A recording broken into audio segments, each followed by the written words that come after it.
Shangri-La Frontier. Shitty Games Hunter Challenges Godly Game. Arc 5. Dragon, We Open Up the Unknown and the Truth. Part 2 by Katerina. Translated by Kurahashi Aiko at Light Novels Translations. Audiobook by Masquerade at Masquerade Audiobooks. Chapter 331. Downward Movements with Lots of Souvenirs. Part 1. When you try to think about it for a moment, Shangri-La Frontier is not just your plain and ordinary hack and slash game. It is a game where both physical and magical skills are used to make your dreams come true. No matter if they are physical dreams or purely fantastical, magic-oriented ones. Now, I cannot talk about magic like I know every little aspect of it. I have used far too few magic spells to even be called something else than a mere amateur when it comes to spellcasting. However, if there is one thing I am certain of, it's the rules regarding physical skills. And that thing is that physical skills can be all but tricky to use at times. That tricky part is concerned with the way in which the physical skills can be strengthened, as well as when you can acquire new skills to upgrade your already existing arsenal. Mainly, you do all of the above the moment your avatar levels up, and as your level increases, so does the amount of experience needed for another level up, and the value of the skills you possess increase as well. Then, eventually you are going to reach the level cap, that is, the upper limit of the experience you can gain. So, in other words, the stronger the skill, the more fixed its value becomes. At the current moment, my level sits at the 99 extended. Needless to say, I am yet to remove the limit cap on my avatar that would allow me to gain further experience. This means more or less that right about now, no matter how much experience points I accumulate, I cannot level myself up. I cannot gain new skills and I cannot strengthen the already existing skills in my arsenal. Before the release of the new continent, the common understanding amongst the players was that the only way for the players to gain new skills and strengthen the already existing ones, one would have to intentionally lower one's level and sort of start from the bottom all over again. However, with the information that there are also skills out there that demand the player to have a level 100 of above, that previous theory was nothing more but invalid on the spot. Therefore, if you know that there are skills that require you to have a level that is of 3-digit value, there is no way that people would not want to lift the level cap and increase their own levels in order to get consistently stronger. That's something so obvious that it should not need an explanation. However, my case seems to be somewhat different. You see, because of the hidden stat of Vorpal Soul, as well as the carved wounds on my body, it is actually more beneficial of me to keep my level artificially lower. Otherwise I might set myself up in a corner that the Shangri-La Frontier prepared for me. With too high of a level I would no longer be able to fight any monsters, because they would run away from me in fear. And if I cannot fight any strong monsters, or any monsters at all, the hidden Vorpal Soul meter would surely start to drop down, locking me out of some of my best weapons I could use. And that is something that I must not allow to happen, no matter the cost. So, about that Altar of Awakening, do you happen to know its exact location? Or do you just have the vague idea where it should be located? I will explain about that while we are on our way. And you are, what was it again? I think that Totri mentioned her name, but I did not quite bother to remember it. Just like any other NPC in that group, she was an elf. But Totri explained to me that since she was well versed in magic, she was a pretty important person amongst the forest people. She should have been slightly more capable than the rest of her people, but yet again, according to Totri's words, if you were to leave her alone to her own devices for too long she would die for sure. Are you really sure that someone like that is worthy of being called the High Elf? Miss, Binge-san, was it? It's hush. Mispronouncing someone's name is rather rude, don't you think? Oh, now that I actually get to have a look at them, the elves of Shangri-La Frontier sure look nice. Aside from the Vorpal bunnies and Xeath, this is my first time meeting an NPC of other heteromorphic race, so I must say that the experience is rather refreshing. Not to mention, an elf, a race that is quite rare to witness if you are not actively looking for them yourself. There is no doubt in my mind about it. This thing that you talk about, this whole Altar of Awakening thing, This must be the altar at which the tears of Belmortia, the god of inquiry, are being enshrined. It is a priceless artifact placed there as an object of cult by the ancestors of the forest people. Are you absolutely sure that we talk about the same thing here? Actually, the thing you talk about must be an entirely different thing, right? What? How dare you? What insolence! You doubt my words? You do, don't you? No, I mean, isn't this whole altar of awakening supposedly located at some remote, hard-to-reach place? What's more, how can you be so sure that this is the place where your ancestors placed that something, whatever it was that you called it? Do you have any proof of that? Or is it just your intuition telling you this? Plus, getting so emotional over something that might not even be there, could it actually be a bug in the system? She was so adamant about it that it has to be a bug. There is no other possible explanation. It's a good thing that a virtual NPC has so much personality and conviction about something, but don't you think that it would be nice if it was toned down a bit? Just a little tweak should be more than enough here, and it surely won't ruin any quests or event flags associated with that character or whatever it may be. Hesh, please, try to calm down. And as for the altar, I think that this information is more than probable. The leader of our guild got that information from a reliable source, someone who was there at the place and managed to successfully lift the level cap. So I think it's worth a try to go and map the place for others. When we talk about a player who opened up the level cap, I know that this may be applied to many players in this game, but honestly, I cannot think about anyone else than Kyogoku. However, no matter what kind of scummy player you are here in this game, Kyotomate, deep down inside of my heart you are still one of the best Bakumatsu online players ever. Chapter 331 Part 2, Chapter 331, Downward Movements with Lots of Souvenirs Part 2. After all, this event here is just like the kind of event where the rewards depend on your exact kill score, right? Or it's like that time when the rankers come to mingle with the other players just so that they can slaughter them all mercilessly one after another. And believe me, once people like that have a taste for blood and they like it, you will need at least a bunch of lower tier players to take one of them down. You see, the problem here lies in the fact that when the village of the people of the forest was still around, it was really hard to find due to the fact that it was so well conceived that you would never know it was there even if you were right next to it. Well, that is certainly not good at all. However, there is a way for you to know if you are nearing the village. If you are a friend of the people of the forest, they can bestow a mark on you that allows you to say, I was always wondering, what does the village of forest people look like in this game? Is it located in the roots of the trees? Or maybe build up all around huge trees, like in that one movie? What's that supposed to mean? What are you talking about? The village of the people of the forest is a normal village, but it is surrounded by tall trees. That's its landmark. I see. Yeah, that makes a whole lot of sense. Could you wait in here for a little while?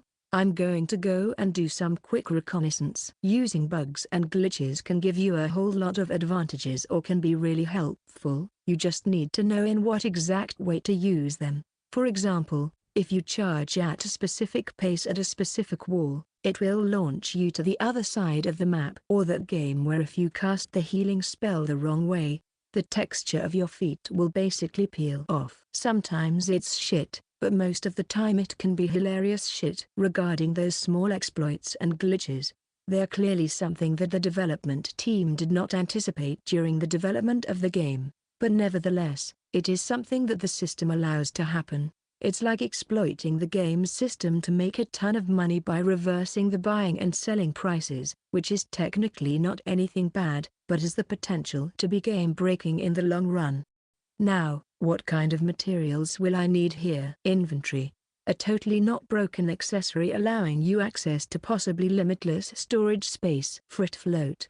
A skill that defies. A skill that allows me to have a foothold in midair and jump in the air. Black Thunder from Levin Trigger. Disaster Hands Overflow State. And the Arcana of the Fool, that is going to save me a whole lot of trouble and time. The process itself should be relatively simple here. I enter the overflow state, Jump 2 times in the air and use the powerful jump to escape to the safety of the inventory. Then I wait there for recast times to be over and return back, which would allow me to have infinite amount of jumps through the air. Upon return, you just reverse the whole procedure and there you have it. To be honest, it would be great to have a mobile save point, so I would just kill myself and respawn shortly after, but that would surely not be good for my mental health. I hope that this whole process won't make me feel too sick. Why is the horizon looking so strange right now? I know that this is Shanfro, but this definitely looks strange as hell. And the clouds are so high up. It's actually an altitude at which looking down would most probably give someone with a fear of heights a heart attack or two. Everywhere you look you can see a sea of green trees. The 4 ships docked in the harbor look like beans. The trees and sea line also seems to stretch endlessly. There is also a desert here, a snowy mountaintop, a volcano, and there's also something shining bright like a jewel. Even if I can reset the inertia here upon returning to the real world, I must be careful on how I want to approach this, since some initial judgment is always going to remain here depending on how I do this. But I must say, this full dive technology makes this flight really immersive. But that being said, soaring through the sky like that while not being inside of the airplane or at the back of a flying mount of some sort is really scary. Plus, being in the state where one's body has little to no propulsion by itself. No, don't get me wrong. This surely is fun, a little bit scary, but fun nonetheless. Slip. Oh shit, that's not good. I'm going to fall. I'm going to fall from here for sure. No. Let's calm down here and try to think about a possible solution, shall we? If I try to use the inventory here to escape, I am going to fall to the ground and die since I have only 1 HP. Hey, am I actually seeing things here? Or is it actually a trend to just give every single monster on this new continent more than 1 head? Please don't tell me that's just how you do things around here. Like I was saying, this pterosaur actually had 2 heads growing out of its body. At first I thought that it might have actually been a dragon or a monster similar to a dragon, but then I remembered that dinosaurs and dragons are actually 2 completely different species. So I wonder what would that thing be if it was not a monster? Maybe a bird or something other alongside of those lines? What's this? A strange blank area located in the middle of the sea of trees that was surrounding us at every possible direction? Is that what our destination is supposed to be? Whoa, talk about a really fast air travel. Normally I would have been fine with that, but this time it is different. This time around I am in a party play, so you will have to excuse me for I am about to stop you right there and disembark. I'm sorry, but who ordered some yakitori? 1 serving coming right up. Or what would be the skewers here, you ask? Well, of course that would be Aridville. I don't even know why you would think it would be any other weapon besides Aridville. On a side note, in this particular case the skewers themselves are going to be way more expensive than the meat itself. Just saying. That being said, I use Aridville Rebuilt to slash away at the leg of the 2-headed pterosaur. In response, the monster lets out a might roar filled with pain as the scorching hot blade slashed through its flesh. The blade that was hot enough to melt away the blacksmithing anvil and a stone floor passed through the legs with ease,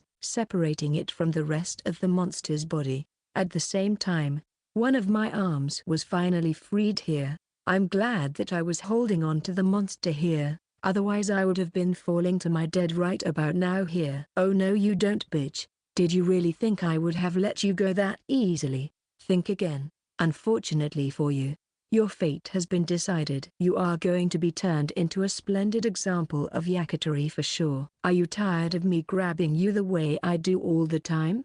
That's fine with me. I can grab you in a different way if you so desire it. How about grabbing onto your legs, huh? Well, actually, I'm not just grabbing its legs. I use them as a makeshift ladder in order to climb up its body and eventually reach its back. I'm going to show it to you. The power of the brave soldier who managed to score the highest number of planes taken down and brought the ground with nothing more but a power of melee. Say hello to the ground, for you're going to get really well acquainted with it in a matter of moments. There is one thing that I forgot to account for. The fact that the people of the forest were sure to panic upon seeing a giant pterodactyl coming towards the ground at a fast pace, even though it was already half dead. And panicking was exactly the thing they did there. Oh well, you win some and you lose some, I guess. Chapter 332, Crawling Communication Part 1. Dear Diary, first day of living in the wilds, named temporary. The way in which the people of the forest look at me right now is not the way in which you look at a fellow humanoid being. They all look at me like I'm some kind of monster or incredibly dangerous wild animal. Nfufu, that's my Sanriku-san for you all. I knew that you can do it. Even without wings, you still manage to fly through the skies with ease. Is there even something that is capable of holding you down? Well, it was only possible thanks to the very specific specifications that I happen to possess, but at this rate I am fairly sure that I would be able to shoot down a fighter jet with my bare hands if the situation demanded it, or at least come very close to shooting one down. You, what the hell are you talking about?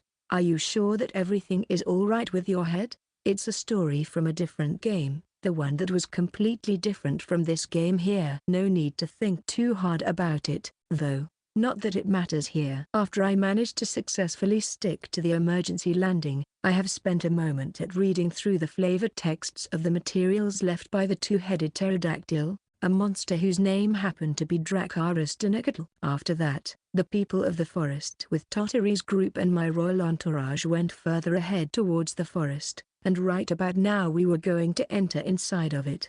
Incidentally, I happened to notice that during this short time that I was gone, both the king and the princess happened to mingle within the elven group and were getting along with the natives of this land just fine. Say, I was wondering about that for a while now, but do you need to be able to pull off crazy stunts like that if you are going to defeat the unique monsters? Or maybe, are all other players capable of doing that crazy like you are? Now that you mention it, I do wonder about that. When it comes to Cutanid of the Abyss, was there with me. Oh, I meant to say that Sega OO was there with me, and she was a huge help.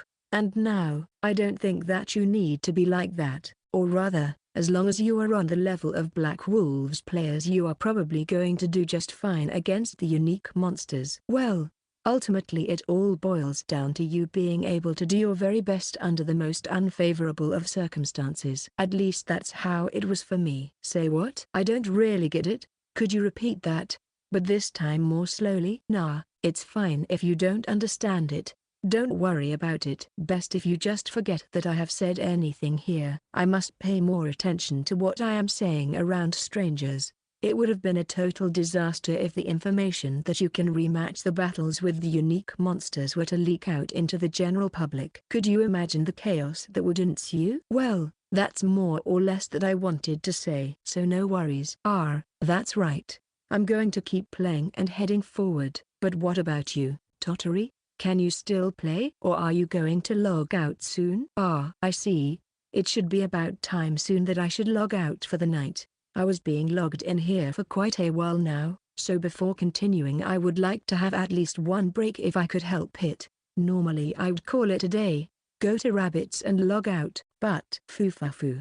Tonight the things are slightly different than usual. Arena, let's take a break here. Could you pass that to others as well? Right. Everyone, listen up, we are going to take a break here. Upon checking it out, it seems that the stats of the average person of the forest is only slightly worse than that of a mid-tier player character. Now, one does have to wonder, do the people of the forest have some sort of skills on their own? Or maybe I should call them racial abilities? That would be something well worth checking out. Upon learning that we would stop here for the time being, the people of the forest start to move and perform individual tasks. Some of them were collecting the tree branches. Some of them were picking up dead leaves. It was quite shocking for me to see just how skilled and well-versed they all were in the art of erecting small tents and huts around the nearby trees. Looking from my perspective on this building show, it looked more like a fast-forwarded image than anything else. Now that I think about it, maybe it was meant to be that the people of the forest were supposed to come here and start building right here in this place. It is certainly convenient ability to be able to erect save points on the spot like that. Now it makes me feel like we have a long way to go before even catching up to people like that in that regard. The special ability of the people of the forest, an ability called Instant Improvisation Base. It is an ability that allows them to erect a resting place with a save point in the wilds. It's a very convenient ability to have, to say the least. It is precisely because of that ability of the people of the forest that Tottery did not have to worry about being able to log out and being able to keep up with his elven friends all the time.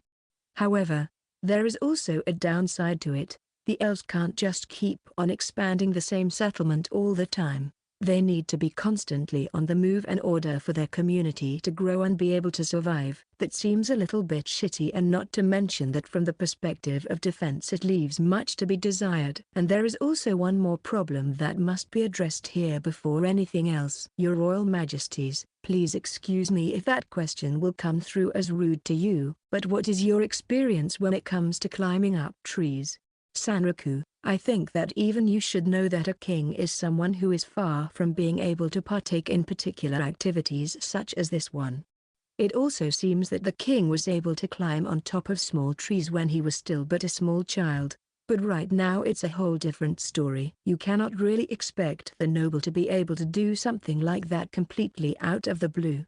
Then we have the king's age and the fact that both of them must be exhausted and hungry from all the events that transpired here. Chapter 332, Crawling Communication Part 2. In the end, I decided it would be best to ask the people of the forest for help in building a makeshift elevator here using tree branches and ivy vines. That way, the king and the princess would be able to seek shelter as well without having to worry about climbing the trees too much. And those long-eared guys, the moment they have learned that both the king and the princess are incapable of fighting on their own, they have instantly become even nicer to them. What an unpleasant kind of sympathy it was, that display. Oh well, they are of noble birth after all. Their social status was far greater than any of those elves would ever be, most probably. That makes it understandable that they would not be perfect at every single little thing. When I logged out for a moment, I have grabbed my mobile terminal and started doing some research in a hurry with one hand,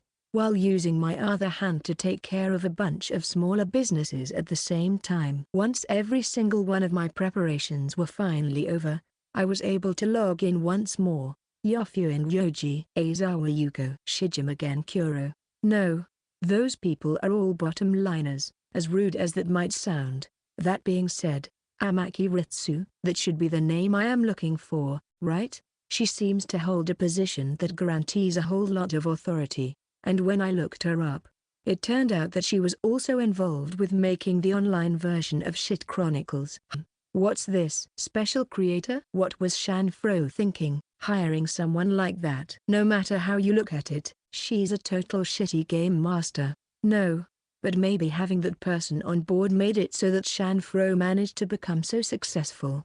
As for the special creator, she might know what she's doing all right, so is it actually for the best from the player perspective? It should be, right? I guess there is little to no use deliberating over it like that. While munching on the crab stick that I have taken out of the fridge, this time I go the Shangri-La Frontiers official webpage. I used to see it all the time. People saying that there is no better feeling in the entire world than reporting a bug in the game to the support team and seeing it get fixed. I used to wonder if it is really all that good of a feeling, but now I think that I get at least part of its allure. That being said, inventory is just too convenient of an item. There are a whole lot of benefits to gain from it, but having unlimited air jumps around would be really bad thing. Thinking about it now, didn't I already send them about 5 emails regarding that particular subject? Do I really want to annoy them further? Yes I do.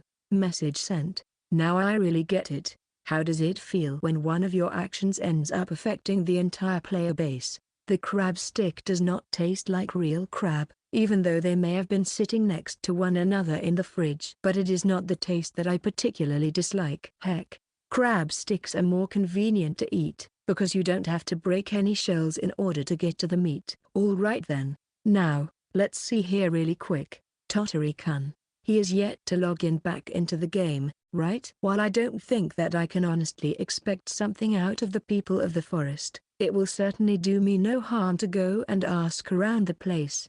5 minutes later. Huh? That's strange. Where did everyone? Don't move. I am really starting to feel well fed up with all this. The moment anyone in here sees my face, they turn around and try to run away. So if that's how you want to play, you leave me no other choice but to sneak around and approach you from behind, so that you would not be able to sense me. That way a salmon-wearing monster managed to successfully sneak up on an unsuspecting elf who was just walking around, while jumping down the top of the nearby tree. Don't look behind you. Just answer the questions. Why yes, all right. What's your name? Aliur. Sir. I see. That's a lovely name you've got there. Strange, isn't it? We are technically allies here, looking forward to the same goals. But here I am, sneaking up on my allies and interrogating them as if they were the enemy agents. Could it be that I logged into a wrong game, by any chance? Please, don't hurt me. I still have more questions I need to ask. Would that be all right with you? Hi. Oh well, let us continue just like this. Too late to back out now. What I want to know here for the time being is this. This bow you've got there, it's homemade, right? Why yes. Yes, sure. Is it only a short bow? Because that tottery fellow seemed to be equipped with something that was quite different from a short bow. This is, 3, 2. It's the secret composite bow that only the people of the forest can produce. I was actually wondering if it was not a slingshot or something else like that, but now I see that it was not the case here. I see. But if it's a secret, then maybe it might be something I'm not all that proficient with. I would not want that to happen here. Back to the main subject, then. What about the stats? What are the requirements to use that special weapon? Stats? I felt like toying with the poor elf right about now, so I poked his neck with the tip of my fingernail. Please don't hurt me. Please don't kill me. This is bad. I had no idea that bullying the elves would be so fun. If that picture was to be leaked to the general public, this could get pretty bad for all the wrong reasons here. There will certainly be someone who is going to see this as racism or discrimination. Once you answer all of my questions, I will let you go unharmed. So here's to a fruitful cooperation, my friend. Say, Sanraku. What is it, Tottery-kun? I was talking to the people of the forest not so long ago, and an awful lot of them were crying to me that there was this one strange creature with the head unlike they have never seen before that walked up to them and threatened them to do something in particular.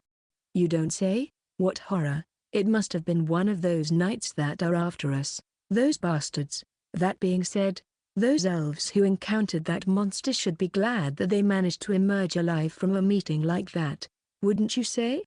And wouldn't you know it, that peculiar monster seemed to have asked them about the bows that the elves are using. Very particular indeed, don't you think? If you have a firm grasp on the weapon's strength and weaknesses, such knowledge can be as powerful as raw DPS. If the attack power, range and the rate of fire are also broken beyond measure, you can have a big advantage against all of your enemies. But who would do something as cowardly as bullying elves for information while both of us were logged out? Say, Sanraku. How proficient are you with handling a bow? Really? Just asking out of curiosity. I must say that the people of the forest are pretty amazing here. Or maybe that elven bows are amazing instead. Being able to create something like a composite bow with nothing more but organic matter such as wooden tree branches. Isn't there something that you would like to say while we are still discussing this topic? Like, anything at all? I mean, I had to. Otherwise they would not listen to me. Whenever I tried to approach one of them head-on, they would just run away in fear without saying anything. It is very likely that I am never even going to use such a weapon in real fight. However, just in case, I still want to have a low-cost, super efficient method of attacking my targets from a long, safe distance. Yay! Bows rock. Say it with me. Chapter 333, I whisper to you with a craving in my voice. Part 1. Dear Diary. About the first day of me living in the wilderness, re-edition. Today, a rather scary rumor started to circulate around the entire camp of the people of the forest. That rumor states that there is a scary monster lurking nearby, just waiting for an opportunity to ambush you and drain you of all of your life. Huh? What was that? Wanna go? Want to take this one outside? Huh? You little shit, if you want to quarrel with me.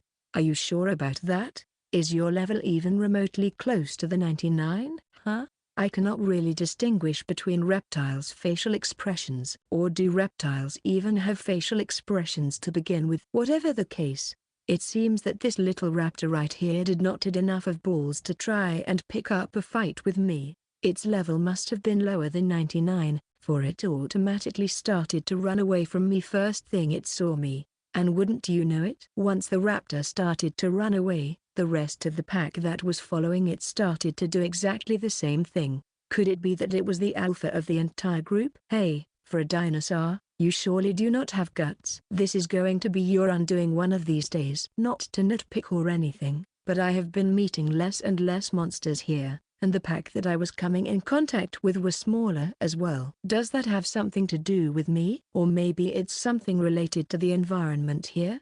I never thought that I would admit it openly like that.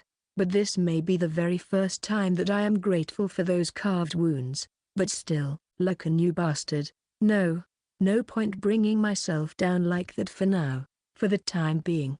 Let's be positive. Gotta keep that motivation of mine fresh and ready to go. I can see that most of the behavioral patterns of the people of the forest is sloppy, but it is that kind of sloppiness that is also strangely effective. In other words, their abilities to search for things inside of the forest is excellent. The carved wounds on my body are a passive effect, so the monster with a level lower than my own ran away from me, but at the same time, the moment I happen across a monster that is equal or stronger than me, that monster almost immediately tries to have a go at me. However, here is where the people of the forest come into play. They possess the ability to detect danger, and usually they are always on their guard for the monsters with a level higher than 99, so that they can run away from them. This also means that I can know where the monster are, what is their level, and if I desire to do so, engage those monsters without a problems. Isn't that what we would basically call the strongest possible combination out there? However, the range and variety of monsters here can be somewhat huge and diverse, and the fact that the elves can be treated as the pseudo-party members certainly is not helping all that much here, but you have to give them credit where the credit is due.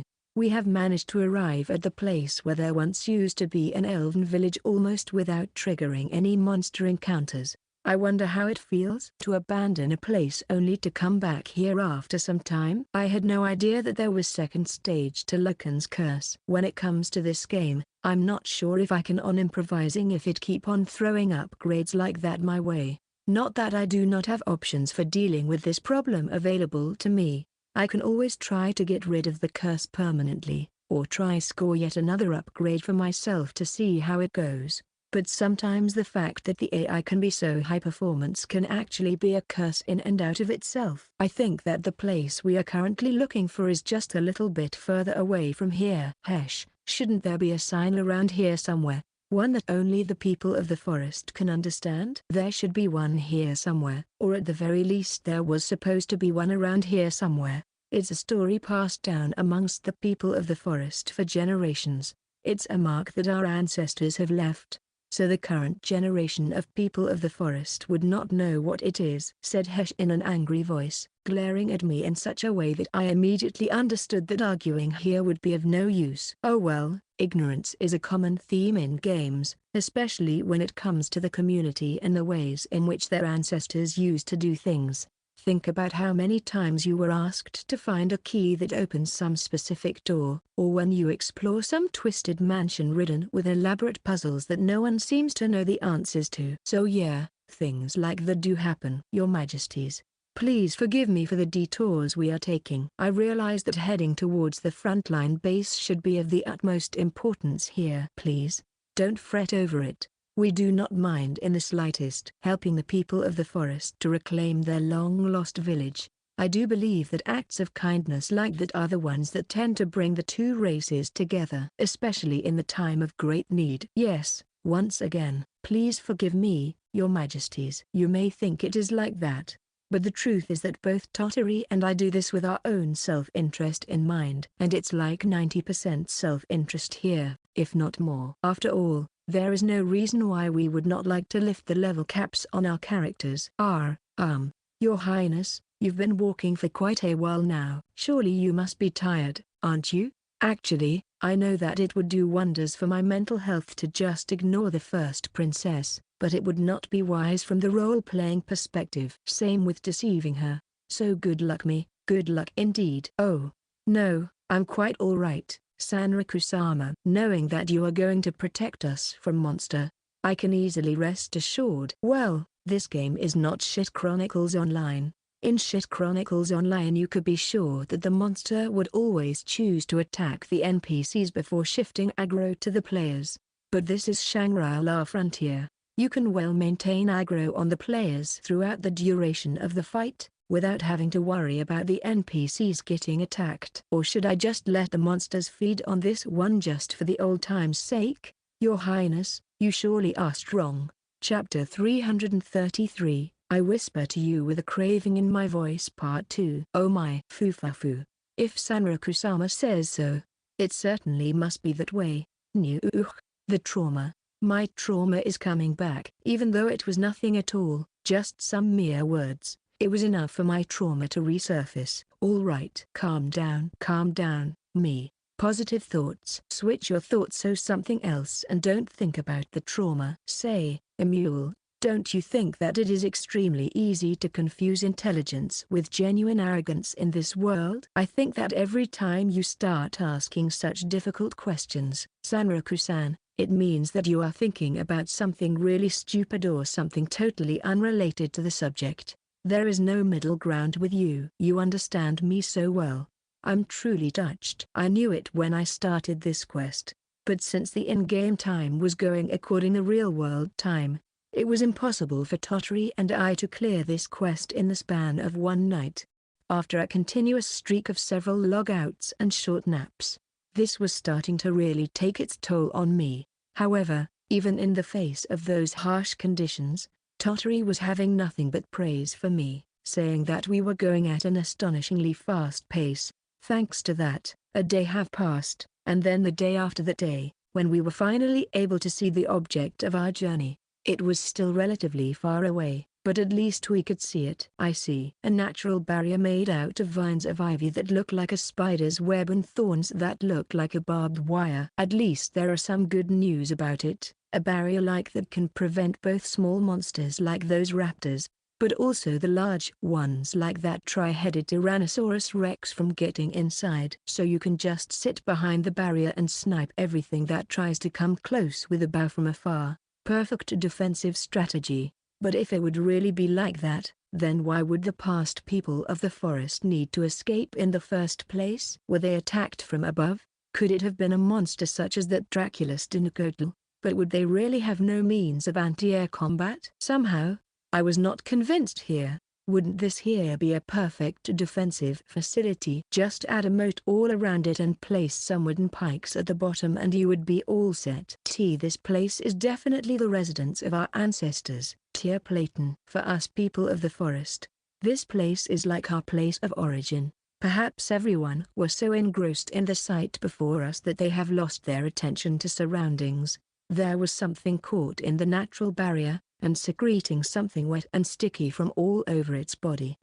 That's surprisingly hard. Could it be that this ivy has some sort of natural resistance to damage? In that case, none of my blades would do anything good when trying to cut those thick vines apart. Emule, lend me a hand here. Sure thing. How about a non-material magic attack? That way it should go through and not get caught, right?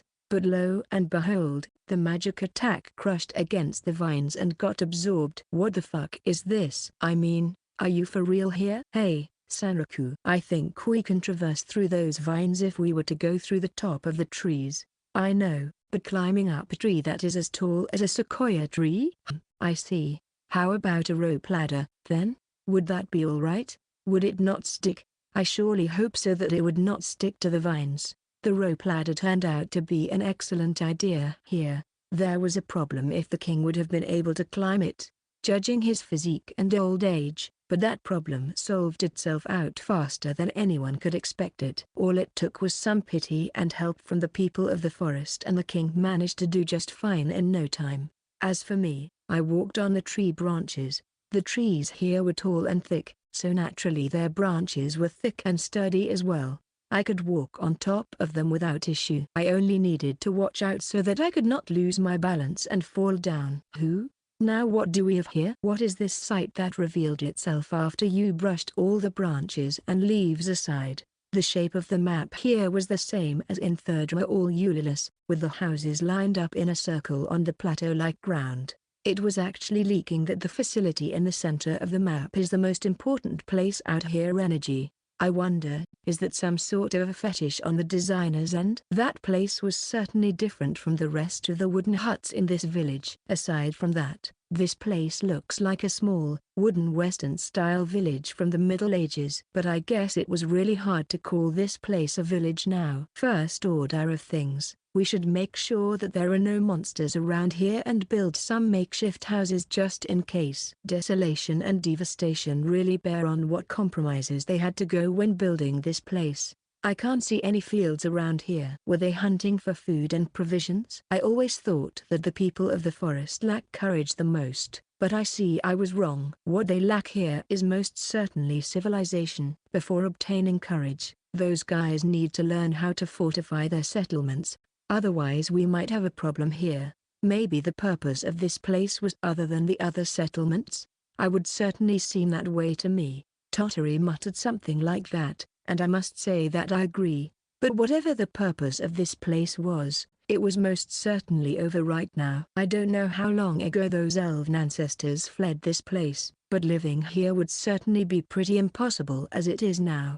But still, there is that one builder player out there. Emiria, was it? If only we could supply this place with steady flow of resources. This place might actually become a second base for the players. I wanted to see you so badly. Just now, that voice seemed to have hit something directly inside of my brain, causing it to recognize something. Exclamation mark. Zuu-wah-wah-wah-wah-wah. I could feel my whole body stiffen in an instant. So that's the power of having malicious words whispered right into your ear completely out of the blue like that. Huh? I wanted to see you all this time. Do you have any idea how long I've been searching for you? That voice was one of the things that throughout my life managed to imprint themselves firmly inside of my brain. It was not about the voice per se, but rather the fact to who exactly that voice belonged to. A voice that would send chills running down my spine, belonging to a woman who was now standing right in front of me, wearing a broad and disturbing smile on her face. Nutcracker, it's nice that you remember me, but right now I am known as Deep Slaughter, my dear Sanraku-kun. Deep Slaughter? Yes, I get it. That's a pun. Huh? Shame that this is such a lame pun and coming from such a rotten person. Chapter 334, Reunion is not always something to cause joy. Part 1. There's 1 minute left until the world comes to an end. Full Dive VR is mainly like a dream. You can get stabbed to death in one and still be fine afterwards. You can scream so long and loud that you lose your voice in one. But upon waking up you are going to be able to sing just fine. However, even in Full Dive VR, there are instances when your intuition tells you that something or someone is surely going to affect your reality. That feeling was also amplified further when I slashed with my magic sword, trying to put some much-needed distance between the two of us. Then there was silence. I guess that you are a little bit too late. I have already killed everyone in here. There is no way that this world can deny the fact that a game named Spell Creation Online is no longer in service. And the cause for that game no longer being in service is that player I just tried to slash in half. Back then she was known as Nutcracker, but I guess that name is no longer valid now. And I could sense that right now she was as much of a demon as she was back then, forcing you to go out of your way just so that you could survive for a single moment against her.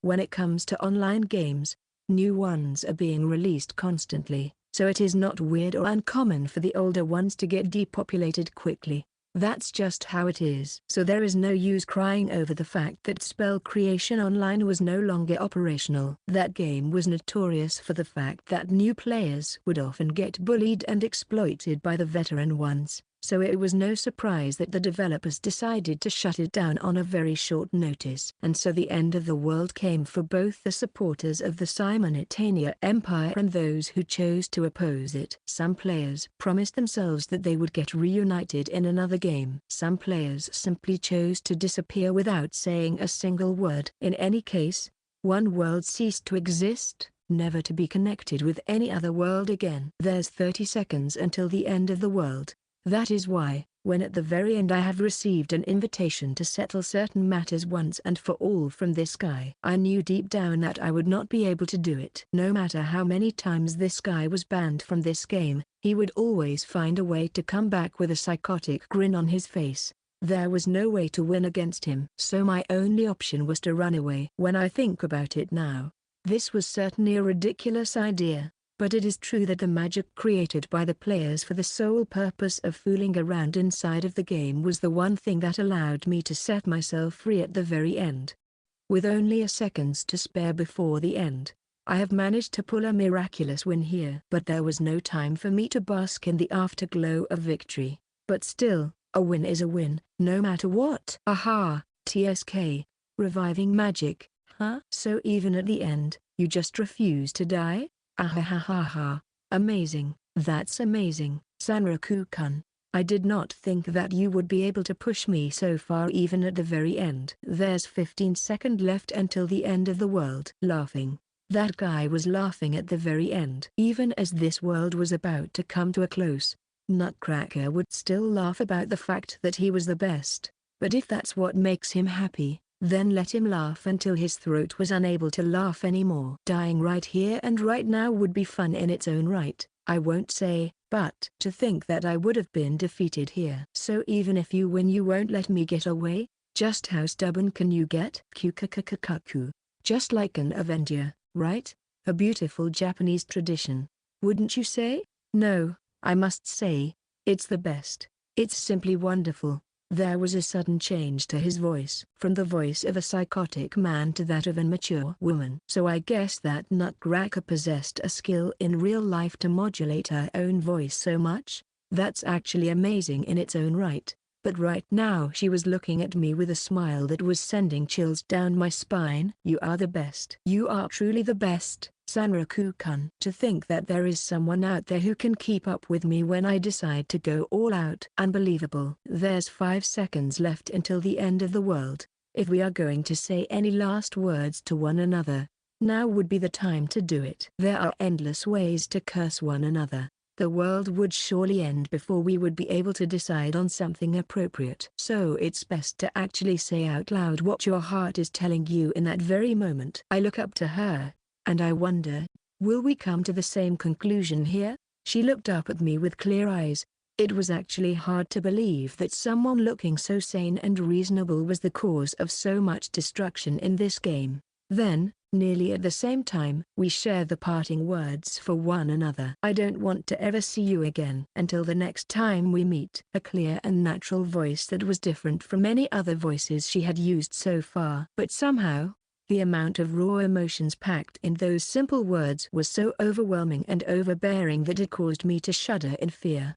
There's 0 seconds left until the end of the world. I'm glad. I'm so glad. I have searched for you in so many games, but I was unable to find you, no matter where I looked. So I was about to give up. Who would have guessed that Shangri-La Frontier would be the answer I was searching for? Well, up until I started playing Shanfro, I was only playing shitty games. So I guess it would be true to say that finding me here was like actually finding a needle in a haystack. Being reunited with the same player you have met in another game here had just as low probability as being reunited in real life with someone you just happened to meet purely by accident. But was she looking for me all this time? I wonder if that obsession of yours could have been used for something good for once. I don't know. Have you ever tried charity? You might happen to find it pretty amusing. You phew.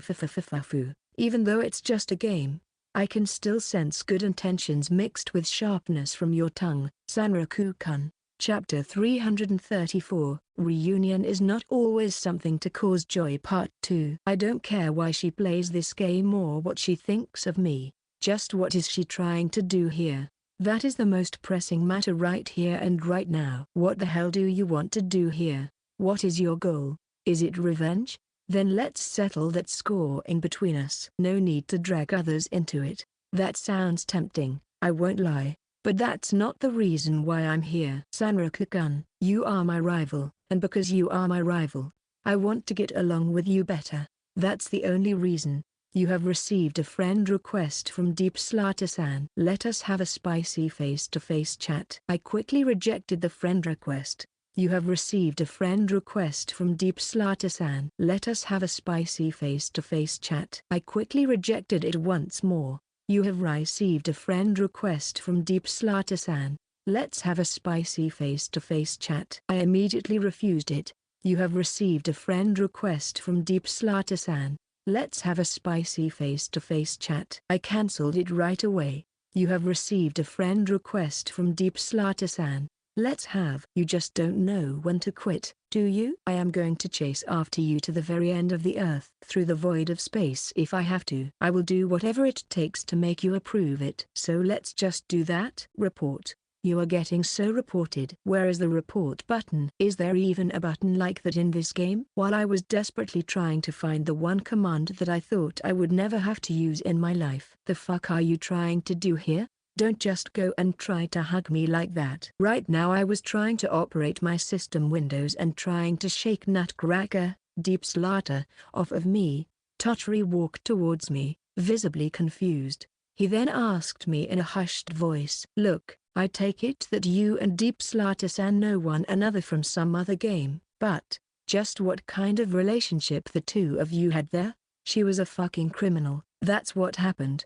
Was he thinking that I was the accomplice of this bastard here? No, that's not it. Was he thinking that we were in a relationship? If I were to put it sarcastically, it could be said that at the time I wanted to be on good terms with everyone, so that my network of acquaintances would be as vast as possible. A web of good intentions, so to speak. I had the best of intentions with that strategy of mine, nothing wicked about it at all. However, I have quickly come to realize that this strategy was deeply flawed, and it all happened without me even realizing it. In case of Pensilgton, I often used her business-like connections with others. Or I would even use her to fish for money and items that were often coming from our allies. Sometimes even doing both of the above at the same time. Exclamation mark. Ha, ha, ha, how should I put it? We were well acquainted with one another, but our relationship was not necessarily friendly, I guess. So let us become best of friends from now on. Sanraku-kun, you're too noisy, so shut the hell up. Since this village is long deserted, I wonder if we could possibly burn it all to the ground alongside with her? You know, just to be on the safe side? It was just as I was starting to wonder if the time has come for me to break my no red name tag policy that Deep Slaughter took a step back and raised her hands in the air, showing that she had no intention of resisting or fighting. No, no, no, wait, Sanraku-kun. Wait just a moment. I did not come here to do anything evil or malicious, that much is true, I know. How about this? You will probably not believe me no matter what I say in that voice, so what about now? Why the different voice all of a sudden? Or maybe you would like me to sound a little bit like this? Now it's my voice. In a moment's notice, Deep Slaughter's voice changed from that of a mature woman to a male one, and then, right after that, it underwent yet another change. The voice that came out of her mouth was that of a mule's without a shred of doubt. This is something else. This goes well beyond mere voice adapting. I guess that she must still be good as adapting her vocal cords to whatever she needs them to. Trust me. Will you believe me now? This is not a problem of believing in someone or not. Even if I were to believe here, I could not help it that deep down inside of me, Nutcracker, Deep Slaughter was a person that my heart viewed as an enemy. I'm still me. I still play the magic caster aiming at abusing the magic system to the very limits. There are not that many people like that around this game, so I can certainly be of use to you, right? No, I know that I will be of use to you, one way or another. But oi, if it was the real world and not a game, you would have totally spat on her just now, wouldn't you? I knew it. I have to get rid of you right here right now, before there are going to be casualties. What? It was a joke. A joke. I thought that a joke like that would lighten up the mood in here. She said it was a joke, but she once almost managed to single-handedly crush an entire game.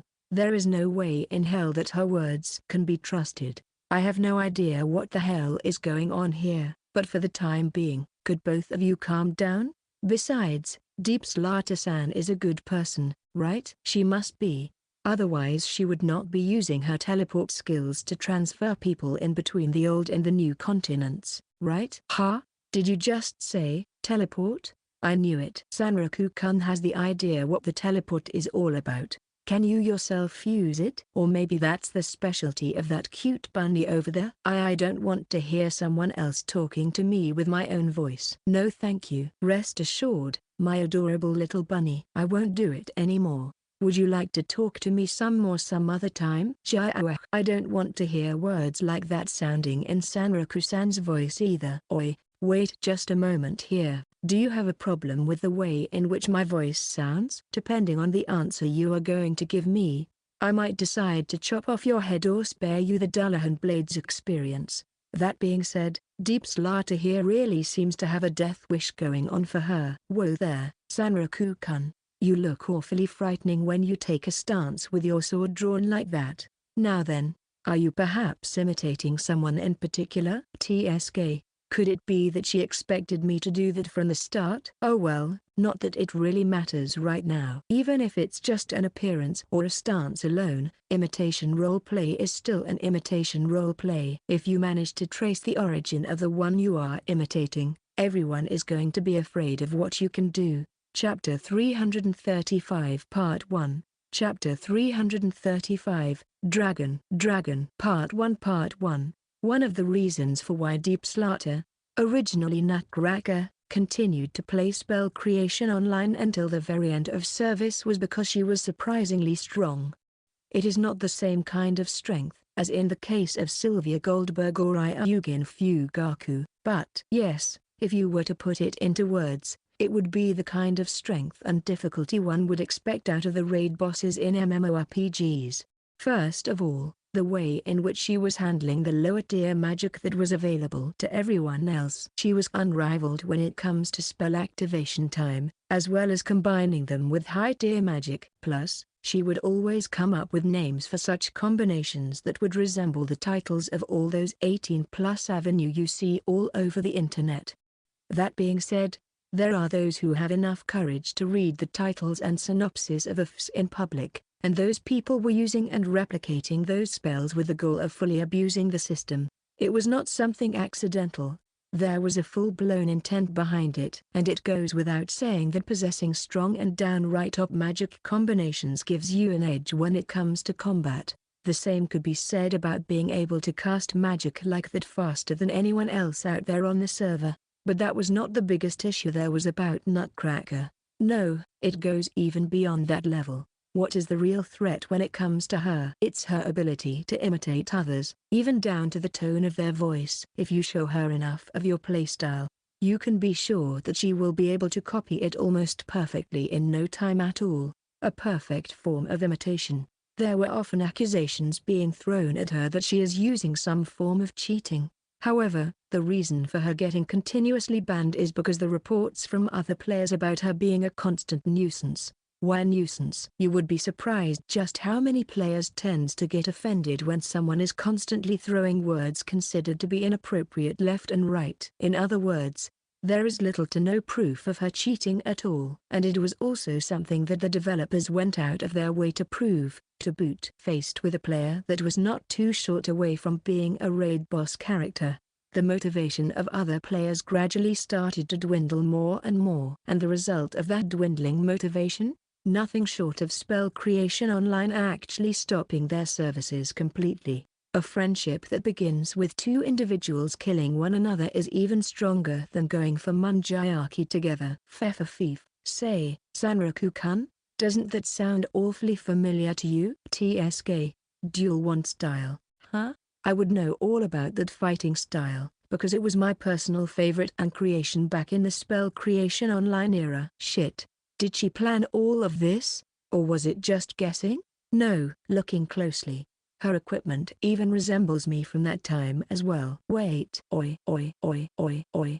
Wait just a freaking second. Do you honestly want to get along with one another here? Calm down, both of you. Especially you, Sanraku. You do realize that if you die here, you are going to be sent away to the last save point you rested at, don't you? If she wants to take the life of another, she surely must be ready to have her own life taken away from her. Am I right here, Deep Slaughter-san? Come on now, Sanraku-kun. Why so formal? You can just call me Deep Slaughter-chan, you know? Oh, now I start to feel like a genuine masochist getting all the lovely violent treatment from my beloved mistress. It's like I'm riding on that huge wave and I have no idea where it will wash me away. Oh my, is that a tuna, by any chance? I wonder if I were to just slaughter this chick right here right now, would the heavens condemn me for that? Or maybe the gods would be glad that I did them a huge favor? Surprisingly enough, even though I'm sure that her karma level is twisted as low as humanly possible, her name tag is not read here. This means that she is not a player killer. So if I kill her here, I risk becoming the evil one myself. So what the hell do you want here? Is it really a friend request? Is that all you want? If so, then fine. I'll accept your friend request. So could you do that so that we can all go home in peace? I won't lie to you. Having my friend requests rejected so many times in a row caused me some mental damage here indeed. But above all else, I really want us to get along. You know? I'm sorry, but could you decide on a character you want to adapt already? It's really off-putting when you just keep on switching like that all the time. Even if you say it like that, there is nothing I can really do about it. Right about now I was really starting to wish for a meteorite strike that would just so happen to delete all of her player data from the servers of this game. This is not good. This reunion is bad for my sanity meter. It was already getting heavily depleted thanks to the encounter with the Princess Ophelia that reminded me so much about Shit Chronicles Online. But now this crazy chick was depleting it even further. Besides, she is the one responsible for the decline of spell creation online. If I were to just say that she was the absolute evil and villain here, that would have been a huge understatement. Alright, let's get this whole friendship thingy over with. Wonderful. So, you are finally ready to accept the whole of me, Sanraku-kun. I'm overjoyed. You have received a friend request from Deep Slaughter-san. Aren't every characters in Shanfro basically virgins? Is that actually a sexual harassment prevention method? I would love if we could pop our cherries together. I happened to refuse the friend request purely on reflex here. I'm going to hurt you? Like, really bad? Bring it on, you bit. No, wait, that's not it. I have forgotten just how savage you can actually be. Please forgive me, it was an accident. I really wish that I could be anywhere else but here right about now. Maybe the excess charge would help me with that? What do you think? Making Tottery the party leader may have been a huge mistake here. Deep Slaughter started to laugh here, to which I made a loud sigh. I guess that this one was entirely on me here, for managing to switch her mood like that. Now it was more than likely that the whole party would suffer the consequences here. Oh well, it's not like I can do a save, load here and just go back in time. Even if the autosave function registers you stepping on a landmine, you just have to roll with it and find a solution to that. It may seem dull, but that's exactly how games choose to roll. My, oh my. Do you wanted to step on me that bad? Or maybe hit me with something? You're a real player, Sanraku-kun. God damn it. Why does she have to turn everything the other party is saying into something dirty? That's actually pretty disturbing. What's more, she can be pretty much invincible because of her mad player skills, so she can basically get away with pretty much anything. Tottery-kun. When we met, you were on your way to finish the unique quest when you were escorting the elves to some place safe, right? But instead of going straight to the goal, you are here. Couldn't resist the temptation of releasing the level cap, could you? Well, now that you say it like that. Yeah, Tottery. In times like these you can just say things like shut the fuck up, you masked bastard, but I'm glad that you don't.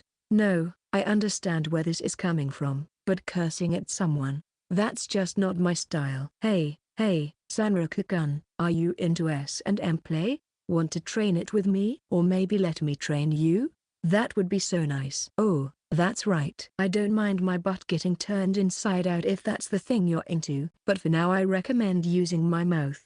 It's a premium special offer that won't last long, mind you. Sanraku-san is starting to turn into ash. First time I have ever seen something like this. What is going on here? Chapter 335, Dragon, Part 1 Part 2. I had no idea that masked people can get so expressive nowadays. Anyone, please, blow me up. I don't want to be here. Sanraku-sama, even though I do not know about your circumstance, it would be best if you treaded cautiously here. You out of all people, telling me something like that? Maybe I should really start doubting everything that people tell me. Use this like a filter of sorts. That way I will always remain vigilant, even in front of people who may genuinely have good intentions regarding me. Looks like if we continue to do this bit any longer, it might not turn so well for you in the end. Come on now, look here, you have to finish the reasoning behind taking the detour, right? You know what?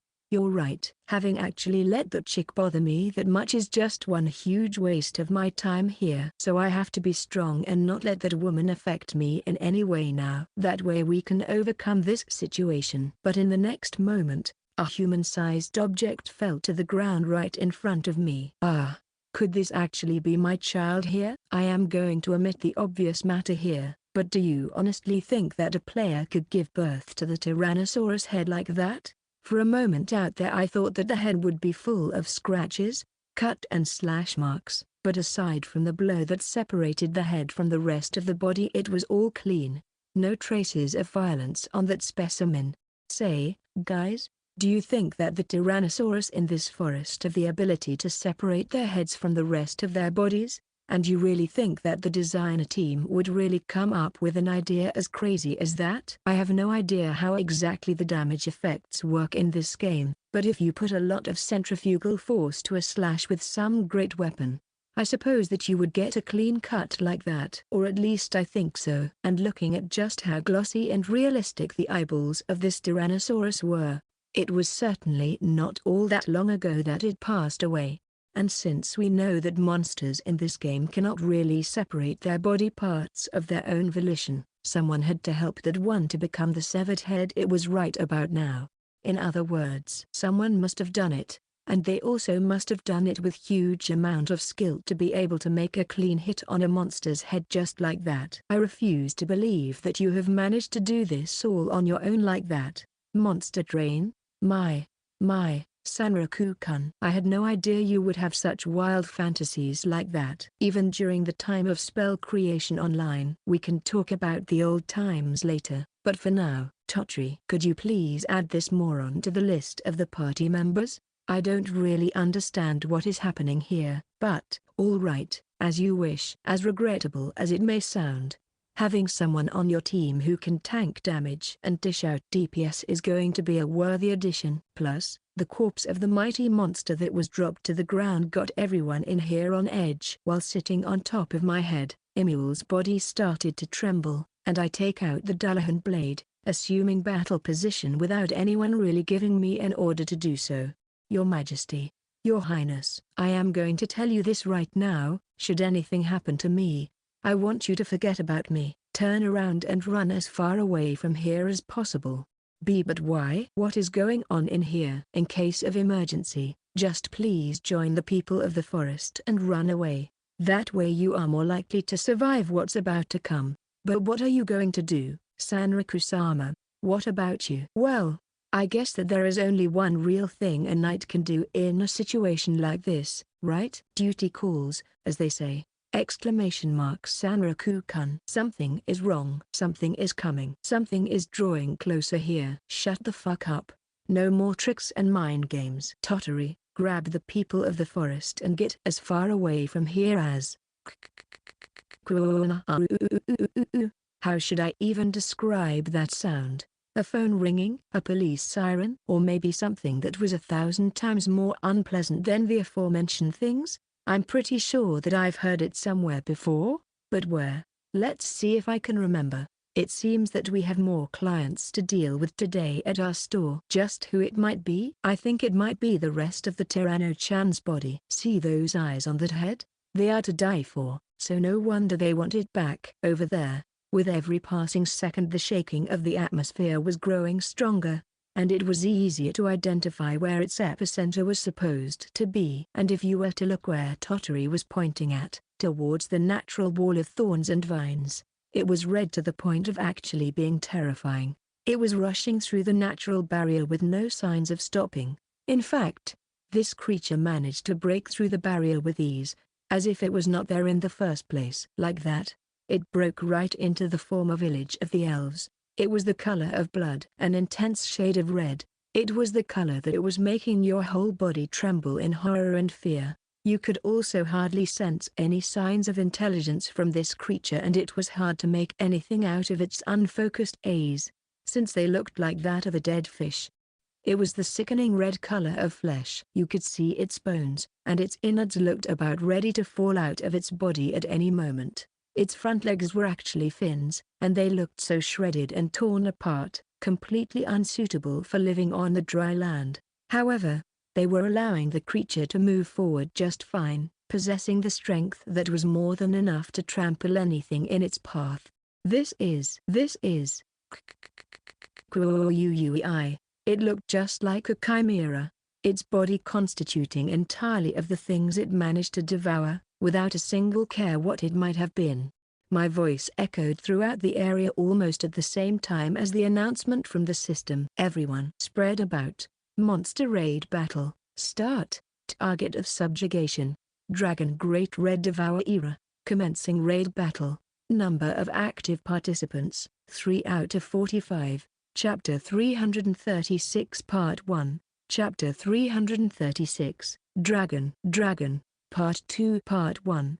Raid Monster Great Red Devourer, Crazy Blue. Current number of participants, maximum number of participants. The conclusion I managed to arrive at after carefully analyzing all of the above elements was short and extremely simple. This is impossible, right? No, but seriously, I mean it. Tottery, please, I beg of you, take the people of the forest and run away from here as fast as you can. Also, can I ask you to take a mule with you? I knew it. This really looks to be impossible, right? This is classified as a raid boss battle. There is no way that we are going to be able to clear it with just the 3 of us. We would need a whole player army to bring this thing down. I will act as a meat wall here, while you run towards the frontline base as fast as possible. You said that you're going to be a meat wall, but I think this thing will make you into a minced meat in no time here. Believe me, I intend to oppose this thing for as long as I am going to be able to move. Even if it rips me apart and leaves only shreds of meat behind. Yeah, that's really graphic description right there, but at least I get that you are truly passionate about doing this. Does that mean that you are going to treat me like a chunk of meat from this moment forward?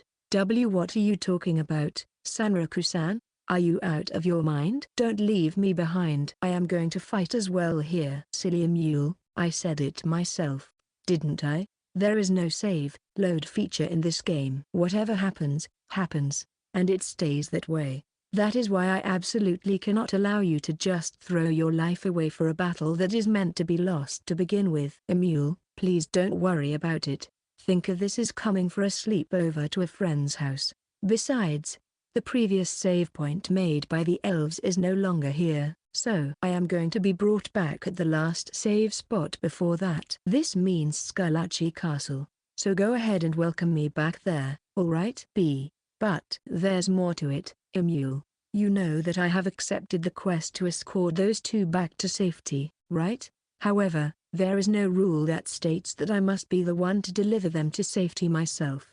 It could be anyone. Can't you see? This is what it meant by being the right person at the right place. So, think you can protect His Majesty and Her Highness from the Third Knight and his goons in my absence? Can I trust you with that? Emule opened his mouth as if he was going to say something here, but then he closed it right away. He then stared at me in silence, as if he was having trouble with properly formulating the thoughts that were running wild inside of his head. Finally, he let out a deep sigh as though he gave up on trying to persuade me. "You are all right, I get it. I understand. That's it, that's the spirit. Good boy. Well then, Your Majesty, Your Highness, as you can see, this opponent right in front of us might be a little bit much to handle, so I would like you to evacuate while I am going to make sure that this beast will not follow after you."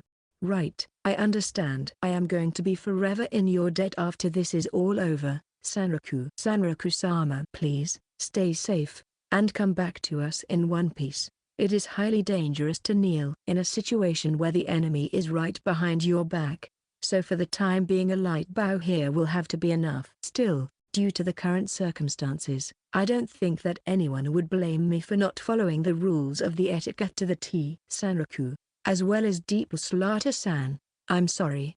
Don't worry about it, Tottori. After all, none of this is your fault." "So yeah, but if you truly are feeling sorry, then once this is all over, you can treat us for something to eat." "Which reminds me, I heard a rumor that someone from Black Wolves, I mean, technically they are Black Sword right now, but a renowned chef from Black Swords is supposed to be here as well, and he's thinking about opening a restaurant of his own." "Chef, huh?" "I have heard through the grapevine that honing your cooking skills is way easier than training your sword skills in this game, but I do wonder if that is actually the truth. It would be a complete joke if that was indeed the case here." "All right, if that's what you really want, don't forget to share with me the information about that monster later." "All right, everyone, time to move out." So far it was a stalemate between us and that dragon monster, but it was then that the dragon apparently decided that it has had enough waiting and went on the offensive. Something red passes just right where my field of vision was, and it was huge enough to fill my entire field of vision. Fortunately, my body acted on reflex and I fell flat towards the ground, way faster than my thoughts were able to comprehend what was actually going on here.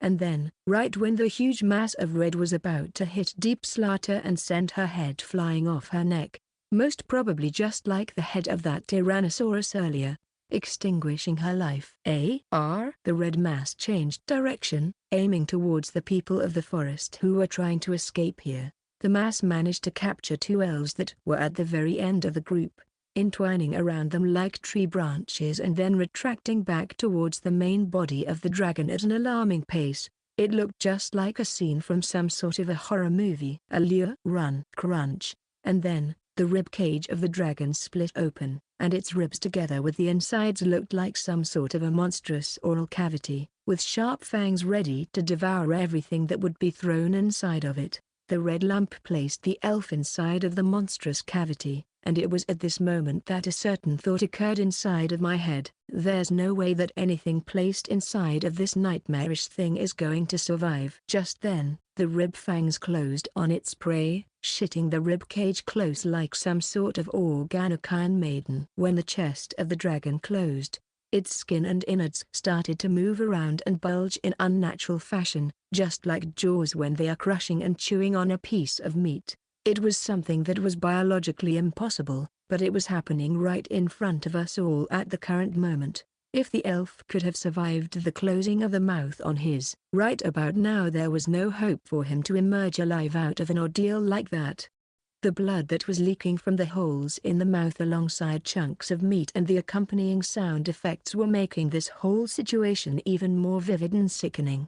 Then, right at the very end, there was a motion that resembled of a huge mass of food being swallowed. As a result, pieces of people of the forest as well as the tyrannosaur that it must have swallowed as well slowly started to grow out of the dragon's back, becoming a grotesque part of the monster.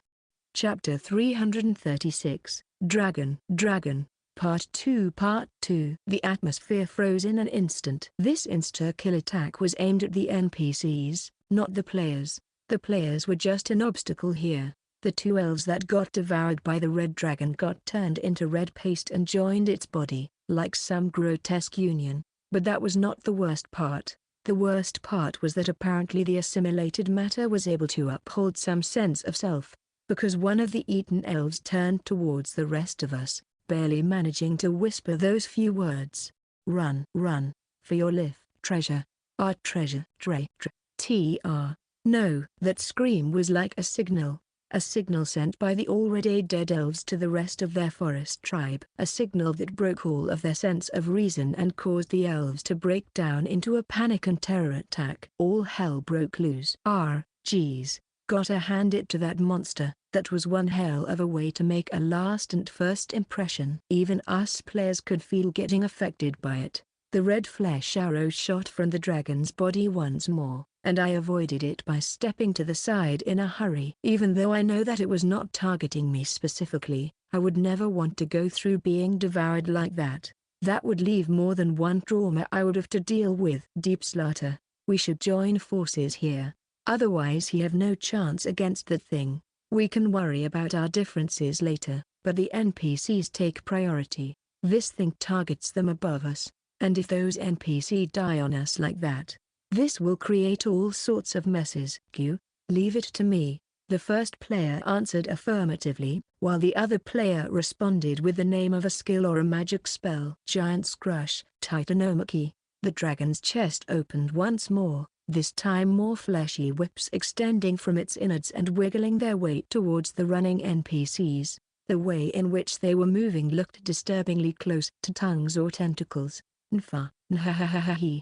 My body won't take it. Sanraku-kun placed his trust in me. Magnificent. Oh, I think I'm about to climax on the spot just from that thought alone. And if I am to die here, I want it to happen as a result of being devoured by Sanraku-kun. Shut the fuck up, and move your ass, or you're going to die here for real.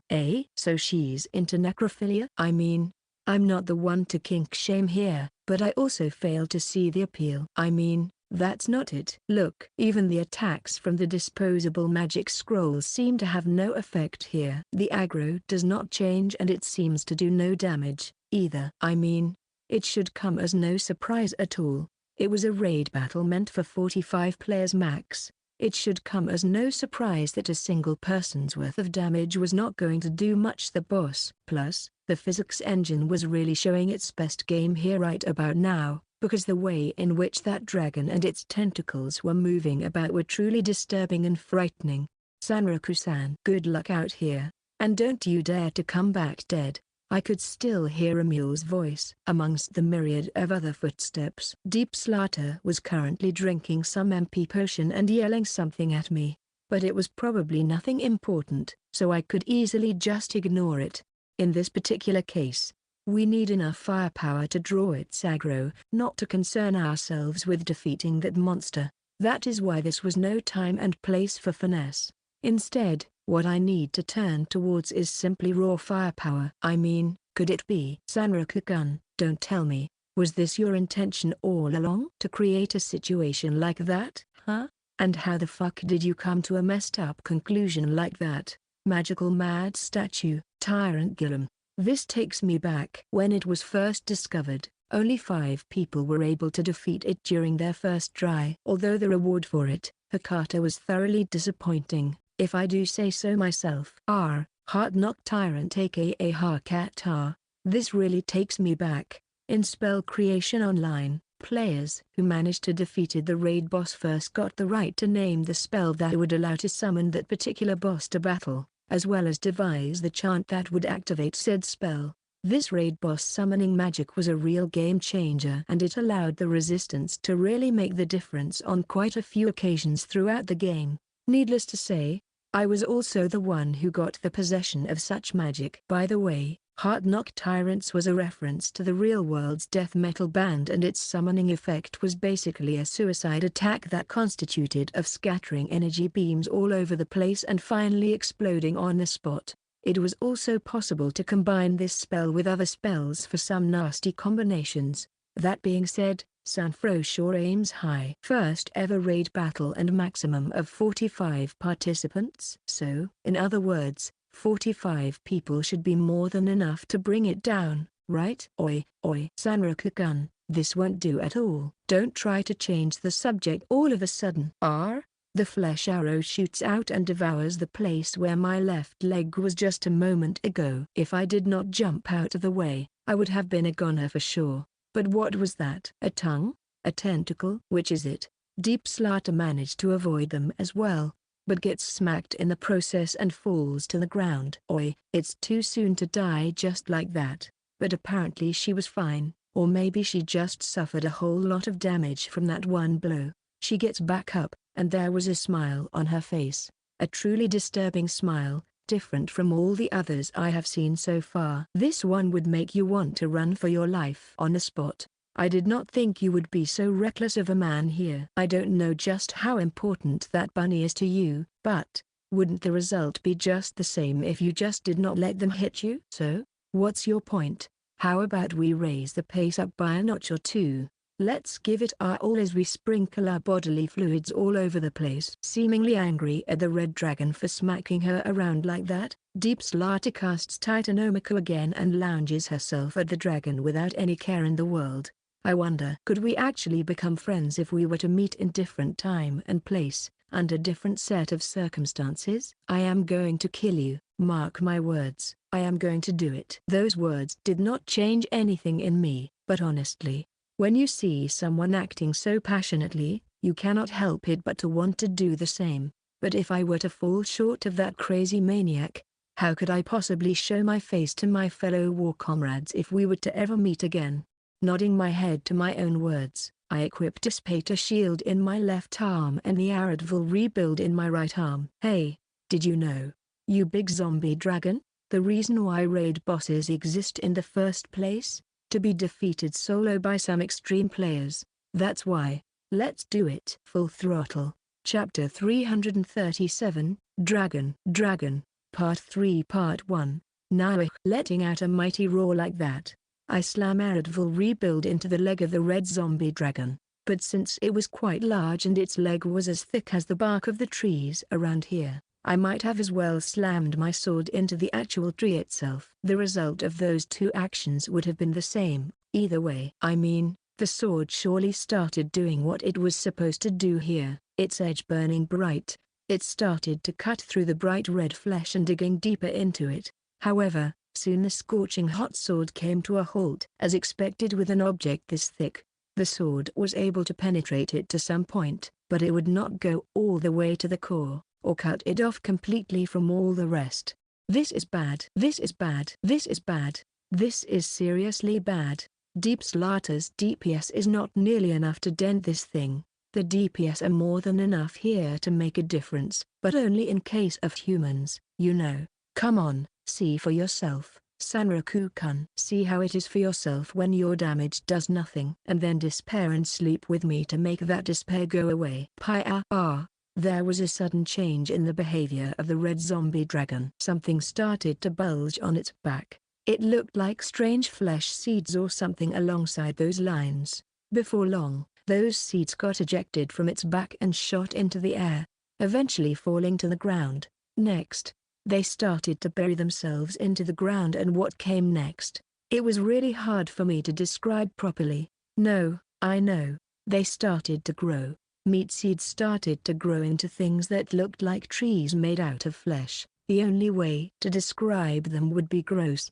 Of course, being a gamer as I am, I know all too well that leaving things like that be for too long is not a good idea and that it will eventually come around to bite us in the ass. Then, about 1 minute after the trees started to grow, all of them started to pop with a loud and sickening sound. Seeing what was about to come, I assumed the defensive position while placing Dissipator right in front of me and braced myself for impact. A moment after that, there was a loud shriek followed by a huge shockwave. That shockwave was carrying droplets of blood and chunks of flesh with itself, and almost managed to knock me off my feet. But the shockwave was so long and so strong that it was impossible for me to withstand it completely, and after a few seconds I was knocked to the ground and fell on my back. Now it was a good moment to actually pat myself on the back for not using Levin trigger, disaster hand here. If I would have done that, I would have been blown away with even greater force that would have killed me for sure on the spot. So I guess that the overflow state is not going to be of much use during this battle, no matter how much I wish it was useful. But anyways, here is what we managed to get out of this situation. The trees do explode shortly after being planted in the ground. The range of the single tree covers about 60% of the whole battlefield, which already makes it difficult to avoid completely. And if it was not bad enough, a maximum of 5 trees can be planted at once. In other words, no matter what you try to do here, you cannot avoid taking damage. Correct me if I'm mistaken here, but trees normally don't explode like that, right?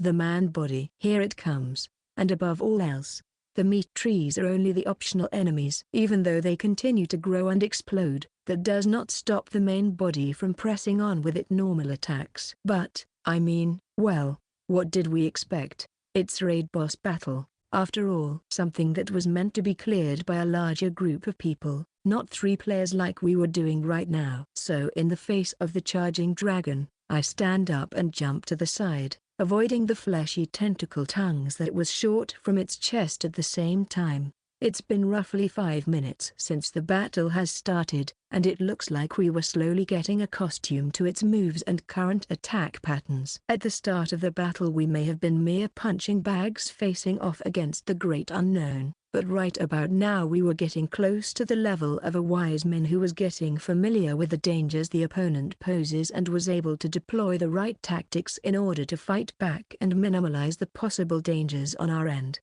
For the time being, those damn trees pose the biggest threat here. I guess we have no other choice but to cut one down before it explodes and seek refuge in the part of the arena that is not going to be affected by the blast. Or we can simply try to predict what part of the arena is going to be relatively safe and go there at the last possible moment. Yeah, we certainly can. But that would be like treating only the symptoms of the problem while omitting the root cause of said problem. And that would lead to all sorts of different problems, not to mention that the main body does not stay passive during the tree's explosion and you have to handle that as well. Aradvol's special ability certainly comes in handy here, but it is only a type of attack that is effective to some extent. It is effective, don't get me wrong, but not nearly effective enough to be able to strike a decisive blow in this fight. Letting out yet another loud roar, the back of the red zombie dragon started to shake and swell once more. That place, originally it must have been where the dragon's real back was located, but right about now, looking into it made me think about a kettle filled with red soup with lots and lots of chunks of meat swimming through that soup. What emerged from that simmering pot of red soup was a tri-headed Tyrannosaurus, as well as many other smaller monsters. All of them shook the red soup of their bodies and made loud roars. The image was gross, but it was also fascinating to some extent. Could it be that those were all victims of the red dragon? That it devoured and assimilated all those creatures into itself? And while the dino monsters slowly started to crawl their way out of the dragon's insides, I could even see the appearances of the 2 elves out there that were the most recent victims of this raid boss monster. Chapter 337 Part 2, Chapter 337, Dragon, Part 3 Part 2. But the 2 elves did not manage to emerge from the melting pot of flesh and blood. They tried to, but then the liquid mass full of fleshy chunks rose to the level of their necks, and the 2 of them began to sink back into its depths. I see. So even after death you cannot know rest, huh? Poor things. However, this is not a game where you can just press the pause button and mutter a silent prayer for the dead. This is a game where the situation changes constantly, so there was no time for things such as sending someone off. We needed to act, and act now. Deep slaughter. This looks like some sort of new attack pattern. What's it gonna be? What's it gonna be? Oh gosh, I want to know already. It looks like I might have let my guard down a little bit because of that whole horror-like scene from just a moment ago. This won't do. This won't do. I must get my act together. No time to relax. There was yet another strange object being ejected from the back of the red dragon. This time reminding me of a crushed tomato. Compared to the meat seeds, that thing was a whole lot smaller, but there was also 5 of them being ejected at a time. This means only one thing. A new attack pattern was coming our way. 5 red lumps crushed into the earth with a loud and wet sound. Then, the lumps started to move and deform further, making a whole lot of noises that surely were not good for one's mental health. and the things that emerged from the pools of red liquids, they looked like little raptors, but with the Tyrannosaurus heads sitting on top of their necks. You really have to handle it. To Shanfro's monster designers, their ideas and creativity seem to have no end. Was that a chimera as well? No, that's not it. There was a certain harmony to the way in which chimeras looked. But this thing looked as if you'd mashed together a couple of raptors' torsos and then smacked the Tyrannosaurus head right in the middle of that, pushing the torsos aside in a nasty manner. Who should I put it? Isn't it also way too short? Could it be the pieces of devoured matter were mixing inside of those lumps and the result would always be a monster born from those parts? But does that also include the NPCs? I mean, they are fundamentally different from monsters to begin with. I see. Or at least, I think I get it now. Okay, I might regret this down the road, especially since it took us so long to get here. But this is exactly why I will not allow for anything or anyone to slow me down now. This is the type of monster that no NPC should ever come across in their lives. Not that I'm worried about the NPCs here, but the result was going to be something that you could not limply laugh at. Could you shut the hell up over there? I'm trying to think here, for crying out loud. Dealing with dragon can be fairly easy of a task, but only for as long as you know the strategies that allow you to deal massive amounts of damage while staying out of the beast reach at the same time. The best strategy is to use its own weight and mass against it, and bait the attacks that causes its head to thrust forward, just like with those small dinos now. Instead of dodging completely, I make a sidestep and slash at their heads with Audiobook rebuild. The flaming swords makes a sickening noise as it passes through the monsters' heads with ease, making short work of them. It was as if the weapon itself was motivated now to do some work, now that it was actually able to slash through something like a hot knife through cheese. It was also at this time that the red dragon turned its ugly head towards me. So far it was Deep Slaughter who was focusing its aggro on herself, but I guess that a time for a switch has finally come. Then, the rest of the smaller monsters dissipated into pools of liquid and spread over the ground, as if all of a sudden their power was cut off from them. But how to attract its attention when we need it to? Technically, if this thing possesses offensive actions, it should be natural that there is a concept of aggro assigned to it, right? If this monster was able to use such broken attacks over and over again without means for us of breaking them. But fortunately this game was very just and fair when it comes to things like that. At least that is what I would expect from Amaki Ritsu. This monster was dragon-shaped, but it was actually difficult to sense any biological signs from it. In the first place, its neck was in tatters. Its torso looked as if it was about ready to fall apart at any minute now, and its innards were all over the place, and every now and then, huge chunks of meat and droplets of blood were falling to the ground. Wait just a moment here! Exclamation mark. Looking down, I could see the remains of the raptor tyrannosaur monster puddle on the ground. Looking even closer, the same kind of puddle was left in the place where the meat trees bloomed earlier. Residual objects? Excrements? No. Could this actually be? This is the worst possible scenario here. The figures shooting from its back were first a red soup, then it got shaped into objects, only to be brought back into the soup state again. This means that its body could change its state from solid to liquid, right? I don't like the sound of that. But could it really be? But if so, then the opposite process is possible in here without a doubt. TSK, Deep Slaughter. Yes? What is it, my darling? Watch out for those red puddles on the ground. I don't like them. They may be a flag of some sort. You sure it's not about my female pheromones driving you crazy with animalistic lust? No comment here. Besides, are you really a woman? I cannot simply trust the words of someone who can easily change their voice every now and then, wouldn't you say? More importantly, Sanraku-kun, if you try to attack this red puddle, a damage effect will occur. Did you notice? No. But now I know. God damn it all to hell. Just before I was able to finish that curse under my nose, the body of the red dragon cramped up and burst like a one huge water balloon. Could it be? Are you and the mud digger actually related or something? A huge bright red pool was starting to spread in place where the red dragon was only a minute ago. Under its touch, the ground started to turn into red mud as well. What is this feeling under my feet? Transmission? Or maybe contact? Chapter 338, Dragon, Part 4 Part 1. To put it simply and without any sugar-coating, the situation we are currently in is bad. Extremely bad. The chimera-like creatures that were emerging from the inside of the red pools scattered all over the battlefield looked like something you would often see in B-class horrors or even lower. They may have been small fries here, but you must hand it to them. They were really tough and resilient for mere small fries. But I think that it is not something that's characteristic of them. It's just because the developers would probably not anticipate that some players would be crazy enough to start a raid battle meant for 45 people with a team of only 3 players. TSK. Should I be using it now? No, but if I were to do that, no, that's not good. Not in this situation.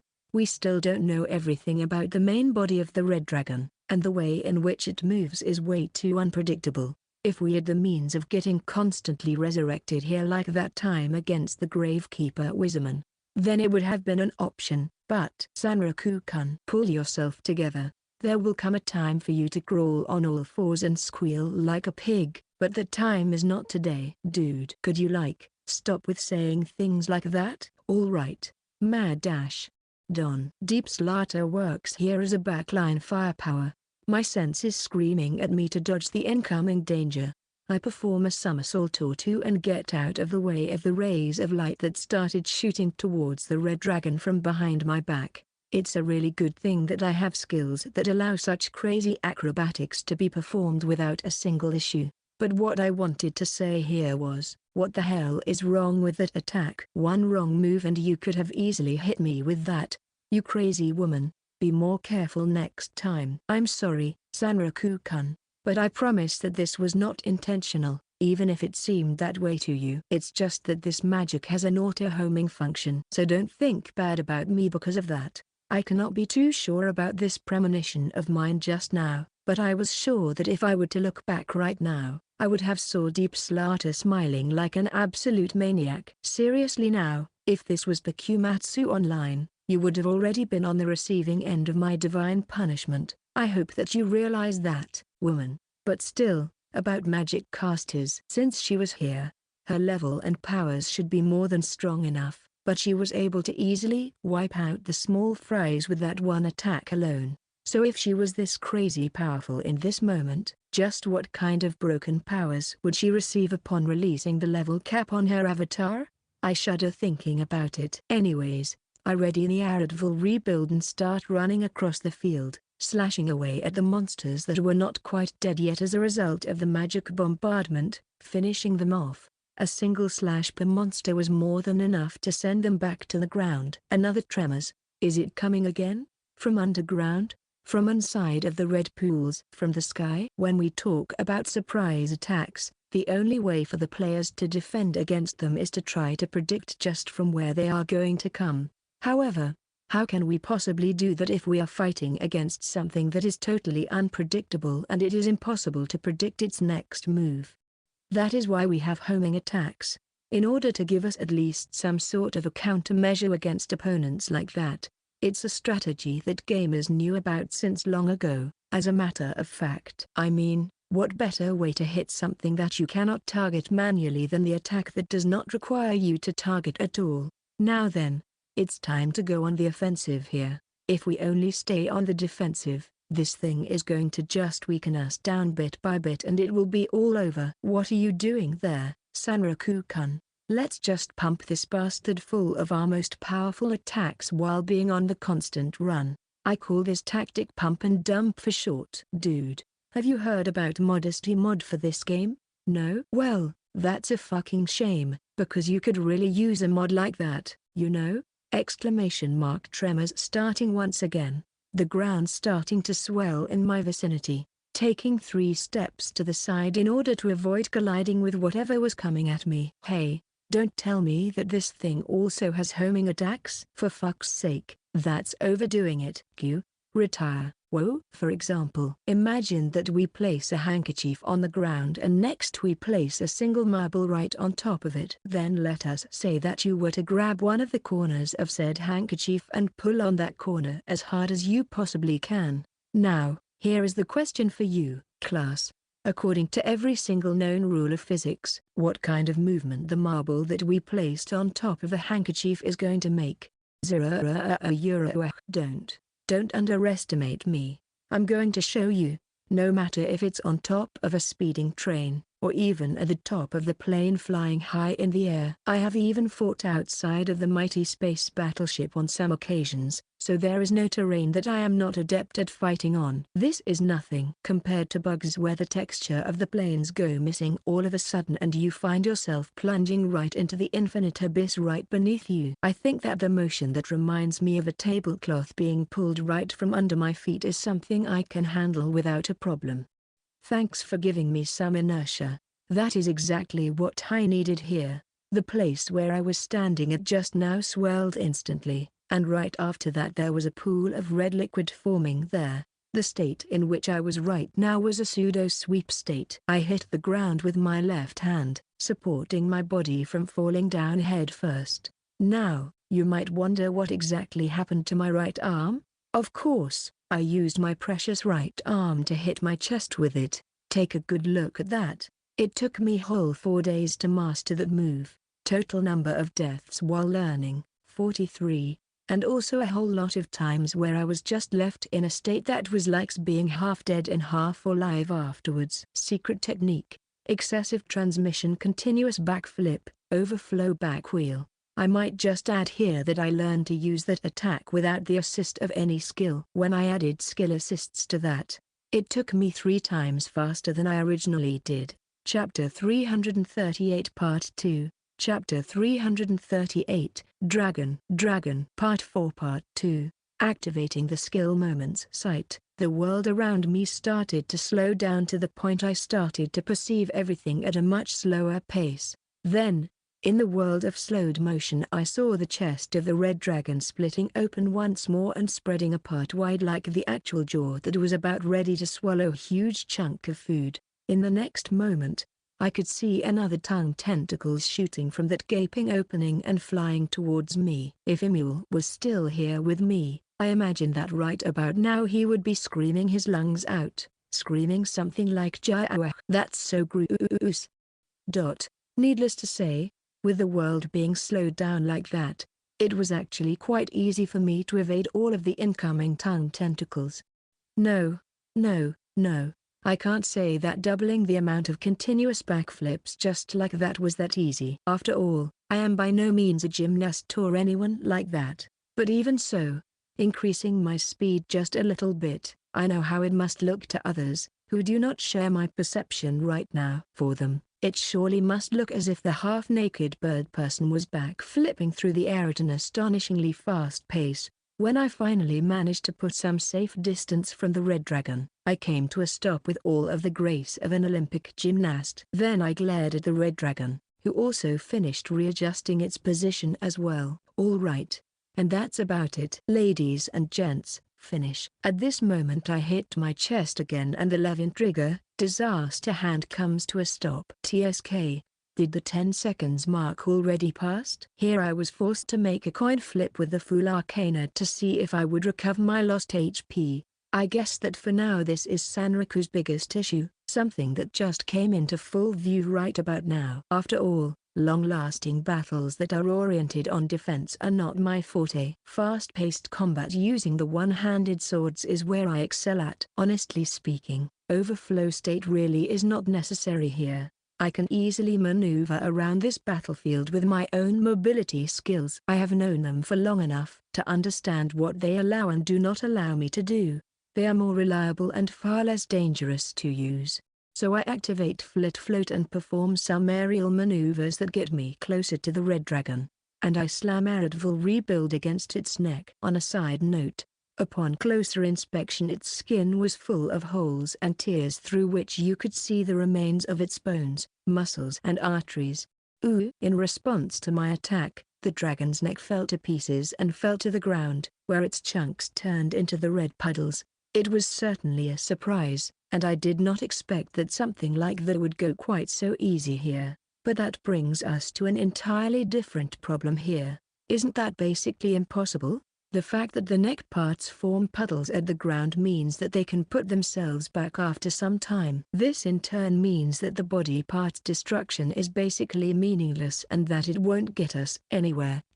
I have to do a brainstorming session here with my rearguard. Gosh, I would like for there to be a pause button in this game. So in order to gain some much needed time here, I activate the secret technique of Utsura Kagami, which is going to focus some of the aggro on itself for a moment or two. With that taken care of, I give Deep Slaughter a sign with my hand, and the two of us jump into one of the abandoned Delven houses in order to hold a proper strategy meeting.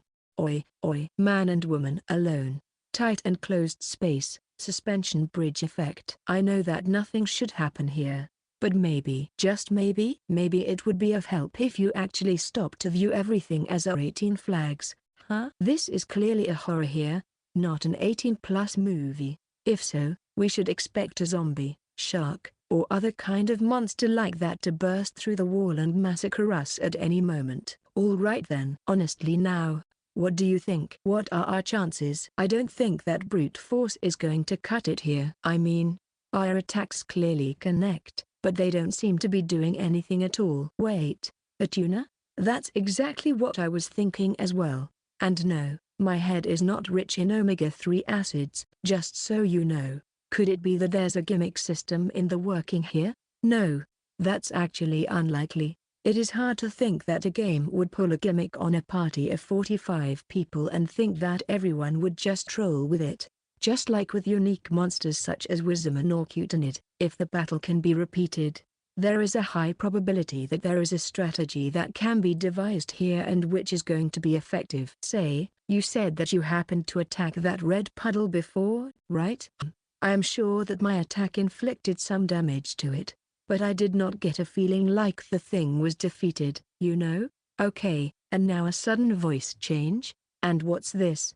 Is it from some sort of eroge? It must be, right? Calm down, me. Tolerance. Be tolerant. Spirit of tolerance is important, otherwise people would not be able to play online games and enjoy them properly. So, is that a checkmate? Does that mean this is all over now? Hey, what are you saying all of a sudden? Why do you talk like someone who just happened to go off prematurely the very moment the things only started to be heating up? Well, that being said, even if we were to somehow increase our numbers or sources of damage here, we would still be unable to win this battle, I'm afraid. I thought as much myself, but still, is there not something that we can do here? Something that would allow us to turn this thing around, no matter how much of an aspal that it would have to be. Could it be that Deep Slaughter has some strategy in mind?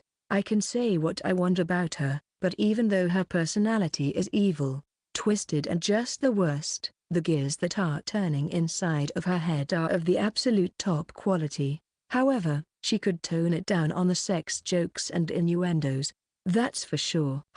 Hey, Sanraku-kun, what do you say to that? How about you just leave it all to me and just entrust yourself to my master finger? I promise to take really good care of you. Huh? Oh my. Please, don't stare at me so passionately like that. If you continue to look at me like that, I might get all moist and shed thick tears of joy. And we can't have that, at least not now. Can we? Tears of joy? You mean the tears on your face, right? Goodness gracious. I know that we are both in the same boat here, but leaving myself in your care seems like even worse idea than making a deal with the devil. But oh well, what the hell, let's just do it. One of the greatest pleasures that gamers can experience in any game world is to slowly reveal all the mysteries and the secrets that the game world has to offer. Same thing can be said about monster and enemies. There is a sense of pride and accomplishment to seeing that you have managed to complete all of the entries in the monster encyclopedia. This may sound silly, but it because of those small and simple pleasures that I simply cannot bring myself to stop playing games. That's the reason why I still want to play more and discover more things that are to discover here. Alright, It's time to do some much needed verification here. Chapter 339 Part 1. Chapter 339, Dragon. Part 5 Part 1. And you are third, and also the last. First was the monster that looked like a head of the Tyrannosaurus that got slapped onto a whole bunch of raptor-like torsos. Second was a new type of monster that looked like a crossover between an oversized cockroach and the wings of that Dracarys pterosaur thing that I happened to encounter not so long ago here. And this monster right here was the third one to go down, the one that also had the head of the Tyrannosaurus. As for the rest of that monster's body, it was mainly the freshly assimilated body of one of the people of the forest, with an arm growing from the left side of its head and a pair of huge horns growing from the right part of its head.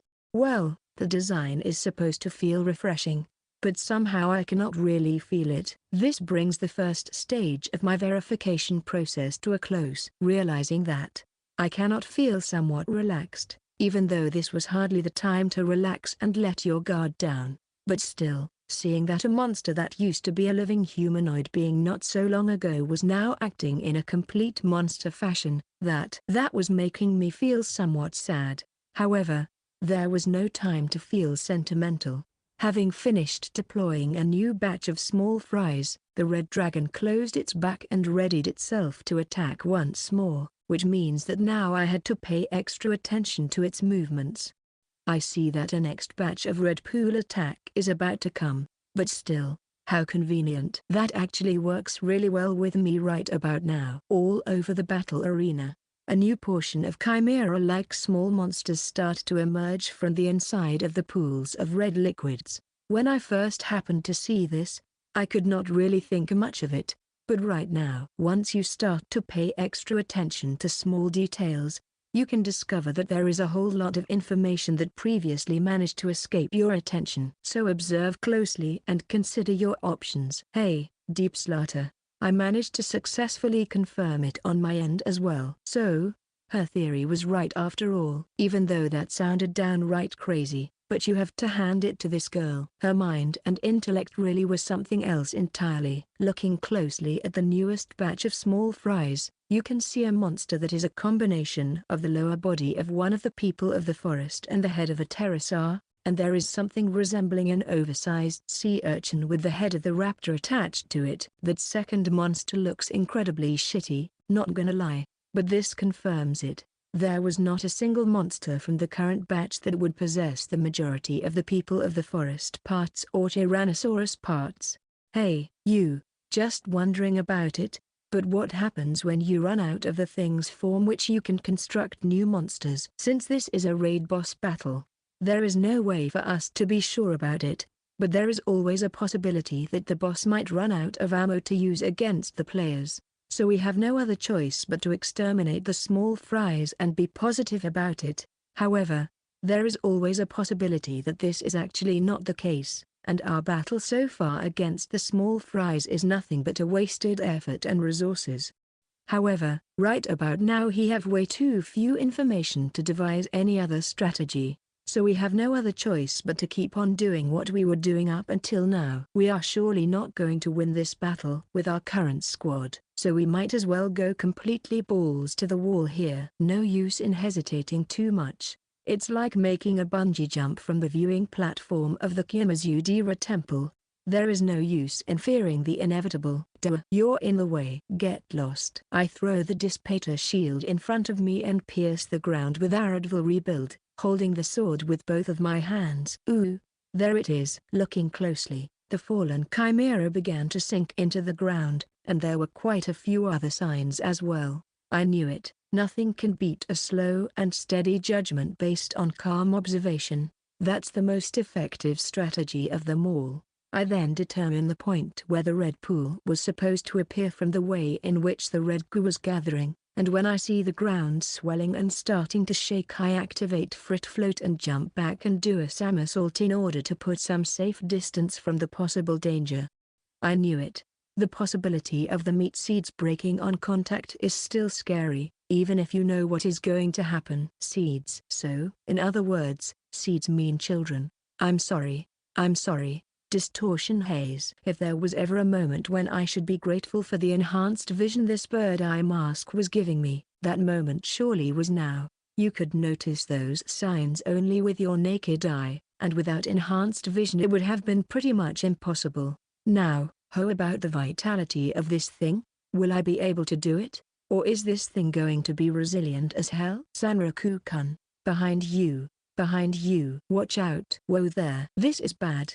That's why you never throw your shield or leave it behind, because in case of emergencies like that you are going to be left without one and you will have to go back all the way in order to retrieve it. Wait for me, Dissipator.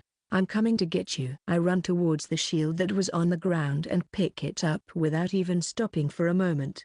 It was one swift motion on my end here. Then, almost right after that, I swing with my shield towards one of the small fries that tried to jump at me, rotating my body and slashing away with my sword to separate the monster's head from the rest of its body. Now, if I were to just crush into monsters like that head-on, the energy created from the difference in mass would be more than enough to kill me on the spot.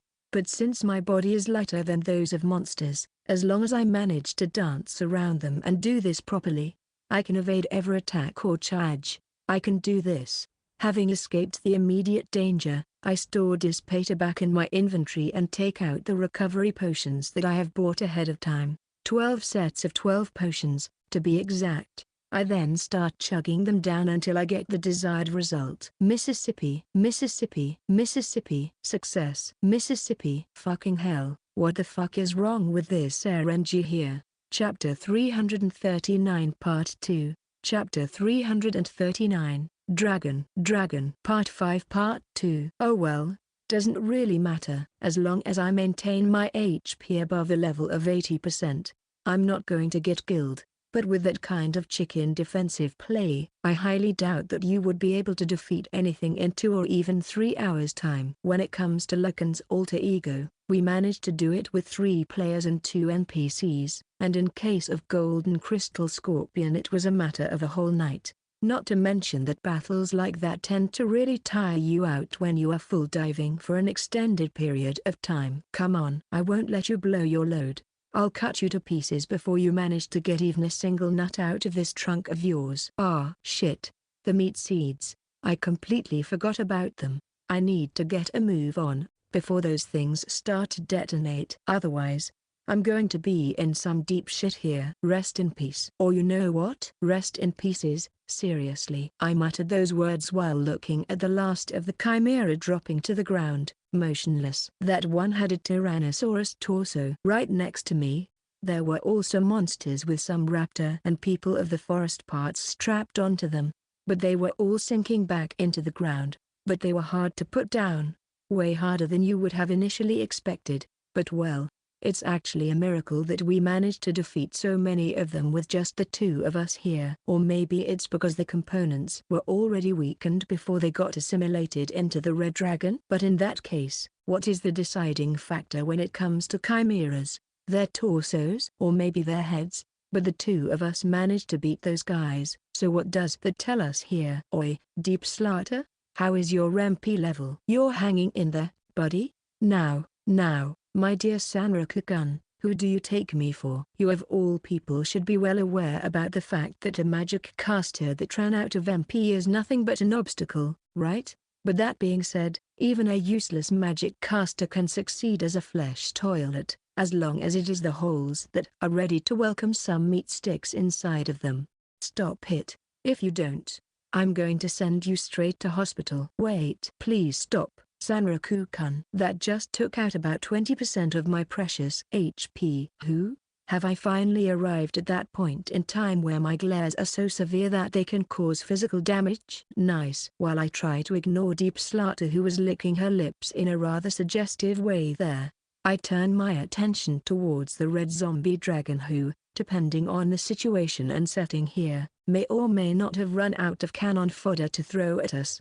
Every time we keep on defeating the chimeras that the red dragon was throwing at us, there were chimeras with less and less parts attacking us in the next batch of small fries, and after a while it could be said that it must have exhausted or at least severely deplete the number of things it managed to devour. since the only chimeras that were attacking us now consisted of the monsters that could have been found in the nearby areas, raptors, tyrannosauruses and people of the forest. As for what is about to happen from here, that's honestly one big unknown to us. Raid monster usually possess at least a few or even several phases, stages or forms, and the things that trigger the shift to another phase is not something that can be universally decided. When it comes to story bosses, some items can be used to trigger certain phases or bypass them completely, but I don't think that would be a case with a raid boss, and one such as this. So I assume that the usual business was implemented here. The next phase is going to occur either due to the raid boss losing a portion of his HP, or the players making a certain action.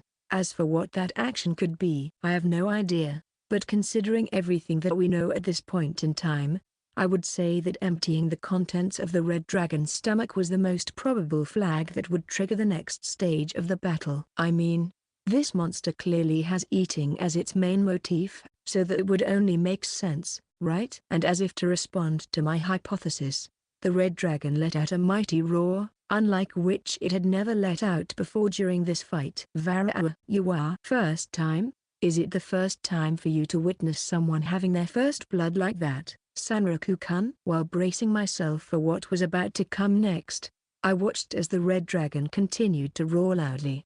Then, as if provoked by the roar, parts and chunks of its red flesh started to fall down to the ground, releasing themselves from their carrier and leaving nothing but a skeleton dragon in their wake, and then they all started to rearrange themselves. What the? You are? In the first place, this red dragon, even though it had wings growing out of its back, it never used them to fly in the sky or breathed fire out of its mouth. Or at least we were not lucky enough to see that particular action or attack pattern. But judging by the way in which it was wounded and crippled all over, and those fins, could it be that it was in fact an aquatic creature? I did not delve too much into the lore of this continent before coming here, but apparently there was a dragon here that kicked the bucket even before the players managed to lay their hands it. Could it be that the blue that was sealed deep under the sea had something to do with this? But this dragon, surely, it must be the one known as Eldrinza. Well, it's all good for now. I mean, yeah, sure, story and lore in Shangri-La Frontier are often tightly connected to the opponents the players are facing against. But at least right in this moment the thing that managed to off Eldrinzu is of no importance to us.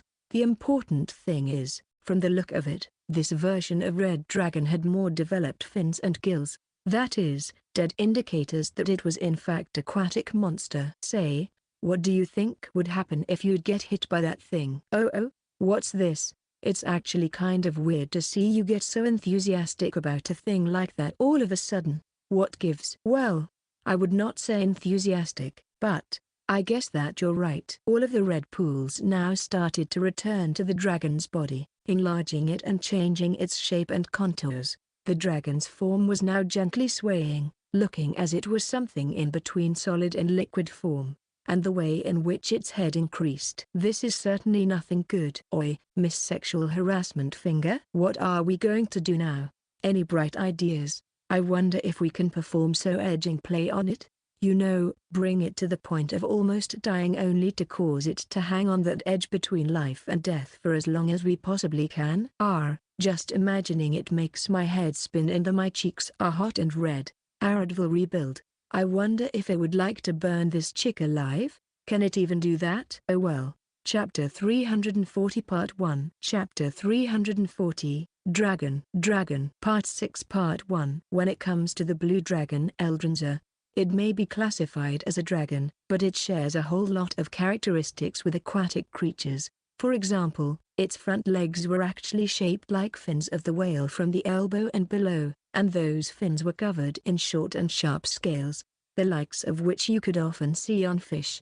But as for now, the front fins of this zombie dragon were even bigger than its torso from before, and you might have thought that with its bloated size would come a severe decrease in both speed and mobility, but no, actually, it seems that right now it was even faster than before, which was pretty weird considering its bloated size. Abue. What's that?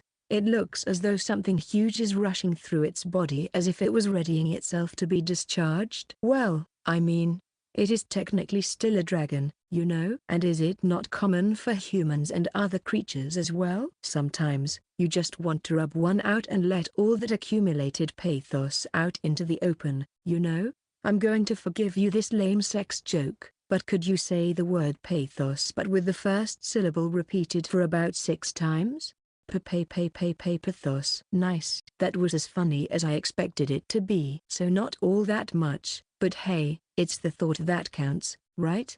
That being said, this is really bad here. This situation was already bad and messed up as it is, but if the dragon started to spit fire or steam or acid at us, it would have been made way worse. No, I think it is going to be a breath, but it might actually start to vomit projectiles. Everything was possible in this case right now, or it would even start spitting parts of its body, turning them into projectiles. There was also one more thing that changed in comparison to the previous form. There were some sort of red fumes oozing out from the various holes and torn skin across the dragon's neck, and those fumes were rapidly spreading all around the area, drastically decreasing the visibility and making it impossible for us to see what was ahead of us. I know that limiting the field of view is one of the most commonly used tactics in video games and boss battles, but is it not a little bit cheap in this case? I mean, it was already hard for us to fight back, but at this rate we won't even be able to see our death coming to greet us. You think death is the only thing we need to concern ourselves with here? What about sexual harassment? Don't forget about sexual harassment. If I were to choose between the two, I would gladly choose death every single time. As you wish. Death it is. No way. Don't tell me that necrophilia is actually your hobby, you sick woman. We start running away from the dragon, at the same time avoiding the biting attacks of the skeletal jaws that started to emerge from inside of the newly formed red pools across the battlefield. Carefully surveilling my surroundings, there were jaws, claws, talons, fins, wings and tails all over the place. There was no exception. A whole swarm of them. What the hell is this, even? What kind of mechanic allows the boss monster to start duplicating itself after vomiting out the contents of its stomach? Hey, are you sure that this is fine, Deep Slaughter? As for me, I'm still good to go here. The newly formed red pools feel like flattened and deflated futons, but even with something like that you had to take care of your moves as to not lose your balance and get taken out. However, as long as I had my mobility skills with me, there was nothing to be afraid of here. However, things are entirely different when it comes to Deep Slaughter. If her words are to be believed, she was a sage, the strongest possible magic profession in this game. This is not a warrior or magic warrior, so she probably does not have any mobility skills at her disposal whatsoever. In other words, she is just cut above a piece of wet cardboard, something that would easily get obliterated with one attack should she be hit by it. It could be easily said here that the battlefield itself is a hostile entity towards us, and proper management of enemy aggro is really difficult when faced with circumstances like that. Not to mention that with the two of us here, Deep Slaughter is a much better target to go after, mostly because she is so squishy and because her magic attacks are a bigger source of threat, at least in theory. Not to mention that right about now, the way in which the zombie dragon was proliferating was making it seemingly inexhaustible. To be perfectly honest, right here and right now would be the best time to just drop dead and respawn, but let's just keep on moving to see just how far we can take this battle. Shall we? However, the answer that Deep Slaughter returned to me was far from what someone who was about to give up would say. Hey, I know that I may be just a magician, but that does not mean that we should just give up, right, Sanraku-kun? Even when facing alone a group of horny monsters, the only right answer as to what one must do is to simply give your best, right?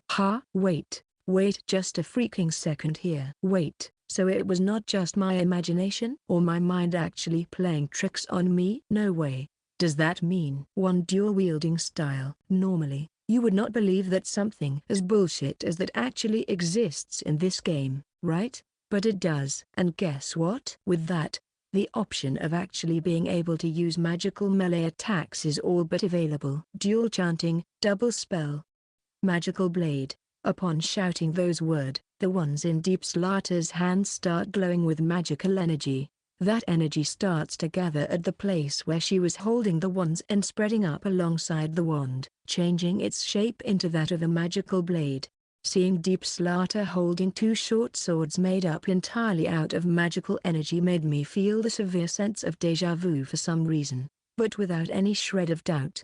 The aura that was emanating from her at that point was that of a seasoned warrior, and it's not over yet. Now, it's time for the moment you've all been waiting for. Combining the strengthened magic with the physical skills I happen to learn and level up on the side. This is the pinnacle of imitation roleplay. It is also in homage to Spell Creation Online. My own take on Sanraku-kun's Melee Magician, my Front Arts Magician. Chapter 340, Dragon. Part 6 Part 2. While the red dragon tries to have a bite of Deep Slatter, she strikes its neck with terrifying precision with her dual short swords made out of magic. The way in which she was moving, the way in which she was attacking, the way in which she was dodging. This was no longer Deep Slatter there. No matter how you look at it, this was exactly the me from the times of Spell Creation Online. Eh? You mean to tell me that you were doing imitation builds of my playing style in other games? I thought that you would be more impressed than that. Why do you take that in so casually and normally? No, look, how do I even say it? If it was anyone else who would have done that, like Akatsuki Akane, for example, then I would have been shocked and impressed at the same time. But you have acquired so many personal information about me that it would be surprising if you were not able to pull something like that off. So no, a totally normal reaction is all you get here. That's strange. This technique should have worked flawlessly, and yet it did not work here. Hey, even if it did work properly, I don't think I should be the one at which you should be directing that thing. All right, Audiobook. Disregarding Deep Slatter for now, it is good to know that Eldrinza the Red Dragon apparently inherited some of the attributes and quirks of its aquatic incarnation. This means that Audiobook's flames should work exceptionally well against this particular monster. Maybe it is impossible to slash that raid boss monster in half with a single slash, but if I try to slash at it over and over again, sooner or later I am bound to succeed. However, there is a serious problem when it comes to realizing that strategy, namely, the forms that the raid boss assumed and was probably to assume in the nearby future. And the fact that even though the red dragon was way bigger now than during the first form, it managed to retain its mobility from that form. What now? Making a pool all by yourself? But remember, you should not jump headfirst into water that is less than 10 centimeters deep. The pool of red liquid was not all that deep, but the red dragon managed to swim inside of it just fine. However, I sure hope that we won't have to deal with much of surprise attacks coming from the water, because that's the epitome of shitiness, retreating to somewhere where the players can't touch you and attacking from there. Then, a huge red squirrel appeared right at the red dragon's feet, as if it just jumped out of the water. However, this time around the motion was not as if you were pulling a tablecloth from under a marble. If we can deal with the ground motions, then the options other than simply escaping can become available to us. As I await the incoming small fry, I take the Audiobook rebuild in both of my hands and take the appropriate stance. Then I stab the sword forward, lodging it into the creature's abdomen firmly. From there, I swing it up to cause some massive damage to the monster's chest as well. I get the feeling that I did not manage to lodge the sword that deeply, but when I tried to pull it out I actually had to put some effort into it, because the sword was getting sucked right back in. It's like trying to slash the water torrent vertically with a paddle. Even though there is some degree of resistance to it, the process alone seems to go smoothly. With that being said, I move towards the red dragon and take a quick stab at its crotch area with Audiobook, only to withdraw the sword right after that. Although the wound itself was shallow, it certainly managed to cause some degree of damage to the main body. At the same time, a stupid thought occurred in my head. Hey, how about slashing away Eldrinza's dick while I'm at it? But wait, does it even have one? Can't see it anywhere here. Maybe this thing is actually a female? Well, not that I would expect a single blow to be the decisive one, but still, The red dragon jumps into the air and makes a dive into the pool of red liquid, splashing it in every possible direction. It was actually kinda cool maneuver to see. It was still a cowardly move, but you cannot deny that the way it looked was top-notch. Now then, I wonder what I should do next. But even if I continued to cut them or bake them, why do I get the feeling that more and more will just keep on coming? It's as if their stock was now programmed to have infinite numbers. So how should we proceed from here? Sorry, but if Japanese is too much for you, could you at least try speaking in English? That would be much appreciated. About 20 minutes later, together with Deep Slaughter, we evacuated inside of the abandoned house again in order to exchange the things that we managed to take notice of. Isn't that thing way too durable? I agree here. Being surrounded those reddish, thick, swollen and big things from every possible direction is already hard enough as it is. By the way, I know that dragons are technically reptiles, but do you think that they have turtle heads down there as well? I was wondering about that for quite a while now. I think it's more like a fish's. Nah, it's a turtle head for sure. Fish, turtle, fish. Let's go to the middle ground here and say that it is like a shrimp. Short, but carved and cute. Are you like a shrimp, Sanraku-kun? So now you switch to crustacean completely out of the blue? Ngah, shit, you're right. No, turtle. I take that back. They are turtles. Now it would be a good time to add insult to injury. But let's add a chili pepper to the wound instead of the salt. But that being said, I think that we might be in for some deep shit here. Sanraku-kun, I must say, it surely has to be that way, looking at how quickly you turned from stupid humor to being all dead serious. The hell? Deep Slaughter was pointing towards something, and I directed my gaze towards the point she was pointing at. And there it was, a strange red substance oozing into the house through the gaps and holes in the floor and the walls. After all, this was an abandoned house, so it should not be a surprise that it was not in the best shape possible. Exclamation mark. Kicking down the decaying door and jumping outside in a hurry, we could see that the pool of red liquids was slowly spreading towards the residential area of the village, where the people of the forest once used to live. However, that area should have been way outside of the red liquid's range. Does that mean that its range can expand as well? Sanraku-kun, I'm sorry to say this, but I have good news, bad news and worst news. Which one would you like to hear first? Let me guess. Good news is that this thing is probably on a timer. Bad news is that the red pool does not stop on expanding, no matter what obstacle is in its way. And the worst news would be you can understand it just by taking a quick glance around your surroundings. Just a quick estimate here. The numbers of small fries happen to increase by at least a threefold. That's the bad news. Actually, the worst news is that at this current rate, this thing is going to reach the altar of awakening sooner rather than later. Oh shit, you're right. This is really the worst possible news out there. Chapter 341 Part 1, Chapter 341, Dragon, Part 7 Part 1. At that point in time we were still not sure if that building in the middle of the village was indeed the altar of awakening. We only had the testimony of the people of the forest for that. But right about now we also had a new problem. The ever-expanding pool of red liquid from the red dragon. At this pace, it would eventually reach that building, and the possible altar of awakening within it. Say, Deep Slaughter, do you think that the altar of awakening is an indestructible object? Maybe, but I could not really count on that possibility.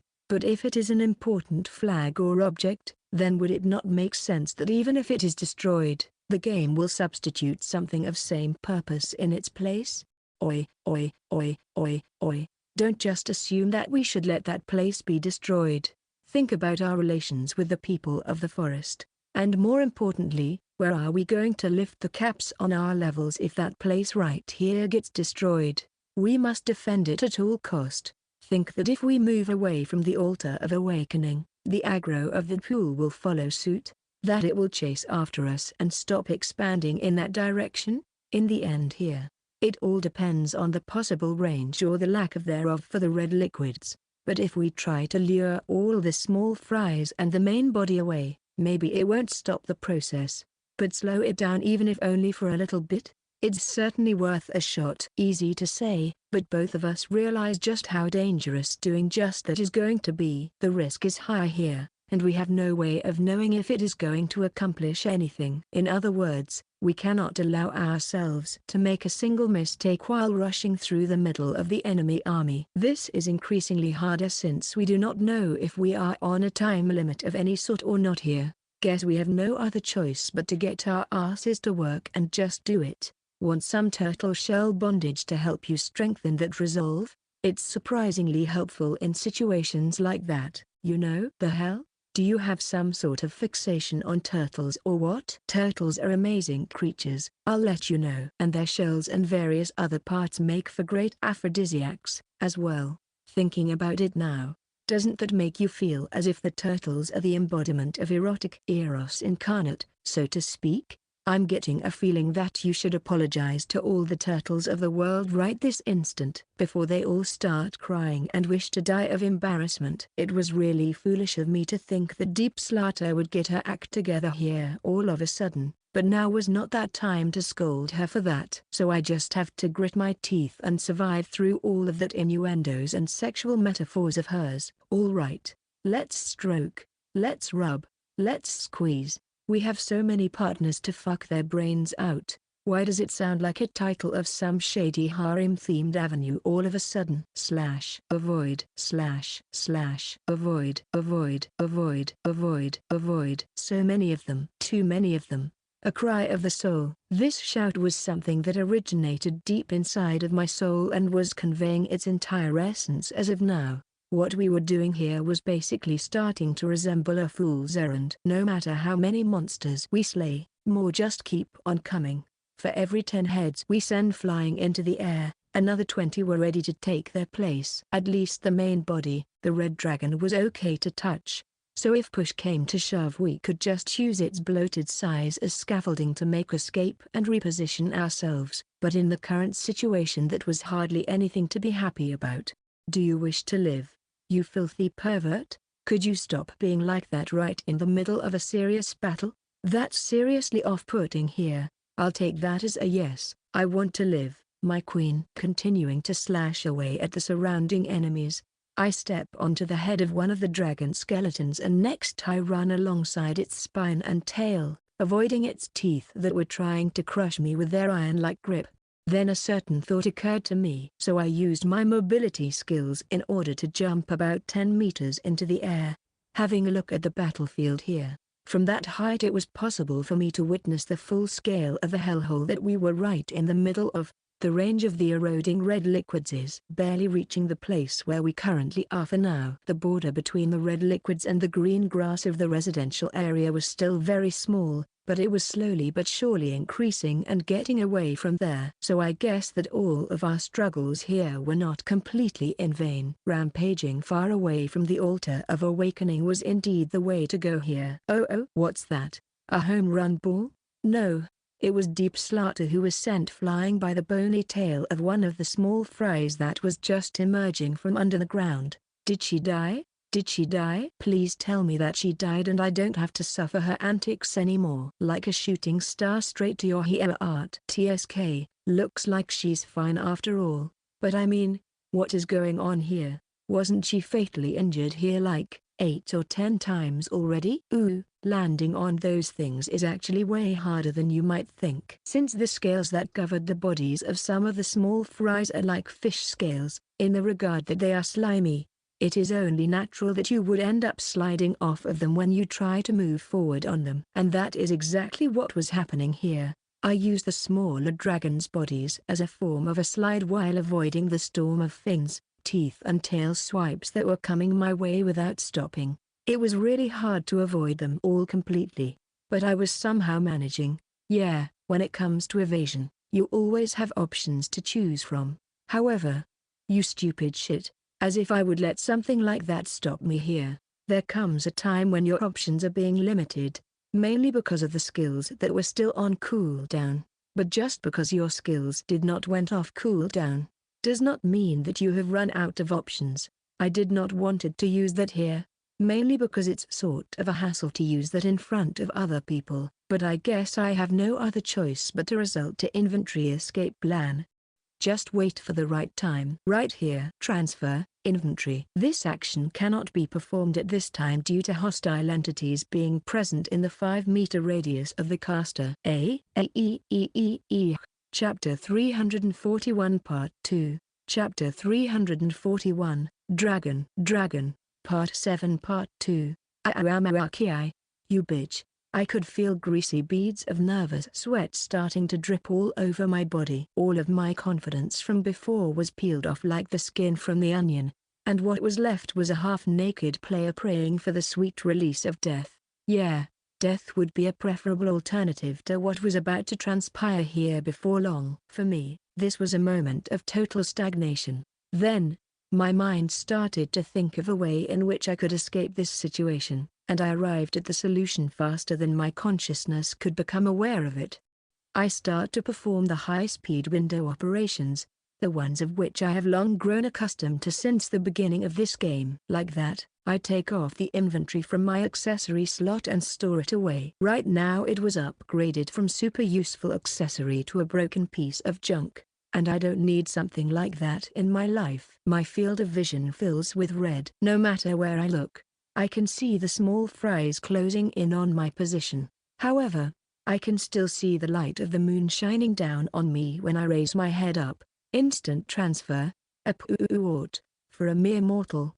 The thing I did here was to change my coordinates by measly 5 meters. But in the grander scheme of things, that was a brilliant and almost godlike move. I might have been only a slight change, but it was enough to save my life here. Just like the waves of ocean water crush against the rocks near the shore, the waves of rushing monsters all collided with one another, causing damage to themselves and falling to the ground. I readied my sword once more as my lapis star cloak shook on the wind. I was about ready to fight for my life once more after being near ready to throw it away, but no more. However, there was this pent-up frustration and anger deep inside of me, and right about now those feelings just had to find some sort of a way to be released. So while still being in the air, aligned my legs together, bent my knees and then straightened them, imitating a certain well-known pro wrestling move. Eat this and drop dead. The name of this next maneuver right here is plus gravity 8 airdrop. So, does that mean that the inventory's activation conditions have been tampered with in a soft patch or something like that? Whatever, with a range limit of 5 meters, you can still use it in battle, but right about now it is nothing but a piece of junk to me. There are even some attacks that can be carefully avoided with a range limit like that. So even if it was a little bit inconvenient for me, under the right set of circumstances I can still make that work. But this. Right now I need to do something about that boiling anger inside of me. And what better way to do that than to take it all out on the punching bags right in front of my eyes. I stretch my legs just at the moment of impact, in order to use the power of the collision to turn it into the power that would allow me to eject myself from there towards safety. If the repartition is possible here, then I can deal with it no problem. I launch gravity 0. I kick the neck of the monster that was about to bite me and change the direction at which the gravity was affecting me. Then I throw into the mix riot accelerator, which reduces your HP but gives you a boost in agility instead. It all results in action that consisted of kicking, changing the flow of gravity, stopping myself from falling and climbing back up. When the gravity 0 ends, I perform a somersault to land on my feet. I also happened to land on the front fin of one of the monster who swung it at me, trying to knock me off my feet. From there I jumped in the air and once Frit Float's cooldown ended, I cast it again and bounce off the air. This stuffing is so sweet. Oh my. Judging from the amount, even 100 people would not be able to fill so much of it in there even if they went all at once. Huh? Stop saying things like that, or else people might misunderstand and you'll find yourself in a very perilous situation one of these days. Sexual negotiations? I'm fine with us being just casual sex friends, but if you want to spice things up like that, then I'm all in. Bring it on. All right, Aradville, my child. The time for you to burn this slut to a crisp is close at hand. That left meaty part is going to be cooked into well done. Or maybe we should leave it on the grill until it burns away into a lump or charcoal. However, let's give the credit where the credit is due. If I were not getting turned into a ball for the crystal scorpions to play with on a regular basis, I would have never come up with an idea like that. This day and age, it was not all that surprising to see that AI was learning of the players' patterns and was actively trying to interfere them. So right now some of the monsters were trying to prevent me from going upwards. I'm really sorry for all of the players who are going to find themselves screwed over because of that, but once you obtain inventory, it will become much easier. Trust me. Alright, I managed to survive somehow, but now what? And what is this thing doing now? This looks like convulsions to me. Think that it's actually coming or what? That would have been a convulsion closely related to agony. Maybe this thing is a masochist. So getting beaten is actually a reward for it? I don't know about that, but the one who programmed such movements into this thing was a raging sadist for sure. Talk about a new age of SM play. The future is now, and it's actually scary. You know what? You can take all of this barbecued meat to the grave with you. Just die already. However, the fact remains that the red dragon was now taking some sort of a special action. For example, all of the red liquids that were expanding all this time now returned to the one that released them, gathering around the dragon. The way in which it was moving and swaying, it was way too obvious. Thinking about it now, don't you think it would be one hell of an achievement if only the two of us managed to go into the third form of this thing? No, no, no. Do you even realize what you are saying here, Sanraku-kun? That's crazy, no matter how you look at it. I know, right? Too easy. That is the conclusion about the second and third form that both Deep Slaughter and I managed to arrive at. Raid boss monsters are the encounters that assume that a large number of players is going to take part in the battle. It also means that the boss is going to have the attacks up its arsenal that can easily decimate about 20 or even 30 people with a single blow. Sometimes, even the whole raid group can get destroyed all at once. Just because we are managing to hold our ground until now, this does not mean that we can clear this encounter. If so, the conclusion that can be derived from here can only be one, the third or even later form. I'd say that's where the real battle starts. And from the look of things I'd say that we are approaching one of those forms, and we approach it fast. It was as if the tissue paper that was spread across the ground was suddenly gathered in one place and formed into a sphere or a lump. And that lump was actually the size of an elephant or even bigger. It was hard to estimate what was going on inside of that big lump, but the wet and gargling sounds echoing from inside of it were a dead indicator that whatever it was, it could not possibly be anything good. Bodily fluids. That is without a doubt the sound that certain body fluids make, right? Could you shut your whore mouth for just a moment there? Seriously. Now then, it's time for the third form. Could it be that this is where the real battle begins? Chapter 342 Part 1. Chapter 342, Gods. Dragon. Erythrocyte. Part 1. The Red Dragon. Great Devourer. It is an organism that devours other organic life forms and by doing so actively replaces their cells with that of its own. That way, everything that the Great Red Devourer manages to consume becomes a part of it, making it stronger. As an individual organism, it is not nearly as powerful or deadly as its blue or white brethren. Those organisms managed to almost wipe all life off the face of this planet during the era of the gods, and even though they were eventually contained, the aftermath of their devouring rampage could still be seen in parts of the world even in this day and age. However, just because the red was not nearly as strong as white or blue, it was still a very dangerous monster that could not be underestimated. Prey on others, devour them, and then replace their cells with your own and grow stronger as a result. However, this process is not really where the essence of the Great Devourer lies. There is in fact yet another Great Red Devourer in this world, peacefully slumbering underneath a certain extinct volcano. It is an existence similar to the Broccoli X, but at the same time something completely different. It could be argued that its existence is one of the cornerstones of this world, but that would only be half true, for even that organism is nothing but a mimicry. That being said, the link with the underscore is something that is common to the raid monsters of the new continent. At the same time, this link to the underscore that all the raid monsters of this continent have is their strongest weapon, their ultimate trump card.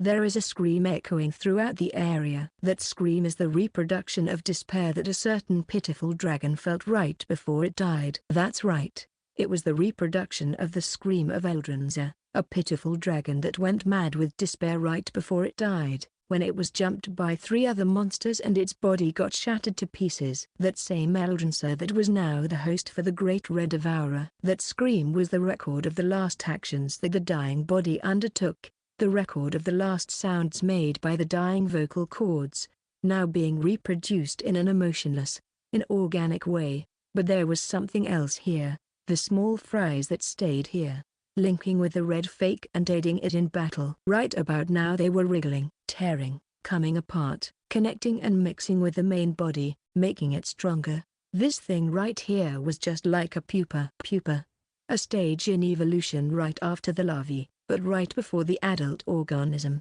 a passing stage. At the current moment, the Great Red Devourer was using everything it had managed to devour in order to grow its host in size and strength, a last desperate effort at assuring its survival here. The monster increased its size, there were way more parts to it now than before, and there was a clear aura of hostility coming from it right about now.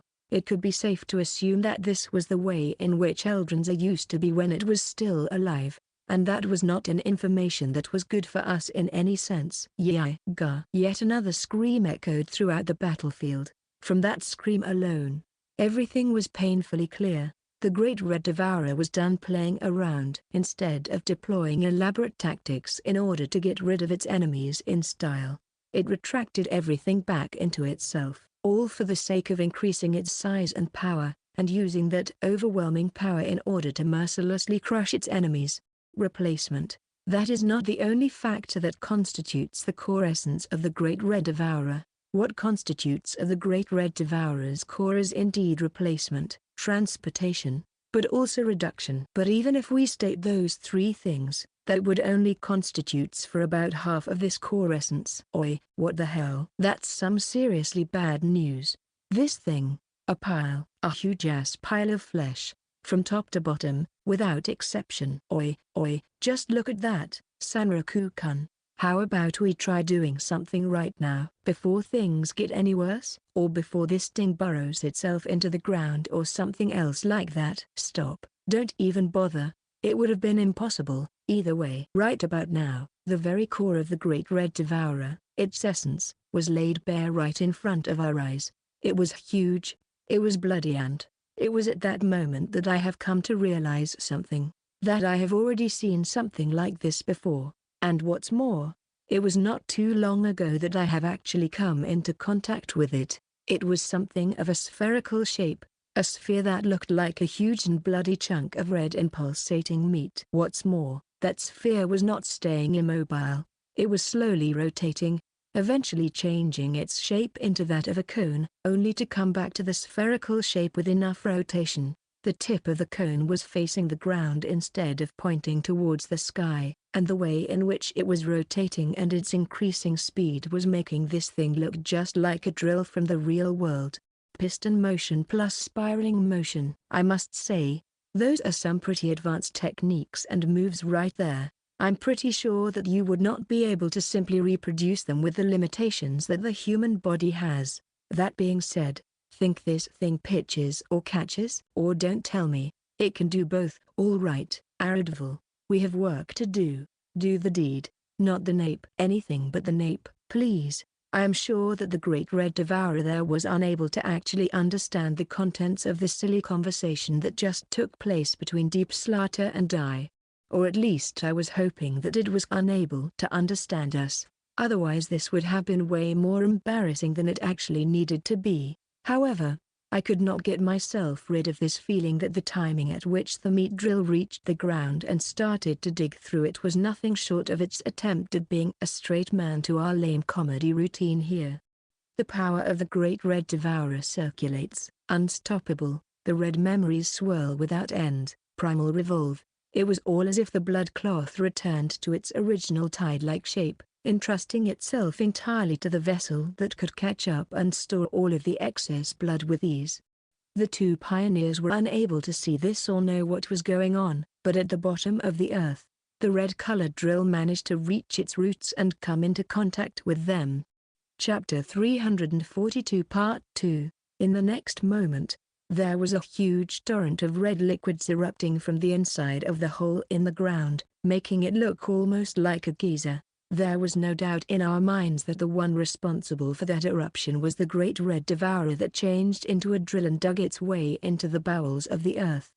Not only that, all around the village of the people of the forest, there were pools of blood being erected one after another, and what appeared from those pools of blood was huge, ominously glowing red crystals, looking as though they were made from crystallized chunks of blood or something equally sinister. There were even droplets of blood dripping all over them. No, those crystals did not appear just out of thin air. Truth to be told, they must have soared up from deep below the ground, just like that geyser of blood from before. Alongside that harrowing cry, the blood columns stopped appearing all over the place. It was as if something deep down below cut off their power source and stopped them from multiplying anymore. But instead of that, all of the red liquids that managed to spread across the ground here started to gather up at one single point once more. The very first thing that appeared before our eyes were the legs of this creature.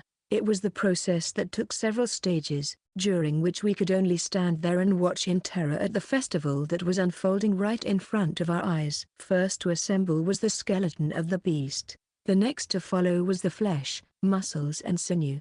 Then there was time for the skin to cover everything, and last but not least, the skin was covered in rows of slimy, hard and sharp scales. What stood before us now looked exactly like the late blue dragon Eldrinsa must have looked like when it was still alive and kicking, but there was also a clear distinction. You could see the places where the damage to its body after its death was mended by something, and that something looked like red clay or other strange substance like that. So it can be said that no matter what damage was caused to it after its death, the other organism that was using its body as a host healed those wounds and made it seem almost alive again.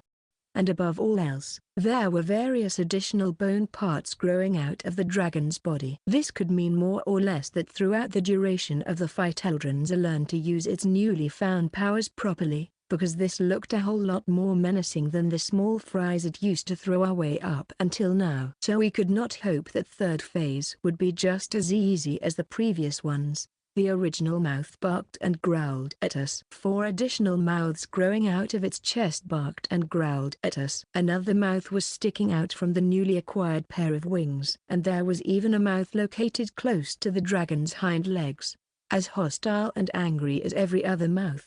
At the current moment, what we were facing off against was a total of 7 jaws that continued to growl and bark at us. If there was any chances for us to end this fight simply by the virtue of ending our own lives ourselves, that chance was now gone for good. All because of those 7 mouths before us. Their barking and growling was a clear indication that we would not be let off the hook that easily and that our deaths would be sure. The pressure I was feeling at that very moment was so great that I thought that my skin might actually burst in flames at any moment now. Throughout playing this game I have seen quite a lot of cases when my opponents were changing forms, but this thing was actually on a completely different level. Nothing else could come even remotely close to that. This monster, there was not a single sign that it was playing with its prey, like in case of Lycan. There was not a single trace of sadness and loneliness oozing from its body like in case of Gravekeeper Wiseman. There was also not a single drop of murderous intention like in the case of Goldia 9. And once again, there was not even a single trace of any organic or biological feeling emanating from this beast. For example, yes, that's right. There is no malice like in the case you were meeting the guillotine's blade or an electric chair. It did not feel like a living being at all. Like deep slaughter and it was also not a monster. If I had to compare it to something, Was it like a tool or a weapon? Something that was only meant to carry out specific actions or orders, without actually having any feelings regarding them. Like I said, it was a feeling that was hard for me to describe, but at the very least I was now sure of it. Deep Slugter, can you possibly shoot a recording from some safe distance? I wonder about that. But why? The only thing that it would possibly record would be of you getting instantly. You are, it's coming at us. Now buggy. Its movements were now different from that of the first form, the one that behaved like an aquatic creature being thrown on a dry land, but it was also distinct from the way in which the second form was acting, the one who could move on dry land as if it was swimming in shallow water. Looking at the shape of its fins really quick, you could see some parts there that looked just like degenerated legs, a symbol that was most probably meant to shout, "Look at me, I can walk on dry land now, no problem." And right now that monster of a mass was charging straight towards where both Deep Slaughter and I were standing. A powerful amalgamation of bones and muscles rushes forward, trying to sink its fangs right into Deep Slaughter. Its moves right now were sure and steady. There was not even a trace left after that dragon who looked so wobbly that it might actually fall to the ground at the next possible moment. Even though I managed to dodge that attack at the last possible moment, a forced high-speed move like that caused me to lose my balance on the spot. I saw that Deep Slaughter was actually done for, and that three jaws were already on their way towards me so that I could share a similar fate to her. Oi, oi. If you keep on looking at me so passionately. Wait, what the fuck? Why the hell is the back of your mouth glowing like that? At least give me enough time to use Levin trigger, disaster hand. No, even with that, I would have never made it in time. I must find some other means of escaping this breath or laser death zone. Q. Instant transfer. A port. Teleporting right now even on the smallest of distances was certainly going to throw me in an awkward position and leave me vulnerable for a moment or two, but that was far better than being hit with that breath attack, which would definitely end up in an instant kill. Moving through the void must have twisted my body quite a lot, because when I exited the transportation gate, I twisted my neck towards where the dragon was supposed to be. It was then that my eyes saw yet another jaw growing out of the dragon's tail. Oh fuck. This is not good. This is really not good. There was a flash of bright crimson light being emitted by the dragon and shooting my way, and me, being up in midair and with no means of moving or changing my position, there was no way in hell that I would be able to avoid it. My body is being devoured by the blinding red light, and the amount of my HP starts dropping at an alarmingly fast pace. But alas, the gods of randomly generated numbers never smiled upon me at that moment. As a result, my HP dropped to 0 in an instant, and then, my body was crushed flat like a pancake. Chapter 343 Part 1. Have I died? I should have expected something like that to happen. Thinking about it now, the second form was a dead giveaway that something like that might occur later, but before I could connect the dots in my head, there was already a mouth growing out of the tail and I ended up dead. Moreover, how could I expect that during the third phase it would start using its breath all of a sudden? It was not doing that in the first or the second phase. Also, it might be a little cheap, but using more than one mouth for that at the same time came as a surprise here. Live. However, since the mobile save points made by the people of the forest were no more, the one that I have respawned at is most probably the Skulachi Castle. At least that was the place where I rested before all that, so it should be good, because even if I joined the escaped people of the forest, I would have still ended up here. So, alive, but man, what's the deal with that third form?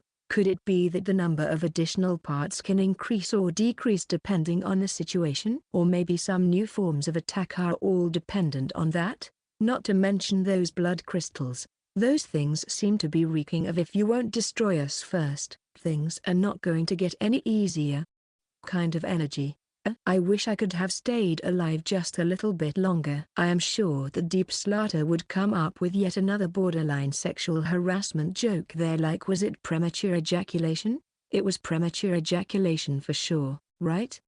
If that was to happen, I would have asked Kyotomet or someone else like her to just off her without having to regret anything about that. Emule-san, please, we shall leave this one to you. Here it goes. The special raise and shine kind of wake-up kick. Bugay. All of a sudden, there was a mighty blow delivered right to my stomach. What's more, the impact caused my head to bounce backwards and I could feel the back of my head smashing against something really hard and really moist. What the hell? What was with that impact just now? Impossible. Why would the beds in Skullachi Castle be so goddamn hard, huh? Sanraku-san, quick, come back to your senses. There's no time to be sleeping in the middle of the battlefield. The battle is not over. At least not yet, huh? Emule, what are you doing here? But how? You should have left the party with everyone else and get away from here. Wait. What is this? What is happening here right now? Q. Avoid approaching this beast as much as possible. Keep a safe distance at all cost. Let us avenge the deaths of our dear comrades. Let us reclaim our rightful home. Yes. Now, look here. You filthy beast. Don't even think that you can get away from here. We are your opponents now. If I were to give that image a name, that would be something alongside the lines of people who are first to die in a horror movie are desperately trying to fight off the monster that is in front of them. I know that this may be in poor taste, but it is so nice to see other people risking their lives and giving their best for once. In other words, this here was a rather enjoyable sight to behold, but that's not really important right now.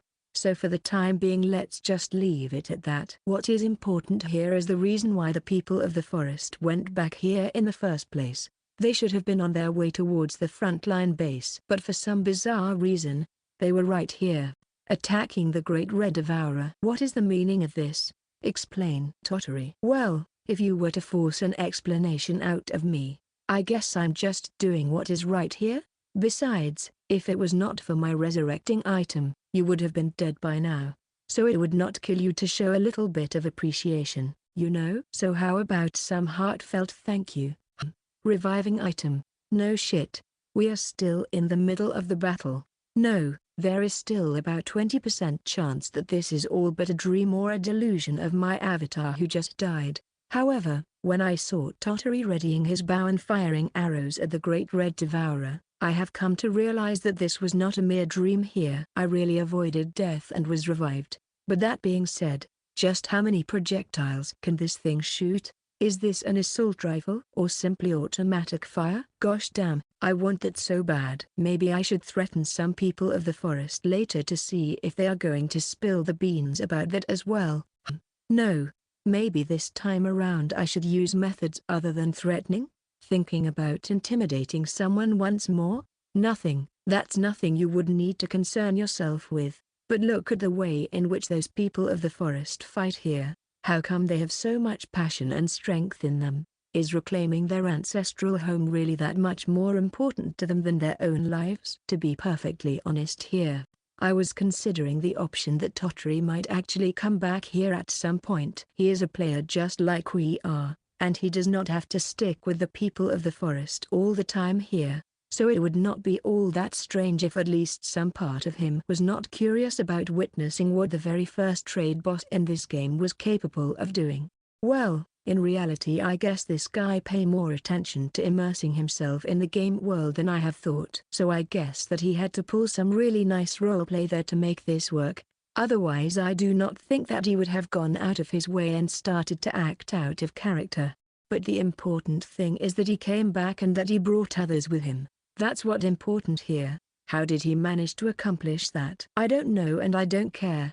Okay, all right, it's just that, you know, I know that Emil is here, but what about those two that I have left in his care? Where are they? Are they safe? When it comes to the king and the princess I left them behind, just to be on the safe side. Oh, but don't worry. I also left Raymond and Lacetta with them. They are warriors who have a relatively high level amongst all people of the forest, so it should be fine. Chapter 344, Dragon. Part 8 Part 2. So the king is? Oi. No matter how you look at it, those guys are royalty, you know. Shouldn't you pay extra attention when assigning escorts to them or leaving them somewhere to their own devices? As for the princess, it might be hard for me to say this, but she volunteered to be a decoy against the incoming monsters. Jafun.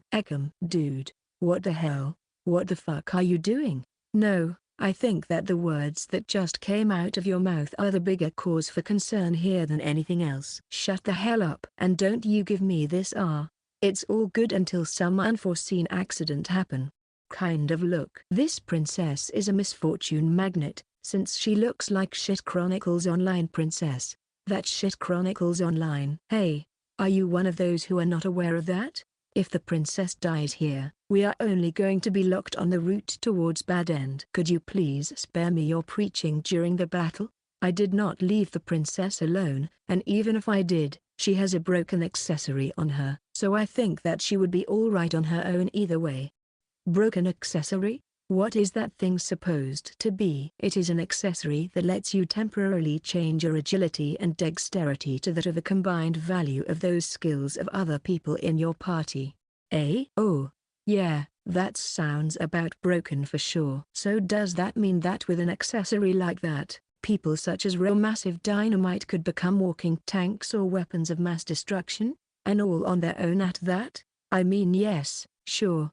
It is quite broken. But I honestly think that inventory is even bigger of a deal here. But an accessory like that is almost certain to be hit with an elf hammer in the future, so I would not place my hopes with that one. I mean, is it not crazy that you can store almost anything inside of a closed space with seemingly unlimited storing capacity? But that being said, this item must be special or limited.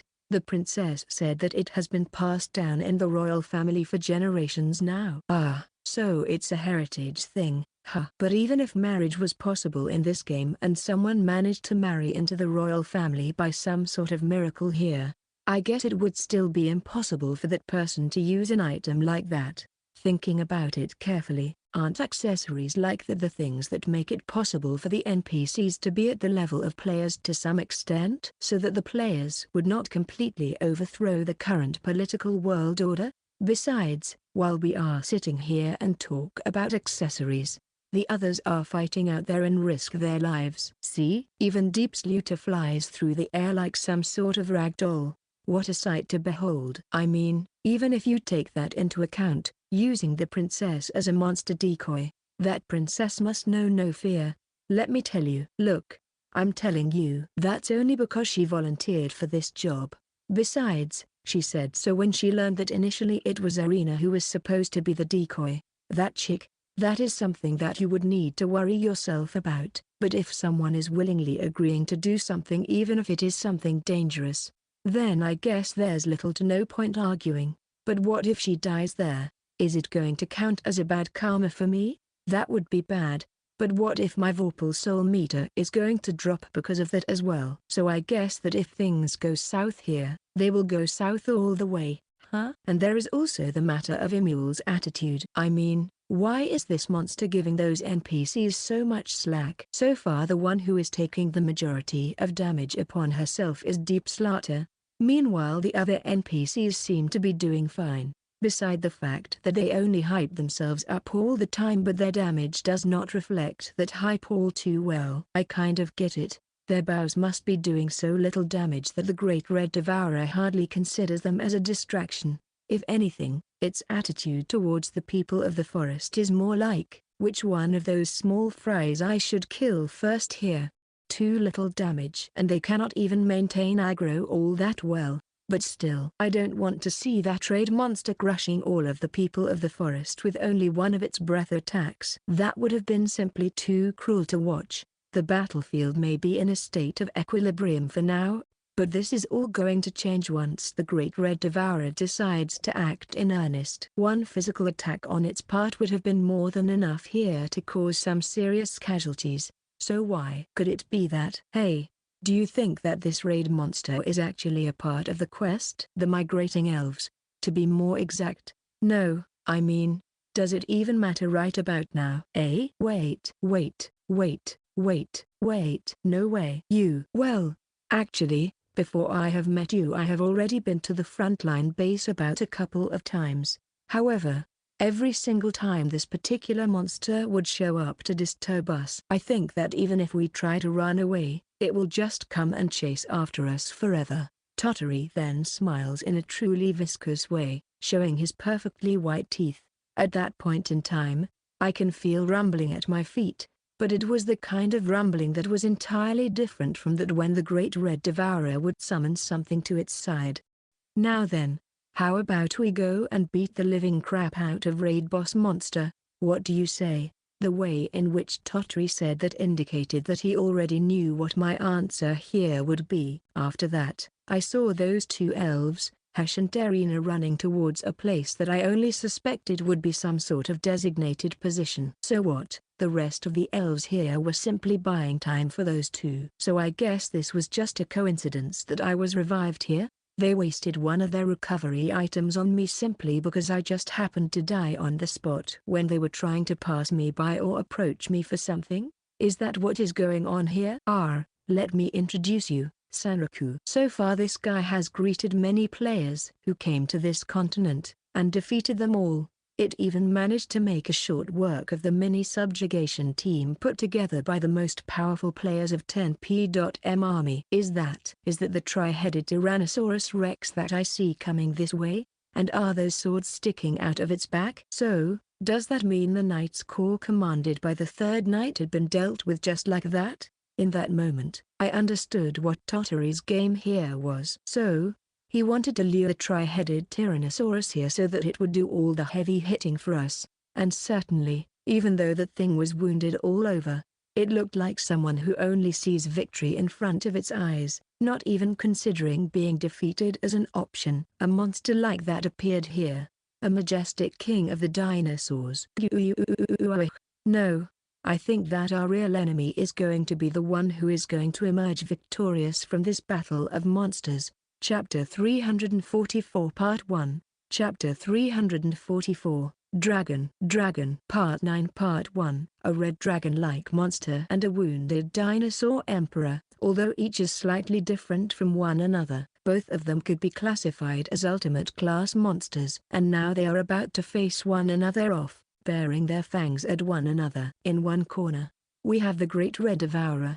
In the opposite corner we have tri-headed Tyrannosaurus. Wasn't its name something alongside the lines of Dracarys Dinosaurus? I'd say the advantage was on this monster's part, since it already has a track record of repelling many multiple people parties that tried to take it down. And while the ancient elven village was about to be turned into an arena for a monster versus monster kind of battle, the three players alongside the representatives of the people of the forest decided to hold yet another emergency meeting. Our meeting place was the usual abandoned house in the residential area, one that was already starting to feel familiar. Just like a hanging place you go to with your crew right after the school is out. Are we going off prematurely? Aridville, do the deed. Whoa there, Sanraku-kun. Wait just a moment. I would really appreciate it if you could cut me some actual slack here. See, my HP is really low now, so I might actually die from this. Heck, if I have a chance to off you right here and now, it's all the better in my opinion, but now was not the time to hold petty grudges like that. For the time being, Tottery managed to pull off a seemingly impossible stunt like that and come back to the battlefield. So I think it would be a good idea to bring both him and the cute little bunny up to speed. Let's share the information that we know. That was one thing that needed to be taken care of. Other was the possible countermeasures we could take here. As it stands for now, we know next to nothing about that third form of the boss. Right, so I think the most suspicious things right off the bat are those strange crystals. So I guess it really comes to this, huh? Hardly surprising, but still, the mysterious blood crystals that appeared all throughout the ancient elven village at the same time as the boss's third form emerged. And it just so happens that one of such crystals was right next to us, so we were speaking in hushed whispers in case talking too loud would alarm it to our presence and trigger something. That being said, since it can also appear indoors, searching for all of those crystals is going to be a real pain in the ass. No matter how you look at it, this thing seems to be growing out of the ground, right? And it looks like there is actually something inside of it. So I guess whatever it is that is sitting inside of those crystals, It won't come out on its own. We will have to break the crystals to see for ourselves what we are dealing with here. A myriad of objects that suddenly appeared throughout the battlefield, seemingly screaming, "Please destroy me." A mysterious pseudo-biological object that seemingly screams, "I'm the one you wish to attack here." A lingering smell of a battle flag when it comes to the blood crystals. Break them, and something is sure to happen. So, is that supposed to be this boss's way of saying, "Better watch out guys. There are still landmines here on which you can all step on"? We must first test the waters here. Once we do that, we can then estimate if it is something that the people of the forest can deal with on their own. That strange silhouette, is it a bird, perhaps? No, I don't think so. The shape here is way too strange to be just that of a regular bird. And then, it seems that our tri-headed friend is ready for battle there as well. Not that this really matters, but if it is a female, it could easily take about 7 people all at once. Easily. 7?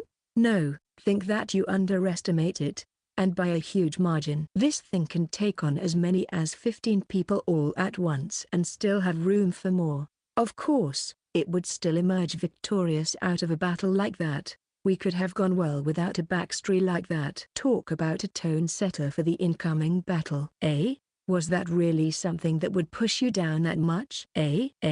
For some bizarre reason, Deep Slaughter's lips went up in something that could only be described as the nastiest smile I have ever seen. That woman, she didn't. Why would you make it sound some sexual? Even for a joke that's really crossing the line. Sanraku-kun, what a piece of pervert you are. All right, Aradvul, my child, the time for you has come to cleanse the souls of the wicked. Now do the deed. You stupid bitch. Don't you know? When you stare into the shitty abyss for long enough, the shitty abyss stares right back at you. Now, you stupid slut, it's time for you to face judgment for your wicked ways. Drown in the sea of feces and lewd humor that you apparently love so much. Die. Divine punishment. Yeah. Barrier. Deep Slaughter casts a spell of some kind and then a barrier surrounds her entire body, causing my attacks to crush against it and do absolutely zero damage. Oh yeah, is that how you want to play? Fine. Let's see if that stupid barrier of yours can withstand the heat of my Aradvul rebuild. The heat of Aradvul revolt did not manage to cause any damage here as well, but because of all of the commotion none of us took notice that the blood crystal that was here started to melt slowly. It was also quivering, as if something was trying to break it from the inside. It was only after the quivering intensified that we all, plus a mule, took notice of that. Fortunately enough, darting out of the abandoned house was as easy here as ordering a meal at the family restaurant and asking for the receipt at the end of your visit. Tottery. I think we would need another decoy here. Any volunteers? Yeah. It's high time for another emergency escape here. Seeing that something was wrong with the crystal, we all turned our backs and started to run in fear of the crystal actually exploding or something other alongside of those lines. Sndeerhesh here used her magic to blast the desolated door open and we all managed to escape into the open. In the very next moment, there was a loud explosion and the desolated building started to fall apart, crumbling onto itself. And after the rubble finally set, there was my huge red mass coming from underneath it, spreading its wings and taking flight into the night sky. Chapter 344, Dragon Part 9 Part 2. This monster was unlike everything we have seen before. Its body quite different from that of birds or insects. If there was something you could complain about it, that would be its bright red color scheme. Dark red or black would have fitted way better in here. Or maybe not. Could it be that it was actually a perfect fit? Because, you know, bright red is the color of blood and all that. Look at that, Sanraku-kun. A bat with 6 wings. Doesn't that remind you of a certain creature from that certain game? Stop throwing flying monsters my way. Stop throwing flying monsters my way. Stop throwing flying monsters my way. Stop throwing flying monsters my way. Ah. So because of you falling short in some aspects, you prefer to have your opponents, partners, in as close proximity to you as possible? I understand. Oi, why do I get the feeling that this comment was very rude towards me? Are you really looking for a fight that much? However, thanks to that situation just now, we were able to find out a few interesting things about those blood crystals. Just like the amber crystal that contained the essence of fire inside of it, if you were to break the crystal, or casing, whatever it was that was inside would crawl out into the world. This may sound like it is not that big of a deal in and out of itself, but in reality, this is making our situation even worse. What are we supposed to do now, Sanraku-kun? It seems that if we carelessly approach those blood pockets, a monster will come spitting out of there. Yes, just like from a portable crotch baby factory, and Aradville bitch slap pure ecstasy. And another one. I'll accept it all with pleasure. This is divine punishment. And that is exactly how one is supposed to use it. With Deep Slaughter's HP falling to the level of about 10%, I throw her away and leave her be. Then, I turn towards Totri, with whom I wanted to discuss our next course of action. Listen here, Totri. Just before you came back here, this monster over there emptied its stomach of all the things it managed to devour so far, and it seemingly went on a rampage as a result of that. And just because it is like that now, it is extremely hard to predict what it is going to do or in what fashion it is going to behave next. Oh, yeah, all right. You can tell from their color scheme that those 6-winged bats are the same as the Great Red Devourer right there. We should also assume that their qualities and characteristics are the same as the other small fries from the first and the second form. Why, yeah, sounds good to me. Phew. So here's what we are going to do. We are going to annihilate them. Every single one of them, without exceptions. Dude, you should have told me that from the start.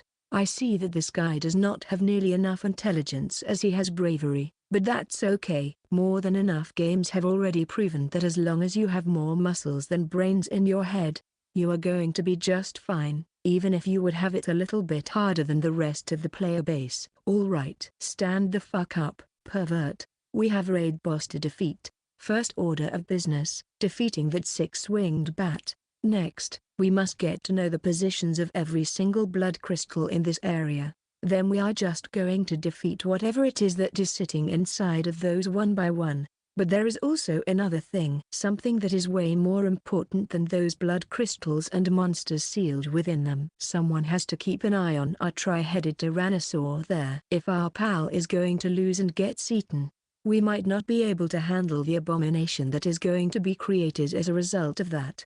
As for the Great Red Devourer, we must take it into consideration that it might be more than a match for the tri-headed tyrannosaur. Both of the monsters are formidable creatures, but only one of them is classified as a raid monster. What if the tri-headed tyrannosaur loses? Is it really going to become part of the Great Red Devourer and be spat out as part of the small fries during the next encounter? Yeah, the risk of something like that happening is too much of a shitty game vibe. But it is best to be careful there, otherwise we might end up with more than we can chew. But we don't have nearly enough people here for that. Even if we were to include the people of the forest in the search for the blood crystals, the possibility of defeat here is still way too big for comfort. Then it comes to the Chimera small fries. The strength of each unit is an individual thing. The ones using Tyrannosaurus parts were truly tough, but the ones using Ropods parts were significantly easier to handle. As for the pterodactyl, I hope to never have to deal with shit like that ever again. Emule Magic Hedge. Whoa there. Are you reading my thoughts there, little buddy? But that's nice. I like it. The flying slash of magical energy flies through the air, hitting the bat square in the face. So I guess that the really battle can finally begin, huh? The 6-winged bat gets shot down and falls toward the ground. As it does that, we all stop breathing in anticipation. What is going to happen next? There is just no way. No, it's alive. No, but not for long. I have an idea. How about this? I lounge towards the 6-winged bat with scorpion gauntlets equipped, thinking it would be ready to fight some more. However, the look on the monster's face upon seeing me was like, for fuck's sake. That's overdoing it.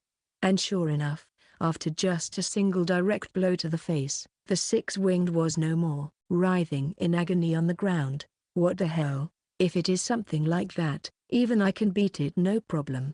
No, wait. It's still too early for us to decide that. Only after one. Just gaze upon this. This here Hesh-sama is going to make a short work of every single one of them. Such haughty and robust behavior. This was surely a flag if I have ever seen one. About 30 seconds later. No, somebody, please help me.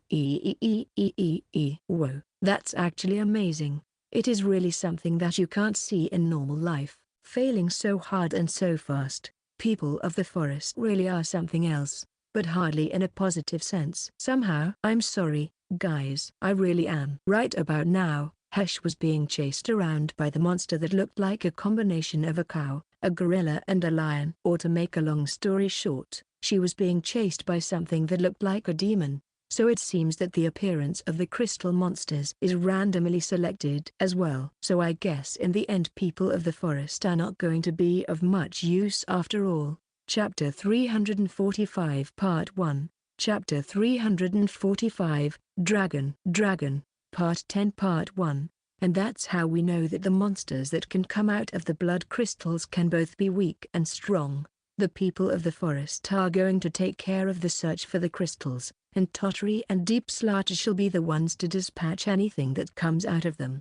That leaves me to be waiting here on standby, assisting anyone who is going to need assistance in case of emergency. The monster I was up against right now, it looked like a gorilla with cow's horns and lion's mane growing all over its body. I stabbed the thing repeatedly until it died, but that being said, it was surely a monster that you would find running around the African savanna rather than a forest like that. So what's the deal with that? I see the themes here are all over the place. A mule, right there. I want you to take His Royal Highness to the point we agreed on, and then come right here to rejoin the battle. Yes, sir.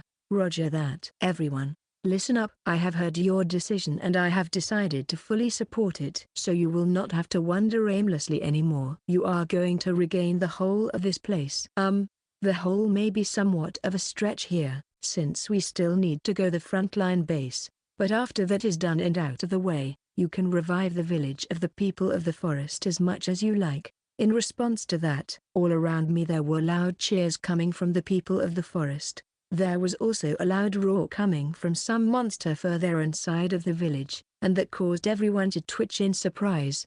However, let's just ignore this for now and carry on. Well, I shall take that as a cue that someone calls for my help. So that being said, Tottery, I am going to leave you for now and go help there. Sure thing, go right ahead and do your best over there. Meanwhile, I'm going to do my very best over here as well. Just leave it to me. And watch out for that monster versus monster battle out there. You don't want to be squashed flat. I really mean it.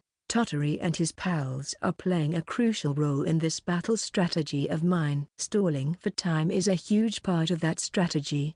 But that is not what is the most important here. Hey, and what about me? Aren't I going to receive some sort of words of encouragement? That would really make me want to try my hardest. You know. Please just go fight as many enemies as possible and end up getting killed in some dark alley. Why don't you? Hey, if you keep on saying mean things to me like that, I'm going to end up crying, you know? Oh, I know. How about this? If we end up winning this fight by some miracle, let us go on a date in real life. Huh? What do you say, Sanraku-kun? If that's what you want, then I'm going to purposefully kill myself to prevent that from happening. What? Is that how much you love me? That you would kill yourself for my sake? Leaving the deeply disturbing remarks of Deep Slaughter aside, I then turned towards His Majesty the King, who appeared back here not so long ago. I was reluctant to do this, but some things just had to be said here. Your Majesty, you have no idea just how worried I was when I heard that you and your daughter proposed to be the decoys from the monsters. I know that you had good intentions, but please, I would like you to value your own life a little bit more. Now then, there is a fierce battle ahead of us, so I would like you to go someplace safe and hide there. Yes, maybe you are right. However, Sanraku-sama, there is something I would like to say here. Oh, yes, by all means. Go right ahead. What is it? No matter the outcome of this battle, you will always be my hero. Please don't forget about that. And good luck to you. No matter the outcome of this battle, You will always be my hero. Please don't forget about that, and good luck to you. Nubue. That's it. The most infamous line of the entire game. The line that the princess from the Shit Chronicles drops right before the protagonist is about to go into the final battle against the demon lord in his castle. Why you little? Why you little? Don't you know? You're not supposed to be saying lines like that. Not before the incoming battle. It's the greatest taboo there is. See? That is exactly why nobody liked you in Shit Chronicles Online. That is why you sunk in all those popularity polls. That is exactly why people all over the internet were saying that they would gladly drop you on the uninhibited island in the middle of the ocean, or that they would use you as a meat shield against the demon lord's attack, because at least that way you could be useful for a change. It really took a whole lot out of me to contain my rage and anger here, and keep the typhoon that was brewing inside of my heart from erupting outside. Instead of that, I bowed down my head, trying my best to keep the role-playing going. Thank you, your majesty. I shall do my best here. I'm not going to forgive you. I'm not going to forgive you for this, Amaki Ritsu. This is all because of you. Servers, you write that Shayla swept the popularity polls every single time. Don't underestimate the rage of the angry players. By the way, I was one of the 3,500s of people who cast the vote for Shayla as the best girl. Alright, let's actually do this shit. Now I'm actually getting all fired up and motivated to see some action. But since neither Amaki Ritsu nor the princess here can be the object of me releasing all of my frustrations, I know full well where to point them. Alright everyone, it's time to get to work. We have a red dragon asshole to beat up. So do your best and try not to get killed there. When it comes to video games, I'm a firm believer that anger can be as good of a motivation to do something as anything else. It is precisely because of immense anger that I am walking through a grassy field of the Elven Village's residential district, approaching the most dangerous spot in this entire place. Even though Tottori, Emule and the people of the forest joined the fray here, it does not change our situation all that much. We still have less than 5 normal players on the battlefield, and if we want to at least have a chance here, we would have to seriously overwork us 3 players to our very limits. Not to mention that I would probably be the one doing the most of the heavy hitting here. So it's almost like having 1 player and all the rest would just be NPCs here. Pick Yaya, let's just jump right into the action here. One of the first things I do is to ram the Agartram straight into one of the eyeballs of one of the 3 dragon necks that were growing out of the main body. Then, while changing the equipment, I also take out the healing potion and throw it onto the body of the tri-headed Tyrannosaur. That way I can at least help it in its battle and give it a slight edge here. That was my treat, so no need to thank me or anything. Chapter 345 Part 2. Chapter 345, Dragon, Part 10 Part 2. The tri-headed Tyrannosaur glares at me, the sudden intruder that entered its field of vision. However, instead of going after me, its aggro was changed back at the Great Red Devourer, since it was the bigger threat here, one that had to be dealt with first. It's like overlooking small insects or maggots when in the presence of your natural enemy. We are in for a long battle here, so let's help each other out, huh? I will assist you to some degree, so don't worry about me and go all out here. You are probably going to be the MVP here, so it's not that great of a deal. Now then, I'll show you, Great Red Devourer. I'll show you how a level 99 extended character finishes up powerful monsters with the assist of another monster. Gororororo. Thinking that, I start dashing straight towards the Great Red Devourer, who was locked in combat with the tri-headed Tyrannosaur. Its roar also accompanied my charge, making for a nice BGM. Also, the huge mass of the Tyrannosaur was more than enough to be able to push the Red Dragon back. However, it does not mean that their battle was one-sided. Whatever tri-headed Tyrannosaur was able to do, Red Dragon was able to do those things as well, if not even better. After all, the Red Dragon was basically what we would call the ultimate predator here. The mouth of the Great Red Devourer opened sideways, aiming towards one of the necks of the tri-headed Tyrannosaur, as if it was trying to devour it. At the same time other mouths of the red dragon latch themselves onto the tri-headed tyranno, trying to hold it in place and make it impossible for it to be able to dodge the incoming attack.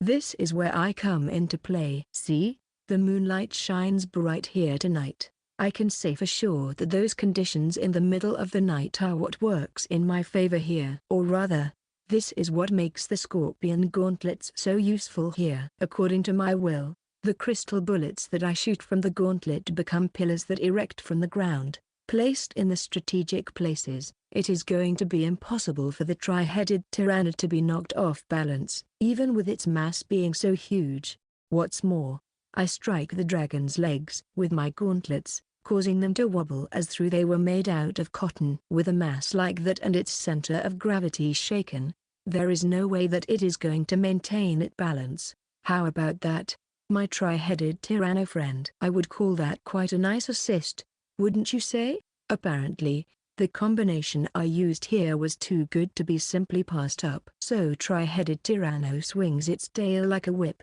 It comes flying through the air, crushing the crystal pillar into pieces and smashing right into the great red devourer. Such power and such speed. I wonder if it would have been enough to decapitate someone if it really wanted to do so. Come on, man. I thought we were totally having a moment here. I am proud of the bond that I managed to make with the crystal scorpions back at the cliffs, but truth to be told, it was only possible because I got turned into a ball for them to play around with on more than one occasion. And if they are going to patch some of the possible strategies because of my exploits, I am truly sorry, all other players, but you will have to think of something else on your own. But it does not matter here at the current moment. At the moment I need to focus on making a good impression on this here tri-headed tyranno. Hey, why are you trying to attack me now? What did I ever do to you? I have no beef with you. That is exactly the reason why I must get on this monster's good side, so that it will focus on the red dragon and red dragon alone. When it comes to other games, there are some universal ways of shuffle the aggro of the monster to somewhere else.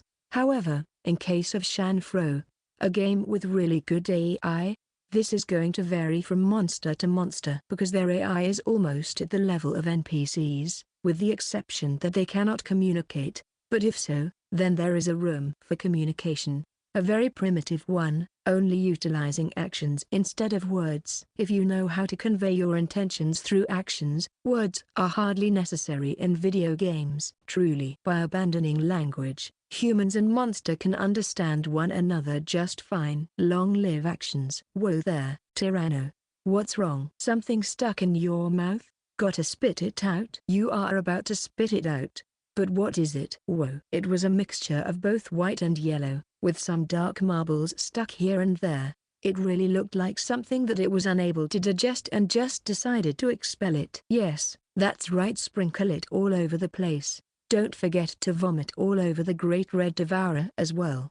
Then, all of the three heads went upwards and started to open and close, open and close. Could it be that there's more it needed to vomit here? And there is something else mixed with the puke this time. Is this fat? Also, there was something like a black smoke that was starting to come from the inside of its mouths. Oi. Whoa, wait a second. Begin. You are ha ha ha ha ha ha ha. Isn't that just stupid? Isn't that just broken and stupid? It looks like the vomit of this dinosaur can recreate the properties of napalm. That's like the #1 attack that the creatures living inside of the forest should never have in their arsenal. Beasts were always afraid of fire, and people were always naturally attracted to it, and the emotion that people felt towards fire was not a simple fear, it was something else. It was awe. So if you were able to demonstrate a technique like that right in front of a wild beast, there is no way that the tension here would not go up tremendously. I wanted to let out a loud cheer here, but it would have been lost in the loud scream that the great red devourer let out once it realized it was set on fire like that. Good, good. Let it burn. Let it have a taste of its own medicine. If we can do something like that to it, it has no choice but yield and scream. Apparently, the great red devourer was not the only thing that was set ablaze here. My heart was also burning with passion unlike of which I have never felt before. This is also an important element of any battle strategy. Come up with your own trump card. and then let your whole party see it. That kind of morale boost is what allows to win seemingly impossible battles. How could you not support a teammate who revealed that they have a skill like that up their sleeve? All right then, let's get this show on the road. Tyranno, you go and deal some damage, and I shall support you no matter what. Chapter 346, Dragon. Part 11 Part 1. Tri-headed Tyranno is strong, without a doubt. I would even dare to estimate that it may have been one of the strongest creatures to be around ever since the era of the gods. That napalm attack only confirmed that belief of mine, as I do not think that it was a random occurrence here, not to mention that an attack like that is a huge advantage against all of the opponents who are dependent on walking on the ground and have no other means of escaping it. However, our opponent here is the Great Red Devourer, a creature that is so strong that even if we factor that napalm attack of the tri-headed Tyranno, it is still a huge possibility that it is going to be defeated in the direct combat. First of all, considering the amounts of damage being done and the amount that can be withstood, raid bosses have tremendous advantage in both of those aspects. We do not know if the Great Red Devourer is dead or alive in the first place, so we have no way of confirming if damage done to the parts of its body or destroying them will really amount to anything here. And seeing just how its first and second form behaved, I would say it is safe to assume that even with more than half of its body being destroyed, it would still be able to fight us at full of its potential. Next point of concern, the change in behavioral patterns caused by switching to the third form. Right now, this monster can grow additional heads and jaws seemingly whenever it wants all over its body. At the same time, each and every single of those mouths is capable of firing a breath attack that essentially one-shots everyone unfortunate enough to happen to be in its way. And honestly, it would not come as a surprise if this thing was also able to fire beams out of those mouths instead of breath attacks, and with all of the mouths at once. Because it surely can, right? Let's not kid ourselves here. And above all else, the blood crystals that have appeared all over this people of the forest's village, if it is just a gimmick employed in order to weaken the enemy, then it's alright, so be it. But how can we know that destroying all of the crystals won't cause another phase shift? Or maybe give that dragon some broken boost? The worst possible scenario is the option that depending on the number of crystals left on the battlefield, we might see different version of the next phase. Something alongside the lines of the gimmick that Cutenid of the Abyss had. Defeating the raid boss monster with only first players, and on the first attempt at that. No matter how you think about it, it is downright impossible of a feat to pull off. That being said, it would also be a good thing to see if escaping the battlefield is possible at all. However, there is a risk that the level cap lift facility might get compromised in the process, so we have no other choice here but to stand our ground and fight. Besides, I may fight alongside Deep Slat now, but I don't trust that woman in the slightest. When you get down to it, she's the same kind of a person like Pensilgton, but maybe slightly tamer. So when she said that there is a risk of the Altar of Awakening being destroyed, something inside of my mind told me to doubt her almost instantly. Deep Slater is like a demon lord, but she does not try to hide it and just rides on the tides of chaos she creates. Pensilgton, on the other hand, is like the demon lord who only reveals himself after he manages to amass enough troops and resources to be sure that he will be able to take over the world fast and with minimum effort. Both types are a true pain in the ass to deal with. Long story short, if I let you die here, my comfy playstyle might be seriously in danger here. This is just what I am. I don't nearly enough skills and logistics to back up a backline support playstyle, and I am not all that comfortable with long-distance fighting to be an offensive support either. That is why I am here, on the front line, risking my life against that raid boss rather than destroying the blood crystals. I knew it, but it is always good to reiterate, inventory is really a broken accessory. When it comes to resources, because of my farming routines I tend to have a whole lot of recovery items stocked up.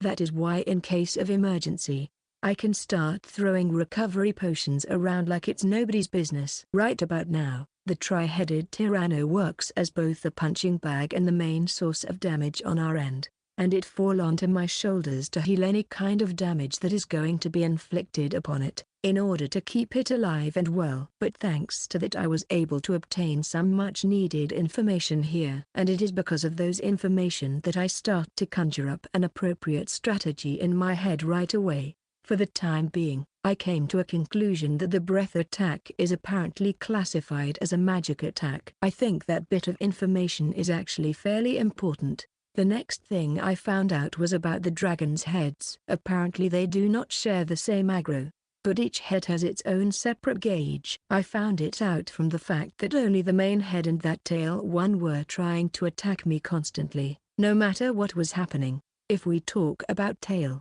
is there a system for destroying specific body parts in this fight? Because if it is, I would like to personally crush that tail one flat if I could help it. Oh, talk about being at the right place at the right time. Hi, and third and probably the most important, it is important that we share the information we discover between the rest of us. Potting some people of the forest in the distance, I cast Utsuro Kagami, and while it was taking care of the aggro, I dashed towards them as fast as I possibly could. Now, it's time to threaten. I mean, politely ask. Ugh, that's the kid whose parents got eaten by the dragon. Yikes. Well, shit, what was this guy's name? Again? Drill. It's a thank you very little. Hey, this or that. I was close enough with my guess. But that's now what's important here. Can I ask you to deliver a message to Deep Slaughter and Totri in my stead? Why yes. That's it, that's the spirit. Okay, here goes. The gimmick is confirmed. I want you to get rid of them all. Alright. I understand. Alright. Now that that's been taken care of, I can go back there and do my business. Let's just hope that for the other two things proceed just according to my expectations. Mew. And now I can sense that the jaw on the tail turns towards me once more. I mean, what the hell? The image projected by Utsuro Kagami is still present, so how come it can still turn towards me? Does this thing hold some kind of a grudge against me? What is it? That voice forced me to look back now, and sure enough, besides Allah, there is no one else here, so that voice had to be him, without a doubt. Chapter 346 Part 2. Chapter 346, Dragon, Part 11 Part 2. This is, I mean, I wonder if we can actually win here. Honestly, I would say that it's about 90, no, let's say 60% impossible to win this thing. Even if we take into consideration the participation of the people of the forest and tri-headed Tyranno combined. This is crazy thing to pull off. But it all depends on the things such as Totri being able to play outside of his role play, because playing in character is good and fun while it lasts, but it is not something that will allow you to emerge victorious. And if the future really is not in anyone's hands to control, then what we should be doing here is to look for a way leading towards victory, not deliberating whether or not we can or cannot win.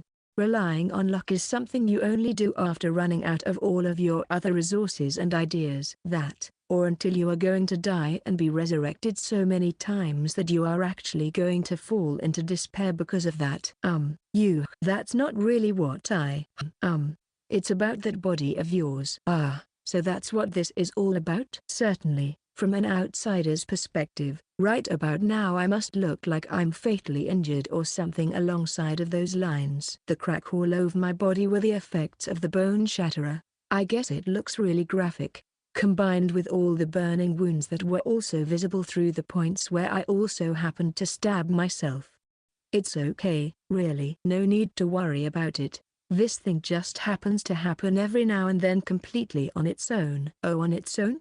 Yeah, that's right. So pay that no mind. Oh, also, it may just so happen that my body gets burned into a crisp from all that fire, but pay no mind that as well and just do your thing. To a crisp. Wait, burn? And I may also happen to move faster than you will be able to perceive. Just a heads up. Humans are scary. We sure are, aren't we? But is it not right? Sometimes the scariest creatures out there are the ones with the lowest intelligence possible. But it is the ambitious people that you should be the most wary about. They can trample over you without even blinking if it means getting what they want. This is Sanraku-sama. You can drop the Sama part. I don't like formalities to begin with. So what is it? Oh well, what could this be about? It surely was some time since it happened. But you cannot possibly expect a character who just happened to lose both of his parents to pull himself together so fast. Really now, if that was the case here, it would have been a point for concern rather than anything else. The people of the forest, the elves. I am so weak. No matter how determined, how angry I may be, even if my arrows continue to fly without rest, there is just no way for us to be able to beat a monster such as this. I see. So that's how it is? Yeah, you're right. Josette of the Sacred Shields territory. Kuroshi Yuke from 10p.m Army and Limit Breaking Saga Sisters. All of them are really hard opponents, but they are still only human. They make mistakes, and that is why it is possible to defeat them if you are determined enough and hone your skills to their very best. This thing, however, is fundamentally different. Mere bows and arrows fired blindly in rage won't be able to make a dent in its armor and cause damage to it. If they were able to do that, I would be the first one to send an email with a bug report to the support team. That is why I beg of you, please. I beg of you, my mother and father, please avenge them. With that scream of despair right now, I can feel that urge to fight back completely disappearing from this one. The lad could only clench his teeth and let the tears flow from his eyes as the waves of emotions that were too heavy to overlook and too strong to simply forget started to overtake him. The only thing I can do now for this elf here is to listen. Listen in silence to the heartfelt wishes of a lone person of the forest, who was overcome with grief and sorrow after his loved ones were taken from him in such unjust manner. And then I raise my shield. In the next moment, I can see a bright flash of red centering right in the middle of my body, like a dot of the laser pointer. There was yet another flash of red and a laser beam was shot my way. However, it crushed against the bluish surface of my shield, and dispersed in all directions without causing any damage. Hey, that was not the way in which I meant my previous words. I'm alive? So I guess that heat beam was created by melting the eyeball and converting it into energy? Like a breath attack turn laser?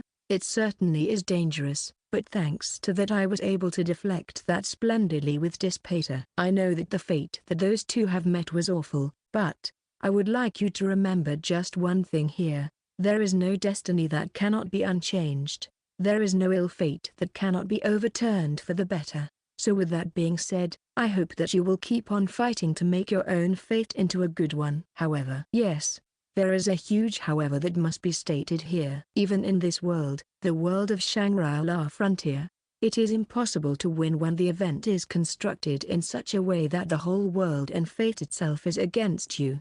But if it is not a unique scenario with a drama-like aspect added to it for the sake of creating even greater immersion, a simple and brute strength should have been well enough for us to be able to clear any raid battle that this game can throw at us. Especially with the people of the forest throwing their lives on the line here, our chances of actually winning are slim, only slightly bigger than zero. But they are not zero. This is not impossible, isn't that right, Tiaz Payson? Hey, Totri, and I guess you as well, you perverted deep slaughter. I'd say that if there was ever a moment during this fight to reverse the fate of this battle in our favor, it would be right about now.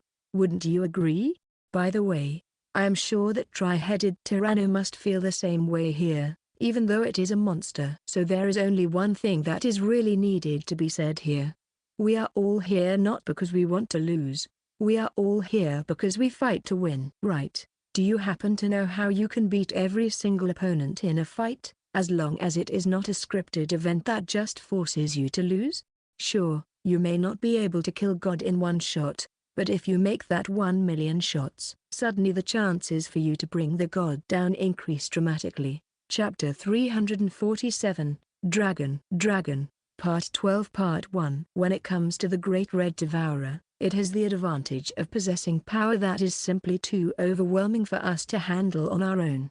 However, it only has that power alone. And with enough determination, strategizing and field control on our part, it is possible for us, the players, to gradually chip away that advantage from it. We just need enough time, And now for some bizarre reason, all aggro from the tri-headed Tyranno is gone, and all aggro is focused on me? I know that technically our situation here right now is like the enemy of my enemy is my friend, but it would be really nice if you could all cut me some slack. I can't do my supporting job right if I have to have eyes all over my head and always be on the lookout for a surprise attack or a possibility of getting backstabbed. But still, this form of Great Red Devourer has one saving grace: its parts are all present from the get-go, so it is easier to predict its movements and attacks. It was much harder with the second phase, because you had no idea where the attack would come from and what form it would assume. That kind of advantage is more than enough here. No matter how fiercely the tri-headed Tyranno tries to attack the Great Red Devourer, two of its heads are always take me as the primary object of attack, without fail. I don't know why that is, but I can say this for certain: it is a factor that I must always include in my strategies. Failing to do so would prove to be fatal in consequences. As far as materials and resources go, I am going to be fine. However, it feels as though I am running at full speed on a thin and wobbly iron plate here.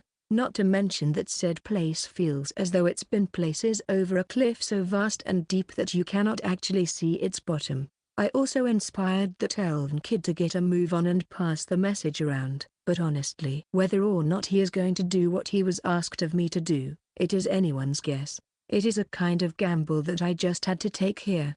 Due to a slight miscalculation on my end, the incoming energy beam attack collides with the surface of Dissipator, but instead of being reflected towards the Great Red Devourer, it ends up splashing all over the place.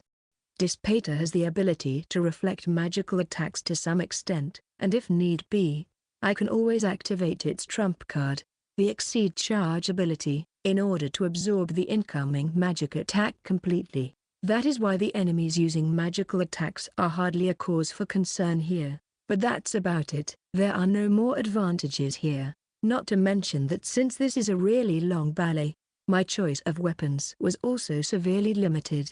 The only weapon here I could use without having to worry about it breaking on me was Duke's Arim, and that is only because of its ability to recover its durability upon landing a successful critical hit. Without a weapon like that on me, it would increasingly hard to hold on as well as I was right now. But that being said, the durability of Dissipator is not something that can be regenerated or conserved. So with each consecutive laser shot blocked by me, the durability of the shield was chipped away more and more. That's the price one must pay for having one's body being saved from certain evaporation. Oh shit, what to do, tri-headed Tyranno? I'm afraid that my DPS is not nearly enough. For fuck's sake, I knew it. I'm the only one here who does not have nearly enough DPS to be able to hold on his own, and without DPS, I cannot do anything in here. There is a colossal difference between ambushing a bunch of sissies in shiny armors and interrupting a monster versus monster fight. It's like going into a team sumo fight, where you are the only one who cannot really contribute to the team effort. And even though everyone is going to deny that, I know that they are going to be giving me the stink eye behind my back. I'm sure of it. I know that there are sports out there that allow people of different weight categories to fight one another, but it was like throwing a super lightweight fighter against an opponent from the opposite side of the scale, super heavyweight. Does the super lightweight fighter even has a chance in an unfair matchup like that? After working so tirelessly to strengthen my bonds with the Crystal Scorpions, I am more than painfully aware of the answer to that question. There is a clear distinction between the strength of humans and the strength of the monster, and trying to go against the stronger enemy blindly and with no knowledge or strategy is only going to result in your death. Think of it like a ballroom dance, but only with such difference that all of the spectators and your partner are the gods of death. Yeah, that sounds like a good analogy here, Q. That being said, that tail jaw is really starting to get on my nerves. The tri-headed Tyranno has the majority of the dragon's heads covered, so there is no problem there. But the biggest problem here is that tail jaw that keeps on targeting me no matter what. Just for how long is this thing going to keep doing that? Not to mention that because one of the main heads and the tail one are after me, the range of their attacks and the possibilities for said attacks are really high, no matter where I try to go or where I try to hide. It is always there to keep chasing after me. Who would have thought that I would be forced to do such wacky acrobatics just to evade some stupid laser a monster is shooting? Whether I was forced to avoid 2 laser beams at once here, and I almost broke my neck trying to jump my way around them. The way of avoiding here. I should really start calling this discipline a laser skipping rope.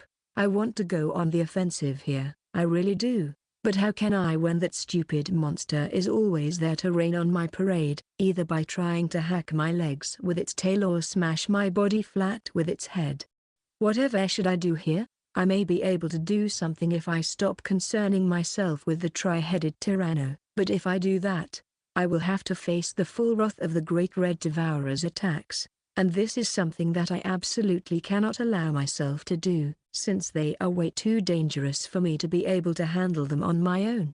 Is there not some sort of way of neutralizing this thing? God damn it, if only I had a more firepower available to me. I technically have even more firepower available to me, but it is only in form of the shockwave attack that the Scorpion Gauntlet can use, powered up by the light of the moon. If I were to use that here, it should theoretically be possible for me to smash one of the dragon's heads into fine dust. But, Chapter 347, Dragon, Part 12 Part 2. However, destroying one of the heads does not fix the main issue here. With one of the heads gone, it will be slightly easier, but the tail is still going to be there, ready to strike at any moment, and I cannot allow myself to be in a situation where I can evade or get out of the range of the attacks of the raid monster. Right about now, it's the tri-headed tyranno that is focusing most of the aggro upon himself, but it goes down and I am left alone with the rest of the heads to deal with. It will be all over. Talk about awkward. I see that this raid battle requires some truly unorthodox party formation if you want to emerge victorious out of it. Looking by the sheer amount of people you would need to search and destroy all of the blood crystals, plus the party to keep the man body occupied, I would say that you would need at least 10, no, 5 additional tanks on the main body unit would be nice to have, so you would need to have about 15 people here at the least. The remaining 30 would smash all of the blood crystals and then rejoin the main group. I think that the tanks I saw amidst the SF zoo would fit the bill here rather nicely. And seriously, in a raid battle with such messed up setting, I can't possibly think of a strategy that would still be good and did not involve tanks as the main force. Without them, the entire battlefront would just collapse in a matter of minutes. I think that experienced players like Jazet would be more than enough here. But adding 5 tanks splits the burden amongst them equally, so there would be no risk of needlessly overwhelming anyone. Of course, if they happened to possess a tremendous amount of firepower, that would have been an added bonus. But I guess at this point it is just asking for too much. In any case, I'm not alone in this, either. I have 2 more players with me. Now, back to the actual battle. I can see that the 2 heads are getting ready to attack me again, so I need to get a move on. If I die here, who is going to take care of the tri-headed tyranno? Call it being needlessly overprotective, but I am not going to allow for any harm to happen to my main source of DPS here. I think it's time for me to do something crazy and get on the offense as well. Not good, that feeling. I know it. I thought that it would happen eventually, but I was thinking that we can deal with it when it was going to happen. I was still tracking the movements of the mouth right in front of me, but with my other hand, the one that quickly equipped a Darvel rebuild once more, I slashed it in half as it was jumping at me. A bright red wolf that suddenly came from the direction of the village. It is hard for me to compare it to anything else since the only other wolf I have fought here is Lucan, but judging from the way I was able to easily slash it in half, it could not have been all that strong to begin with. Being able to dispose of it like that, it makes me want to throw my head back and let out a blood-curdling howl, one that would scare both the people of the forest and the monsters alike. Yeah, I see, I get it. You must have hatched completely on your own from inside of the crystal, right? This is bad, this is bad, this is really bad. I thought that with all of the people of the forest around I would be able to use them as a flesh wall against the freshly hatched monsters, but apparently that's not how it works here. This wolfie right now confirmed it.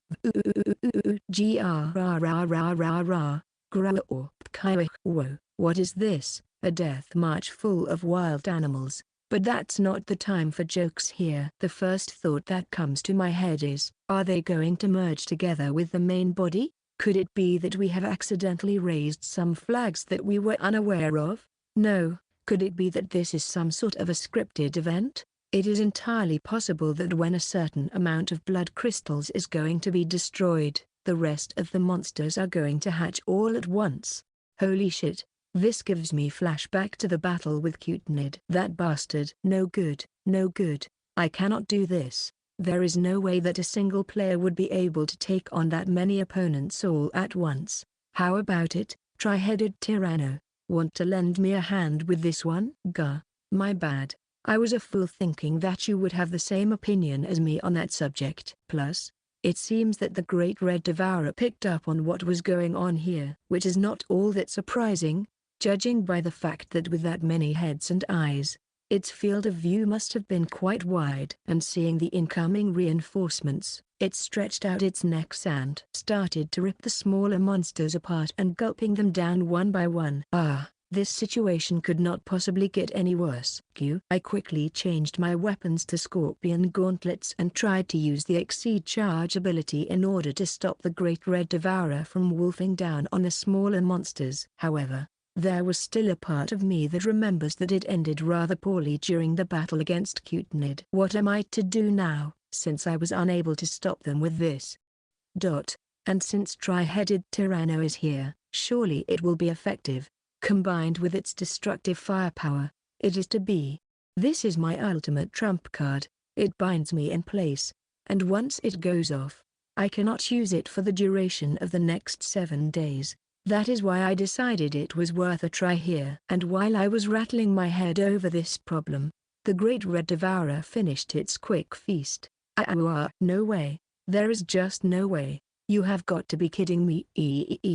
Hello everyone. This is your field reporter Sanraku speaking, live from the site. Currently, we are flying through the sky as a result of the great shockwave that just exploded around the Great Red Devourer. It was totally not like a bunch of TNT just exploded right under our feet, and the tri-headed Tyranno was totally not sent flying alongside me as well. Was that a scripted event? What about the fall damage? It worries me very much. So please allow me to actually take care of this matter myself. Of course there would be fall damage here. Why wouldn't it be? A cow, a monkey, a jellyfish with tentacles resembling human legs, a long-legged crocodile, eagle with 2 heads, and so on, and so forth. For the time being, I counted 8, no, 15 creatures, all monsters, all of the same size, all with bright red bodies, all crushed, chewed and smashed into fine paste after being devoured by the Great Red Devourer. My first priority here is to do recovery Gaka. However, at the same time I cannot allow myself to take my eyes off of that something, and that is because, there is a red tornado right in front of me. The Great Red Devourer roars differently than before, and there is a huge tornado springing right out of its back. Also, inside the swirling tornado, there is a large amount of something small that keeps on spinning inside of the raging currents. I see, I understand. This is supposed to be your swan song, right? So that means this thing is actually your final form? At least I sure hope so. Because if you are going to tell me that there is something more after that, I am genuinely going to cry here. Chapter 348, Dragon, Part 13 Part 1. I can't do it. I can't do it. I can't do it. Impossible. This thing is just impossible, and I do not proclaim that lightly. Is not the matter of having a strong ally such as tri-headed Tyranno on our side. The overwhelming power difference here comes from numerical values alone. I jumped to the side in a style that resembled Hollywood movies acrobatics, and in the very next moment, a huge cow's head slammed into the ground at the exact place where I was standing a moment ago. Looking towards the tri-headed Tyranno, it was in no better situation than I was. There was a beak of the eagle piercing its head, and the paws of the lion clutching its body. In other words, it was turned into a punching bag. Kind of ironic, isn't it? We technically have a high numerical value when it comes to firepower, but one squirrel projectile is more than enough to drive us into a corner. Sorry for making you wait. Did you wait long? Wah, what the hell is that thing supposed to be? Sanraku-san, Q. I guess there is no other choice but to withdraw from here from now. Sorry for that, tri-headed Tyranno, but I would like you to hold the fort while we are gone, okay? Try to do your best and not to die, okay? It's a hard choice, but a choice that had to be made. So I cast Utsuro Kagami and leave this place, looking towards Deep Slaughter and Tottery and shouting. Emergency information sharing gathering. It seems that the trigger for the change here was a certain number of blood crystals being defeated. And right after that, it seems that the highest priority for the newly emerged monsters is to go towards the main body and merge with it. In the end, even though it was losing portions of HP, I could not feel any intention from the tri-headed Tyranno to stop doing what it was doing and continue to fight. So I just threw some healing potions at it before retreating. But back to the main topic at hand. I guess it was right of me to assume that the trigger here was related to the blood crystals. It was way too big of a flag to just assume that it was just a fancy decoration of the battlefield. What else? It seems that for the time being the main body does not take any offensive actions here. The only thing that keeps on attacking us are those monster chunks generated by the red tornado. I don't know if the noise that can be heard coming from that red tornado as it draws closer is that of the insect wings or maybe feathers growing from the wings of birds. But one thing is for certain here, there is a whole lot of variety of monsters inside of that tornado. And the worst thing here is that even though some parts of the monsters fall out of the tornado and fall to the ground like projectiles, if let alone when they fell they are going to return to the tornado after some amount of time. And since the number of parts is seemingly limitless, there is no use for us in trying to defeat those parts, because it is not a singular action but rather something that occurs at set intervals. So long story short, it's like summoning monsters in form of magical bullets, but at a rapid-fire pace. At first glance that is exactly what this looks like, not to mention that because this tornado comes from its back, the main body does not need to do anything special on its own. Ha ha ha. After hearing all that, the only reaction that Tottery was able to muster out of his mouth was a dry laugh.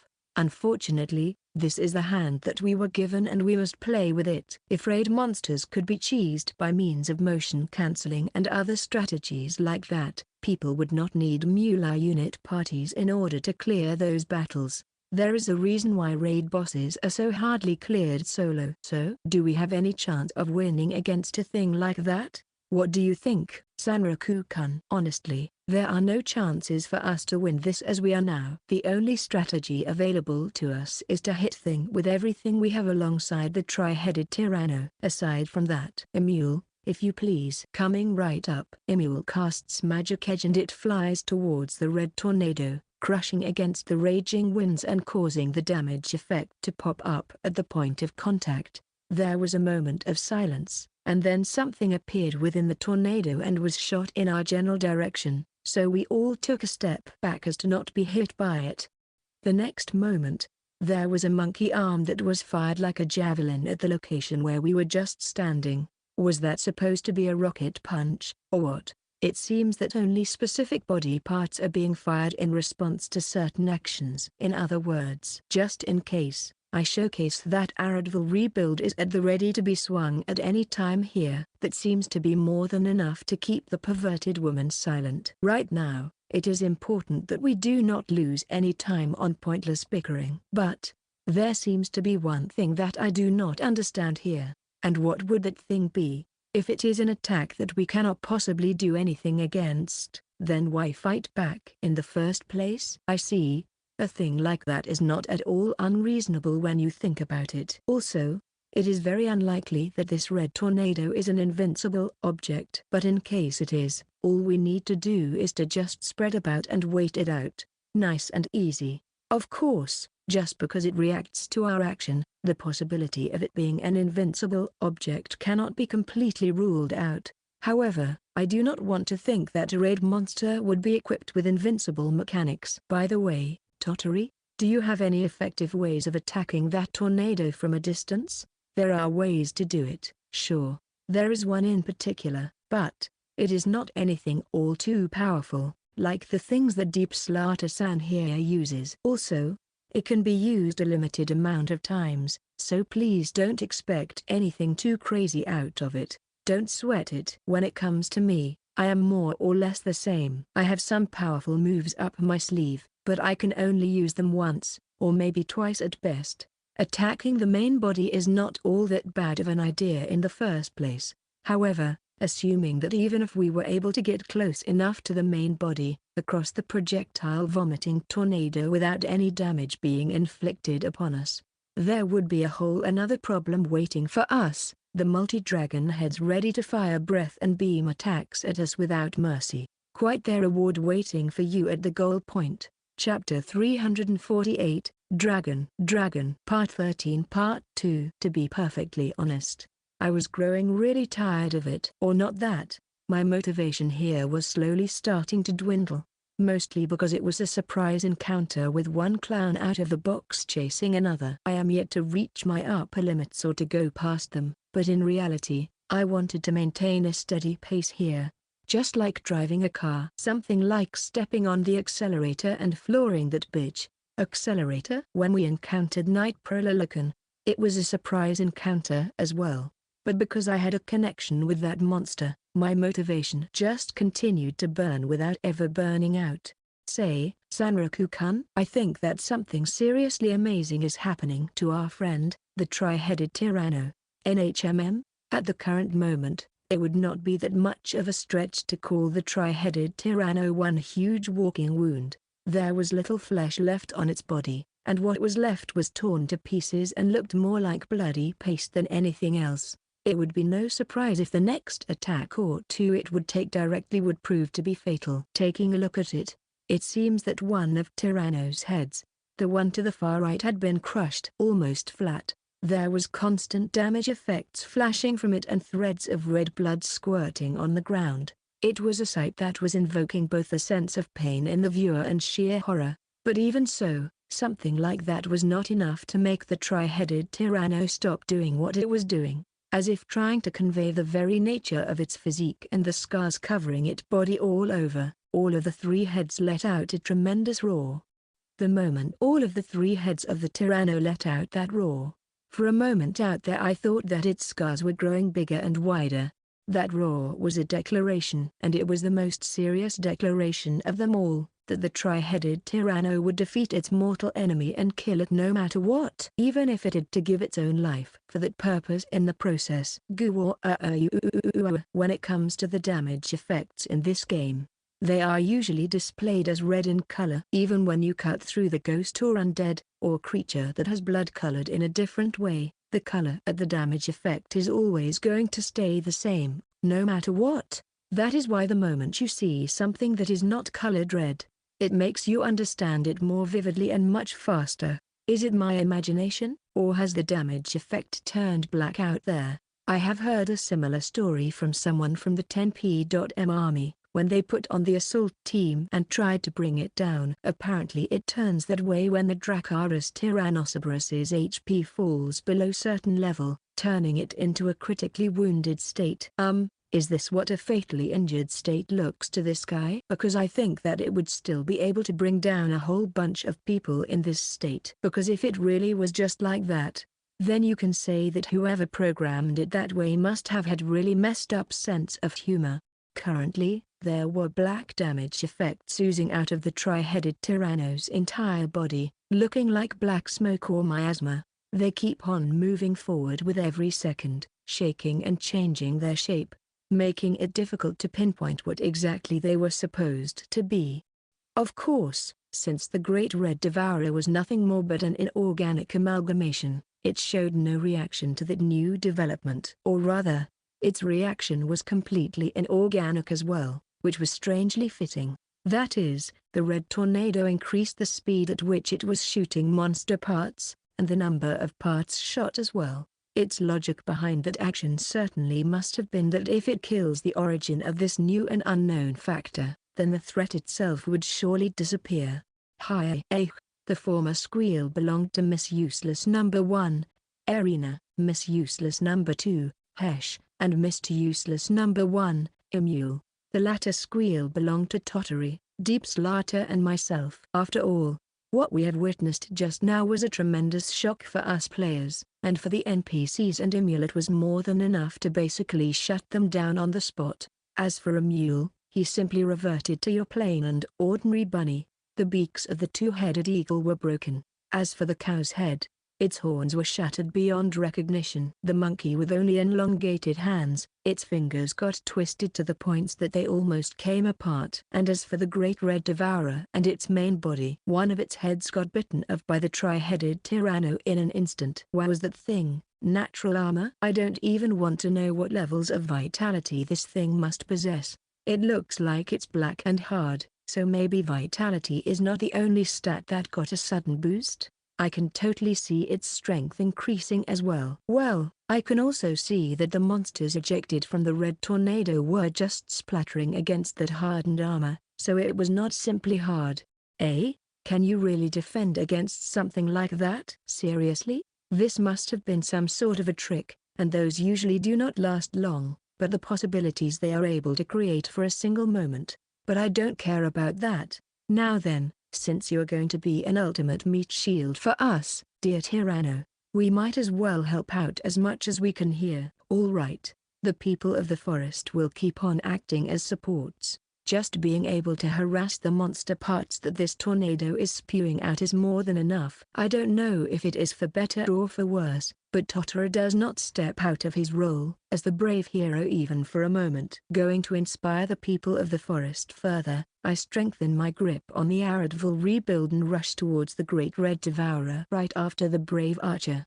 Say, Sanraku-kun, can we talk for just a moment? The hell do you want? Make it quick, before I crush your nose flat. No, it won't take that long, and it is a very important story. Honestly speaking, I could have simply ignored her and carry on. But, she's been relatively well behaved thus far, so I decided to at least listen what she wanted to say here. What is it? Hearing my tone of voice, Deep Slaughter laughs. It was not the smile of someone who enjoys making others uncomfortable with toilet humor. It was also not the kind of smile you would see on the lips of someone whose personalities keep on changing from one to another. Right now, I'm not having that much fun. It was the kind of smile I have seen on the face of Nutcracker, those seconds before the service of spell creation online was coming to a close. Chapter 349, Dragon, Part 14 Part 1. Not having fun? On what basis you say that? Just one look at everyone here is more than enough of a proof for me. If we were really having fun with this fight, we would not be having such dull expressions on our faces. Are you sure it's really about that? And that it's not because it's the middle of the night, and some of us might be getting sleepy? On the contrary, I think that being able to feel drowsy even in the middle of a fight like that is proof enough that we are all just human beings here. I mean, I myself am somewhat feeling half asleep by now, but even so, full dive gamers can overcome such minor obstacles by sheer willpower alone. Or that is what I keep telling myself. No, you don't understand. I'm not talking about biological fatigue here. Yeah, you would most likely call that tension, I believe. That's actually really intelligent way of putting things. Especially for someone like you know? If you want me to, I can change my voice and way of speaking right away. Any requests? Like maybe, ragged breath and panting voice, as if I was getting seriously drilled on the bed at the current moment? Or maybe a panic attack impression? Both of those things sound pretty similar, especially if you have experienced VR horror games. But is it not that in 80% of cases behavior like that leads to a death flag? Like, extremely painful and gruesome kind? I can see that this woman is still neck deep in the gutter. Should I burn her slightly, just to remind her of her circumstances? Oi, it was a joke, you hear me? To liven up the conversation. Besides, with my abilities, it is true that I can be whatever personality I want. and you would not even know which is the real me, right? While Deep Slaughter laughs in ever so changing voice. I keep silent. That way it will be much faster for her to continue rather than trying to urge her. If I tried to do just that, it would have been even more troublesome. But in other words, she was saying that her motivation to keep on doing this was low. I honestly have no idea what to say to that. When it comes to me, you see, I want to see you at your absolute full power. I want to see you sweat, vomit blood and tremble in exhaustion. And while doing all that, I want to see you laugh it all away and continue to do your very best, Sanraku-kun. Then, Deep Slaughter reaches out her hand and gently touches my cheek with it, what she was touching was the fabric of the bird head mask that was still on my face. Also, keep your filthy hands off of me. I'm going to report you for emotional harassment. But here we are, in the middle of some stupid quest, forced to fight a raid battle without any indication of it, completely unprepared, and said battle only keeps on dragging on. That is why I get it, why I'm not feeling motivated at all here. I really understand it. Dude, could you get to the point already? You are starting to lose me here. If you keep on stalling like that. Or could it be that she's actually doing that on purpose? Ignoring my words? Deep Slaughter still laughs. But after a short moment she eventually removes her hand from my cheek. While she was laughing like that, the edges of her mouth lifted higher and higher. Contrary to her word, if you looked at her just now, you would say that she was having the greatest time of her entire life.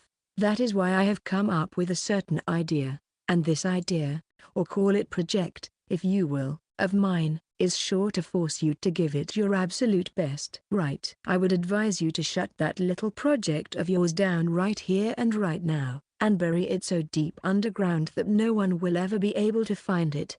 I cannot do that.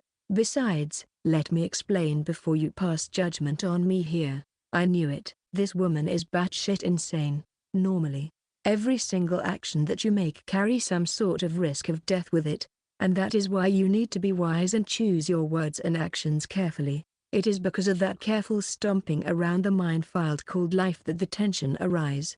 The first part of my project is relatively simple. Sanraku-kun, I want you to raise the level cap on your avatar as soon as possible. Right. Please tell me about that project of yours in greater detail. Huh? What am I, stupid or what? Why did I answer her so eagerly and almost right away? You? God damn you, Deep Slaughter. You bitch. Talk about an attitude here. First you are all cooperative, only to start calling people names like 2 seconds after. Not good. Sanraku-kun, not good. At this rate, not a single girl is going to like you, you know? But I think it's nice. It's like a housewife that keeps on clinging to her abusive husband, even though DV is clearly not okay. But anyways, don't you think that a married woman or housewife are a little bit sexist? I mean, those words rob you of your freedom and basically let the whole world know that you belong to someone else. Aradville, omitted, deed. Whoa there. Talk about a close call. It was only the heat, but I think it would have been more than enough for me to lose some major HP there. I can cut you with the blade right away. If that is what you want here. Phew, that sounds just like Park now, doesn't it? It certainly has that immoral vibe to it, but sadly, my current proposition is way more romantic in nature. While still smiling, Deep Slaughter rubbed her cheeks against Aradville's side and then took my hand, a gesture that seemed almost like a flirt, or perhaps an invitation. She then dragged me to the side and started to explain what her project would be all about here. How about we try to slaughter 2 bunnies at once? While the battle is still raging, let's kill both the Great Red Devourer and Dracarys Dino Cerberus. What do you say to that? Sanraku-san, are you really sure it's okay to do this? Yeah, those guys are capable in their own right. So I think that they can hold up the front lines until I'm done here just fine. It's not that I do not possess any experience with going along with other people's plans. In fact, I have a whole lot of experience like that. Up until now I was mostly following our Demon Lord Pensilgton's instructions to a certain extent, but in the end this is an MMO, and when it comes to the MMOs, there is nothing worse than following someone's orders rather than crafting your own unique playstyle. Chapter 349, Dragon. Part 14 Part 2. But in this particular case, I honestly feel like I'm riding on a rocking ship packed full of explosives. What's right next to me on that ride is Deep Slaughter, casually smoking a cigarette after cigarette like it was no one's business. Of course, that huge grin of hers never crept off of her face. Also, since she had a really nasty sense of humor, she would bring the cigarette closer and closer to the explosives just to mess with me. Such strong was her desire for ruin, even if it was going to kill her as well. I swear to God, one of these days you are so getting divine punishment for all of that. But taking my current situation into account, it would be extremely bad to try and punish her on the spot. So for the time being I had no other choice but to continue this carpooling session with the devil. That being said, if we were to look objectively at the strategy she presented to me, and with no kind of bias to boot, that strategy of hers has a huge amount of percentage speaking for its success. Deep Slaughter's strategy actually consists of using the highest tier of teleportation magic here on this battlefield. The teleportation spell is called Biblioangulmas, and she would cast it on the tri-headed Tyranna here, lifting it high in the air and using its giant mass as a meteorite that would then be brought down right on top of Great Red Devourer. Of course, that strategy also assumes that the tri-headed Tyranno would die in the process. That is the strategy that Deep Slaughter managed to come up with. However, I was playing a huge part in that strategy, and to do that part right, I would need to lift the level cap on my avatar. All for the sake of protecting Deep Slaughter while she is going to cast the spell's incantation, for as a result of being of the highest tier, the spell has a really long chant. The caster must stay motionless and not stop chanting, and they get a huge amount of aggro. That is the price one has to pay for something like that. I must say, for the time being everything about that strategy sounded perfectly normal and nothing seemed to be too out of the ordinary. However, there is one point that I have my doubts about. It is the credibility of the magic spell itself. That Biblioangulmas. Say, Emule, is it actually possible? Can teleportation magic really do stuff like that? Mew mew mew mew mew. I guess it all depends on the application. When talking about magic, it's pretty much to each their own style, so I cannot be all too sure. I see. Don't say gee, thanks for nothing. Don't say that was hardly any help. Don't say some help you are. Hey, stop hitting me. Stop hitting me, I said. Emil must have figured out what I was thinking for. He started to pummel my head with his small fists. That being said, we were still right in the middle of the monster raid battle, and we were running through the village's residential district, trying to reach the building in the center of the village. Our destination is of course the Altar of Awakening, the facility that allows you to lift the level cap, the place that my close acquaintance Kyotomat must have also visited not too long ago. Now, I do wonder, am I going to level up on the spot there? Was the EXP I was gaining ever since hitting level 99 extended still accumulating? I guess we are going to find out soon enough. That bastard, could it be that it expected us to try and get here? Yeah, now I could feel it. I was starting to get motivated more and more. And even if I was not feeling motivated here right now, there is a simple way to prevent that. You just simply have to impose some sort of handicaps or a challenge onto you.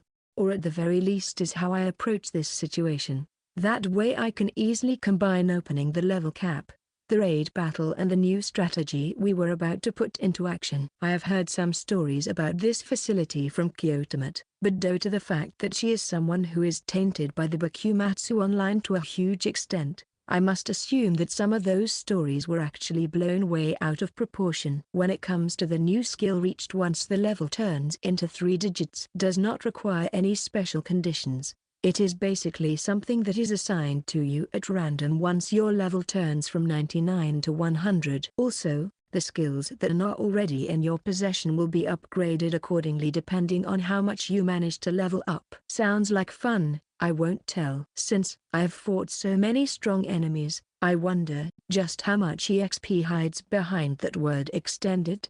Could it be that I have accumulated so much EXP that once I level up I am going to be able to body all those enemies around us with ease? Yes, My motivation meter was through the roof right about now. It seems that we have arrived. Well, since it was the only building like that here, there was no mistake about it. Maybe it just that I expected something to happen once we got closer.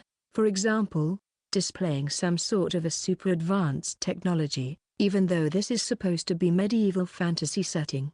Nothing mind-blowing, but even something small and insignificant would have been an added flavor here. It may have been well over 100 years or even more, but this building still retained its right metallic luster. On the contrary, all the other buildings in Thos village were showing the severe signs of deterioration. This building withstood the test of time. It was the only thing in here that still stood proud and shiny as the day it was probably erected. The only sight of technology in this otherwise trees and soil exclusive environment. Even if it was not the altar of awakening, it was most certainly a place of great significance and importance. This place, it should be the altar of awakening, isn't it? I think so. The place had some sort of ornamentation to it placed at equal intervals, looking like the flipped legs of a jellyfish. There were also other things here, looking slightly titled, and actually lodged into the ground. I think I have seen something similar before, but where? It also looks like some sort of a flat disc was dropped right on top of the structure. Could this be the tears of that? What was his name? I don't know if a disc like that could be called tears, but no. Snooping around can wait. Now it's time for action. Now then, it's time for me to level up for the first time in quite a while. Chapter 350 Part 1. Chapter 350, Dragon. Part 15 Part 1. Player name, Sanriku level, 99 extended job, mercenary, dual wielding, money, 1000 mani HP, health points, 80 MP, magic points, 50 STM, stamina, 100 STR, strength, 100 dexterity, 100 agility, 100 technique, 80 vitality, 5320, luck, 129. Skills, flashing senbuya keen water formula drift level 1 instant visibility, moment sight. Agar tram level 1 trial traverse level 1 Yoshitsune's possession gravity 0 level 1 frit float moon wolf's pride. Managam's pride, secret technique. Yutsura Makagami Burnout Level 1 Right Accelerator Level 1 Blood Warfare Late Vanisher Dirty Sword Level 1 Sword Demon Deadly Sword Art Half Moon Cut Participation Ceremony Sengoku Taikiri Level 1 Sword Art, Spinning Blade Pussy Stand Melodic Foot, Equipment, Right Hand, Aradvil Rebuild Left Hand, Mau's Mirror Shield, Dissipator, Head, Mask of Bird Eyes Vision, Vit plus 20, Body, Lacan's Carved Wounds Waist, Ragda Iman's Girdle, Vit plus 5300, Feet, Lacan's Carved Wounds Accessory, Storage Key, Inventory. Accessory, Sealed Lightning, Levin Trigger, Disaster Hand. Accessory, Lapis's Star Cloak Accessory, Small Demon Doll, Goblin Doll, regenerates a small amount of HP over time.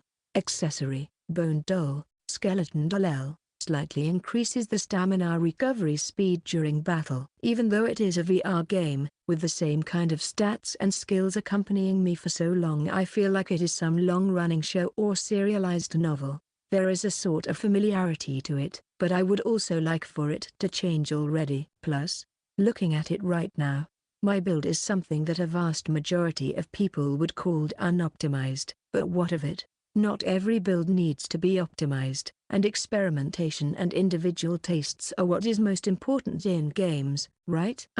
Right. So this thing looks like a platform that is going to move, but why isn't it moving?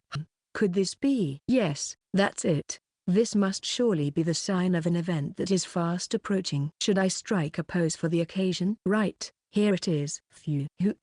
Sanraku-san? Could it be that you instinctively knew how to operate this device even though you see it for the first time? Nah, I just decided to strike a pose at random and it just so happened to align in time with the device's boot up. There was a ray of light being emitted from one of the claws that were placed inside of here. and that ray of light was shot somewhere near where a mule was standing. Then it got reflected from there and it happened to shine right on me. Speaking of lasers, I still remember the bright light of that tail laser that the red dragon used to fire at me, and I would lie if I said that it was not making me feel really uncomfortable right about now. However, I don't think that the facility for the players use would have instant kill functions installed in it. Sanraku-san, are you alright? Yes, I'm quite alright. I just needed to readjust my pose a bit for a little bit more dramatic effect. So I was worried for nothing? I should really start thinking more about myself here. Yeah, look, I'm terribly sorry about that, buddy. Being surrounded by so many laser lights, I just could not stop myself from striking a pose as if I was enjoying the Saturday night's fever to the fullest here. At the same time it felt as if a whole lot of snipers were all targeting me at the same time. It is not something I would like to experience here, but apparently it was more than enough to cause the platform to get a move on and do what it was supposed to be doing here. The presence of Plan 2 pixelated body confirmed. Beginning the process of body examination. Ah, I see. So the Plan B is even mentioned here, huh? I was always wondering, if the players are the option number 2, then what could possibly the option number 1 be? Although it must be something clearly distinct from us players, we must be the more reliable option, since even someone like Utanid was ready to reward us and make us stronger. Not to mention that almost 9 out of 10 NPCs in this game are humans or beings closely resembling them. So what could it possibly be? Scanning in progress. Confirmation of mana generating organs completed. Accumulated mana particles in the body confirmed to have exceeded the specified value. Use of the extension program authorized. Executing the program. Something is starting to turn there. I could see that the platform. No, not that. It was not the platform that was moving. It was one of the claws just outside of the platform. Apparently this system here was constructed in such a way that some of its parts could move independently from one another. So while the platform was staying perfectly motionless, the claws outside of it gradually picked up their pace and started to rotate around it.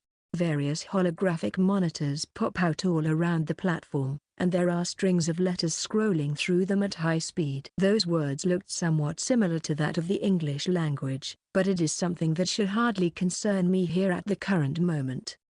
My strength. I can feel it leaving my body. I start feeling especially weak from trying to keep up with the strings of letters with my eyes. Huh? What's wrong, Emule? Why do you look at me as if something horrible was happening at the current moment? Sanraku-san. Sanraku-san. What is it? No, no, no, no, no. It's burning. It's burning. What is burning? You are, Sanraku-san. Ha ha ha ha. Don't be stupid, Emule. There's no way that You are. You're right. I'm burning. My legs. The tip of my toes. What the? The tip of my fingertips as well. No way. So I am going to be killed here? Gah. That's it. Deep slaughter, you whore. And Kyotomat. You bitch. You are so getting divine punishmented once I revive from this. Mark my words. Huh? And what's that? My HP is not decreasing at all. What the? So this means I am not going to die here? Chicken wings and maple? Question mark. Q. I knew it.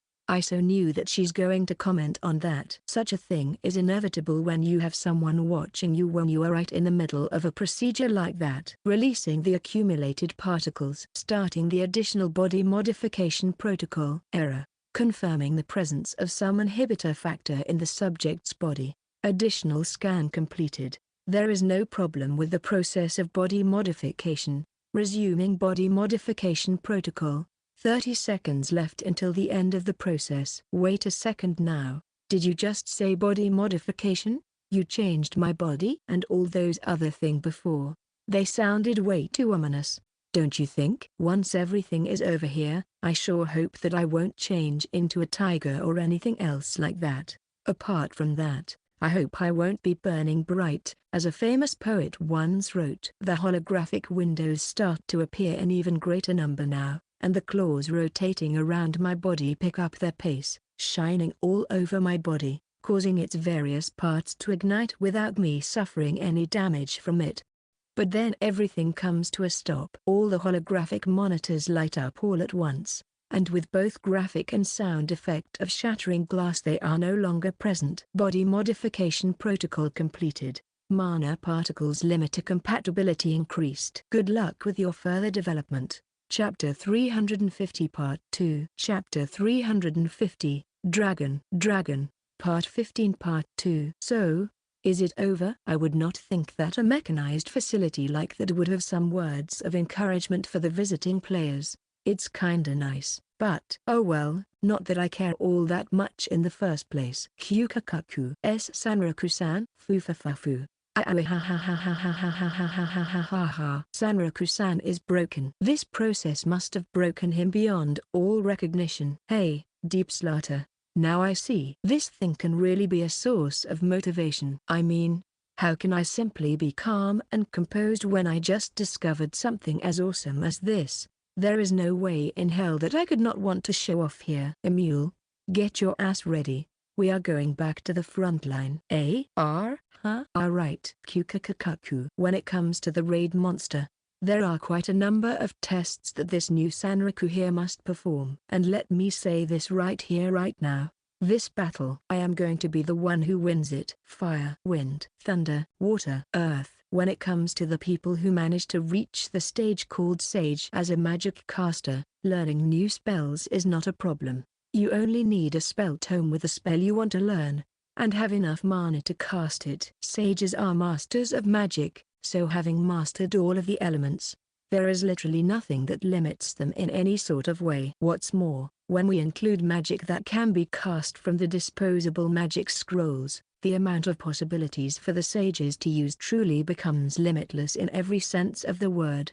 That is the reason why at the current moment, Deep Slaughter was casting all sorts of magic one after another, and it was about half the reason why Tottery and the people of the forest were able to maintain the front line without having it collapse the second things went bad.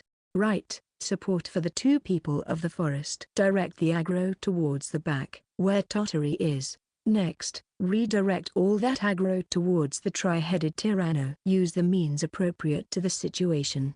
Nothing more and nothing less. Don't forget to cast reserve spell before you cast external hate. Then cast Ether Burst. Then approach with the help of the formula Drift. According to Deep Slaughter's words, this strategy right here is called parallel multitasking. It is a common consensus amongst the players of Shangri-La Frontier that it is impossible to be able to cast multiple spells or use multiple skills at once. In the first place, there is a certain rule to the magic system in this game. No matter how much of the spell's incantation you would like to omit, there is always a part that must be said out loud and clear, the spell's name. And when it comes to physical skills, those can be activated with a thought alone. However, it is extremely difficult to be able to separate your thoughts from your actions entirely. But the above was not necessarily proven to be impossible when it comes to the game's system, and that is why Deep Slaughter was able to establish that system of her. It was her original creation. Hers and hers alone. Division of thoughts and actions, which allow her to do one thing while thinking about something else entirely. As for this system of her, it was the result of Deep Slaughter being way too compatible with full dive technology's sensibility. Deep Slaughter was not like one person, but many people in one body, and right about now those many personalities were overlooking and analyzing the battlefield, thinking of optimal solutions for every possible scenario, just like a machine would do. And the thing called reservation chanting. Once she activates a spell, she is finishing chanting the incantation for another spell in her mind. In other words, she is that type of magic caster who can actively observe the battlefield, casting needed spells while at the same time preparing all the other spells that will be needed in a moment, keeping them at the ready to be activated when needed. Truly, an ability that only someone like her would be able to master. The result of that action is something that is too crazy to comprehend it. It is the equivalent of the most complicated and difficult acrobatic stunt one can think of, activating both magic and physical skills at the same time. Ether Burst. The magic spell hits the stomach of the Great Red Devourer, and using the moment when the formula Drift was directing the aggro of the Great Red Devourer somewhere else, and the fact that the monster was occupied with the tri-headed Tyranno at the moment. There were figures here who were trying to sneak their way across the battlefield. Two young forest elves. Right about now they were trying to escape certain death, only to be met with 5 heads of the Great Red Devourer as they appeared right in front of them all of a sudden. Hey, forest elves, if you happen to die here, I'm afraid that this tottery guy will throw one hell of a fuss over it. Ah, we're safe, thank you. To Deep Slaughter, NPCs are nothing special. They are just mobs with slightly different textures and slightly higher numerical values than monsters. So no matter what kind of voice they were letting out or what kind of expression was visible on their face, for Deep Slaughter it had little to no meaning. However, where did that weird bird head go? No way, don't tell me that he actually left us here to die and a flash. There was a flash of the magic sword, and the blade that was not meant to be fatal in effect, but reduced the HP of its prey by a whooping 90%, pierced through the 2 elves. Just then, the necks of the 2 elves were grabbed by a steel-like grip of a person whom they would never expect to possess such insane amounts of strength. There was one question visible in the eyes of the wounded elves. Why? This won't do. It's not nice to badmouth someone behind their back. Wouldn't you agree? There was a smile on Deep Slaughter's face, a completely unnatural smile that stood in contradiction to the actions her body below the neck was doing. It was then that Deep Slaughter opened her mouth to speak, and the tone of her voice was ice cold. You guys think that you have it all figured out, huh? However, I understand him more than you guys will ever be able to. Sanraku-kun is not someone who would run away from the battle, is that clear? Help me. Please. Hi. Please, don't kill. The smile that was on Deep Slaughter's face was so fake that it was almost like a still image pasted onto her avatar. Although the karma value was sure to accumulate there, the player's name would not change to the red unless the finishing blow is dealt. And since Deep Slaughter is in charge of about 80% of the aggro right now, it is entirely up to her should the other live or should they die. It's all to her whim. Tottery was yet to see that, as well as all the other people of the forest. That is why only a few selected individuals were able to perceive the change that underwent in Deep Slaughter at that moment. That's it, Sanraku-kun. This is exactly the you that I wanted to see all this time. There was a change from a fake smile to a smile that was genuine and filled with ecstasy. However, it would be recorded in the annals of history of the people of the forest that this smile was nothing short of fear-inducing. I knew it. You are the only one who can truly understand me, Sanraku-kun. And with that, we are back to the regularly scheduled program. Chapter 351 Part 1. Chapter 351, Dragon. Part 16 Part 1. Player name, Sanraku. Level, 136, 385. Job, Avendia, Dual Wielding. Subclass, Full Arcana. Special Status, Light of Guidance. Money, 194,781,000 Money. HP, Health Points, 80 MP. Magic Power, 50 STM. Stamina, 100 STR. Strength, 100 Dexterity, 100 Agility, 100 Technique, 80 Vit. Vitality, 5,320. Luck, 129. Skills, Flashing Senbu became Hecate and Slash, the Sword of 100 Flashes. Iakin Niwataki became Sharp Connection Point. Formula Drift Level 1, Selectable. Instantaneous View, Moment Sight, became True Field of Observation. Quantum Gaze, Agartram Level 1, Selectable. Trial Traverse Level 1, Selectable. Osamu's Judgment became Kuruma's Heavenly Secret. Gravity Zero Level 1 became Level Max. Frit Float became Hermes Boots. Moon Wolf's Pride, Managam Pride, became Fateful Wolf Sign, Wolfate Sign. Deadly Secret Artutsuro Kagami became Deadly Secret Artutsuro Kagami. Refurbishment. Burnout Level 1, Selectable. Riot Accelerator Level 1, Selectable. Blood Warfare became All Spirits Awakening. Late Vanisher became Sleeping God's Fist. Hypnose Out, Dirty Sword level 1 became level max. Kaito Ranma became Ashura. Fatal Sword Art Half Moon Cut Participation Ceremony became Fatal Sword Art Kikiri Wakaki. Sengoku Taikiri level 1 became level max. Sword Art Spinning Blade became Sword Art Inexhaustible Spinning. Pussy Stand became Indomitable. Melodic Foot became Atlas Toughness. Clear Air Turbulence. Hukaze became Clear Air Turbulence. Whirlwind. Clear Air Turbulence. Raimai, new. Clear Air Turbulence. Aranami, new. Taslim Fist, new. Meteor Rain, Meteorite Fall, new. Guardian Heart, new. Deadline, Dead Horizon, new. / Ignition level 1, new. Double Up Edge, new. Observing Eyes of the Avenger. Avengers Analyzing Eyes, new. Oath of Vengeance.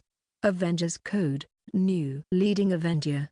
Avengers Fatality, new. Equipment, right hand, Aradvil Rebuild left hand, Mau's Mirror. Dispater Shield, head. Mask of Bird Eyes View, Vit plus 20, body. Lacan's Carved Wounds waist, Ragda Iman's Girdle, Vit plus 5300, feet. Lacan's Carved Wounds accessory, storage key, inventory. Accessory, Sealed Lightning, Levin Trigger, Disaster Hazard. Accessory, Lapistola's Star Cloak accessory. Little Demon Doll, Goblin Doll. Accessory, Bone Doll, Skeleton Doll. Thank you. Ladies and gentlemen, I would like to dedicate this here level up to my dear friends, Crystal Scorpions. Without their unwavering aid and faith, I would not even be here tonight. If only they could be here with us tonight to witness this.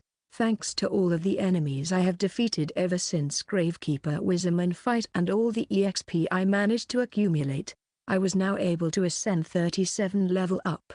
The only real way in which I can possibly describe this here level boom is to compare it to a birth of a supernova. Anything less would not be able to fully convey the nature of this event here. Needless to say, in that very moment I was able to almost reach the halfway point before hitting yet another theoretical level cap. But my levels were not the only thing that increased. Many of my skills saw change to them as well. Hitting the level cap meant that I was unable to level my skills further.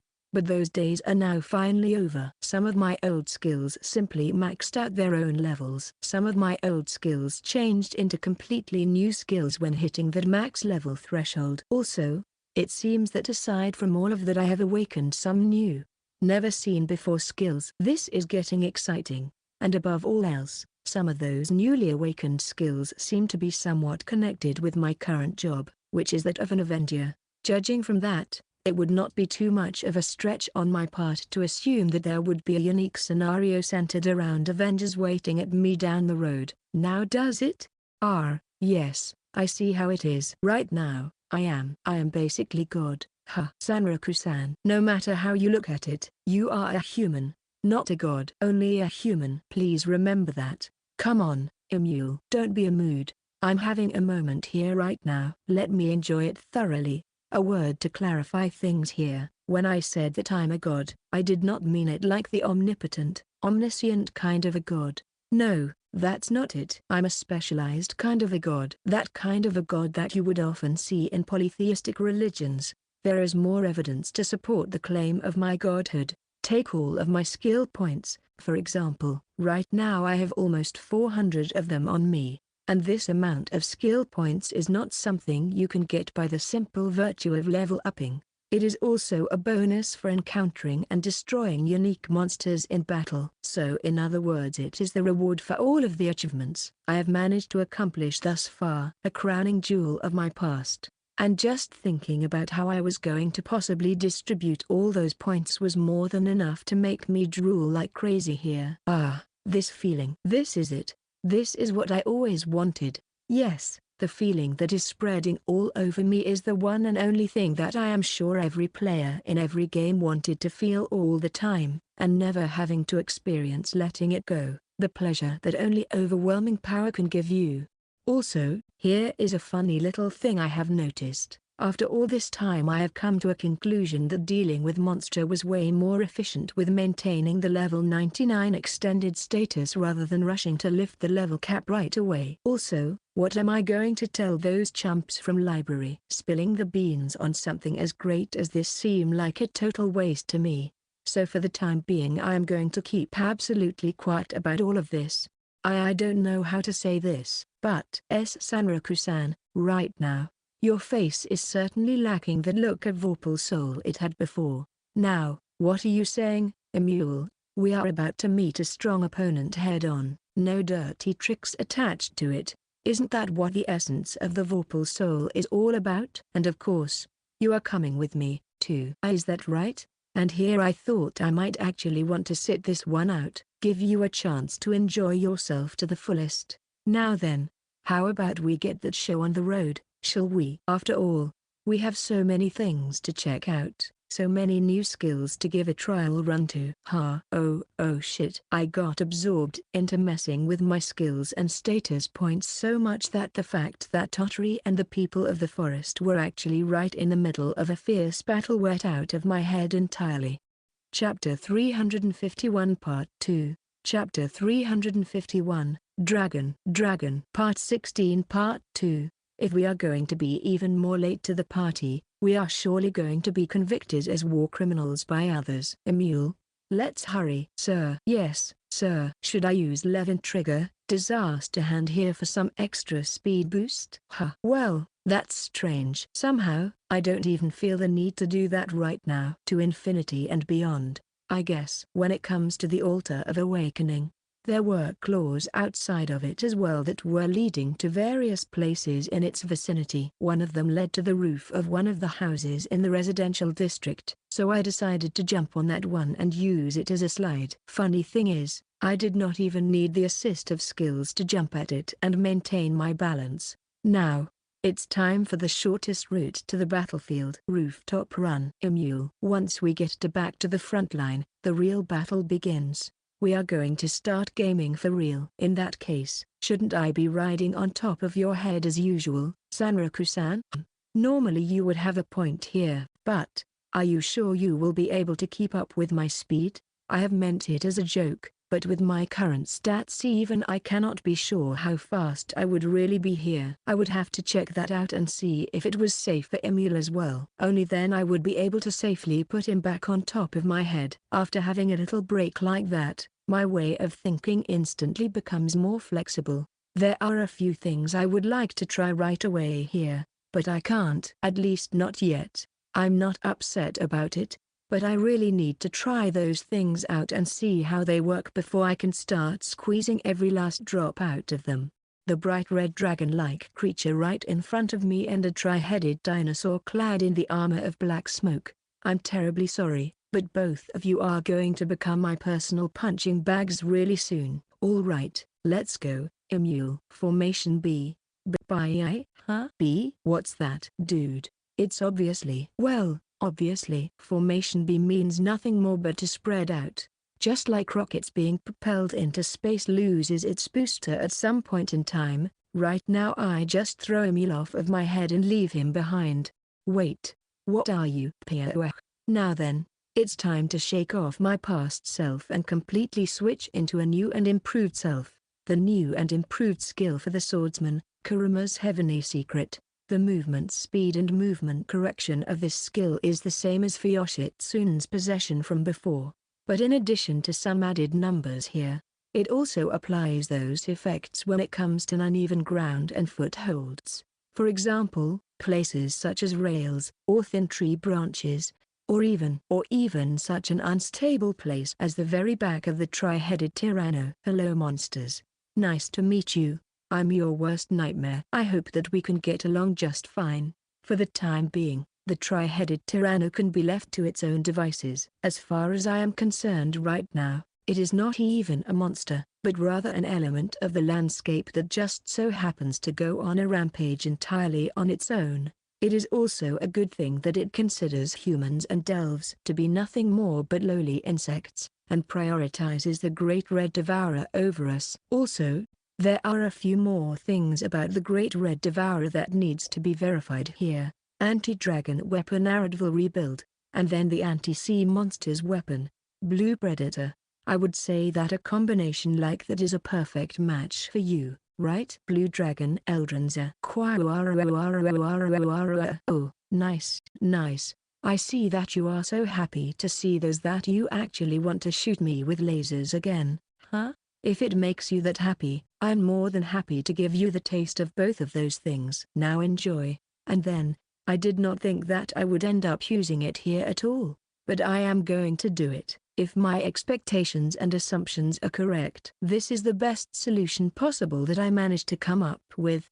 God damn it. I throw the two swords high into the air and bring out the Holy Grail. With this, my form changes from that of a male to that of a female character, but that's not over. Next I use Bone Shatterer on myself to temporarily negate the effects of the Lucan's curse so that I will be able to wear a proper equipment on the cursed body parts. Since all of the material farming left me with a whole bunch of high-quality materials, I have decided to utilize them into making armor for myself.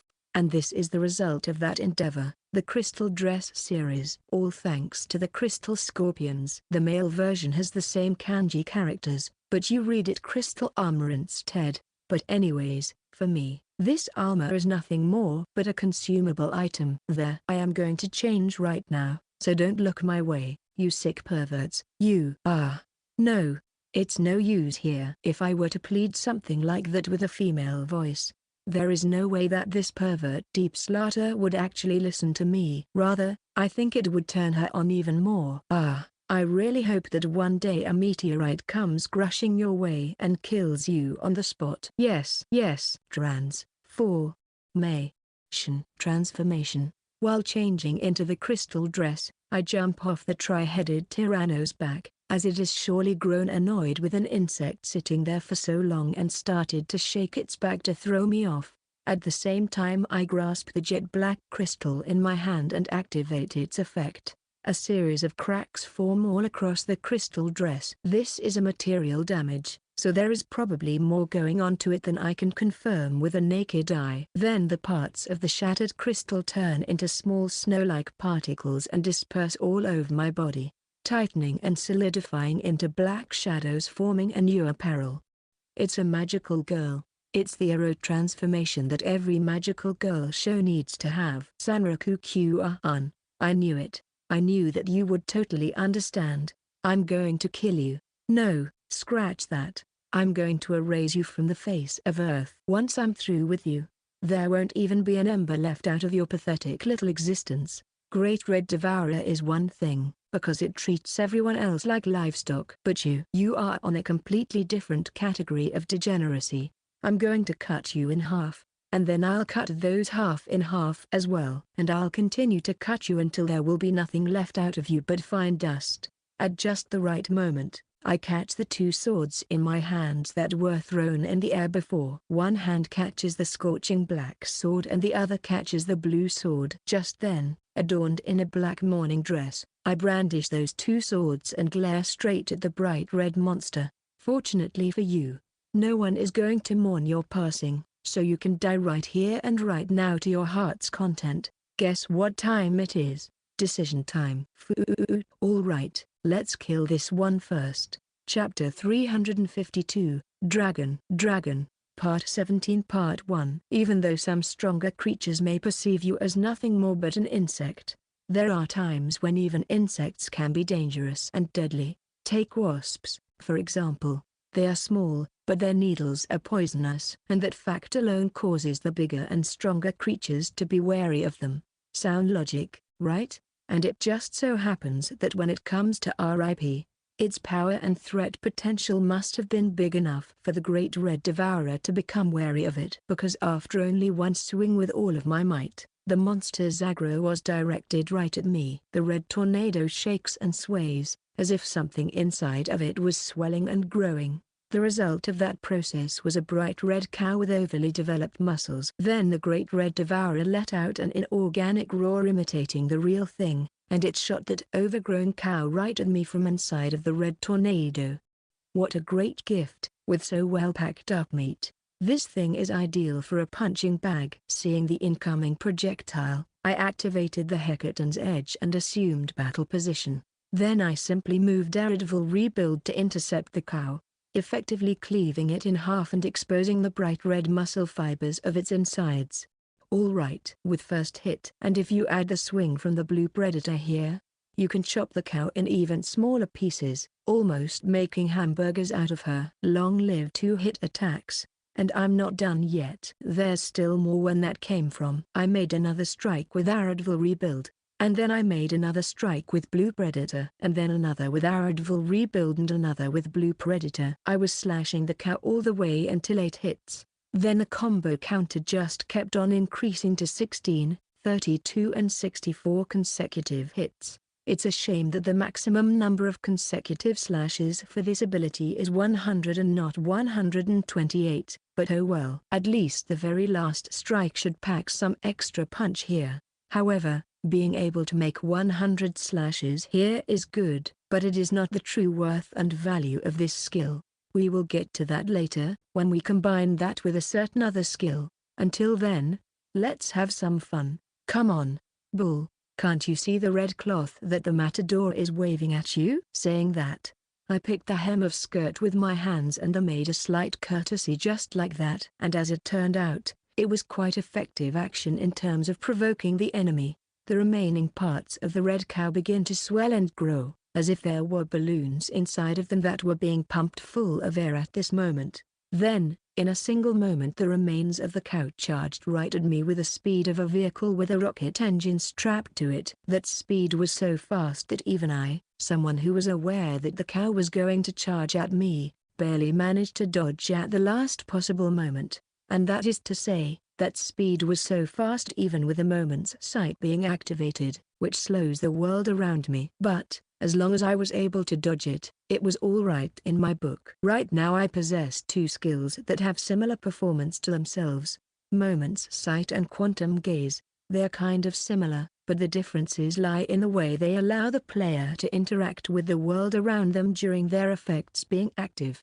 But that of course is not the only skill that improved in my case. It would be nice to be able to see into the future. Inside of my field of view I can clearly see a bright red wave. I can see the hind legs of the red cow, and something resembling a wind coming off of them. And then there was something with other colors, coming from the cow's body. This is the attack wave, visualized by Quantum Gaze's ability of true world observation. In other words, it is the ability that lets me see what kind of attack the enemy is presumably going to use and the reach of said attack as well. This effect is something that is utterly useless against enemy attacks that are meant to be instant kills in nature, but it is very useful when it comes to simple physical attacks. The timing of predictions is not perfect here, and I have little to no idea about the inner working of this skill, but one thing is for sure here. This skill is almost like a future prediction. Now then, to get things over with fast, I'm going to make skewers out of you. This will be a nice change of pace here. My stamina was only slightly reduced, and the effect of the Hecaton's edge, the 100 consecutive strikes, still linger in my swords. And right now, this is the exact moment for this skill to shine with its full potential. Looking back at the red cow, its eyes are all red, but there was no trace of emotion in them. But that inorganic property was going to be its undoing. The inability to feel fear of death or impending doom. Aikatsu Tensei, the offensive skill Yakin Naiwatu and its natural evolution. Before the natural evolution, it was the skill that increased the attack power based on a number of different conditions, but that is the thing of the past now. Right now it is a skill that rewards the late activation of skill in the sequence of attacks. Making long story short, the less stamina you have, the more firepower you are going to receive as a result. Now, here is the actual question. What is going to happen if you are to hit the red cow with the 99 attacks and land the last one, but with its power severely improved? Let us go and see for ourselves in just a moment. The last attack, the one with its attack power increased to the limit, connect with the cow's head and pierces its forehead. At that exact moment, there is a damage effect shaped like a flower blooming at the exact connection point. I had no time to look behind me, so there was no way for me to actually see if that one last blow was made by the muscular giant with 100 arms. However, even if there was no giant behind me, the force that connected to the cow's head surely was giant level. and it disappeared as soon as it appeared. See? That's what you get when you neglect avoidance and you don't pay attention to your surroundings. That last attack was more than enough to deplete the cow's HP bar to 0, and for the moment out there its body dispersed into a vortex of red mist. However, the way that vortex of red mist behaved was different from the death animation and the damage effect that would accompany it. It was at that moment that my hypothesis turned into conviction. Chapter 352, Dragon, Part 17 Part 2. In short, the Great Red Devourer is the same kind of colony of monsters as the Crazy Blue is. Many different games tend to treat colonies of monsters in a slightly different ways, but the most common consensus is this: if you manage to defeat the main body of the colony, the mass-produced small fries produced by the main body should die on the spot alongside its creator. However, this game here is Shangri-La Frontier, and as we have all seen before, Shangri-La Frontier does not do compromises to almost creepy level. So I highly doubt that the developers of this game would give the raid monster such a crippling weakness, even if it was for the sake of appealing to the common consensus worked out by other games. That would simply be not their style. So, in other words, even if the colony as a whole is what we call the Great Red Devourer, each and every single one of those monsters it was throwing at us was a part of it. So even if it may not seem like so in the first place, every single one of those small fries has its own death judgment. A proof of that, the fact that upon defeating the small fries, the abilities of RIP were kicking into effect. Allow me to officially change my opinion of you, RIP. You are actually quite a decent weapon, I won't tell. So, due to the nature of the game that Shangri-La Frontier was, it is possible to maintain the maximum advantage against trade bosses as long as they come with small fries that aid them in battle. Yes, that's right. Just like right about now. Alright, who's next? Bring it on. It's still not enough. I can still keep going. As long as my overall kill score increases, the stats of RIP are going to keep on increasing. Even though leveling up to level 136 allowed me to increase my overall strength stat, I still needed some more kills here. About 10, no, about 6 or 7, I think. That should be enough. Now that I think about if I were to crush that head flat, is it going to be added to the overall kill score? Let's find out. Oh, I know. The tail head. That one. Let's crush that one. I am yet to thank that thing for that laser from before, right? It's high time to give myself some more space here. Now, I know that dragons are reptiles here, but I surely hope that this tail is not actually going to grow back, isn't it? So after making a short work of the red cow, I can finally resume my initial task of getting closer to the main body. Kurama's heavenly secret is off cooldown now, so I cast it again. Then I cast Limit Maximize, a skill that evolved from Ryutuxil. Next on the list is Wolfate Sign, a skill that originates from Managaram Pride. Then I put on some finishing touches in form of both Atlas Toughness and Melodic Foot. I know other words. For a short while I am going to be super fast and super strong, but at the cost of having my HP reduced. Just like with powerful cars driving at the peak of their speed. But if there is no risk, there is no fun, so I don't mind that in the slightest. Let's go. Also, I must be wary of the tri-headed Tyranno's presence here, just to be on the safe side. I don't want anything to go wrong here just because I was not paying attention. And as usual, the tailhead of Great Red Devourer seemed to be all too eager to deal with me here. Okay, it's high time to get this show on the road. Too slow, too slow, too slow. In the end, lasers and bullets are just projectiles that travel in linear direction. So assuming that they won't be reflected or they will not ricochet off of anything, you can actually dodge them with minimal amounts of effort. And I have seen those attacks more than enough to be able to figure out what's what here. Knowing the patterns and nailing down your timing, it all comes to that. That is why I want to get rid of this thing as soon as possible. It is going to make the defenses of the main body slightly weaker, and it will surely power up the RIP with a good amount of firepower. So there is no reason for me to not try doing that. This is where the All-Spirit Awakening skill comes into play, a natural evolution of blood warfare.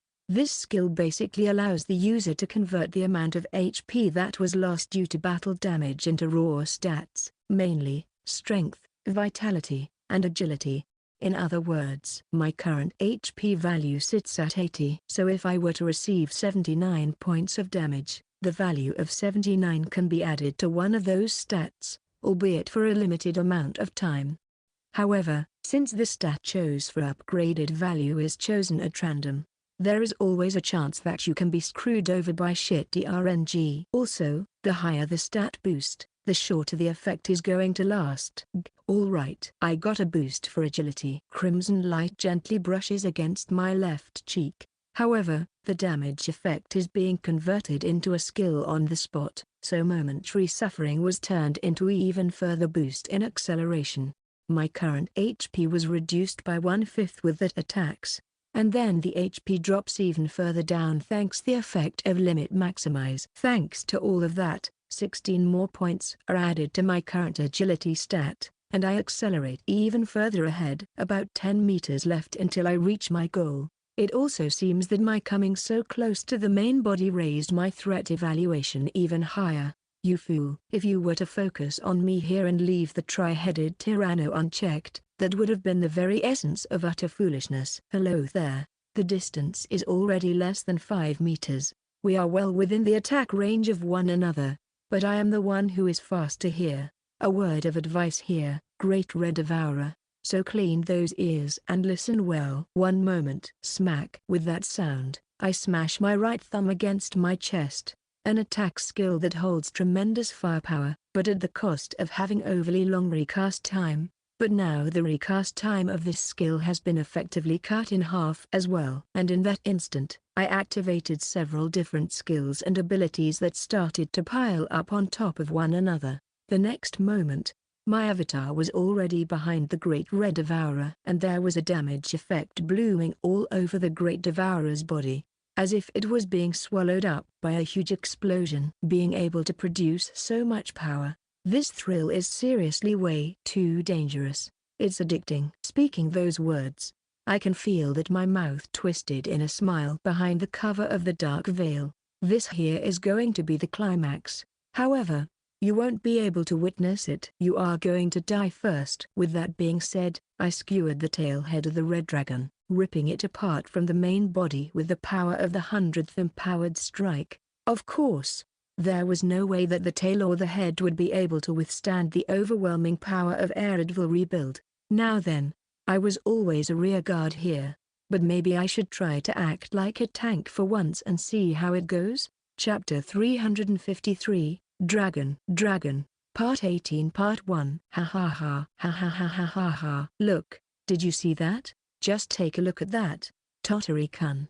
What is that? Those moves. What kind of movement was that? Am I seeing things? Oh shit. This is bad. This is seriously on a completely different level. Right about now, Tottery was in quite the tough spot. Even though he was able to witness the whole spectacle that just took place right before his eyes, he was having trouble with actually understanding the events that just transpired, or it was more like his mind was seriously refusing to acknowledge what just happened as truth and reality. It was just way too unreal. First of all, the fact that Sanriku was able to change his sex on the spot. No matter how you look at it, it was something taken straight out of a manga or an anime directed at little girls on Sunday mornings. And then there was that thing that came up right after that. Yet another transformation.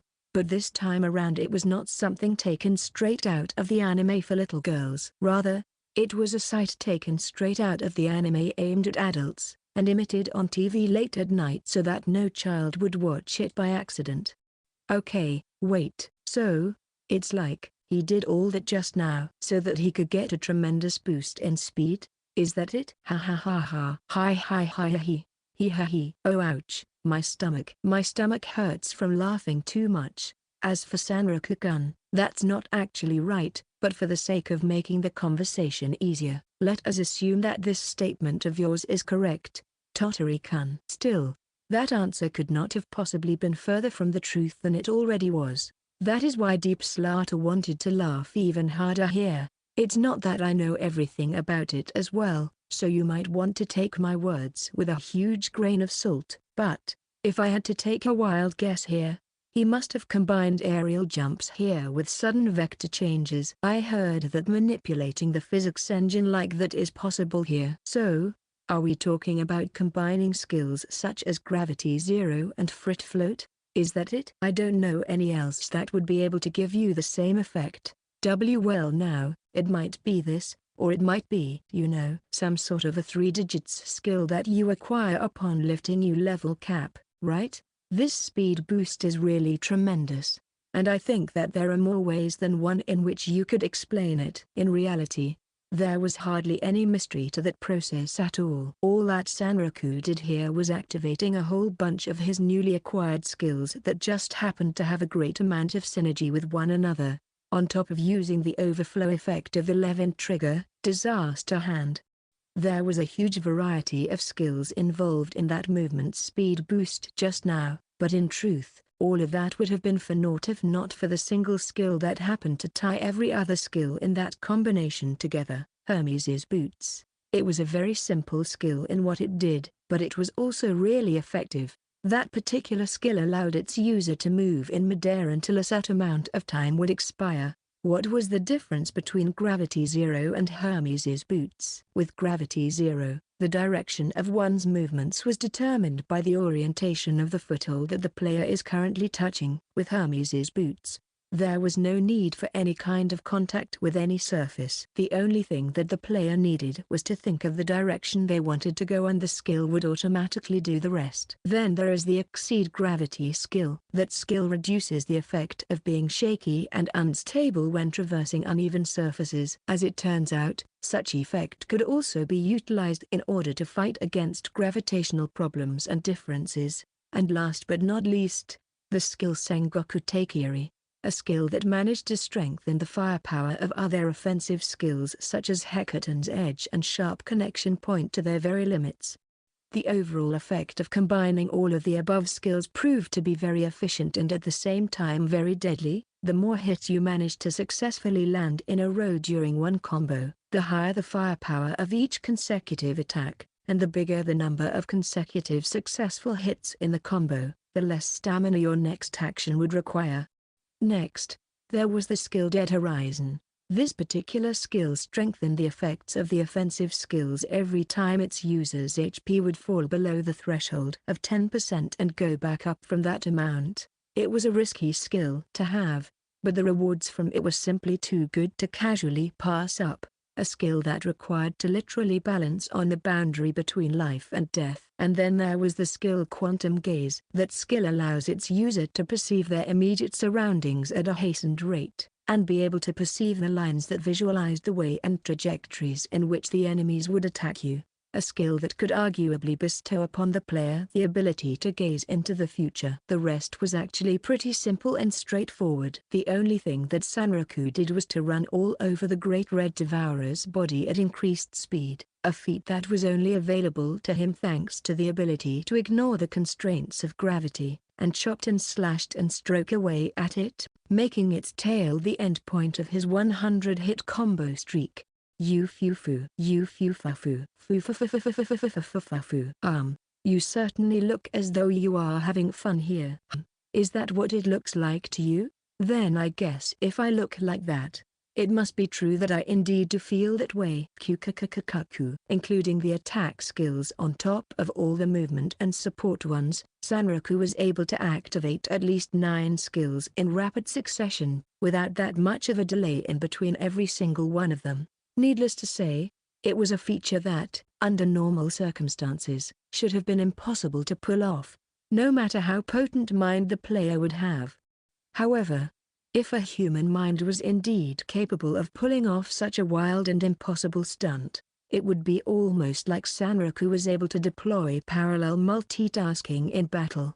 He would be able to use a skill that divides the thoughts and actions as clearly as though they were pancakes. However, what Sanraku does here is not parallel multitasking. He does not separate thoughts from the actions. He was merely switching between different tasks at exceptionally high speed, all the while keeping track of what was going on around him and thinking about what needed to be done in a moment. It's a trick that allowed him to shorten the time in between casting individual skills to the maximum, but at this rate it would surely lead him into developing parallel multitasking in the future. Chapter 353 Part 2, Chapter 353, Dragon, Part 18 Part 2. It was exactly because of that Deep Slaughter was able to laugh like that right now. Or rather, she was not laughing at Sanraku, but at Tottery and his inability to grasp the true nature of the scene that played out right in front of their very eyes just now. When it comes to Tottery, looking for a possible explanation here, his mind was even going to simply dismiss this whole situation as a mere could it be that Sanraku is actually a fan of Deep Slaughter-san. Who would have thought? Just then, Tottery started to patch himself up in order to return to the front lines as soon as possible. And while he was doing just that, his eyes reflexively turned towards Sanraku once more. So, I guess the rumors on the net were true, then? This is it, huh? The power of the player strong enough to take the unique monster's head on and emerging victorious from such grueling battles. Who knows? Not that I care about that in the first place. But I guess we will never truly know about that unless we ourselves face against a unique monster, don't you think? It's hard to call something relatable if you have no point that you can relate to, right? Well, when it comes to that, at least one thing they knew for sure here: if they ever wanted to challenge a unique monster in battle, it would be best for them to do so while having some sort of specialization up their sleeve, or maybe even over-specialization. Like maybe over-specialized mobility. Otherwise they could not even fathom how would they be able to oppose such strong enemies, possessing the strength of a natural cataclysm. In the distance, Sanraku would continue to dance around the Great Red Devourer with incredible speed, attacking the tail of the beast time after time. Needless to say, after being cut clean, the tail of the dragon regenerated instantly thanks to the swirl of red mist that came from the inside of the red tornado. Having a good feeling where this whole ordeal was going, Deep Slaughter started to rummage through her inventory, until she found what she was looking for, a small one that looked like nothing special, but there was something really ominous about it. Tottery have never actually seen the object in question itself, but there is a certain rumor circulating amongst the players who managed to attain the highest rank of the magic caster class, which is the sage profession. The description differed from person to person, with some people calling it a great staff, others calling it the reverse Mobius's strip, and others describing it as 5 floating monoliths that were orbiting around its wielder. However, even though this object in Deep Slaughter's hands was unlike any of those magnificent-sounding things, its aura was certainly something else. There was no way that this item was normal, and it surely must have been something unique. There was only one possible explanation for this thing, and it was then that Tottery silently uttered its name to himself. Realization Cane. The desire? Oh my, oh my, oh my, Tottery-kun. Do you happen to know what this item is? That's strange, and here I was, making sure that this item would be tucked away at the very bottom of my inventory and that I would hardly ever use it, and when I would use it, it would usually be without any witnesses. Ah. Could you keep the existence of this item a secret? That would really help me out, you know. Eh? Really? So you're telling me that this thing really is that the desire? The cane of realization, the desire. It is a name that every player knows about, at least to some extent, but it is also true that it is more commonly known as the usurper, and even though those names are fairly well known, the name and the appearance of the one attributed with them are something that many people have no clue about. It was a reward for doing the unique quest Ultima Gear Desire, and the requirement for starting that quest was that the player had to obtain the rank of the Sage, the highest title possible for magic casters in the game. It was a quest which had the player go around the map, collecting ultimate magic fragments from various NPCs. The reward for that quest was that specific item, the Desire, also known as the Ultimate Magic Wand, for a specific amount of time. A whole lot of players were excited to underwent that quest and obtain the ultimate item like that. The craze for that item was so big that even the guild master of the guild Witchark, a guild consisting only of magic casters, offered a tremendous amount of money to whoever possessed the staff to part with it. However, The excitement regarding that item had burned away just as fast and hard as it was lit in the first place. But the thing that the leader of Witch Ark saw at the coordinates of the shrine where the wand was supposed to be located after her subordinates obtained all the ultimate magic fragments was not quite what she was expecting. It was the empty shrine with nothing but scrap in it, the magic wand gone for good. Ever since that day, there was a strict policy in Witch Ark that was not to be violated under any circumstances. They would accept every magic caster with normal wands and staffs, and the rarer ones was welcome as well. However, whoever would show up at their doorstep with the desire in their hands, they would instantly get the boot. That's how deep the grudge was. I must say, for a moment out there it was a very tempting offer. So much money for a one item like that. I won't lie, I was about to sell it at one point, but... So, does that mean that Deep Lazo-san really had an item like that? Yes.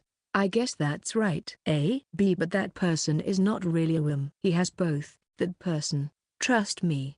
I know what I'm saying. I have had a whole bunch of experience with people like that in the past before. At that exact moment, Tottery thought that something both terrifyingly unique and uncomfortably shocking had been revealed to him. Then, Deep Slaughter brandished the desire in her hands and started preparing the magic incantation. But there was something in her preparations that made Tottery sweat nervously a whole lot. Alright, but for the time being let's just leave it at that. Say, Deep Slow-san? How should I put it? The thing is, about that spell of yours. Are you perhaps talking about Euro's Biblioanglemas? Yeah, that one. You said that it's the magic that changes enemies into meteorites and drops them down, right? How much radius does the attack like that have? How far do we need to stay away from it to not get caught up in the blast? If it was the kind of magic that required a special kind of catalyst to use, in this case an item such as the desire, it was probably not some sort of range magic only. It must have been something even more powerful than that. At first Tottery was even concerned about Sanroku's safety because of that very assumption. But after seeing just how quickly he could move around the battlefield, Tottery was feeling stupid for even worrying about Sanroku in the first place. If that is indeed so, then what Tottery should be doing here is pretty obvious. He and the people of the forest should evacuate from here immediately, so that they would not get dragged into the crossfire here. Should it not have been obvious that it was nothing but a lie? Changing the enemy into a meteorite? You fufu. You should have known that something like that is impossible to pull off. Huh? The demon women responsible for destroying the MMO in which you could create your own magic spells laughed at seeing my apparent confusion. Chapter 354, Dragon. Part 19 Part 1. Huh? Wait just a freaking second, Deep Slow-san. What do you mean by that? So what you are telling me, everything that you said back then was a lie? Is that it? No, why would ever think that every single one of my words was a lie? The only lie I have told you all was that about the meteorite magic. Everything else is true. You will have to believe me on that. This sudden confession was like being hit with a sledgehammer straight to the face. Because of that confession, every major premise about this battle and their current strategy was now starting to fall into pieces. It was so shocking of a revelation that for a good moment or two Tottery just stood there and kept silent, unable to react in any kind of sensible way. Then, all of a sudden Tottery snapped out of it and approached Deep Slaughter, anger visible in his eyes. No. Wait a moment. This isn't right. You cannot do this. How? How can you laugh in a situation like that? No, let's rephrase that. What the hell are you doing? What is this game that you play here? This Sanroku guy is giving this fight his very best out there, believing that a meteorite is going to come down and end it all. And that was my intention when I told that lie. Think about it for a moment. Wouldn't you want to give the fight your very best in this situation? When everything works against you but you keep on believing that a meteorite will come down and bring an end to this, wouldn't that made you want to hold on and try harder than ever before? Why you? The way in which Tottery yelled at Deep Slaughter was so loud and so heated with emotions that you could have easily boiled water for the tea with it. Right after that, Tottery tried to get closer to Deep Slaughter. However, At that exact moment Deep Slaughter reached out her index finger towards Tottery, the same she put to her lips not so long ago, but this time around pressing it against Tottery's lips.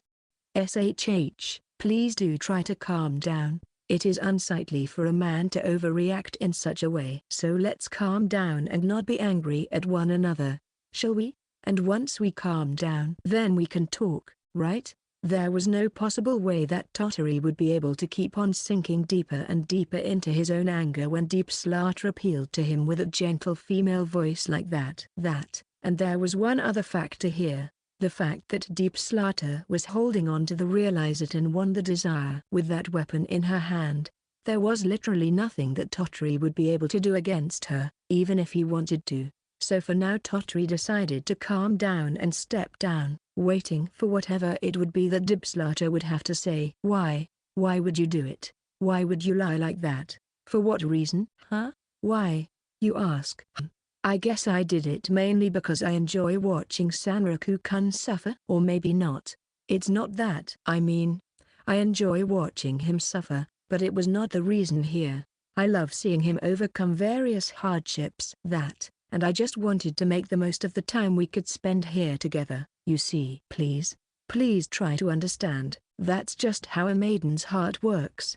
For some inexplicable reason, Deep Slaughter blushed furiously after saying those words and started squirming like a little schoolgirl discussing the concepts of love. It was at that moment that Tottery started to regret from the bottom of his heart that he asked her that question. It was also at that time that Tottery finally started to realize why Sanraku was acting the way he did towards that woman. She was a snake, in the nastiest meaning of the term. Crazy. You truly are crazy. Sanraku was right about you. I know. And you don't have to tell me that. I am fully aware of the fact. It is exactly because of that fact that Deep Slaughter is able to hold her staff in her hands with such certainty, and keep on smiling.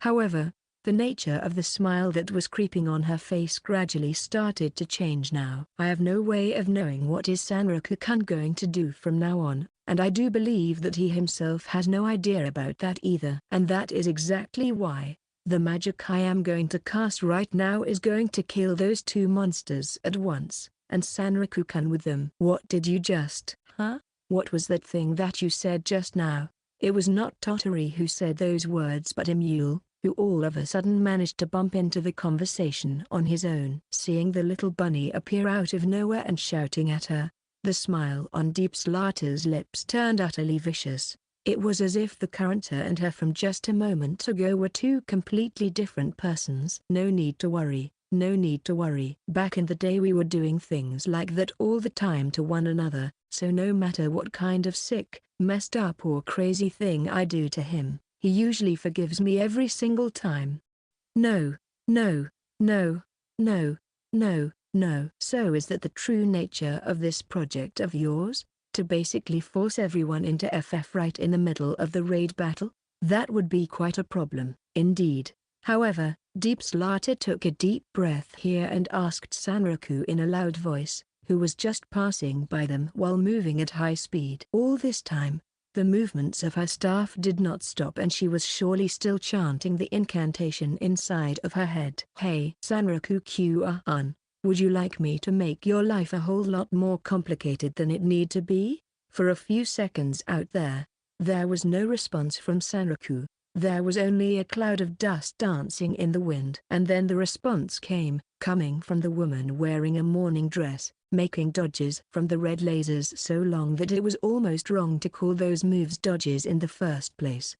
Go die in a ditch or something. Okay, dully noted. Wait, what? What the fuck? Were you smoking something or what? I mean, your answer was not a clear no that I was expecting you to say. So right about now, it was not only one of the main heads and the tail head that managed to regenerate that were after Sanraku. With the exception of maybe one or two heads, everything else was aiming at the bird person, either trying to crush him with their mighty teeth or melt him away with their lasers. However, no matter how hard the Great Red Devourer was struggling, Sanraku was still way out of its reach. Chapter 354 Part 2.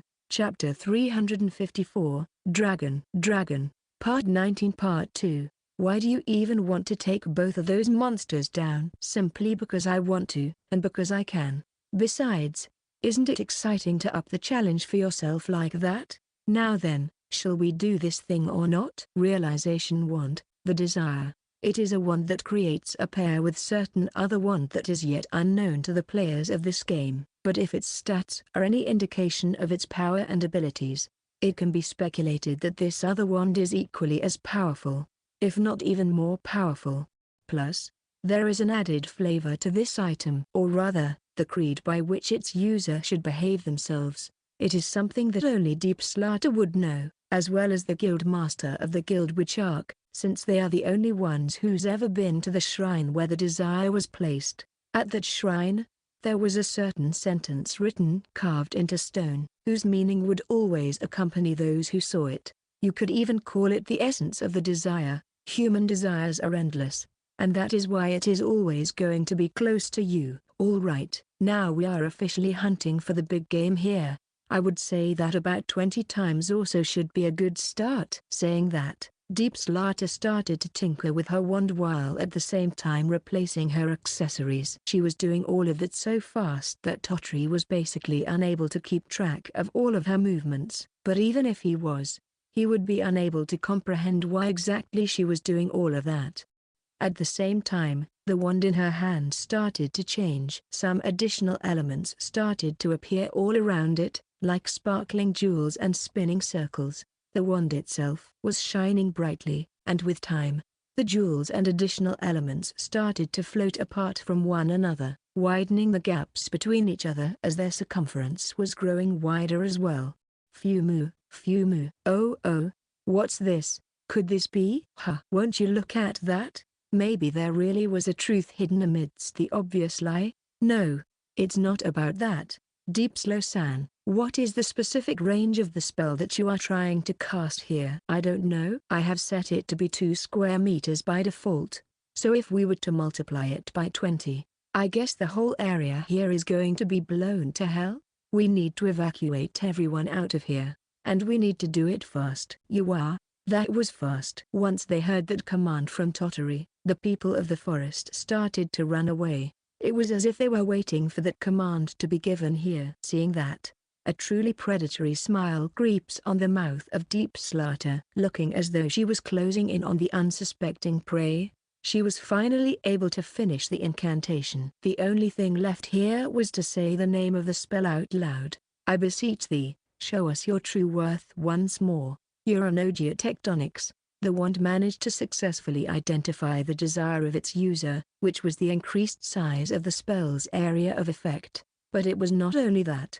Besides the range of the spell, its destructive power and cost would also be increased 20 times. So right now, Deep Slaughter would be presented with an entirely new spell based on her desire of 20 times more. What happened next was almost like creation of a new spell based on the already existing magic. Knew it. I just knew it. Yeah, I totally knew that something like that was bound to happen eventually. When it comes to Pensilgton, she is that type of evil that will straight up murder you without trying to hide her intentions at all. But Deep Slaughter is that kind that will stab you in the back while pretending that it was nothing but unfortunate accident. When I heard Deep Slaughter mentioning killing both the Great Red Devourer and the Tri-Headed Tyranno at the same time, the first question to pop up in my mind was, why both of them? It was from that point forward that I was becoming skeptical of Deep Slaughter intentions, and won't you look at that? I was right. Ha ha ha. You should never believe a word that a crazy bitch like that is saying.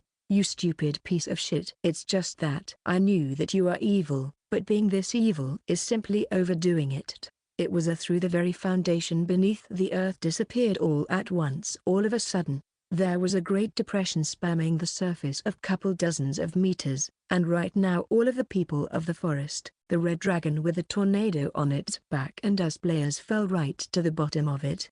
Even I, who was able to predict that something like that might happen here, was taken by surprise. So how about the ones who did not expected that at all? Both Tri-Headed Tyranno and the Great Red Devourer fell down while struggling in a truly cartoonish fashion, which was honestly a little cute. Now, It would be nice if they could just fall down and die as a result, getting tuned into EXP points and items. What should I do? Is this even going to work? I see. Building me up only so that she could bring me down later? I must remember to bash that stupid bitch's skull in next time I see her. But here's another question. Deepwater managed to erase a huge amount of soil from underneath our feet. So where all of that soil went to? It was bothering me quite a lot. I could not see anything like that anywhere around me, unless oh no, that fucking perverted art. All of the mass that was underneath our feet were now floating somewhere else, a little bit above the place where it originally was, which was right now above us. No, no, no, no, no. Judging from the look of things, this huge mass of earth was about to fall right back into its place. It looks to me that this perverted bitch was going to drop the ground on top of us, making us all a filling for the earth sandwich. But alright, bring it on. I am so going to survive this and go there to kill you for pulling a stunt like that. Alright, first order of things, use all of your skills to avoid falling to your death. There are quite a lot of ways in which I can accomplish that. So for the time being, strategy meeting time. Plan A, run with all of your might in order to escape from this tight spot I was currently in. It was the most foolproof strategy, but the one involving the most risk. I mean, the battlefield right now was filled with rubble, and escaping at high speed would involve Levin trigger, disaster hand. This means I crush into even one rubble, and it's game over for me. Plan B is the inventory escape. However, this plan was far too risky here, mainly because I could not be sure to what exact conditions I would be able to go back to once I finish resting and restoring myself there. Plan C, which involves digging an underground tunnel and escaping through there. That strategy might have been valid if I had a shovel on me instead of a pickaxe, but since I had a pickaxe, the tunnel route unfortunately had to be rejected. This is without a doubt plan A. But the ground is getting so close so fast. Am I going to make it in time? It's less more time than I would have liked, but I can still make it, I think. Yes? What is it? Chapter 355 Part 1. Chapter 355, Dragon.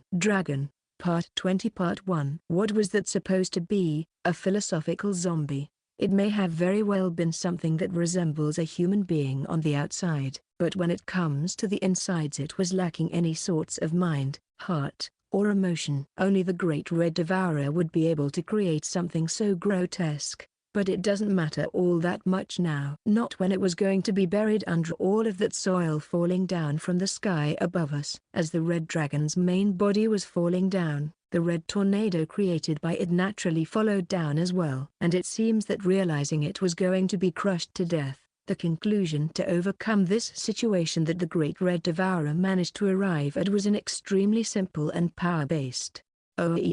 The way in which the red tornado was operating now seemed to be fundamentally different from that moment when it was simply vomiting monsters our way. Right now, it was swirling a great mass of something clay-like inside of it at high velocity. What the hell is that supposed to be? Its color was obviously all red, but how am I supposed to describe this thing in one word? Was it a corpse? A corpse of some sort of a giant cyclops whose body parts were a huge mess? And that OEI sound this thing was making, was that a scream? Or maybe a cry? No, it's not important right now. The monster's mouth was shaped like a human's, with rows of sharp teeth clearly specified for murder and slaughter, and they were smashing against one another at regular intervals. Its nose was in the place where the eyebrows should have been, and its eyes were horribly dislocated as well. It was one giant mess. However, even if it was disfigured so much, there were still inklings that it must have been a cyclops at some point. That disfigured state of this monster was one huge problem here, and the other one, it was that arm of his. For the time being, we have a different, more pressing matter that needed our immediate attention. Even if we were to simply wait here quietly without doing nothing, I would only end up being buried alive by the rain of soil from above me. So I had to quickly find a way out of this predicament, out of a few options that were yet open to me. Using my skills I slow the world around me and start running up the wall of the giant hole. hoping to be fast enough to make it before the soil buries all of us alive underneath it. But that Cyclops, just what exactly are these things? It must have been created by utilizing most of the contents of the red tornado, but at this point in time it has already lost both of its legs and left arm. In other words, it was left with only the right arm now, a pitiful existence that must have been cursed to have a short lifespan, meant to die shortly after being born into this world. However, that bloat in its right arm. At first I thought it might actually be something bad, but that might actually not be the case here. What is this bloat is the result of all of the muscles and their strength from the rest of the Cyclops body being placed exclusively in that right arm. Right now that arm was way bigger than its torso, in about a 75 to 25 ratio or so. It would be more accurate here to say that the arm was not attached to the body, but it was actually the body that must have been attached to the arm. Oh shit, I was way too distracted with what was happening to the Great Red Devourer that I basically stopped paying attention to my surroundings. The falling soil, rocks and stones were already a whole lot closer than they initially were, closing some of the space and leaving but a few scarce openings for me to use as an escape route. But there was still time. I still had the time to run at full speed and make my way towards the light of the surface. Fuck you, Deep Slaughter. Damn you to hell. Once I get out of here, I'm divine punishing your ass so hard that you will beg me to kill you and shorten your suffering. I'm going to make status escape ace up its sleeve. All of a sudden, I had a premonition. This is just a guess. This is a mere hypothesis on my part. But it was enough for me to force my way back down into the closing pit rather than to seek refuge on the surface. This was a literal suicide, but I had to do it. The recast times are almost here. The effects of my skills surely won't last any longer at this point. I am running downwards right now instead of upwards, but the height of this pit was still quite considerate. If I were to fall down from this wall here and fall right to the bottom, I am going to die for sure. Meteor fall. I have to make sure that I arrive at the safe height myself, but while I'm being at it, I can also do some damage here. So I do just that, landing a diving kick right at the main body of the Great Red Devourer, turning the kinetic energy here into attack power. So, how about that, huh? How does it feel to eat a huge move like that? I may talk all I want here, but there was no satisfaction in that action. It was, after all, something completely basic, an attack that everyone could recreate and use. But if it means that I can interrupt this monster from using its lasers and help the tri-headed Tyranno at the same time, then you know full well that this is what I am going to do. However, with this we might be able to help each other out a little bit here. I'm counting on you here, Great Red Devourer. Don't fuck this up. There is already no way for both of us to escape from this. We might have used nothing but violence and killing as our main tools of communication not until so long ago, but right about now we are comrades in peril, in the true meaning of the word. I don't know why, but right about now, I trust this monster more than I would ever trust Deep Slaughter, or any other player or the NPC of the same race as mine. I wonder why that is. With that loud roar, the Cyclops created by the Great Devourer started to move, its bulged arms starting to show signs of strength gathering in that one last arm it had left. I was unaware of that fact because that arm was all red, but when the kinetic energy started to gather inside of it, I finally noticed, this arm was just bare muscle tissue, without any form of skin that would protect it. But that exposure was not due to the damage from the falling soil and rocks. Honestly, it looked as though this arm was already like that to begin with. How can I put this? I get a feeling that this arm was specially made that way, so that it would be ready to squeeze as much firepower as it needed in case of emergency, something like squeezing water out of a wet rag. Wait, no way. There's just no way. For some reason, the arm of the Cyclops continued to grow and swell, reaching twice the size of its torso at the current moment. Then, the Cyclops squeezed its hand into a fist. It was at this moment that I finally understood what this thing was going to do. What was the Great Red Devourer's intention here? Wait.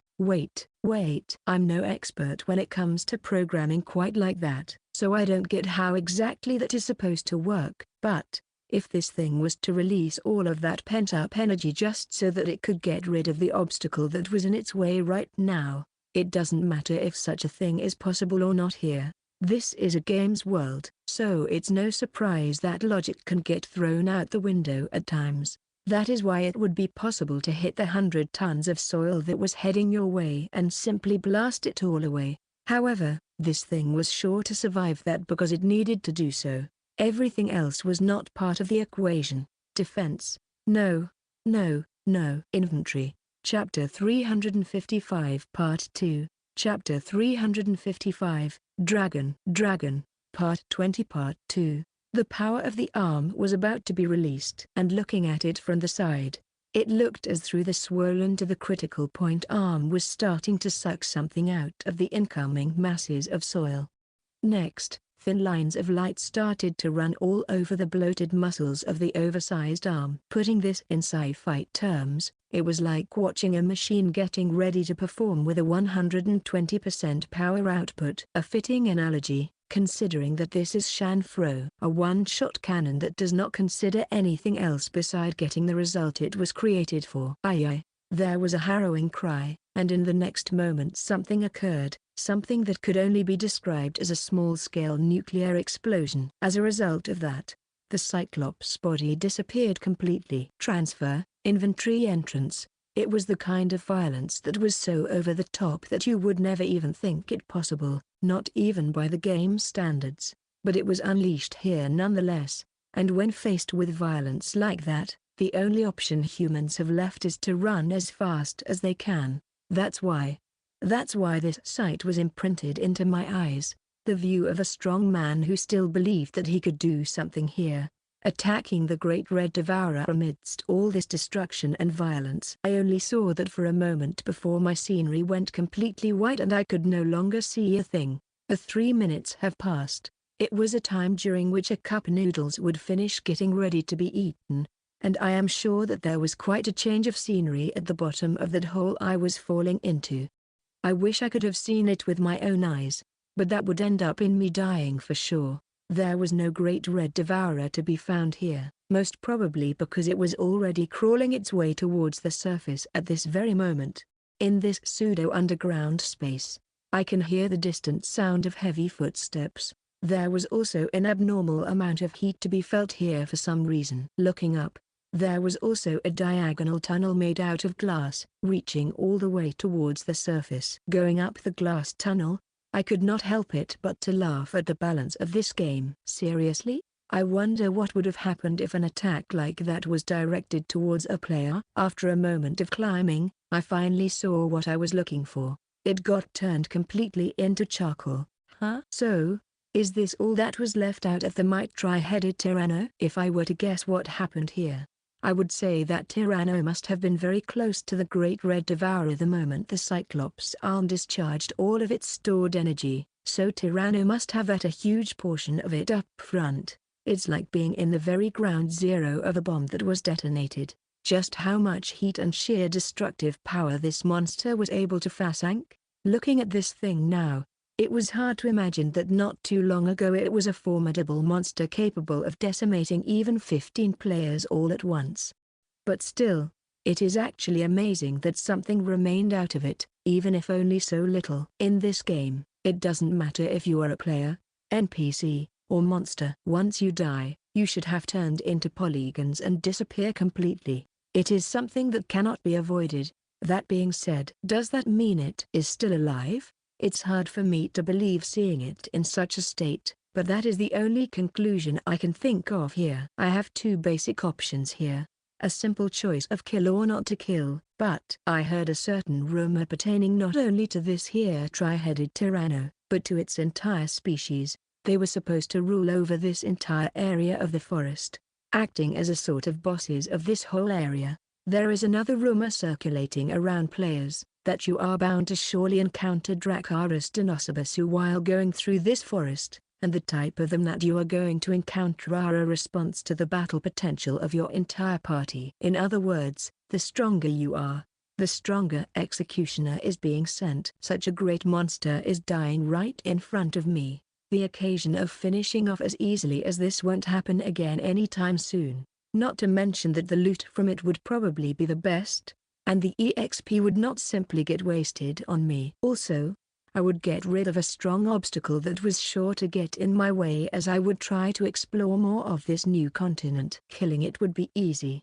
since right now it was nothing but a lump of charcoal. So I could literally beat it to death with my own two hands if I really wanted to. And since the Great Red Devourer did most of the work for me, the odds of success here would be quite good. Besides, I think that if I were to defeat this monster here, I would be able to get some additional points as an Avenger, since I now have some Avenger class skills as well.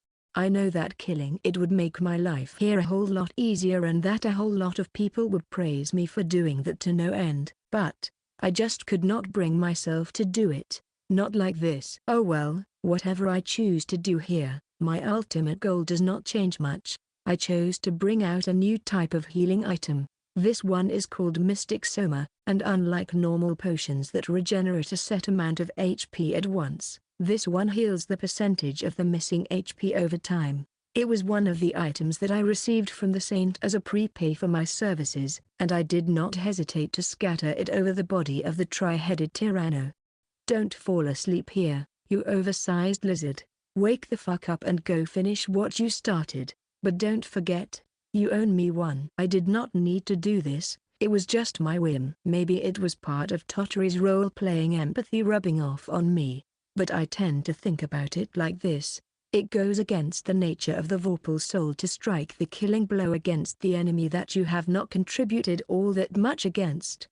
But when it comes to Vorpal soul, I am sure that crystal scorpions are more than enough for it, since fighting them constantly demands me to put my life on the line. Without you out there, our firepower drops dramatically. Also, I think that it would be just try to let you get away and let you die in the wilderness just like that. Seeing how gradually the lump of charcoal was regaining its original colors and texture, I could not help it but smile in satisfaction. Now I wonder, just how badly that perverted bitch is going to freak out upon seeing that she did not manage to kill me, the Great Red Devourer or tri-headed Tyranno, with a stunt like that? Chapter 356 Part 1, Chapter 356, Dragon Part 21 Part 1, just as you would expect, the mystery Soma worked like a charm here and gradually the HP of the tri-headed Tyranno started to recover. I don't know just how much HP this monster have in total, but I guess the amount was more than sufficient here. Not that anyone would be able to tell me, just to be on the safe side.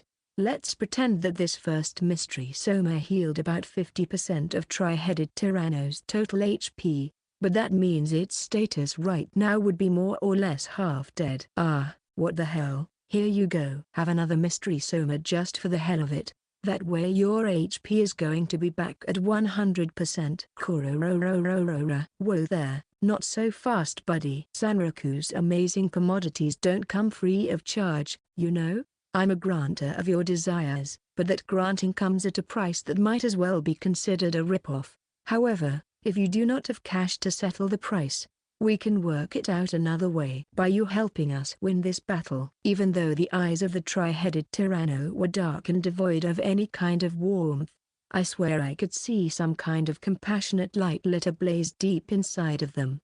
Now, if you want to settle the score for doing you dirty like that, I suggest first getting out of this underground hole and going after the Great Red Devourer. Even though we were in some sort of a glass tunnel right now, all around us there was nothing else but dirt and earth, so it was actually pretty dark in here. That being said, I used the magic torch spell in order to shed some light onto this place. And what's this? What do we have here? Look here, tri-headed Tyranno. Wouldn't this thing actually be one of your ancestors or something like that? Through the glass tube of the tunnel, I could see a giant skeleton fossil that was right next to us. It was surely a skeleton of the Tyrannosaurus Rex kind of monster.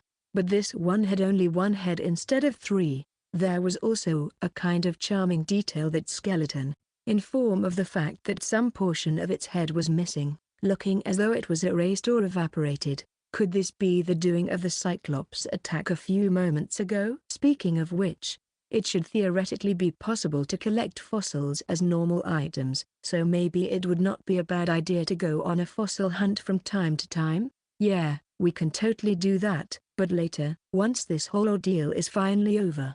Besides, there is something else that actually bothers me here quite a lot. Unharmed. Did it really manage to get out of all of this without suffering even the slightest form of damage? This space was created as a result of a huge blast of energy coming from the inside, the one created by that muscular arm. And judging by that tunnel, everything in the general direction it was going through must have gotten destroyed as a result as well. Or at least that's my take here. But there was one place here that's been. No, looking closely, there is something there as well. What is this? Some kind of a pillar? Or maybe a thorn? Although it was something that surely got hit by that huge Cyclops explosion and turned into fine rubble. It was something that was reaching to the bottom of the ground while not being transparent at all.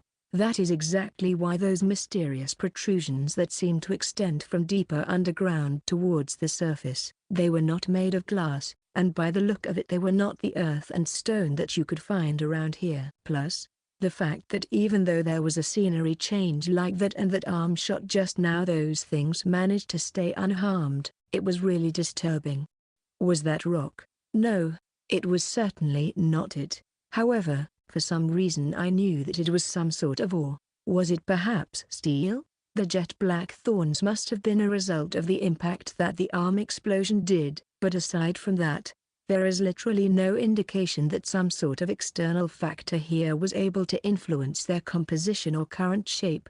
I mean, I had no idea at all that a thing like that was actually growing inside of the ground around here. Or maybe it was exposed to us like that only as a result of the forced change of scenery the deep slaughter did. But this blackness, I don't know why, but I get a feeling that I have seen it somewhere before. Where was it? And when was it? This looks to be metallic in nature, but I do get some sort of an organic feeling from it, like the outer shell of some really bizarre monster. It wouldn't be from Nightprololican, would it? Sure, the skin of that unique monster was hard as hell, but it was also overgrown with fur. What was that? That sudden feeling that I was floating in midair? No wait. Could this be? It was the feeling of being lifted in the air by my skirt being pulled up. When I finally managed to turn myself back in this dangling position, I could see the middle head of the tri-headed tyranno holding the hem of RIP's skirt with its jaw. Looking at the right head, it was looking straight back at me. But since it was the head of a reptile, it was actually impossible for me to read any emotions from it. By the way, it looks like the left head managed to regenerate itself as well. Kaya, tri-headed Tyranno-san, you're so naughty. Ah. No, that's not it. I mean, could you wait just a moment? There are still some things I want to do here. Items to collect. Inventory to organize. Hey, listen to me when I talk to you. But the tri-headed Tyranno just continued to slowly march towards the exit of the tunnel, as if all of a sudden it was unable to comprehend the human language I was speaking to it. Of course, since it was holding me in its jaw, I was also moving away from the strange objects that I wanted to investigate some more. Who does this monster think it is? And what is this? Come on, there is no time to waste. We must hurry. Kind of attitude that is radiating from it right about now. Wait just a freaking moment here, you dumb lizard. At least let me investigate those strange objects before we move away from Harry. But tri-headed Tyranno would have none of it. Before I even noticed, its steps started to pick up their pace, and before long it shifted from a mere walk into something that we could easily call a rush. Chapter 356 Part 2. Chapter 356, Dragon. Part 21 Part 2. Ah, hey, ouch. Wait just a, Yubei. Nah, you stupid, oversized, Ni. I'm talking to you here. Due to the way in which the tri-headed Tyranno was built and the way in which it was moving, with each and single step that it took I was bouncing around left and right, up and down. That's what you get when you are being hanging from the mouth of some giant lizard only on the hem of your skirt. It is only natural that this kind of position would be really uncomfortable for me, and that while bouncing around like that I would release a whole lot of strange noises from my mouth. But does the tri-headed Tyranno care about that? Of course not. So noisy. Shut the fuck up. Why won't you? What in the actual fuck is this? Some sort of oddly specific surround noise? Huh? No way. Could this actually be a new method of attacking? Acoustic wave attack? It would really help me out here if you were to tone it down a little bit. Or you know what? You might even want to tone it a whole lot down and stop shaking so much. I swear to God, you are so doing this on purpose, you freaking lizard. As I continue to shake and sway like a ragdoll in the crappy special seat of this retarded monster, the Dino tri-headed bullet train continues to gain speed and running towards the exit of the tunnel. It is worth of noting that the speed at which we were currently going was so fast that you would hardly even believe that the legs of this thing were nothing more but charcoal not so long ago. New or usually. Ouch. Accu, the way in which my field of view continues to shake and shift is actually starting to make me feel sick right now. Hey, you could at least show some consideration here and at least put me on top of your back or something alongside those lines. Even livestock brought to the slaughter has better conditions than mine right now. Not to mention that being held by the hem of my skirt is making all the shaking 10 times worse than it actually has to be. Wait just a goddamn moment. At least, let me unequip this thing. Huh? Oh, yeah, I totally forgot about it. It's not as simple to merely unequip this thing. God damn it. Stop it. At this rate, the amount of possible panty shots is going to be off the fucking charts here. Is that what you want? Huh? Oh, well, won't you look at that? It seems that we have finally arrived at the exit here. Since we were fighting in the middle of the night, even though there was a light at the end of the tunnel, it was not nearly as intense as to cause my vision to turn all white. However, compared to the darkness of the underground that was completely devoid of light, the night scenery lightened up with the brightness of the moon and the stars seemed as radiant as the daylight. There was also one more thing that the surface world was full of right about now: the screams. Well, I guess it was something that was only to be expected here. I mean, if I saw the great red devourer first being buried under the hundreds of pounds of tons of the ground only to re-emerge out on the surface as if nothing happened mere moments later, I would have probably gone insane from despair and fear as well. So I'm not going to blame the people of the forest here in the slightest. Also, I think that this Cyclops arm attack was carried out here exactly for that single reason, to induce despair in its opponents and break their will to fight on. It was a simple psychological trick, but also one that was truly effective in its simplicity. And needless to say, as a result of this display of pure strength, the front line of people of the forest was already collapsing. But that being said, it was actually surprising to see that there were still people of the forest who were willing to fight despite seeing what they're going up against in here. That bastard. This does not look too good. There is also more thing in here that cannot possibly be overlooked. Even though that perverted bitch was pretending to be helping and doing her best, her magic attacks were way too sloppy and it was an obvious giveaway what she was trying to pull off here. And right in the middle of all that there was Tottery, who was trying his best to deal with Deep Slaughter's helping hand, as well as trying to prevent his people of the forest comrades from being utterly decimated by the Great Red Devourer. So, is that what need to face here?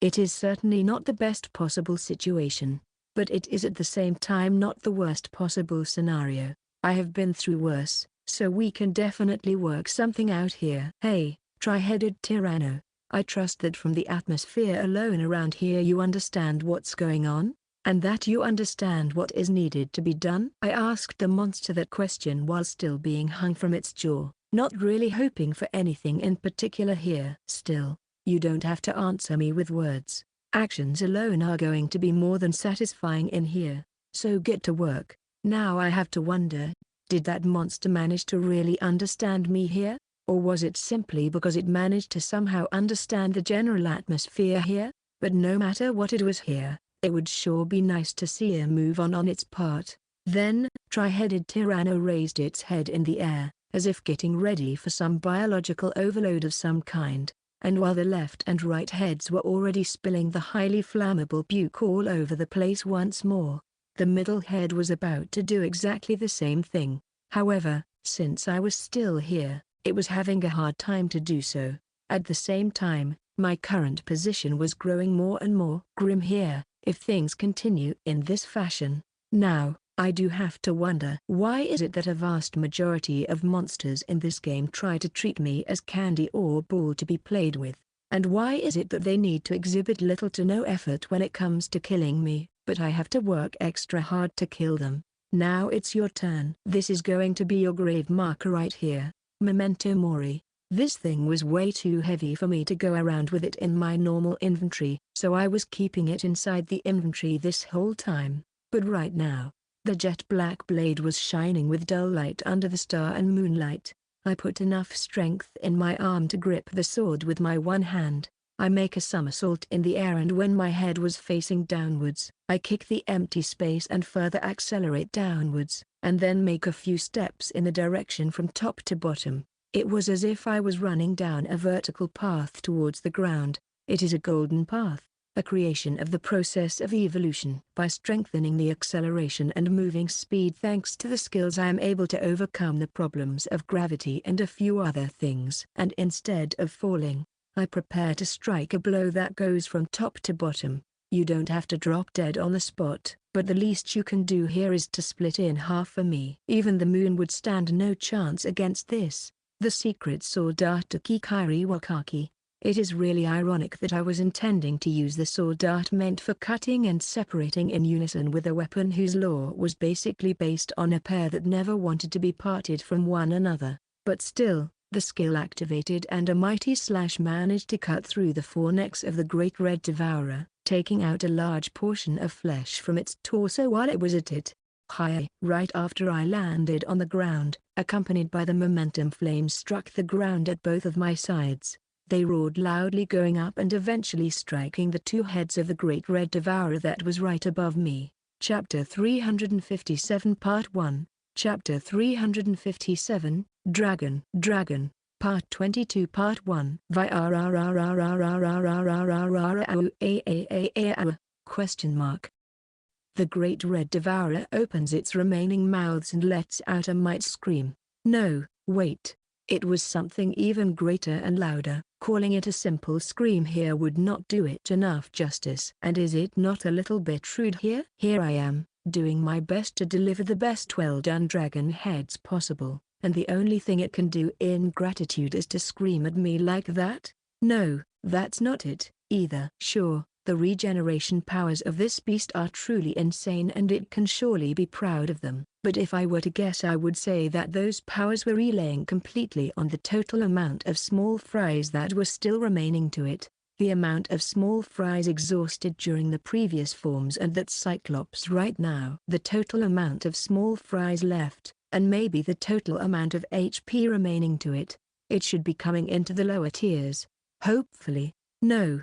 Maybe that's not it here either. To me, that scream right now was a more fundamental role rather than anything else. It was something triggered clearly by instinct rather than emotion, a response that a wild animal would have when its life was coming under the immense threat. It was not something that the head would come up with. It was a replaceable part for this monster, but its brain. Now that's a whole another story. So going by this logic, this scream was most probably not in response to the tri-headed Tyranno's re-emergence, but rather. So, looks like we are in the clear for now. Basically, what was happening up until now was that knowing it would eventually regenerate its HP in the next form, the Great Red Devourer was not actively trying to evade our own attacks, face-tanking them instead. But right now, especially when an attack such as Kikari Wakaki would make a direct hit on it, it would certainly force even a monster like that to back away a few steps and think about what it was going to do next. It is just like with humans. We tend to run away or back away when we realize that our lives are in danger, and we would do everything it takes just so that we could escape from that immediate danger. You there? No way. So, you actually have weaknesses? Is that what it is here? No way.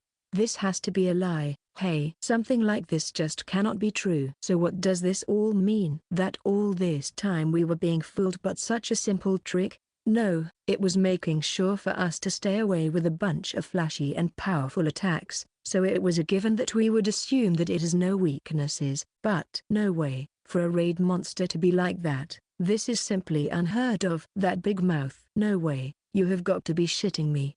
Is there really something inside of it? Ah, yes. Now I see it. Now it all is starting to make sense. The first form of this monster looked the most like a zombie, and it was certainly behaving like one as well. So it must be somehow linked with the cause of death of the original body of this raid monster. And when it comes to that, you can certainly make a call about that right at the very first glance. The clue here being the first form of the Great Red Devourer. No, it's not that.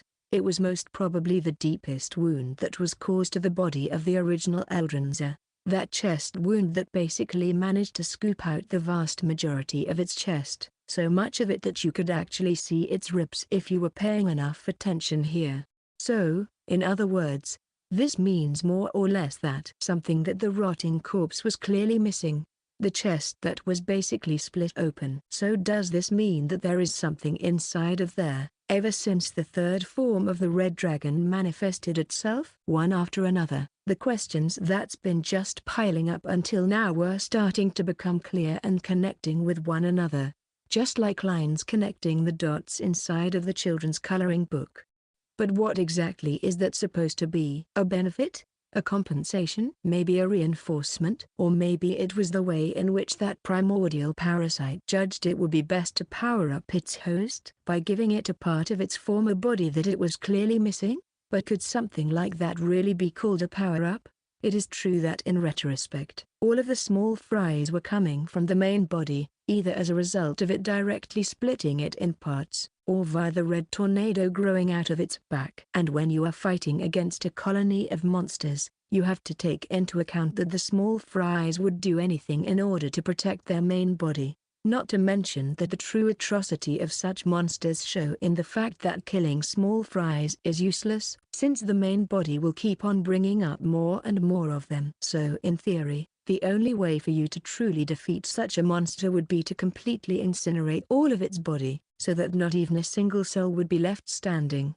But if we apply that principles here, doesn't that mean that the main body should also share at least a portion of the weaknesses of the small fries it produces? Like, the fact that it can be slashed and chopped to pieces? In other words, this means, beyond its opened mouth, in the darkness of its bowels, it is there, you can see it, a bright red sphere. That is this raid boss's weakness. All of a sudden, the vast and bottomless abyss that was this fight was no longer seeming so bottomless. From the cliff where I am standing, I can see a thin rope stretching all the way towards the other cliff that can be seen in the distance. That rope is called strategy, and just like the battle that brought death to Eldrinzer, we were supposed to recreate that scenario right now. But what could have done a dragon like that in fact, I do have my share of guesses what could have competed against a sea dragon for underwater supremacy. But wait, could it be that monsters can engage other monsters in gimmick battles just like we players can engage unique monsters in battle? That's interesting of a concept.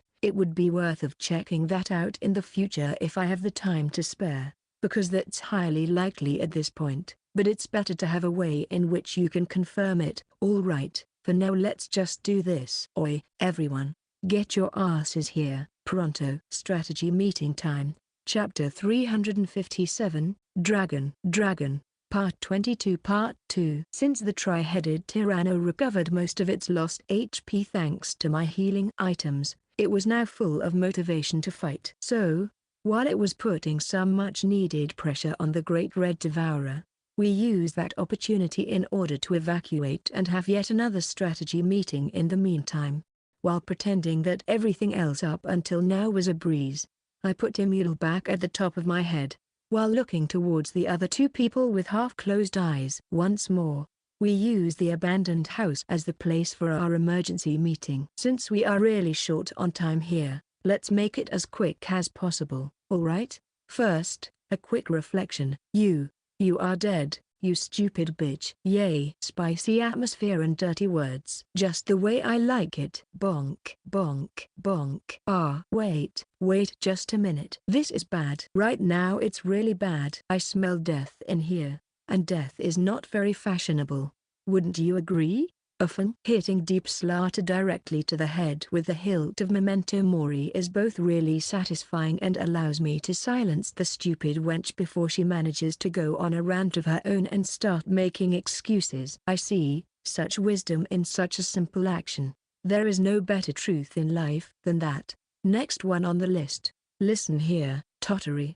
I'm not going to rain on your brave parade. You are free to do as you please. However, could you make up your goddamned mind here? It's either focusing on the raid boss, or focusing on the people of the forest. There are no in-betweens. No, but, you see, the thing is, shut your whore mouth. Why don't you? In this battle, people with literally no DPS to speak of have no human rights. This is not only about Shanfro here, you know. I'm not saying that you have to be all balls to the wall DPS yourself, but at least try to contribute something here. Okay? Can you do that for me? Otherwise you might as well get yourself be eaten.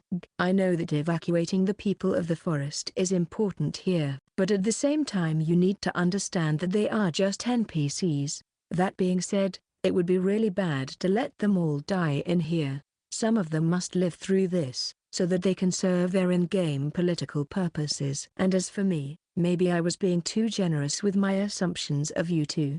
You can bet that this won't happen ever again. So what's the deal with the sudden self-reflection all of a sudden? Self-reflection is an important part of improving oneself. One cannot possibly hope to increase the efficiency of their work without carving new thought process and methods of operations inside of their brains. Well then, this concludes the reflection meeting, and now on to the strategy meeting. But worry not. This one is going to be quick as well. It's about its weakness. It can be found at the very back of its torso. Weakness? So this thing actually has one? That's what I think. At least it's a logical conclusion when the monster that was all about berserk attacks now suddenly starts to back away and avoiding certain attacks. And what places you usually want to protect. Oh, yes. I know. Your erogenous zones. Gubby. Be grateful that I am only going to do this much to you as punishment. At least for now. But if you were to actually die from that, it would have been no big deal. Nothing of value would be lost on this day, most probably.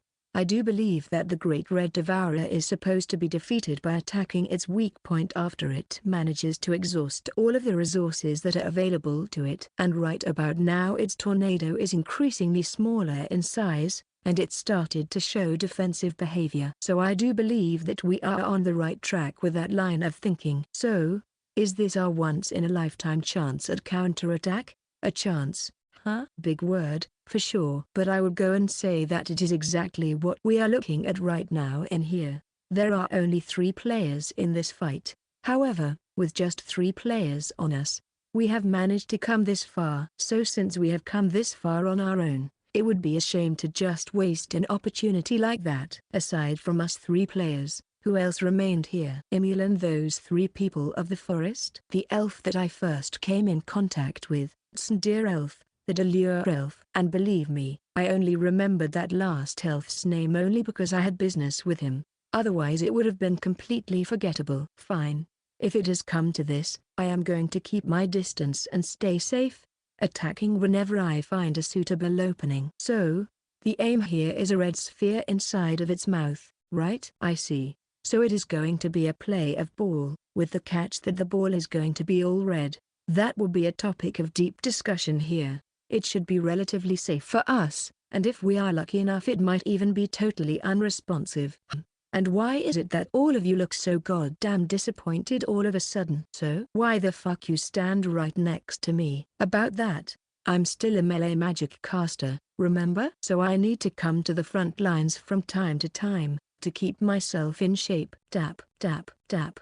Getting 3 steps away. Tap, tap, tap, tap. Getting 4 steps closer. Q. I guess that Achilles really cannot hope to possibly overtake the goddamn turtle, huh? Zenon, huh? I thought that both Achilles and the turtle are turn-based, or something. And the reason why Achilles can never outrun the turtle is because his movement speed is less than that of a turtle. Wait. So does that mean that the turtle is secretly OP? What game are you even talking about? I would like to play it. Sounds actually boring as hell. A game where you know from the start that you actually can't beat certain NPCs no matter how hard you try. Oh, and stop fooling around. I'm going to report you for harassment. This time for real. And there you go again, talking nonsense like that. Truth is, you actually enjoy a good bickering with someone from time to time, don't you? No, not really. I can honestly live without it.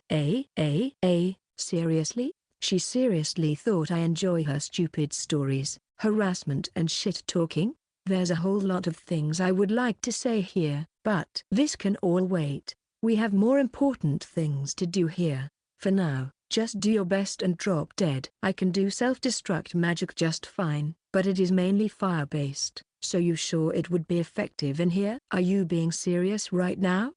Is this what they call the desire for ruin? Being able to romanticize what is basically a suicide bombing at this point? If this was a mecha game, there would be a scene like that in there for sure, but even without getting mechas involved, there is surely a certain kind of romance involved in defeating your opponent at the expense of your own life. I mean, Sanraku-kun, I've been wondering about it for a while now, but what's the deal with that big sword you are holding onto? It's a secret weapon. That's all you are going to get out of me. I am not going to disclose any more information about Memento Mori, so sorry about that. That being said, I lightly swing my sword 2 or 3 times before putting it to rest at my shoulder once more. Anyways, don't you think it's time for you to get serious here?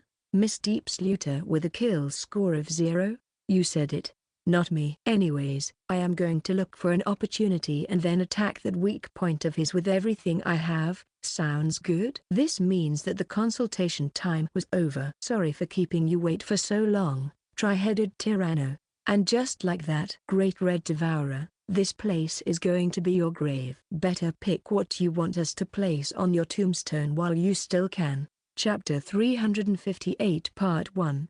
Chapter 358, Dragon, Part 23 Part 1. Ha ha ha ha ha. Getting stuck on the small fries is probably the worst feeling in the entire world. That being said, I slashed the giant mosquito that was right in front of me in half, restoring the portion of my HP in the process. Going ahead, I activate the effect of Levin Trigger, Disaster Hand to bring my HP down to a certain level, activating the effects of the Dead Horizon.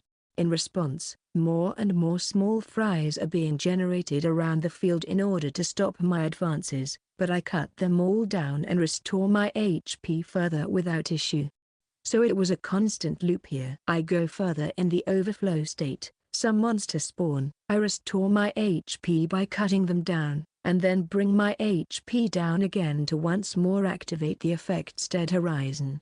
And with each consecutive kill I regain the portion of my lost HP, the RIP grows stronger and the sword in my hands grows lighter. Alright. Here it comes. Here it comes. Here it comes. Memento Mori, always remember about death. This huge sword is actually a combination of 2 smaller weapons, and its lore gives it the ability to grow stronger with every enemy that the player managed to defeat with it. It also has the additional effect of being able to instantly kill the enemies whose level is lower than the one the player character has. Apparently the percentage chance of the instant death occurring is calculated by subtracting the level of the enemy from the player's level. This is already good enough as it is, and with the additional effects of RIP, this give the player a chance to use this instant death effect fairly frequently on a whole variety of enemies. When you are way over-leveled for regular monster, it is not all that strange that you might proc the instant death effect with almost every single swing of your sword, even if you do not wish to do so. However, it would have been a shitty game-level wishful thinking to think that an instant death would work against a monster whose level is higher than your own.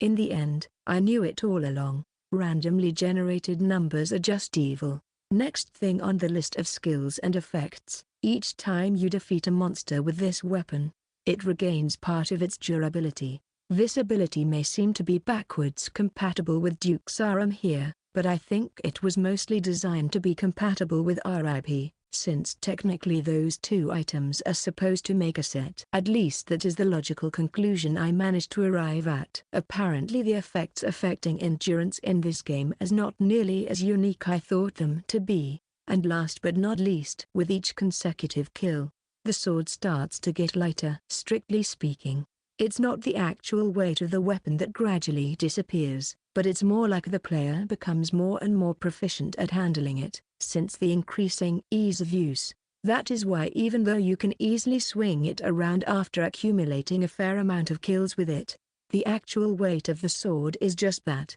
an oversized greatsword. However, weight of the sword is not the only thing that changes here. It should go without saying, but the lighter the weapon becomes, its very nature tends to change drastically as well. For example, even though this is a great sword, with enough kills you will reduce its weight to that of a straight sword, enabling you to use the straight sword skills with it. Or even when you are supposed to be using it with two hands, you will be able to easily wield it only in one hand, just because I am merely swinging this thing around. Did you think I was defenseless? Yes, and right about now I can certainly wield that sword with one hand, perhaps thinking that it managed to find a hole in my defenses. One of the great red devourer's heads tried to have a bite out of me, only to get slashed by Audiobook rebuild in return. The dragon's head got cut off and it let out a pained scream. However, even if Memento Mori would eventually become as light as a styrofoam, big things will continue to be big things, which means that they will be difficult to handle to some extent. Size-wise, this thing is still like a snowboard with handle attached to it, right? Even if you just swing it with one hand, its size makes it difficult to do exactly as you please. On the other hand, if it is just the regular movements that you want from a weapon, and not something fancy, such a weapon is more than enough here to use the opening created by the Audiobook rebuild and strike there with all of my might. Keep on feeding me resources like that and you're going to spell your own doom here. Come on, then, bring out more small fries here. That's exactly what I want. Bring them out and make me stronger as a result. Waving that sword around feels more like brandishing an oversized fan rather than the actual weapon, but the fact that it is big also means that it stands out even more. Using both the great sword and the bastard sword, I position myself right in front of the great red devourer, and while gradually increasing and decreasing my own HP I shuffle the aggro of the monster between myself and the tri-headed tyranno, who right about now was almost monopolizing the aggro department in here. Duh. Let me show you how to use this thing. With that said, I put the Audiobook rebuild away and make a might swing with Memento Mori being held in both of my arms. One of the dragon heads tried to strike me with a breath attack, but in response to that I slashed its jaw with a razing cut, effectively breaking its jaw and causing the breath attack to explode inside of the dragon's mouth. With that being taken out the way, I was free to launch a further counter-offensive. So far, the great red devourer was showing no signs of retreating or backing away, so right now the only thing that was left for us to do was to unleash all hell at the dragon's weak point, cause some colossal damage here and put this overwhelmingly unfavorable battle to an end once and for all. If you focus entirely on me, then tri-headed tyranno will be left to do as it pleases. The same thing goes in the opposite direction here. If it focuses the tri-headed tyranno, I will be left to my own devices. Now the question is, do you have enough heads left to be able to split your attention in between us? Because I highly doubt that. Press the attack. Press the attack. Press the attack. With tri-headed tyranno being locked onto the great red devourer's main body and with me taking care of all of the small fries, this might boss was now locked in place, having nowhere else to go or run off to. That being said, the vast majority of the damage comes from the tri-headed tyranno here, about 80% or so.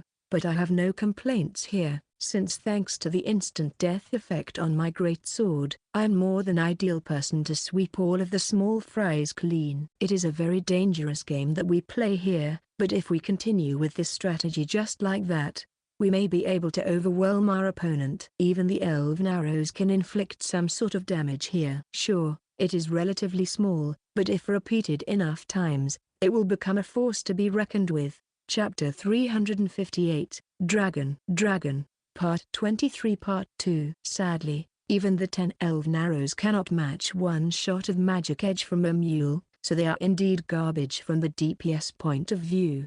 but I am never going to point that fact out. We need all the firepower here that we can get, and for that we need the morale to be high, not sinking low. That is why some things are honestly better left unsaid. Well, as long as they can keep on doing what they are doing, it's all good, right? It may be small, but a contribution is still a contribution in a fight on a scale such as this. That being said, the elf name is second to none here. Most of the arrows usually were hitting their mark, so they were dealing damage to the Great Red Devourer for sure, no matter how small and insignificant it may have seemed at first glance. Firepower, speed, durability, everything is here in place, although in a very limited form. So, what is missing here? When it comes to that, I have already found the answer. You need constant aggro and one other, small thing. Deep Slaughter. Yeah, what's up? Give us some aggro management here. I am sure that amongst a whole lot of spells that Deep Slaughter must have learned when leveling her character up, there has got to be at least one spell that can influence the aggro of the target opponent, and if we manage to steer this beast's aggro the right way, we are bound to open it up for more possible damage. You must have read my mind in that regard. Here, coming right up. External hate. Being able to externally reinforce the monster's aggro. Somehow this concept was causing the chills to run down my spine, but there was nothing we could do about it. We needed that aggro management if we wanted to have a shot at winning here, and certainly, the spell was working all right. At this moment, one of the dragon heads that were still left turned from tri-headed Tyranno and gazed at me, its eyes filled with fiery rage and fury unlike of which I have never seen before. Ah, could you stay there for a moment? And preferably don't move at all?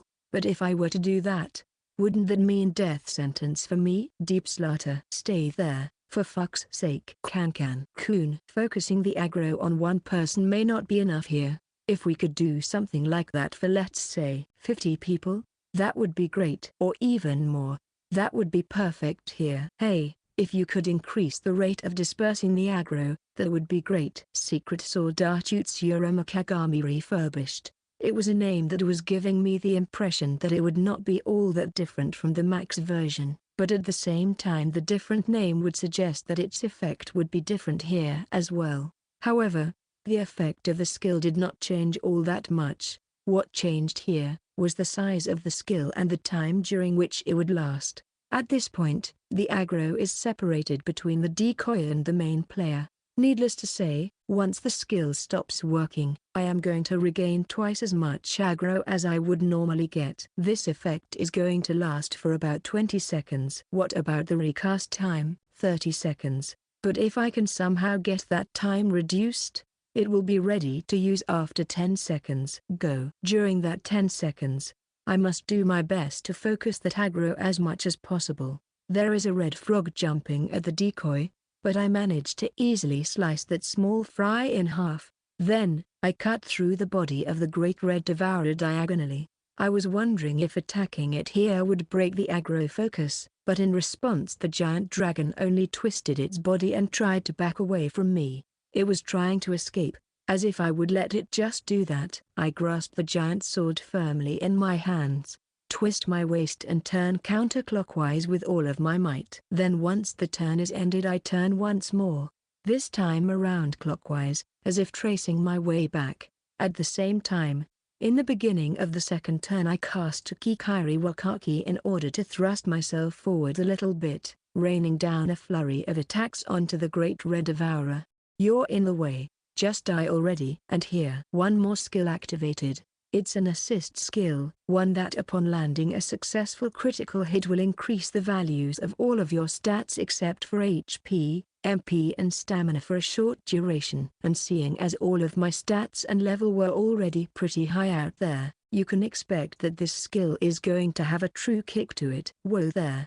What do I see? The giant mouth is opening, leaving itself completely unprotected right in front of me. If this is the chance we have been waiting for, there is no way that I am going to waste it. I grip the handle of Memento Mori and thrust it forward, right inside of the dragon's gaping chest mouth. My aim is right at the red ball inside of that mouth, as if I was aiming at the billiard cue ball with a stick, but right before my attack managed to reach its mark, The red dragon lets out a mighty roar that pushes me backwards. Exclamation mark. Q. Was that a breath attack? No. It's all good. It was just a normal roar, but with a little bit of knockback effect to it. How are we on the aggro? Good. The heads. 3 of them are focused entirely on me. Apparently the 4th one was focused on the tri-headed Tyranno just in case, and those 3 were about ready to kill me at any moment now. And the tail head is being currently suppressed by Tottery and his people of the forest friends. So I can go all out here without having to worry about anything. Hey, Sanraku-kun? Does that mean I still need to stand there? Don't move an inch. It is necessary to achieve the skill conditions that I need. Hooray! So this means I am your woman now. One that you can keep and use at your own convenience. Equipment? All good. Distance? All good. Readiness for action? All good. Now, I would like you to lend me your help once again here. O weapon of the gods, come forth. The mirror shield. Dissipator. Reflect the image of the abyss back at it. All 3 heads turned towards me, murder shining brightly at the back of its black eyes. Unlike the breath attack from the mouth, there are lights of lasers coming from those eyes the very next moment, but this laser must specialize solely in penetrating power, judging my how thin they are. The ultimate murder weapon aimed at me alone. The lights of lasers meet with the smooth surface of Dissipator, but instead of reflecting those lasers back at it, I use the other power bestowed upon this weapon by the gods, one that allows me absorb the full impact of the attack and turn it into offensive power. Exceed Charge. Clash. Chapter 359, Dragon, Part 24 Part 1. There was a triple clash, and the impact upon the shield was so great that it ended up pushing me backwards. Still, I won't fall here. I won't bend my knee. My resolve will not break. As long as I have people behind my back, which is very unlikely in this scenario, my guardian heart will not give up. The skill Guardian Heart is a skill related to shields exclusively. As long as you have party members behind your back, when blocking with your shield you are going to receive a stat bonuses all across the board. Additionally, during the defense, it lessens the amount of stamina you use and cuts the damage you are going to receive. Truly an ultimate defense skill. However, if the shield breaks or your defensive stance falters, the effect of the skill is going to be ended instantly. And not to be a pessimist here, but the Dissipator shield has already had its durability lowered quite a bit due to all the blocking and defending, and was now making an eerie cracking noises. But I still have to do it. I must defend here, because this shield is the only thing that protects me from the triple laser beams.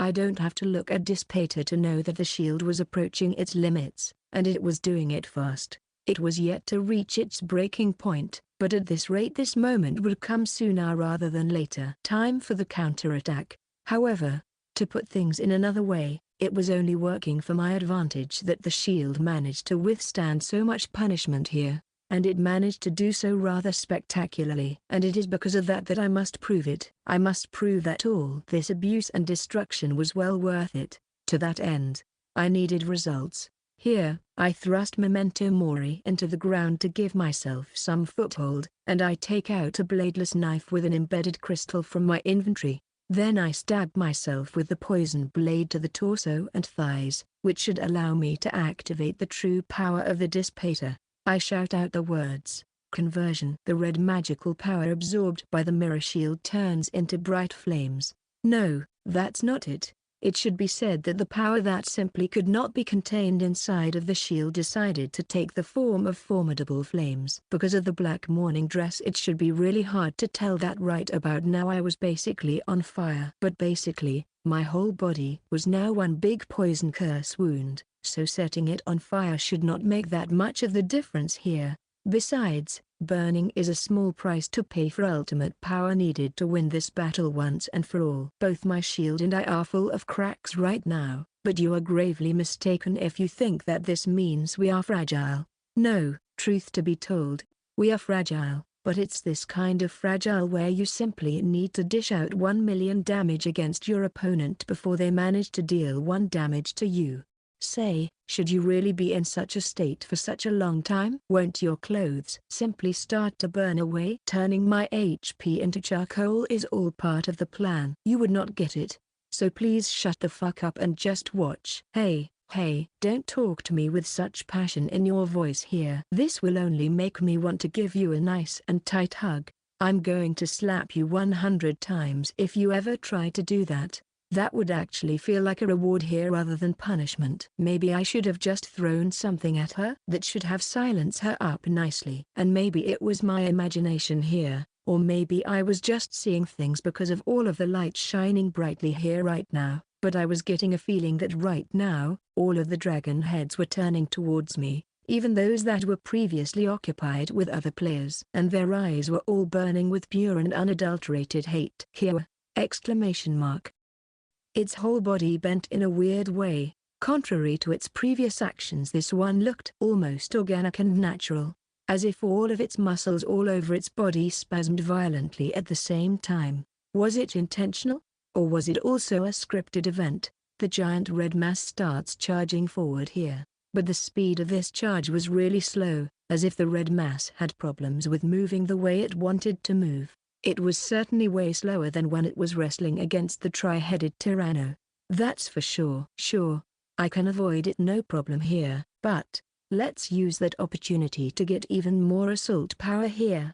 Shall we? I press against the memento mori that was still lodged into the ground to tilt it slightly, but instead of taking it in my hand, I create a sort of a pillar or a road that was leading from the ground all the way to my shoulder. An oversized blade like that was a perfect bridge in this scenario. And then a certain bunny used that road to run up and jump right on top of my head. Emule. Yes, sir. Full counter reflection. A spell generating a conditional reflection barrier is erected right in front of us. The great red devourer was still charging at us, without showing any signs of stopping. Either it did not know what it was, or maybe did not understand how exactly it worked here, or maybe it did but was intending on breaking through it with brute force alone. Either way, it works in our favor here. Sweet. But just so you know, this wall may seem fragile, but it is not something that can just be broken, you know? You'll find it pretty hard, but by all means, go right ahead and give it your best shot. Just do it, you bitch. Do you want me to step all over you so badly? There was a loud roaring sound. With that, the body of the great red devourer crushed right into the counter wall, and upon impact with an object that should not even be there to begin with, its whole body distorts in a very unnatural way. After all, it's as if you crushed into your own mirrored image, with the same speed and same power as you were going with. Now, please writhe in agony and even faint from it, if you'd be so kind. You can do that for us, right? You can certainly afford an action like that, but I certainly cannot afford being run over by you here like that. However, even though the crush into the counter wall was so mighty, it does not look as if the great red devourer was in any sort of agony in here. Being such a giant mass of flesh, there is no way that the great red devourer can just keep on rolling much like that without stopping.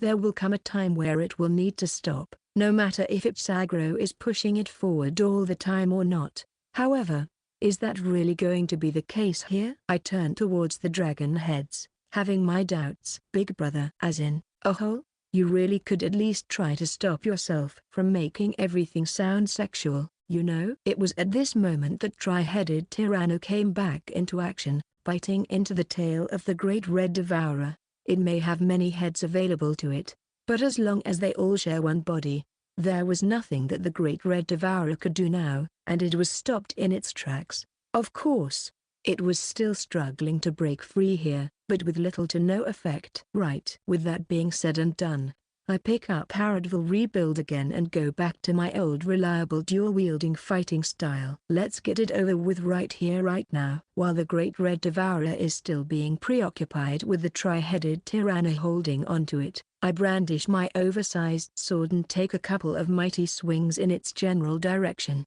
What about Totri? Did he manage to get into a safe distance? Oh well, we are going to worry about that sometime later. This is just a game, so it's not actually that big of a deal here. Even when it comes to shitty games, There is no greater feeling than putting all of your resources to good use. After all, there is no great victory without first having to put some effort and sacrifices into it. This is what we call a catharsis. Emule, listen well, Deep Slaughter there should be ready to fire at any moment now, but honestly, she's scaring me just a little bit. I know how you feel, Sanriku-san. Why do I feel that you guys are trash-talking me behind my back? I activate a bunch of skill one after another, all with the end goal of strengthening one final attack. Acceleration skills will strengthen the body. Mobility skills will make me impossible to catch, and the weapons that I am holding on to shine with bright light that almost look like flames. Oh yeah, that's right, Sanriku-kun. What now? Looking behind me, I can see Deep Slaughter getting ready as well. Then, she asks me but one single question with a rather casual smile on her face. Are you having fun right now? You can probably tell, don't you? I'm not going to look back anymore. Right now, thanks to the Black Thunder, I am running so fast that if I were to lose my focus here I might trip over my own legs, fall to the ground and die. However, such movement speed is more than enough. And even if there was an attack coming from the two locked monsters in front of me, I will be able to see it coming thanks to my skills. Chapter 359, Dragon, Part 24 Part 2. Dragging Memento Mori on the ground and creating a line there, I at the same time brandish Audiobook rebuild, whose fire is now burning especially bright.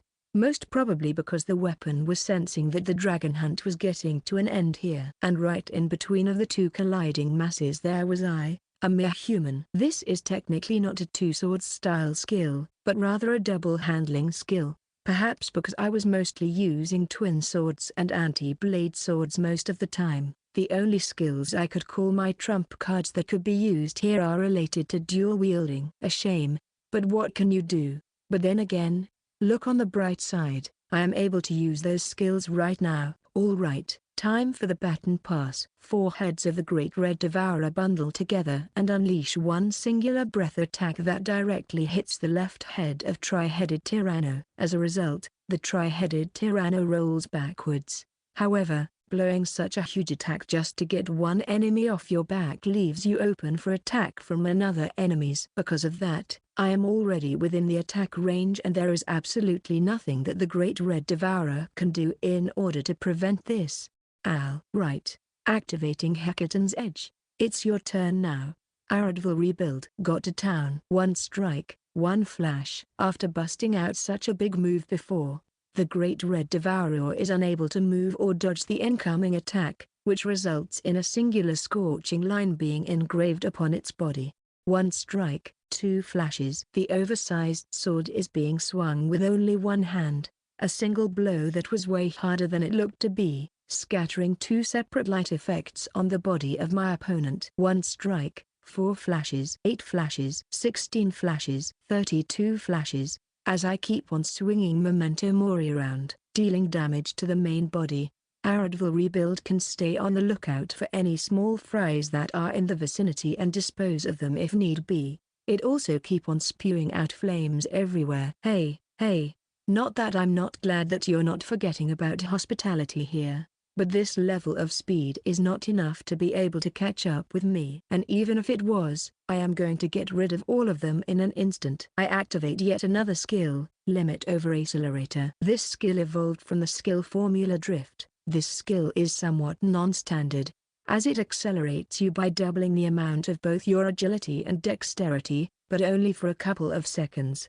If I am not good at handling it, this can actually lead to a rather painful self-destruction, but I was more than sure that as I was right now, I would be more than able to control it, and I was able to do just that. The four heads themselves tried to go after me next, but thanks to my godly speed I was able to outmaneuver them. But not without having to put in some actual effort. All the while I continued to hacking away at them with the help of Hecaton's Edge. 64 hits. Good thing that the Great Red Devourer is not some sort of super AI that learns its opponent's attack patterns as the battle rages on. That way, A player that can think ahead when it comes to their actions and skills will always be at the advantage here. Otherwise, I am sure that it would understand that the very next blow would be the one that was going to decide the results of this fight. Sadly, the AI behind Great Red Devourer was inorganic and set to only be able to act and think in the simplest of ways. Its emotions and behaviors are only the product of the programming. That's just the way it is. That is why it chose the worst possible action here, to close its mouth and protect the weak spot that was inside of it. Thanks for making my job here even easier. Activating sharp connection point and having it on standby, I strike Audiobook rebuild vertically into the ground and raise Memento Mori up. I then jump in the air, pointing Memento Mori forward, using Audiobook's hilt as the foothold and ramp at the same time. This next skill is the two-handed one, so in order to use it I need to prepare myself first, taking the sword in both of my hands. But with that, both the launch pad and the ward, no, here it would be the blade head are ready to pierce their mark. Brace yourself. Are the heads still targeting me? Or is it preparing itself to be able to escape? It doesn't even matter at this point. I cannot be stopped here, and even if I were to die because of it, I was going to make that attack connect and end it all. It's a shame that this perverted slut is not filming this, for it would have been a blast to watch on loop every night before falling asleep. Audiobook rebuild slides into the ground as I launch myself in the air, intending to slide Memento Mori into the red dragon. Making a swing in here would do me no good, as the air resistance would make the swing lose its power, but changing a swing into a thrust, it eliminates all the possible problems, making sure the blade would reach its mark. It uses almost all of my stamina in order to reach the main body and push the sword forward, but it was all worth it. The blade managed to easily penetrate the closed fangs of the torso mouth and slide its way inside of it, going towards the weak point. But at that moment the blade that was so light up until that point met with some kind of a pressure. I had to strengthen my grip on the sword's hilt, otherwise the shock here would be more than enough to make me lose it. And then I saw two things. One was the rib fangs that were all shattering into fine dust, opening the red orb to the next attacks, making it sway and shake in the night air. The other thing was that all of the heads have fully regrown now and were pointed right at me, red lights of lasers accumulating inside of them and ready to fire in order to obliterate me. I see. Apparently I did something that absolutely would not be forgiven here. I don't think I will be able to escape this the second time here, but oh well. I guess it's alright. I've had a good run here. I must hope that others will be able to pull through here. Since you're a raid boss monster, what are you going to do next? At a time like that, the only thing that comes to mind is no continue clear. Nope, Mr. No continue clear Sanraku-kun. As if you are the one who can talk. What was that? Castling. All of a sudden, my point of view changes. Right now I am looking straight at the Great Red Devourer, even though it should have been way above me at the current moment. And looking down, there is a person with a long staff standing precisely at the place where I was standing not so long ago. Foo fun. It's totally fine with me if you would like to get on your knees and fall in love with me on the spot, you know? Now, listen here you little. No, now is neither time nor the place. However, just as I was about to point that out, there was a loud roar followed up by the 7 huge explosions that raised a high barrier of both wind and dark smoke around here. Let's go, everyone. It's time to get rid of that thing once and for all. There was a whole lot more of things I wanted to say here, but for now let's just limit ourselves to this. Kill the enemy that is before us. Just you wait, Great Red Devourer. We are going to get rid of you so hard that you won't be able to realize what actually hit you. Chapter 360, Dragon, Part 25 Part 1. This situation right here is not nearly as ideal as I would have liked or imagined it, but at the same time it was a whole lot better than being stabbed in the back right as the battle was about to be won. Also, it is not entirely safe for them to do so. But seeing that the enemy was growing weaker, the people of the forest grew bold enough to start moving towards the front line once more. It's good that their morale is so high, not to mention that right about the sheer numbers of people of the forest were finally starting to play an important role in the battle. Don't get me wrong. Their overall attack power was still weak as all hell, but at least their accuracy was spot on, and what you lack in power you can easily compensate with sheer number of arrows that were being released towards the red dragon. The constant barrage of arrows released by the people of the forest was aimed right at the exposed weak point of the great red devourer, but I was more than certain that none of those arrows would actually be able to reach it. They were able to reach the gaping opening in its chest for sure, but that's about it. For some reason they were not able to penetrate any further, as if some sort of barrier was preventing them from doing just that. Not that it really matters here, though. The arrows made very little damage, but that damage was finally starting to count here. The people of the forest were getting closer to being able to bring down their prey. The best proof of that were the screams that the great red devourer was letting out more frequently now. It was still inorganic and emotionless, but you could definitely feel both pain and anguish hidden behind that emotionlessness. Go, go, go, go. Come on, come on, come on, come on. Keep on firing until you run out of arrows, and then fire some more. That previous concentrated breath attack by all four heads at once made me realize that no matter what happens, Great Red Devourer would desperately try to defend its weak point from having any harm done to it. Concentrating all of our effort on that one spot alone would prove disastrous in consequences here. So our current strategy was most probably our best bet. The greatest chance we would ever have here. Emule, shoot, shoot, shoot. Don't stop shooting and don't leave the slightest opening for a counterattack. Sir. Yes, sir. Think you can do it? Think you can cut it off? No, don't. Something's wrong here. We need to fall back for now. Everyone, stop shooting. Fall back. Fall back. What should I do here? My recast times are still not over yet. But then, how am I going to survive the counterattack here? Emule, how are you when it comes to MP? I still have some left, but it's not the amount I'm comfortable with. I would like to recover some of it, even if it is going to be just a little bit. Okay, I get it. So, does that mean that we are basically screwed right now? Because if that is indeed so, alright, fuck it. It may not even work here.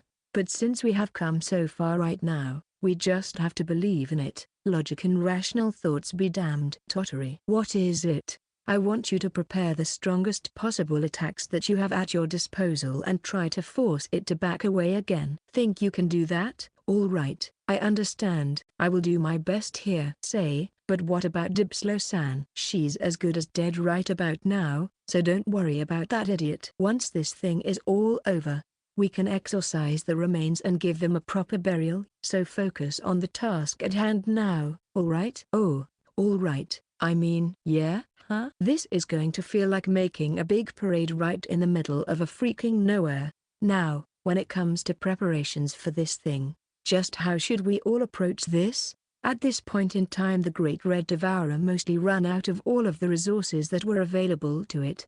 Its body managed to revert back to the physical conditions it exhibited when it was still alive, and its only way of defending itself was with this body of his, without being able to rely on any external factors any longer. But even if it was exhausted and weakened from all the fighting, it was still a raid boss monster. It was still a formidable opponent that would easily crush us all if we were to allow it to do as it pleased. After all, we are just lowly humans and elves here. So if we want to win against a monster like that, we will have to throw everything we have at it and then some more. And in order to just that, both humans and elves won't hesitate to seek help from a different monster, the one who has the same goal as we do, bringing that red dragon down no matter what. With a whole lot of damage effect particles sprinkling from one of its heads, tri-headed Tyranno lets out a mighty roar filled with hatred and rage. Then it charges straight forward towards the Great Red Devourer, feeling that the climax of this battle was no close at hand. Seeing that tri-headed Tyranno was charging straight at it, the Great Red Devourer turns towards it in order to stop the charge. However, it was at that moment when I slashed it across the body with Audiobook rebuild, turning its attention towards me. Just as planned. In addition, the fact that I chose to attack the Great Red Devourer just as it was locked into battle with the tri-headed Tyranno again caused a lapse in judgment. For a short moment the Red Dragon just stood there in place doing nothing, not sure which enemy it should engage first, who would pose a bigger threat to it. It was at this moment that the heads and the chest of the great red devourer were covered in arrows that just so happened to start raining down on it at that exact moment. Question mark. While being locked in place like that, the tri-headed tyranno basically rams its huge body right into the great red devourer. Needless to say, seeing this coming, the red dragon tried desperately to escape, but unfortunately for it, the dinosaur here proved to be way faster and stronger.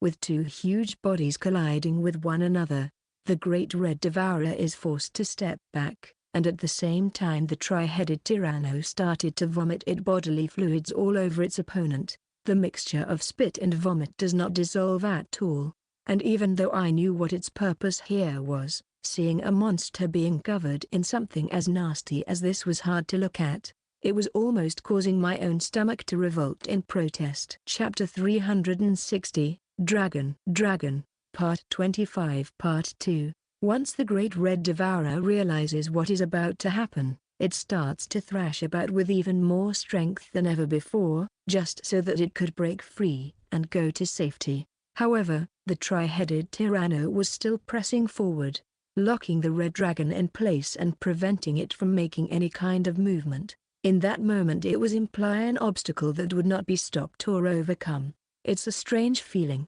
It's not like we are a team or a party or anything like that. When it comes to players and monsters, the only kind of a feeling that we should feel for one another is hostility, but somehow, I can feel faint signs of trust blooming in between us right now. There was a part of me that had doubts about this situation, but it seems that the tri-headed tyranno has got this in the bag. That is why I only offer here some words of encouragement, and those words are extremely simple. And now, burn this fucker into a crisp. Ignition.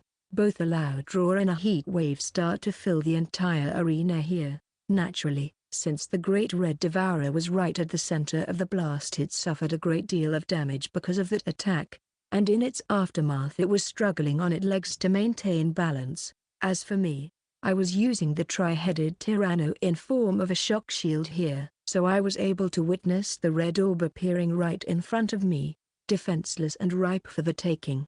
Great red devourer, no, great red dragon Eldrinza, this is your end. At this moment I jump forward, Audiobook rebuild in my hand and glowing with the light of the strengthening skill, Takikiri Wakaki.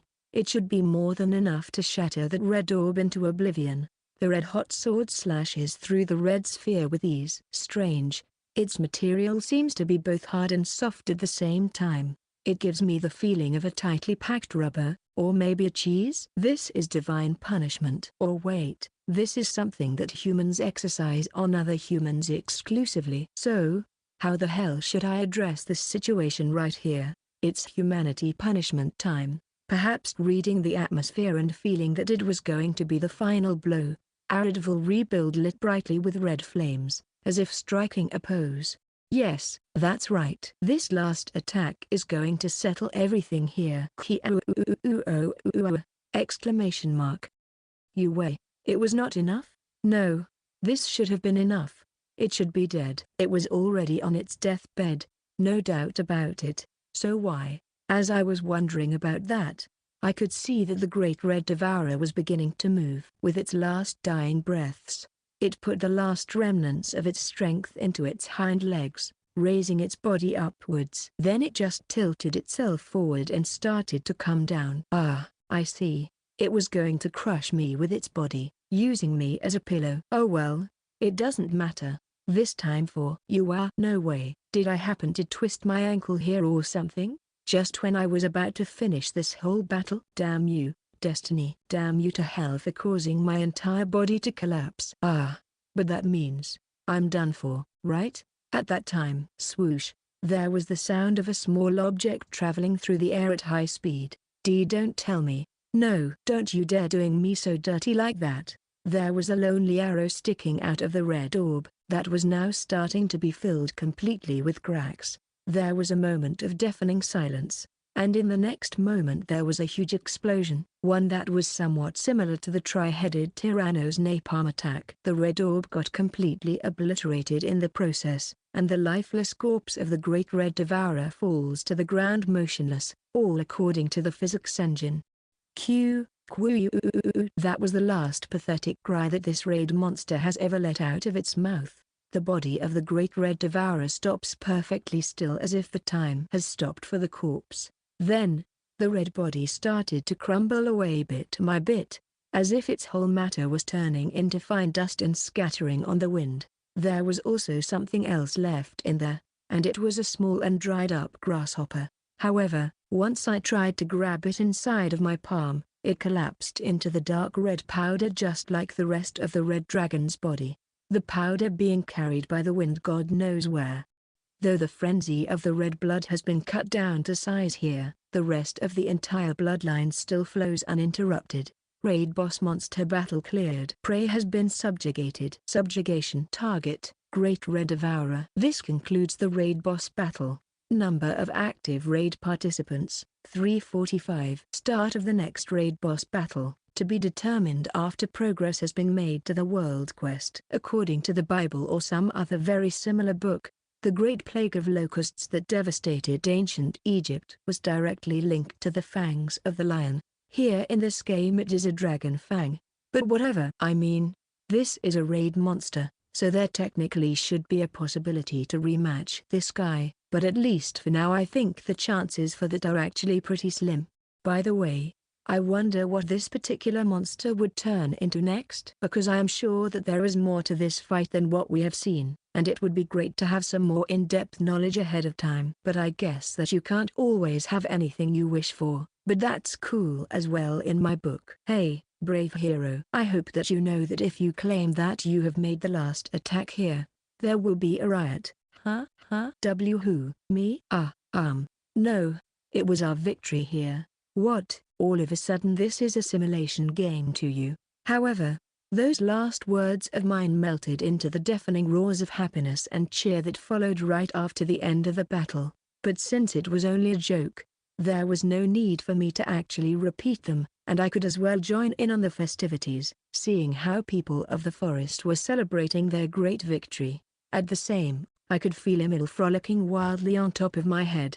That being said, it would have been great if it was actually the end of the story right here. It would have been what you might call a perfect happy ending. Unfortunately, there seems to be one teensy tiny little detail that the people of the forest might have forgotten all about. And just in case that the people of the forest really managed to forgotten all about it, I am going to come with aid here and point that out for everyone to be aware of. It is something connected to the tri-headed tyranna who is still curled up on the ground and trembling all over. I mean, yeah right. I guess it was something that should have been expected. Somehow, I was more or less sure that it would eventually use all of that accumulated power for something that would look quite like this. RIP. Wait, what the hell? It started to molt. Chapter 361 Part 1. Chapter 361. It was only a one-time friendship. Part 1. In a nutshell, evolution is a process that occurs on the inside. I'm not saying here that it is only that.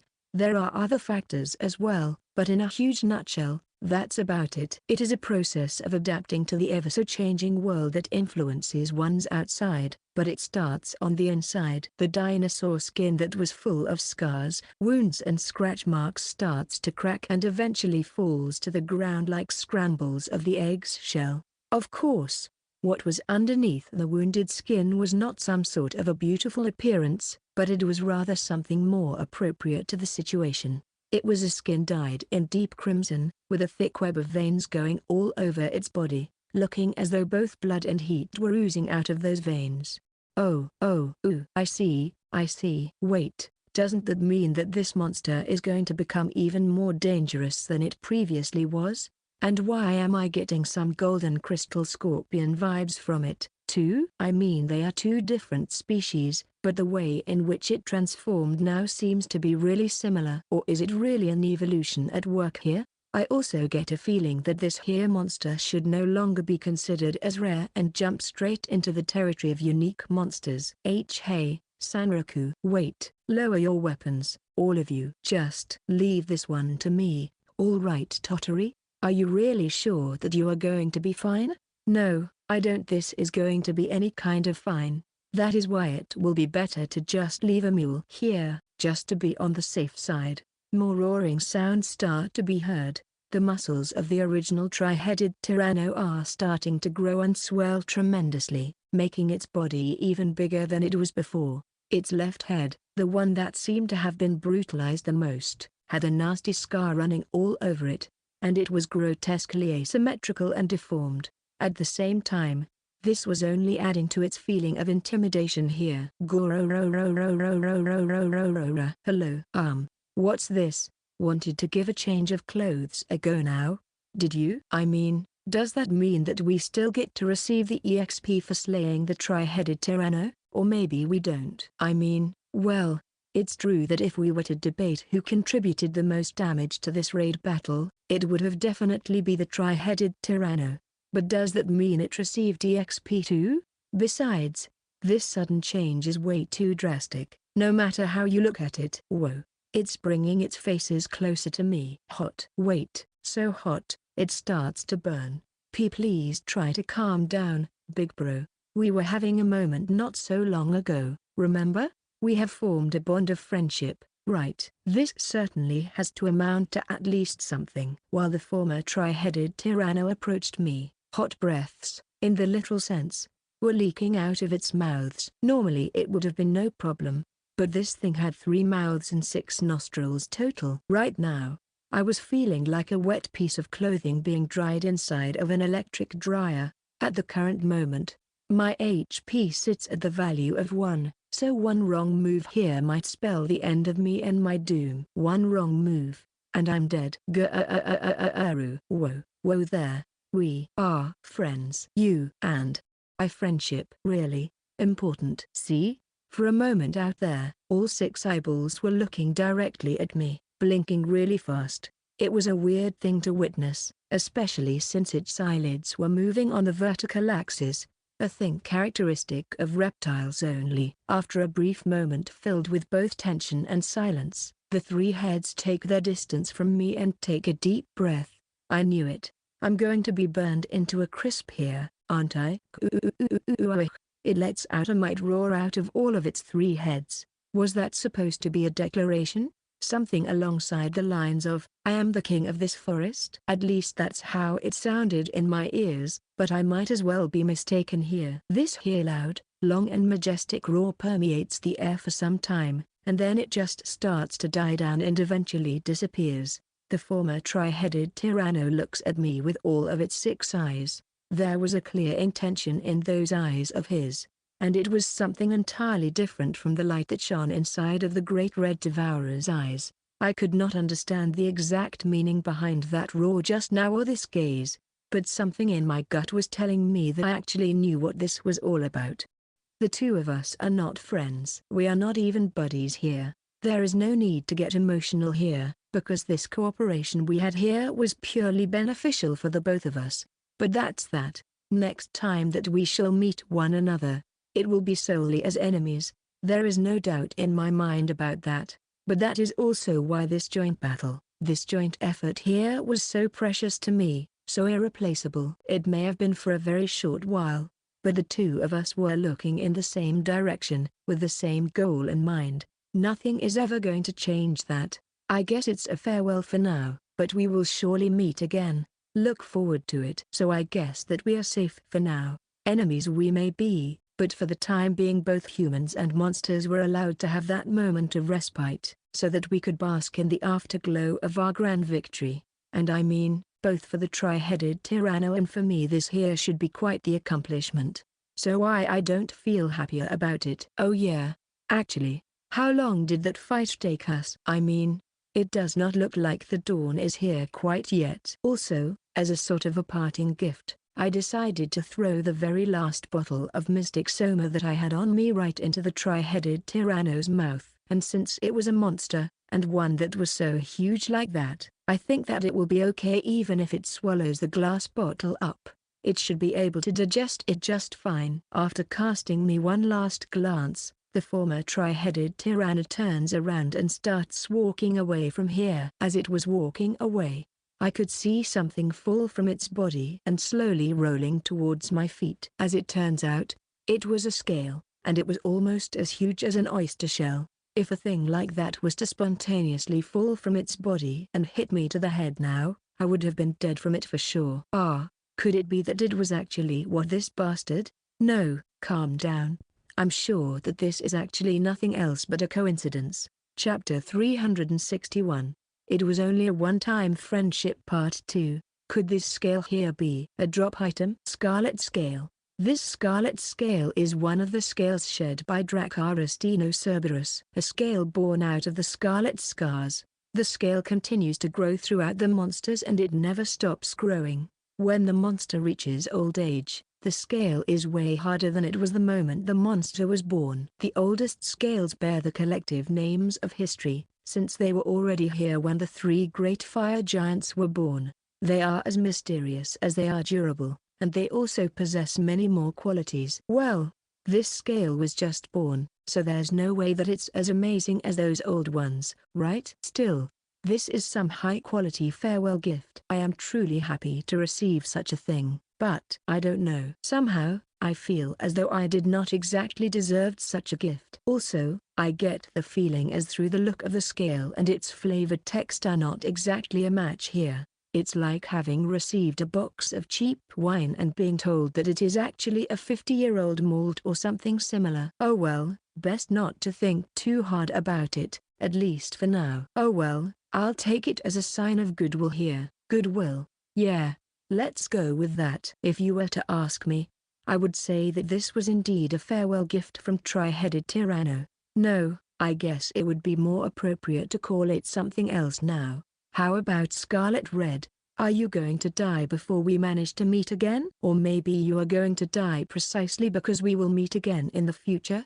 But whatever it may be, I at least hope that you are going to be able to give whoever brings you down one hell of a good fight. Needless to say, the people of the forest were too scared of the Scarlet Giant to try to stop it from leaving, so they just let it walk away just like that, looking after it with fear in their eyes. With each step of the Scarlet Dinosaur, the ground was shaking and rumbling. But with that being said, we can finally concentrate on that other matter that needed being taken care of. It was not here, but maybe around the residential area? Sanraku-san, I was wondering, but what exactly you are doing? Oh? Yeah, about that. Hey, just how long do you plan on pretending that you are dead? Drop the act and get the hell out of there, you lazy pervert. You ha-ha-he. So, I was found out?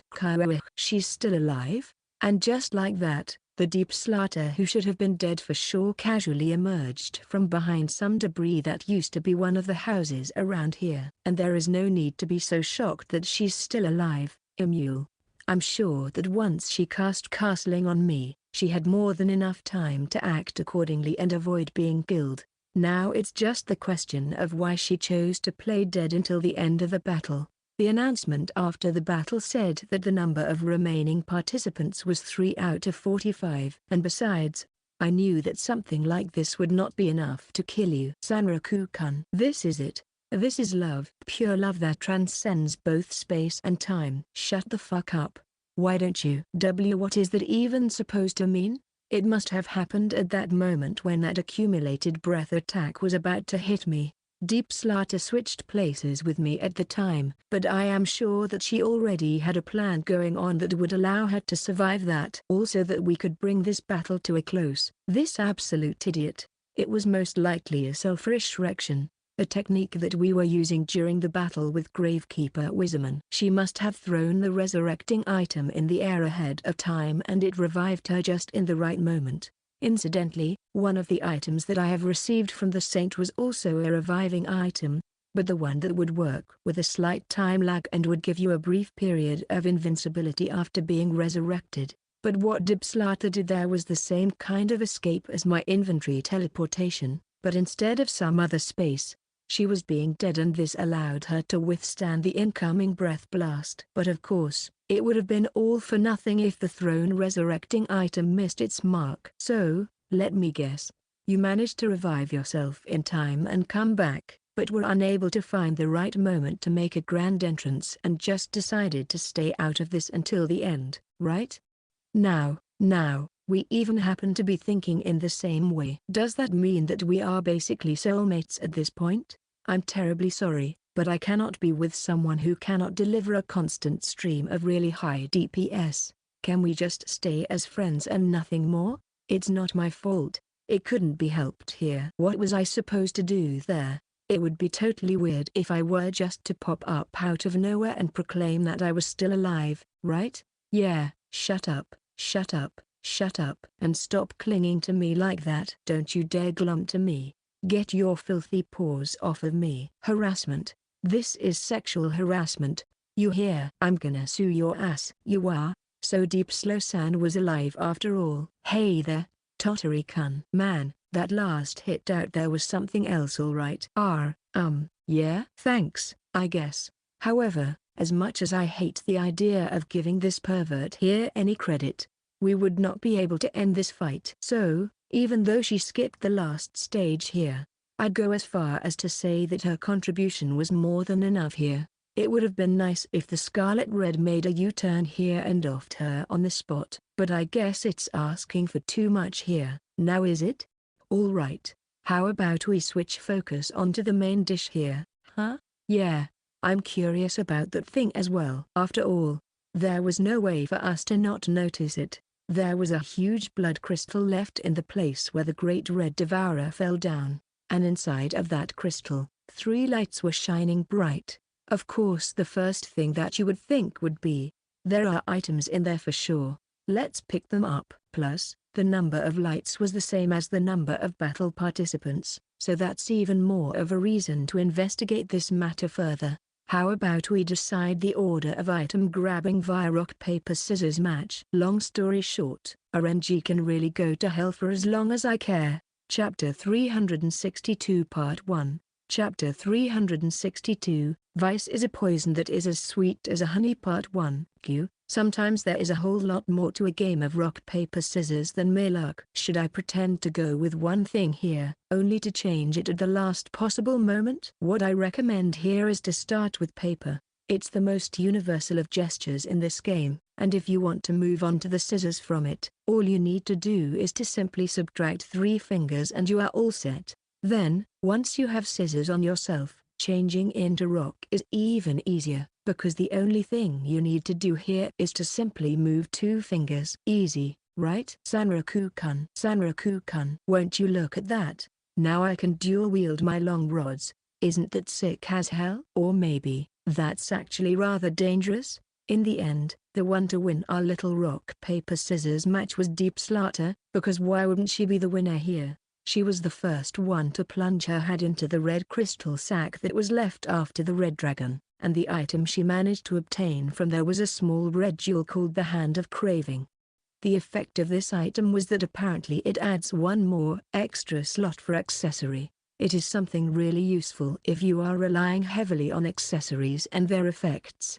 They also possess 1 more effect. After equipping it, there is a pair of bright red demonic-like arms growing out of the user's back. They look really creepy even when they were perfectly still, but apparently they were connected to the user's thoughts and you could use them to do all kinds of things as you saw fit. For a physical fighter it would have been an irreplaceable tool. Oi, isn't it dangerous to give a pervert like you more hands? Now even more people are at risk of being assaulted by you. But on the other hand, think of all the possibilities. Now I can play with even more rods and lances than ever before. This is pure bliss. Yeah. How about we leave that remark without any comments? Yes. That's probably for the best here. Next was Tottery's turn. The item he managed to pull out from the inside of the blood crystal was a pair of boots with metal ornaments and claws reminiscent of some sort of a predatory bird. Won't you look at that? Somehow, the items that those two managed to get seem to have been really compatible with them, to the point that would make you wonder if they were not actually handcrafted with those specific players in mind. Now, I wonder what kind of item I am going to get here. Corpse-eating claws, Necro Eater.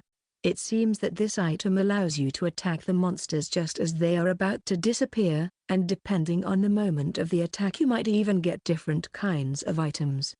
Hey, that's actually pretty good. I want that. What else do we have here? It seems that those metal claws can be used to attach yourself to unstable spaces such as trees and walls without any risk of falling down.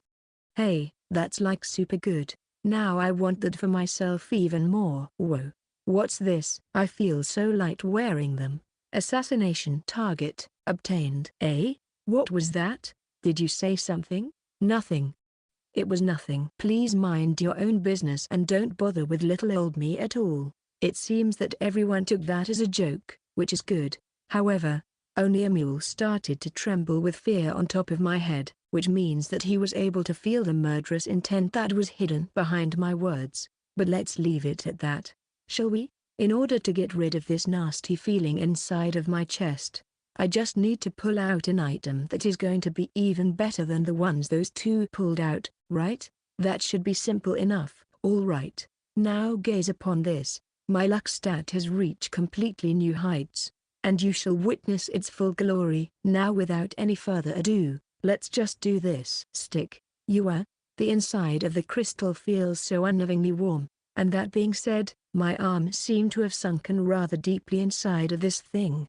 Huh? At this rate I am going to reach the ground level for sure. Huh? What's this? A fissure? No, it feels more like a hole here. Should I just stick my hand in there and try to pull out anything that is in there? Right. Here we go. What I was holding in my hand when I pulled it out of the crystal was a skull. What's more, it was a skull of some sort of beast, not a human being. It was huge and really disturbing for some reason. A dragon skull, perhaps? Anyways, it was certainly belonging to some mysterious carnivorous monster. What the hell? Is that a piece of a corpse? It is, isn't it? Hurry, Sanriku-san. Throw it away. Throw it away, I beg of you. Ouch, ouch, ouch. Hey, stop it, Emule.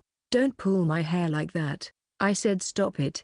God damn it. Up until now we have been fighting opponents that were 1,000 times more frightening than a piece of skeleton like that. So get a hold of yourself, you stupid bunny. Ouch, ouch, ouch. How can a thing like that scare you shitless, huh? At first glance this looks like some sort of a head equipment, wouldn't you say?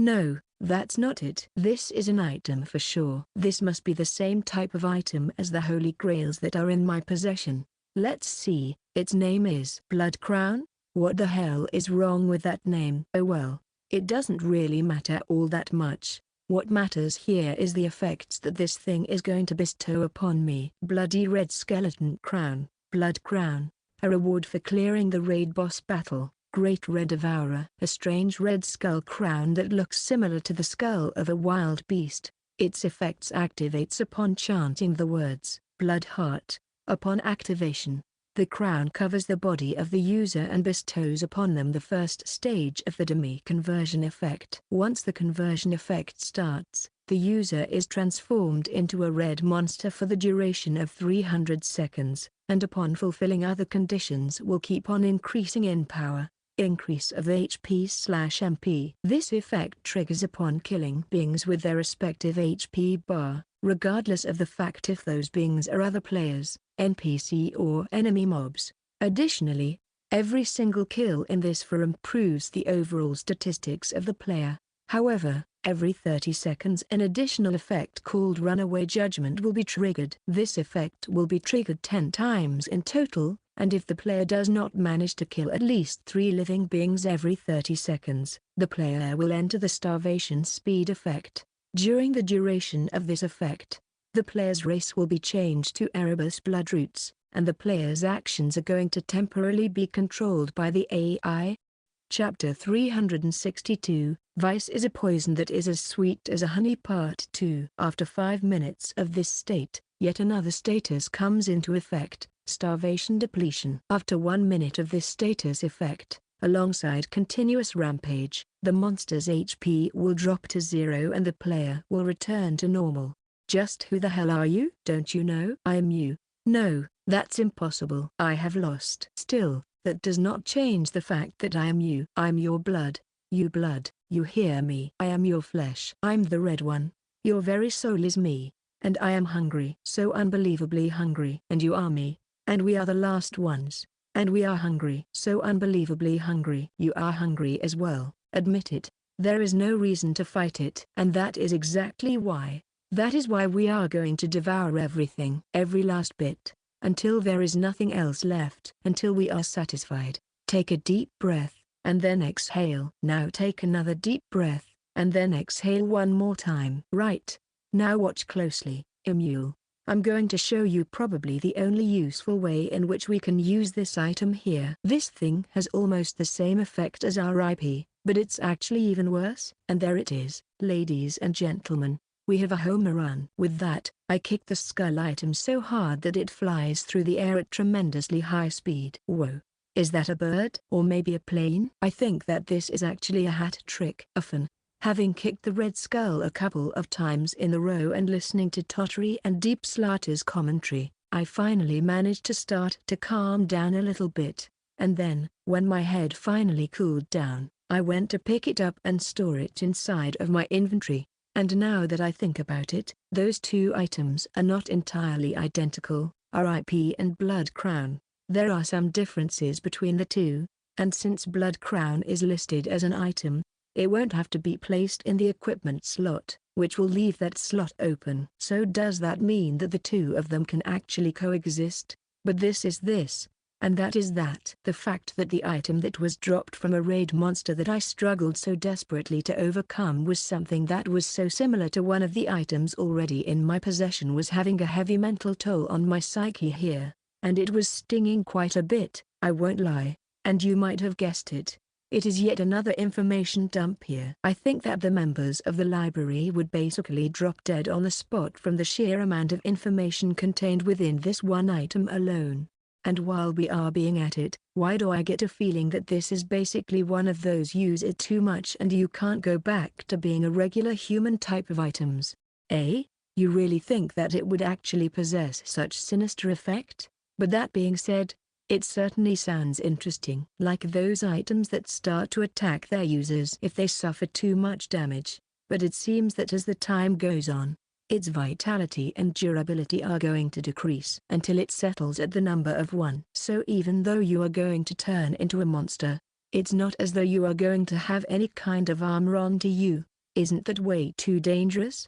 I can't help it but to perceive it as such. Who? Does that mean it is a declaration of war? You really think that you cannot do anything with only 1 HP? After I said that, the only thing that answered me was a complete silence. Ah, now I see it. It is a drop item from a raid monster, but even though its performance might actually be pretty sick, there are also pretty crushing demerits that accompany it, which are only going to get worse the more your level goes up. And such a thing is a drop item from a raid boss monster. Yeah, so, like. Either way, thank you for your hard work in here, you guys. However, let's not get ahead of ourselves here. A journey is not completely over until everyone managed to safely return home. We managed to get rid of a serious threat here, but now we should focus on the other tasks that are at hand here. I must not forget the reason I am here in the first place. That is, the king and the princess. By the way, where the hell are they? So, does anyone have any sort of idea where the people of the forest might have evacuated to? I mean, the king and the princess are with them, so. Huh? What the hell was that reaction just now? You don't know? Please don't tell me that you don't actually know. I mean, why would you not know that? You are the hero of the people of the forest, for crying out loud. So why? Wait just a minute here. It's only a thought here, but what if those who run away from here were in distress and did not coordinated where they were going? Once again, the only thing that answered my question here was deafening silence. No, no, no, no. Please, no. Don't tell me. No, they might actually already be sitting inside of the beast's stomach. No, wait just a moment here. Sanraku-kun, you are jumping to conclusions way too fast. It's like tentacles that skipped all the groping and went straight for the sexy times instead. I know that it is only a speculation here, but it is a speculation that is actually a very realistic option. So we need to actually consider that it is exactly what happened here. So should we do? What if the elves happen to wander into some orc encampment? I heard that there are things like that in here. Whoa there. That would mean that they are more or less dead. No, we can rest assured orcs are long extinct, at least in this neck of the woods. There are no words in any of the human languages that would possibly describe the kind of face that Deep Slaughter was making after Totri said that just now. No way. So what am I going to do with my perfect recorder video of a bunch of orcs having their way with a group of beautiful players? I see that the malicious plans of committing Monster Park are still your thing, huh? But still, this is a new world, you know? The players are all high level here, so there is a high probability that your plan would just go to hell, you know? But at the very least, we might try to get what was left out of them and retrieve it. Sanraku-san, acting on the premise that they are already dead won't do us any good. Who knows, maybe they are actually safe and sound. Or maybe they have become vengeful spirits, alright? Why are you so stubborn that they are all dead? Because their combat abilities are pretty much non-existent here. That's why. I mean, we can hope that they are still alive, but I could not count on that. Chapter 363 Part 1, Chapter 363. Can't put doors in the people's mouths Part 1. And who might you be? Yes, that's right.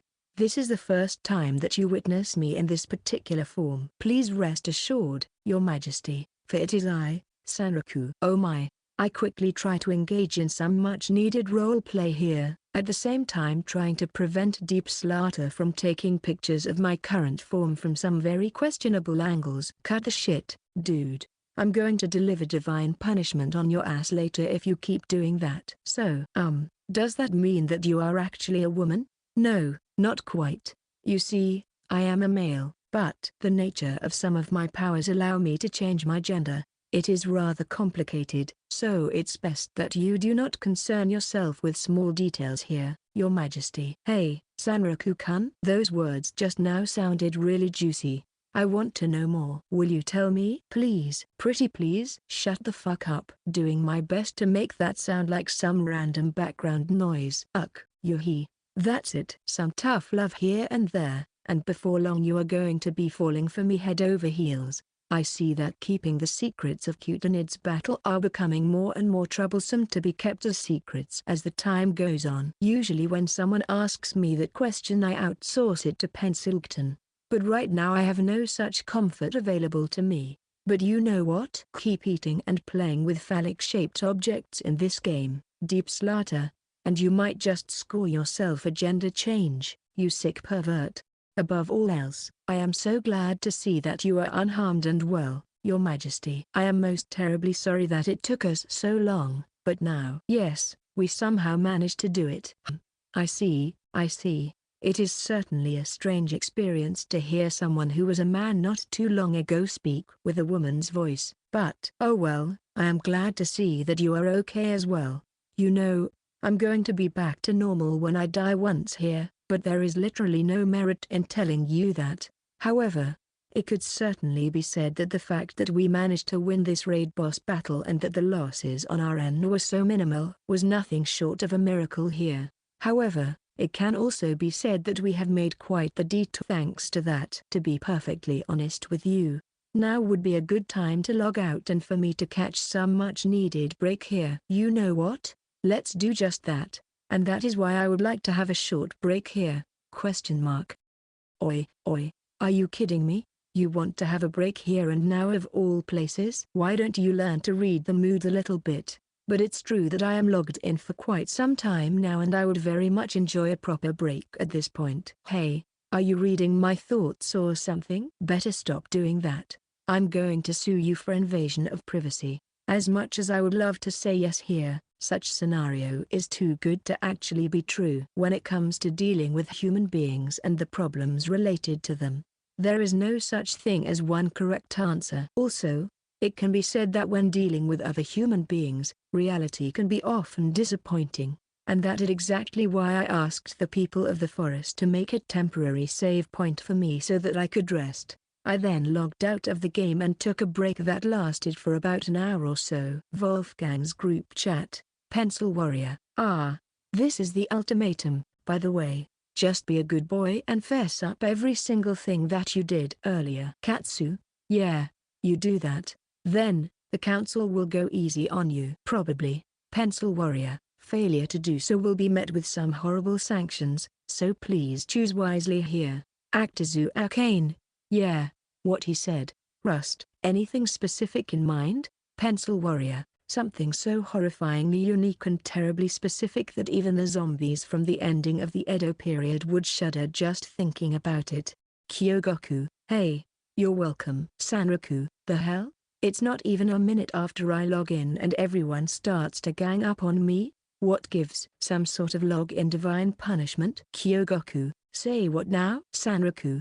Nothing. It's nothing.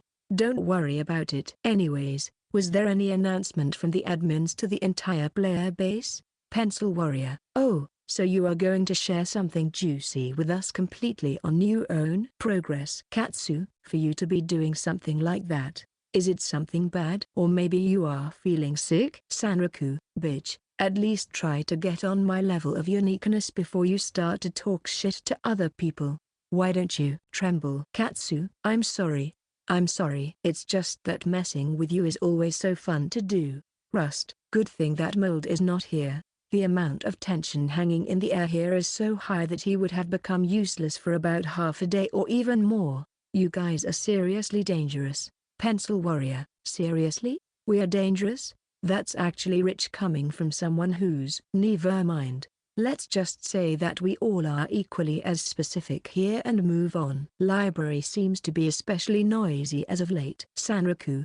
No, wait a goddamn moment. This time around it's not my fault. Sanraku, let me be perfectly clear here. This time around I was seriously a mere slave to the circumstances at hand. Nothing more and nothing less. Katsu, and let me say this here, you seem to be like some sort of a black hole. No matter where you go, you always pull trouble and crazy events your way. Sanraku.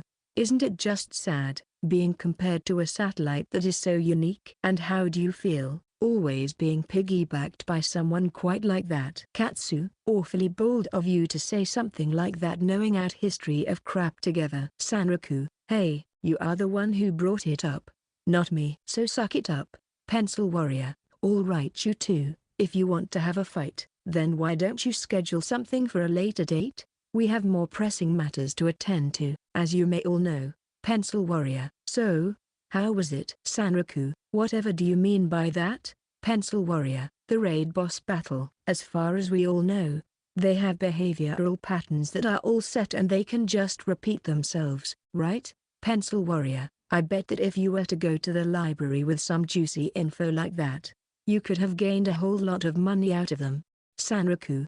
I wonder about that. I get the feeling that the general patterns may be the same every time, but there are bound to be some differences with each version, depending on the situation. Rust. What's crap? Sanraku. But be that as it may, you would need at least a party of 30 people to be able to pull it off. Katsu. Say the guy who managed to do that with a party consisting of only 3 people. Sanraku. No. It was not only that. We used the help of a whole lot of NPCs, plus we also had a really powerful monster helping us out this time round. Sanraku. But as a matter of fact, yes, there were only 3 players involved in this battle. Akatsu Arcane. I think that it is still amazing of a feat to accomplish. Chapter 363 Part 2. Chapter 363, Can't Put Doors in the People's Mouths Part 2. Pencil Warrior. So, who did you teamed up with this time? Again with someone met in some other game? Or maybe someone from this one? Sanraku. No, not from other game, but you would have gotten that information anyway, so I might as well say it. Sanraku. But yeah. Sanraku. Saying that certainly hurts my brain a whole lot. Katsu. Could it be someone that Pencilgton already knows? Sanraku. No. You are both already acquainted with her. Sanraku, the woman who caused the downfall of the spell creation online. Katsu. Oh, that thing? Yeah, it was the kind of story that was so comically evil that it was almost pathetic to a point. Rust, and you say that this person is the one who helped you out with this raid boss battle? Pencil Warrior. Incidentally, in that game you were the member of the Resistance, right? Sanraku. Could it be that you were one of her victims as well? Is that it? Sanraku.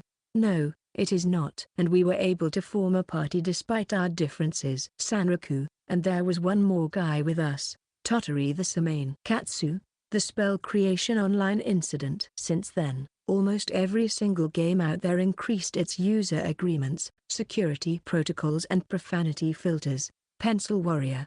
Yeah, it is a huge shame, but let us talk about Shanfro for now. Pencil Warrior. We should be able to wrap things up on our end soon enough, so I was thinking we might as well meet up in Shanfro and discuss what to do next. Sega Zero. And do you have a specific date in mind? Sanraku. I really need to catch a break. So if you don't mind, could it be tomorrow's night? Sanraku. Ray. Hi there. Sega Zero. Good evening. Akatsu Akane. I'm fine with tomorrow's night. Kyogoku. It's well about time we started to do something. By the way, we can always go back to Bakumatsu period and have some fun. Fufafu. I wonder if night activities are still the same as they used to be back then? Rust. At night, huh? Oh well, I think I'll manage somehow. Pencil Warrior. All right, it's settled then. Pencil Warrior. Oh, you'd better be ready for some cross-examination just in case. Because we are going to be very thorough with it. Sanraku. Dude, seriously? Katsu, you are the last person in here who gets to complain. Sanraku. I feel so dull all of a sudden. No, that's not it. It's just that I always feel dull and sluggish before the cross-examination. However, feeling like that is going to make it impossible for me to enjoy the game. So it's best that I get this matter over with as soon as possible. Fufafufafu. It might be moderately visualized, but you can still feel the Japanese spirit oozing out of it. The effect of waking up was also moderate here, but thanks to that you would have no troubles with falling asleep. I can feel it. The power of the energy drink slowly permeating my body. All right. Now I feel awake. However, now that I'm awake, I also feel hungry. Should I go and grab something to eat just before logging in? After this, I helped myself to some vanilla that was still in the fridge, ate it whole and logged in right after that. But maybe I was way too distracted and tired than I had anticipated, because I happened to not notice that I just got a new mail waiting for me in my inbox. Is there a place nearby that I can safely use to have myself at least once? Normally in the middle of the battle such a trivial thing does not affect me in the slightest, but right now all that shaking and swaying around my chest was making me feel really annoyed for some strange reason. I know that there is nothing that the avatar can do about it, but still, how about I give you a hand and rub them for you? I bet it would feel really good. Evil spirits be gone from this house. Amunama Debatsu. Rib. Since I was on energy drink right now, my sharpness and the speed of my reactions was way faster than during the raid boss battle. Even if you are of the same gender here, you are still getting reported for sexual harassment. Or do you want my fist to be judge, the jury and the executioner? So if it has come to this, you leave me no choice.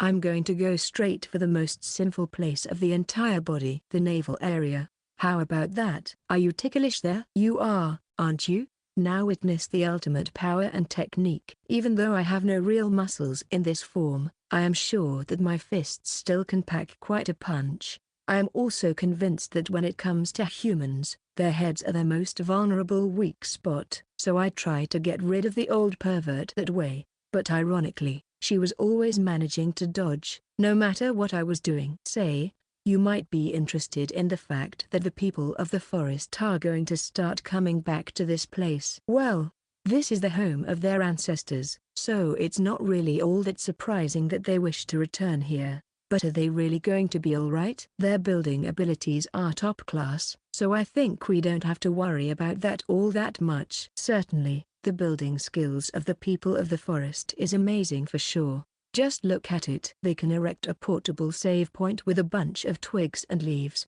so bigger buildings should not be that much of a problem to them.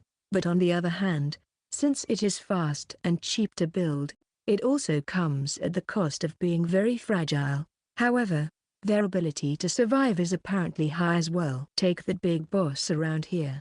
What was her name? Amashu? Yeah, Amashu. Even though this tsundere was throwing her life away during the raid boss battle, she still managed to emerge out of it alive and kicking. What I want to say here is this. This adaptability of theirs is really amazing of an ability. And the one saying that is a Japanese person, someone from the country that got so used and scared of natural disasters that we have basically became rooted in place, focusing on strengthening the fundaments of our own houses and buildings, but reconstruction by fixing holes with leaves. No matter how you look at it, that's not even pseudo first aid here. And leaves covering the walls make it easier for shooting things if need be. Wouldn't you agree? RNG can go kiss my ass. What the hell is this? Getting one-shotted with something that only has 10% chance of happening? That is why you should never rely on RNG to get stuff done. If you want something done right, you must make sure to do it yourself. That is the only way. Want to run this by me again? What the hell is wrong with this abnormal form of communication? Okay, all right, I understand. Our relationship is abnormal, I get. No, we do not have any kind of relationship going on. How about we raise the output here a notch, shall we? Doria? Yeah, that's it. Now break apart or snap in half. I wonder which will break first, your body or maybe your spirit. Chapter 364 Part 1, Chapter 364. This hero may be a puppet, but at least he's the star of the show. Part 1. Alright, we can already see the frontline base right in front of us. But let us take a moment here to stop and revise our original strategy. Original strategy? Oh, yeah, I remember now. Something about escorting the king and the princess back to safety, right? Yup, I remember now. Oh, yeah, I totally forgot about that. The fact that this guy can actually be quite a headache when it comes to things like that. Could it be that? Tottery, could it be that you are actually a bird brain? Or maybe a complete and utter errand? And don't laugh at him like that, Deep Slaughter. He may be a bird head, but he's a much better case than you are. Ha ha ha ha ha ha. And here I thought it would be extremely hard for me to bring Deep Slaughter down a few pegs. But won't you just look at that? What is that smile just now? It reminds me of the housewife who is the victim of domestic violence, but she still has to depend on her abusive husband. Hence she tries to justify his abusive behaviors and find her own faults in them. This won't end well. At least there will be charges for assault, you know. While we are being on the subject of heads, recently you have acquired quite a number of them. Right, Sanriku-san? Speaking of which, while we were at first year I managed to obtain one more piece of starting equipment. A horse head mask. It looked absolutely hilarious, but its stats were just the worst. Maybe I should go back to first year after a while and see if there is some new merchandise in store there. However, that one particular item was making me feel uneasy and my body was reflexively trying to reject it. It was a similar feeling to the regret that one feels when something bad happened because you did not use an item or an opportunity that was given to you at the very beginning of something, and now you are having to suffer the consequences of it. Leaving the topic of heads aside, please remember the situation we are currently in. You are currently on the run from the Third Knight and his entourage, who are the lackeys of the new king, the tyrant. And once you get caught, you are sure to be executed on the spot, and the greatest chance for the assassination attempt that they had was inside of that forest. If only a certain someone and a certain tri-headed monster did not come onto the stage and burned it all to the ground. However, if the knights survived the encounter, they only had two options here: either wait for the king and the princess to die to the monsters in the forest, or to lie in wait for them somewhere and jump at them once they try to emerge from the wilds. Initially, I was planning to merge the two of them with the people of the forest, enter the frontline base here and after that deliver them to the Brook office of the Church of the Three Gods that was just established here. That would have been our end goal. However, right now I think that the more direct, but also more thorough approach would be better to do here. Good. This starts to sound really exciting and like much fun. So, what's the plan? What do we do? Tottery. You are going to be the key factor here, or the main lead, I suppose. Who? Me? Yes. And truth to be told, this is something that only you can hope to accomplish. If I were to give this operation a name here, it would be something like, let's see, the Brave Heroes Infiltration Mission. Ekam. Hear ye, everyone present, His Majesty, King Taravanti, and Her Royal Highness, Princess Ophelia has returned. Make way, make way. It was at this moment that those loud and cheerful words have cut through the tranquil air that was surrounding the frontline base. As you might have expected, no matter the time of day, there were always players who would be active in the game, and this here frontline base was not an exception from that rule. However, since right now it was the turning point between night and morning, the number of players was visibly lower than during the other parts of the day. Amongst those players, there was one particular pioneer who was the source of this cheerful voice. Right behind him, there were two NPCs. Still kinda mysterious that there are players who log in at this kind of hour, huh? Really makes you wonder. Under any normal circumstances this here little performance would have been most probably taken for a random event. It surely would have been eye-catching, but it would only be that. People would quickly come to forget about it. But there was one hug game changer here, the raid boss battle subjugation report that was recently announced, one that was sure to bring the tension here up another notch. People would think that maybe it is an event that was caused by that earlier announcement, which brings us to the current conclusion, that everyone present here was looking at the happy procession as it was moving forward. Let it be known that above all else, His Majesty the King and Her Royal Highness the Princess are safe and unharmed. It was also at that time that the expected thing happened. A large group of knights appeared right in front of Magic Caster-looking woman and the two NPCs, seemingly out of nowhere. It could also be seen by the looks on the faces of the gathered players that no one had any idea where they have come from. It was as if they have materialized seemingly out of thin air. Also, one glance at the knights was more than enough proof to confirm that they were all NPCs. There was not even a single player with them. My oh my, if it is not the, what was your name again? Unequaled sword, or something like that? It is Sword of Desperation. Well, if it is not Julian, the Unequaled Sword, for some mysterious reason, the forehead of the third knight got full of wrinkles and bulging veins started to pop up all over his temples. I don't think that this is what he is famous for, but the sight was quite spectacular indeed. But getting right on track, Julian approached the magician woman and the royal NPCs, his face dark and visibly filled with nasty emotions. On the other hand, the magician woman was keeping a smile at her face at all times, one that seemed as if it was plastered onto her lips. State us your name, if you will. Bringing His Majesty back here is quite the achievement. I'm going to make sure that the crown shall reward you later for your achievements. Chapter 364 Part 2. Chapter 364. This hero may be a puppet, but at least he's the star of the show. Part 2. Having said that, Julian reaches out his hand towards the magician woman, as if urging her to hand the king and the princess over. You could also feel that silent pressure from the rest of the knights as well. Normally, knights are supposed to protect the royalty, so handling them over to the knights should only feel natural and should not raise any suspicion. However, you could easily tell that something was wrong in here by the expressions on the faces of the knights who obviously knew what was going on in here.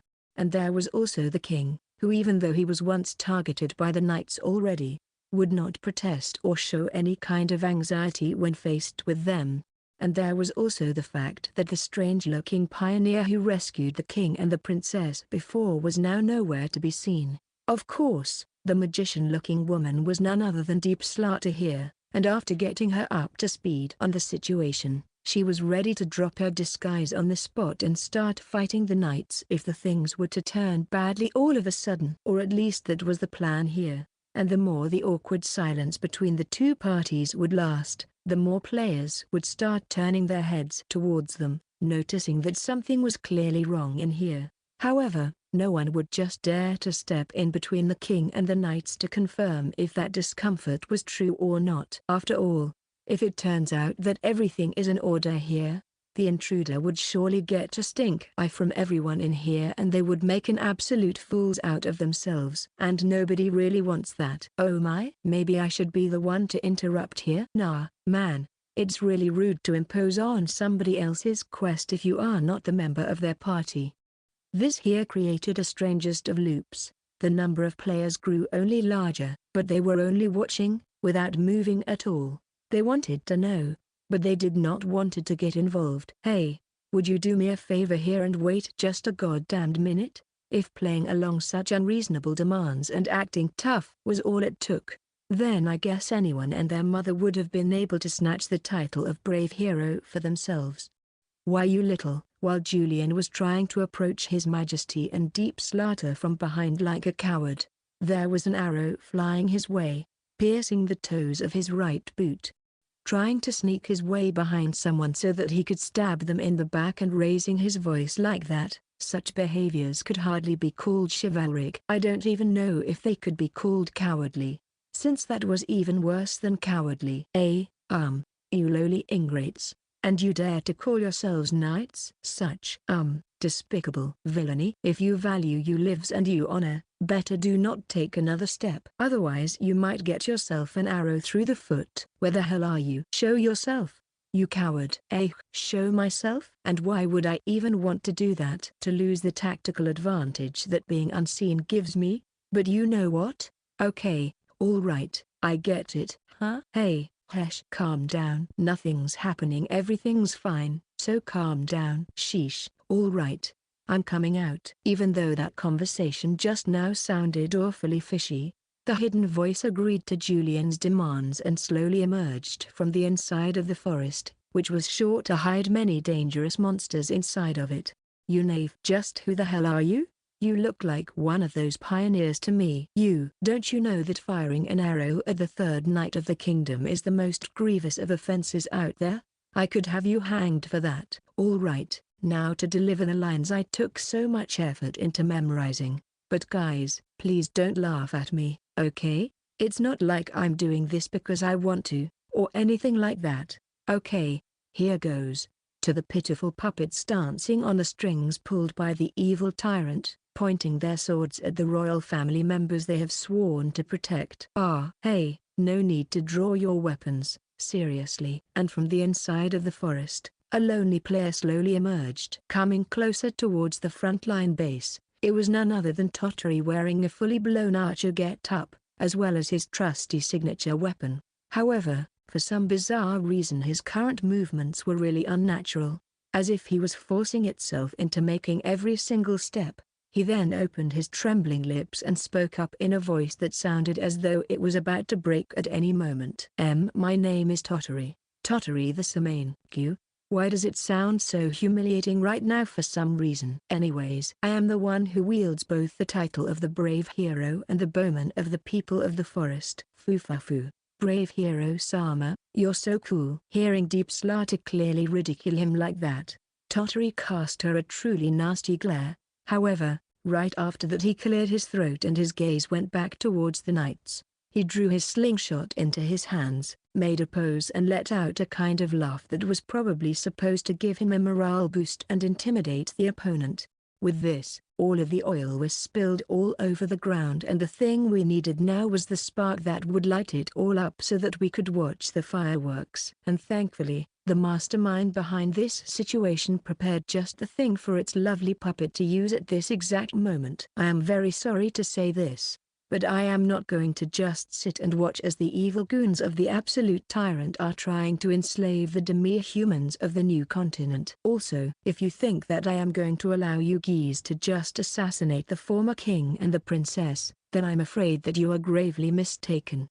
I doubt that any NPC had been so upset by the mere words of some player ever before. The words that Tottery brought up contained a whole lot of classified information and above all else were really dark in their tone. Not to mention that for the knights NPCs of the old continent it was acting like the red cloth to a bull, but it was also at that time that someone started to emerge from the forest as well. Someone with quite big numbers to them. Why, you bastards? Are you? No way. That's impossible. Yes, that's right. Those are elf lovers from all over the continent. Now I have fulfilled my promise. It is your turn now to help me protect the people of the forest we all love. With that, a fearless smile crept its way onto Tottery's lips. Basking in the glow of being in the center of attention, Tottery took a step forward to protect the king and the princess from the knights. At the same time, I also took a step forward as well. Chapter 365 Part 1 Chapter 365, Shuvil Emblem Destroyer Part 1. Hiya, brave hero Sama, way to go. You are so cool there, take a good look there, Emule. This is something that we call public shaming back where I come from. It's usually a form of punishment, but some sick fellows actually end up enjoying it more than they need to.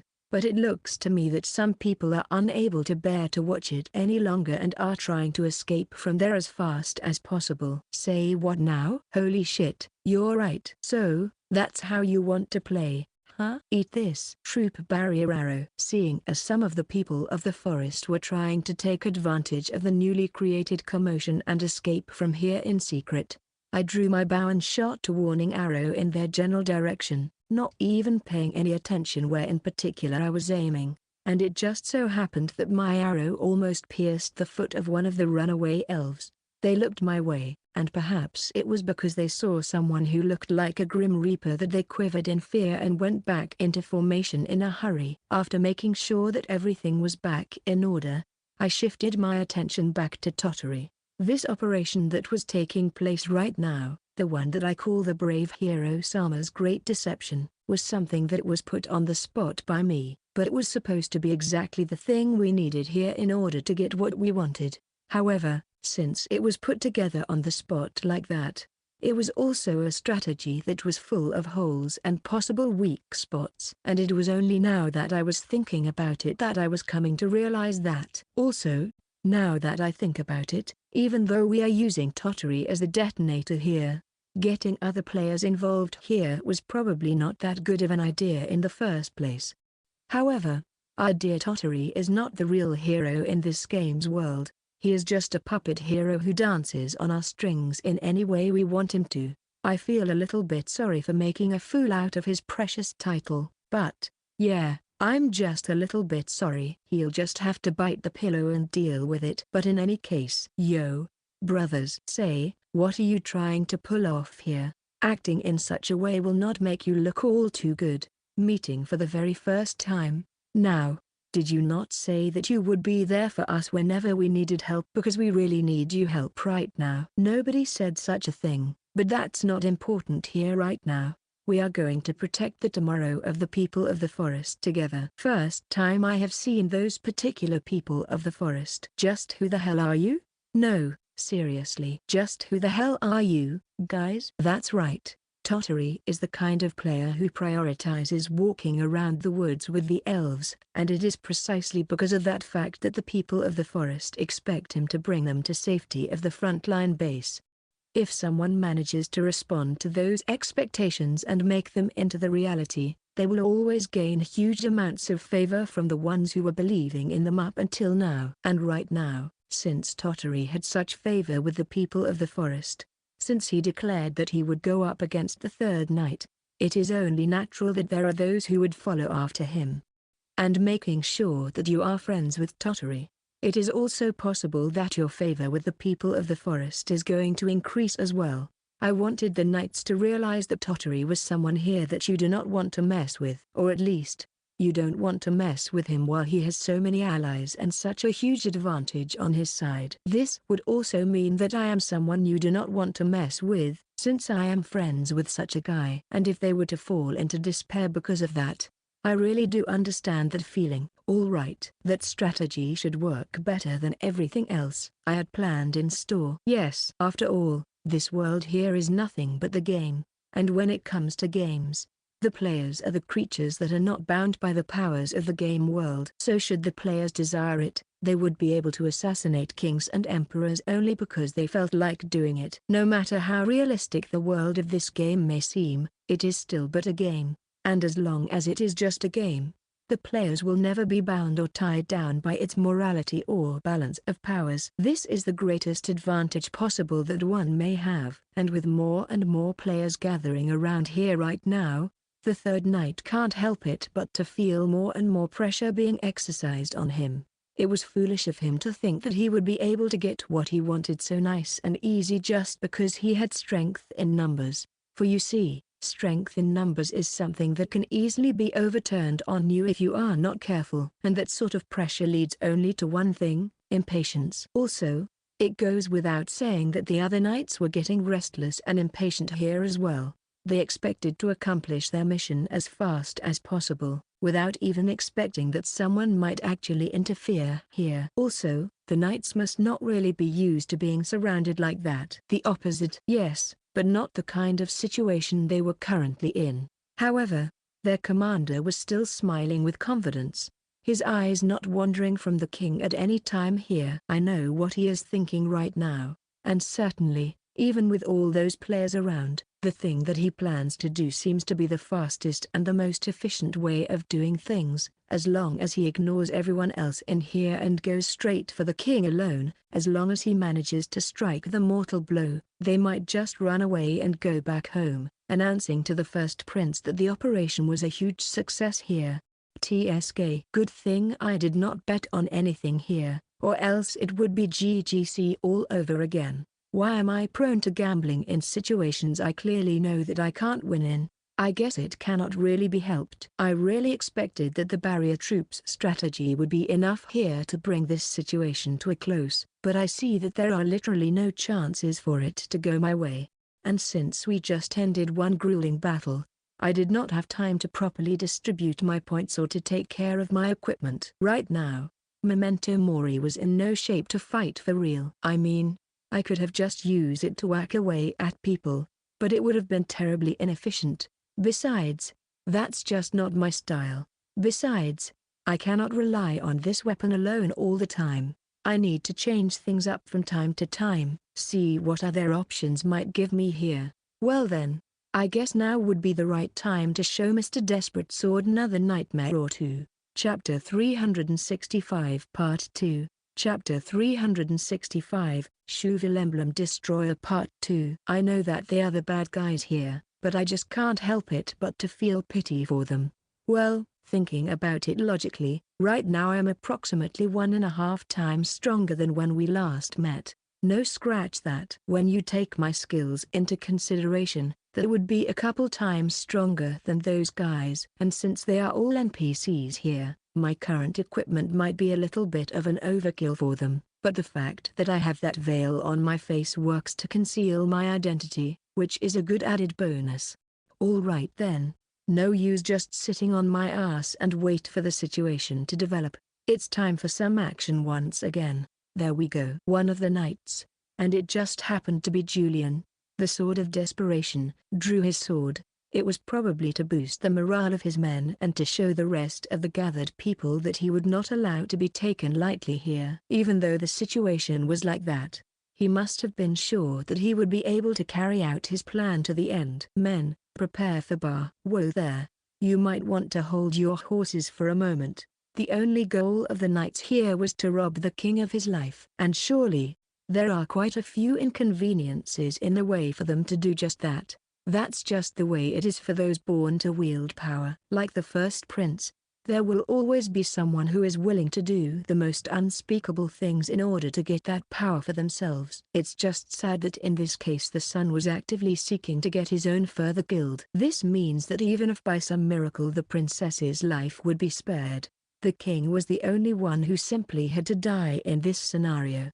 The Sword of Desperation is not the title that is merely for decoration here. It is also not a lie. I get a feeling that Julian is really strong, strongest amongst the knights gathered here. I have no way of checking that, but I am also sure that his technique and dexterity must have reached truly monstrous levels. Julian also possesses a deadly one-handed sword skill called Desperate One Stab. It is a skill that abandons the mobility in favor of utilizing one single stab, raising its power and effectiveness to the levels of one-hit kill technique. The stab is usually aimed at the opponent's vital spots, and because it is the high chance of landing a successful critical hit, it forces his opponents to abandon the offensive in favor of throwing everything they have to the defense. But since the king is literally helpless and has no fighting prowess whatsoever, the sheer attack power of this skill should be enough to kill him. Instant death effect is not even a concern here.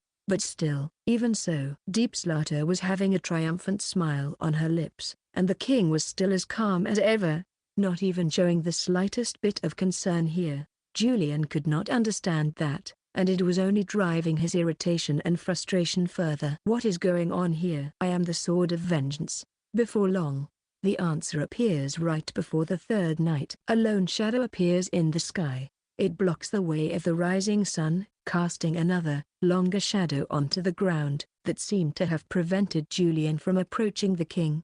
Only those who have seen it during the battle with the red dragon know what it is, but even without that, it is not all that hard to guess who it belongs to or what it means. That sword, this is? I'm the wandering sword. I do not strike on my own, but I entrust myself fully to those who have the resolve to wield me. A figure lands on the ground from the sky, making surprisingly little noise. Then, that figure thrusts its huge sword into the ground. This figure looked like a mourning woman, and the sword stuck in the ground resembled a grave marker. But at the same time, the white skin and the black dress made the figure resemble a grim reaper about to start its harvest. I am the sword that grants wishes to those unable to make them come true on their own. I am the sword that cuts and tears through unfinished businesses. Two golden swords appeared in the figure's hands. Though its mouth was covered by the black veil, its every single word was echoing loudly throughout the otherwise silent frontline base. I am the sword that enforces justice. I am the sword that punished the wicked and banishes the evil. With the left sword at rest, the right sword gets pointed directly towards the third knight, Julian. Now I see it. This karma value truly is something else. I am the instrument of vengeance. Now that the sword has been drawn, it won't stop until the evil is rooted out and the small wish is fulfilled. Behind the figure's back, there was an emblem that slowly started to bloom, looking as though it was weaved with bright light. It was an emblem with the image of a lone swordsman. That swordsman had sharp eyes and an equally sharp beak on his face, and a pair of wings growing on his back, one of the bright flame and the other made out of raging thunder. The swordsman was holding on to a sword which looked as though it was being pointed at the enemy, and there was an image of a woman standing behind him. More than a swordsman, this emblem looked as though it was imagining an ancient beast or a demon. Now talk about having one heck of a flashy appearance. Just don't complain to anyone later when they are going to ridicule you for that later, huh? Sanraku-kun. Once the oath of the avenging sword is established, the only way left for it is to simply fulfill its purpose and eradicate all evil.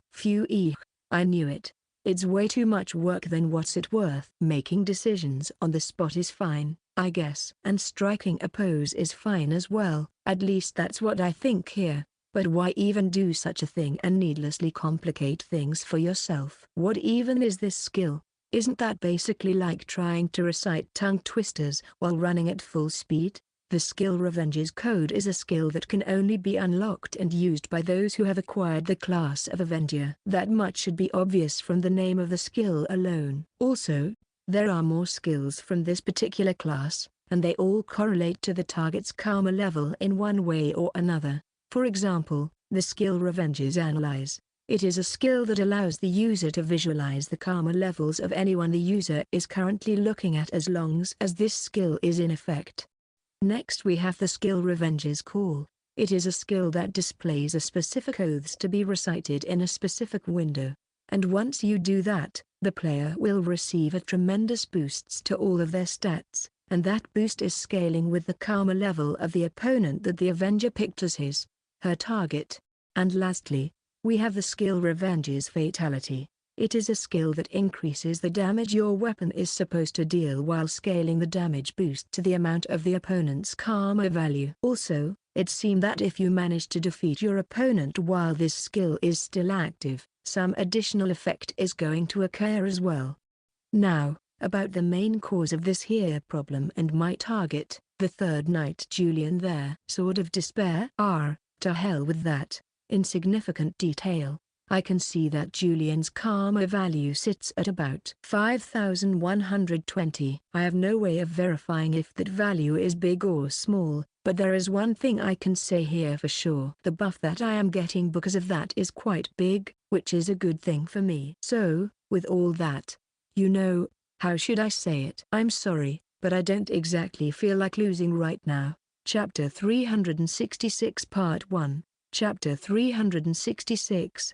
Antimony Concealment List Part 1. Giant Killing. A very romantic idea that's been around since the ancient times. A classic sort of story. However, it is also an activity that would be impossible if you and those around you were unable to realize the gaps in your strengths and the weaknesses that might drag you down. Differences in ability is what makes and breaks the game. In my case, speed and accuracy seem to be my main selling points, but when it comes to agility and critical hit rate I'm not all that bad either. Unlike Julian, who mostly relies on settling the battles with one decisive blow, I can strike as many hits as I want, without having to worry about them connecting and dealing decent amount of damage. Now, if only I can avoid the other knights, with my stats avoiding Julian's blows is not going to be a problem either. After all, since he is only targeting vital spots, it will be easy to mount a counterattack after that. Oh ho, you'd best make sure that your DPS is more than enough here.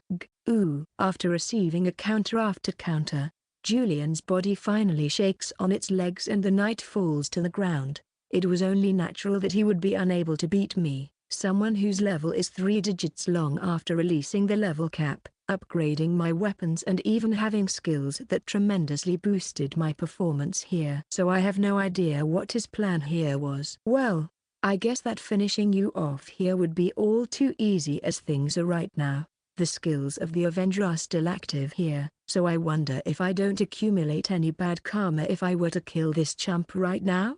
However, if I end up dyeing my name in red because such a simple reason, there might actually be all sorts of troubles related to that. Whoa, won't you look at that? My foot just slipped. What a nasty habit of mine. Fugue. While still kneeling on the ground, all of a sudden Julian launched a surprise attack at me, getting up and thrusting his sword forward. However, I anticipated that something like that might actually happen, so once he got up I was all ready to counter that. And just like that, I simply sucker punched him straight to the face without holding back after hooking his leg. That being said, man, I hate skirts and high heels. They are so hard to fight in. At the same time, I really hate the fact that recently I have been fighting as a woman so frequently that I gradually started to get used to it. I really hope that this does not wake some strange desires inside of me. Why, you little shit, I'm going to kill you. You want some more? Fine then. I'm a merciful god, after all. Taste the soil as many times as you want. Giving people what they want sure feels nice, but what am I to do here? With such big of a crowd that's gathered, I cannot really escape from this situation at all. At the same time, I would really rather not kill that chump if I can help it. What to do? What to do? Looks like you are in quite a pickle here, Fraulein.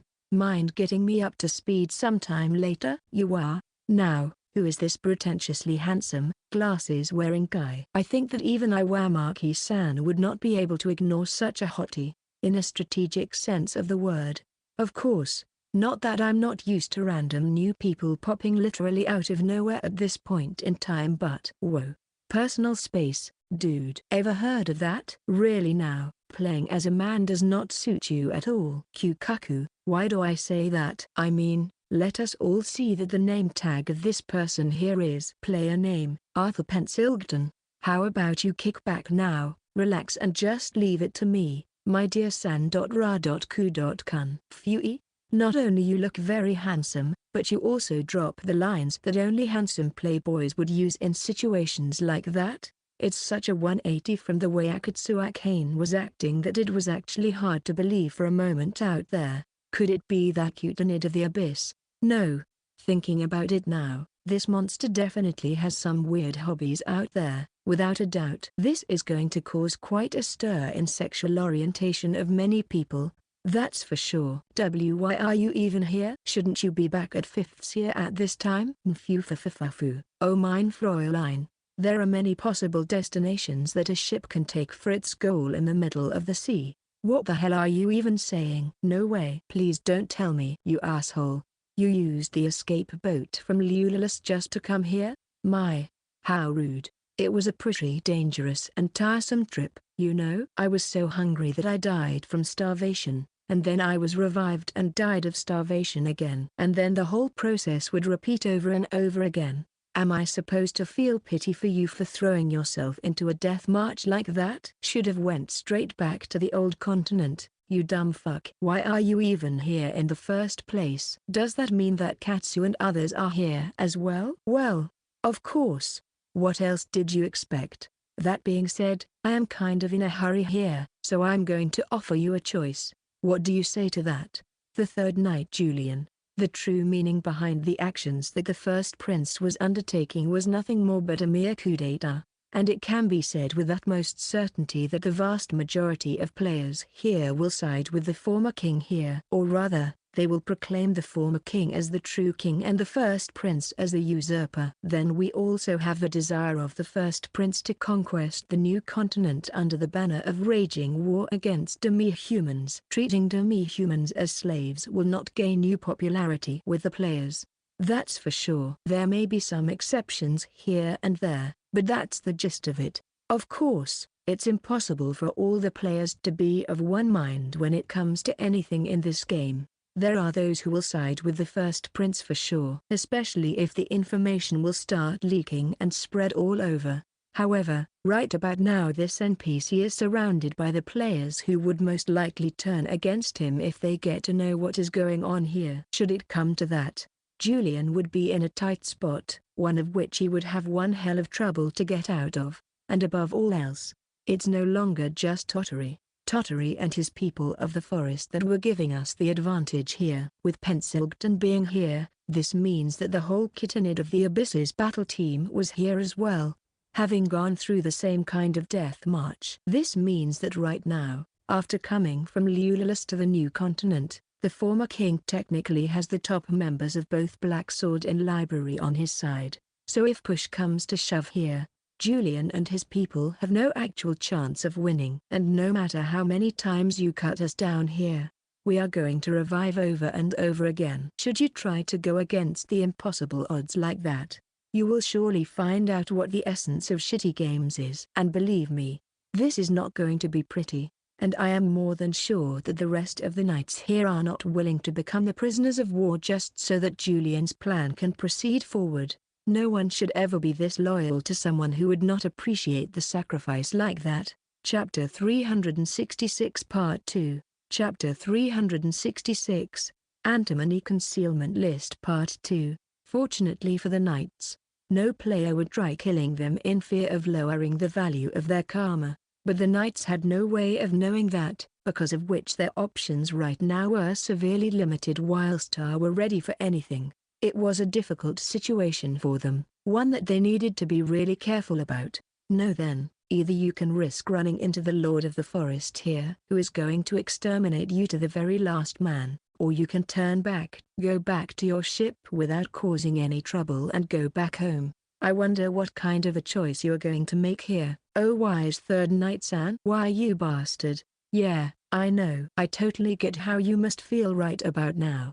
I was not the only one here would have the same kind of feelings, I wager, but it was then that I managed to spot a familiar-looking face amongst the crowd, one that could very much belong to a man or a woman. If it isn't my pro-gamer friend, he must have noticed that I was looking right at him, for he looked at me for about a second before he turned his eyes away. What was that just now? Is this bastard pretending that he has no idea who I am? Hey, Katsu-kun, I would really appreciate it if you could keep your distance away from me. You're scary. Don't tell me, that's why you're acting so distant? And you pretend that we are total strangers? What is it? Take a look at your own appearance and you tell me. I think that it's really cute. Your description and your actual appearance are a total mismatch here, you dumbass. You mean something like a vampire walking outside in broad daylight as if owned the entire place? Something like that? But thinking about it now, the original True Quiet was met during daytime as well, so it's not like it should have some time restrictions for its activities, wouldn't you say?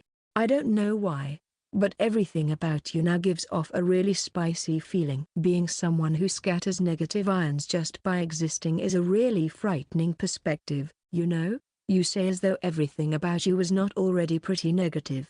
It's life that is negative here, not me. All right, it's bidding time. Let's start with free of charge and move from there. Hey, cool off. Why don't you like, physically. Hey, you two, could you stop you pointless bickering for a moment? This scene here is rather serious, so let's just keep it that way, shall we? It's actually a good thing that someone was wise enough to step in and stop us, or else we might have escalated this situation into something that would result in lots of possible collateral damage. And since we talk about the current situation, those are some nice choices they have there. They can either risk getting decimated by the king of the forest or go back home empty-handed. But when you think about it, no matter what they chooses here, they are pretty much dead anyways. Gee, what a stupid buzzkill. Yeah, I'll have to agree with you on that one. And what do you propose we do here? Well, we could first take all of their equipment and then throw them into the harbor. Fish will eat them whole, so there is no evidence.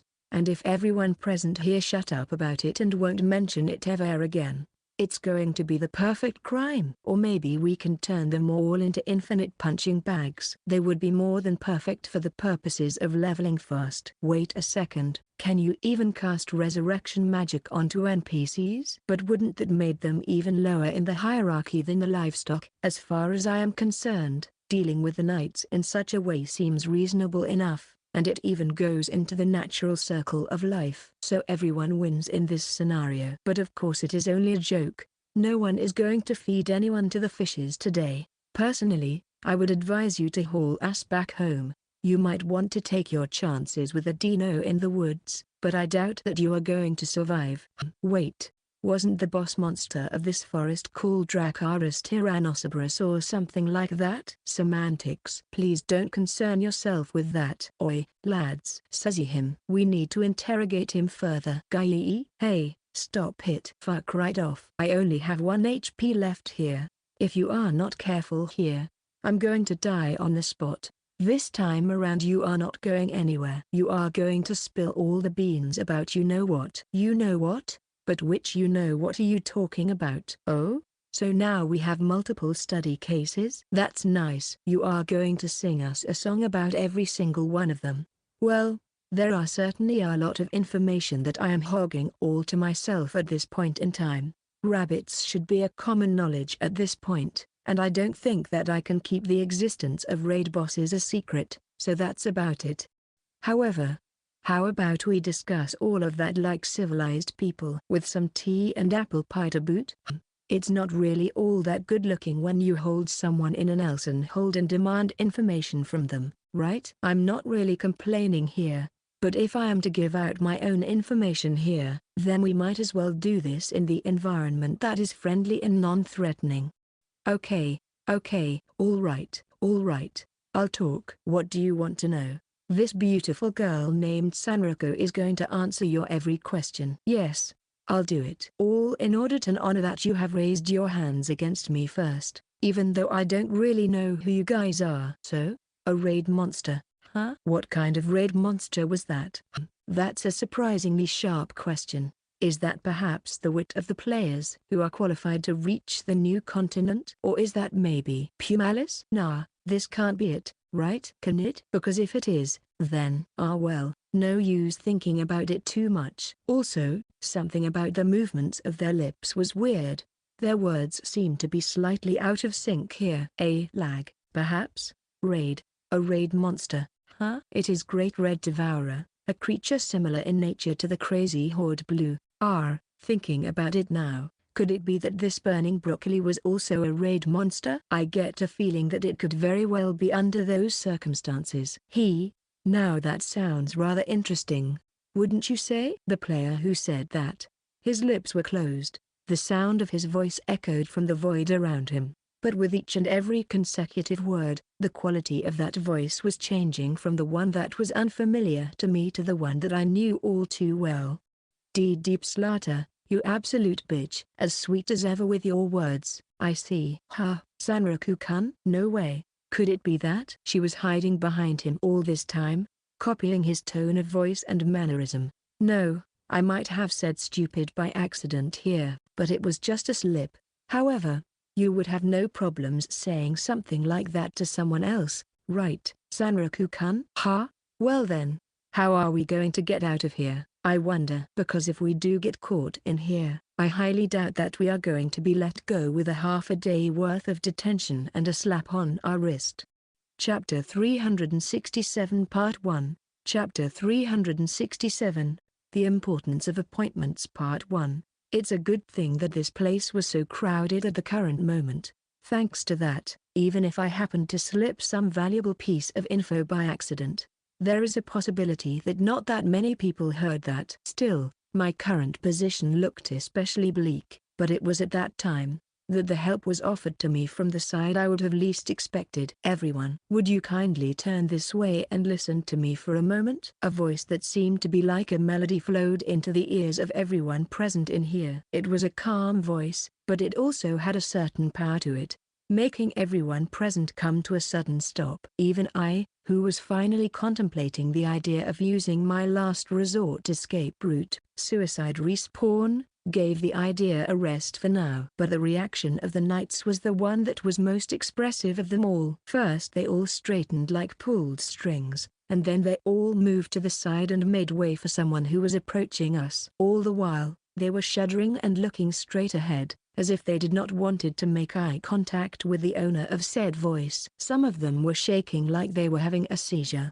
Some of them looked as though they were muttering a silent prayer. Some of them were sweating intensely. All that shaking and trembling caused their armors and equipment to make a lot of loud noise at the same time. It was a splendid display of both fear and terror, and one look in their eyes was more than enough to see that it was a genuine reaction here. Now won't you look at that? Once that person reached to the center of the current gathering, it passed me a fleeting glance and gently put its hand on my shoulder before moving forward. That gesture seemed to be saying that there is no need to worry and everything would be all right now. My name is Aristella. I am the one who issued a certain request to that person you are holding over here. So now, I would like you to let that person go so that I could talk with her. Oh yeah, talk about one hell of a benefactor to have there. I don't know what someone like him would have to do with a distinguished and noble person like that woman right here, but I guess a request is a request. Q. Is this what state power looks like executed in practice? Is that supposed to be some random encounter, or what? But we have yet to be done with him. We haven't yet delivered divine punishment onto Sanraku-kun. Don't worry, my friends. The day shall come when you will be able to have your way with me. But this will be a day when there will be no moon rising on the night sky, that is. So there you have it. Faced with the fact that both His Majesty the King and the Saint Tyristilla, two of the most powerful people back at the old continent, were now having my back, other players had little to no choice but to let me go, even if they looked extremely unhappy with such turn of events. So I was reluctantly released from the Nelson hold that was placed upon me, and the other players slowly backed away. I was then urged by the saint to follow her, and I did just that while the expression on my face was a mixture of a relief with bitter smile. Oh, wait, I'm wearing a veil on my head right now, so, other cannot really see my expression all too well. That being said, what a development this here was. One that I clearly did not expect to happen so suddenly like that. Needless to say, I went to the saint's side, and at that moment the saint's guards formed a circle around the two of us, in a rather impressive display of role-playing coordination. Once I knew that there was a barrier between myself and all the other people who gathered here, I could finally let out a deep and long sigh of relief. Faced with both the Saint Tyristilla herself and her Holy Shield's territory, only a complete fool would dare to try and pull off some sort of a crazy stunt here. I deeply regret to inform you that the dragon disaster is approaching here. Dragon disaster? What is that? Dragon disaster? Is that supposed to be some sort of event? Or maybe a monster? Once again, it is a good thing that there are so many players in here right now and that all of them are starting to make a commotion. If it was not for that, everyone present would have been able to hear what Saint Chan had to say here. But like that, she could continue without much issue. The Dragon of Red Howl, the White Dragon of Madness, Brilonigo, the Ancient Green Dragon, Brookendildo, and the Dragon of Black Violence Noi Erlind. They are all coming.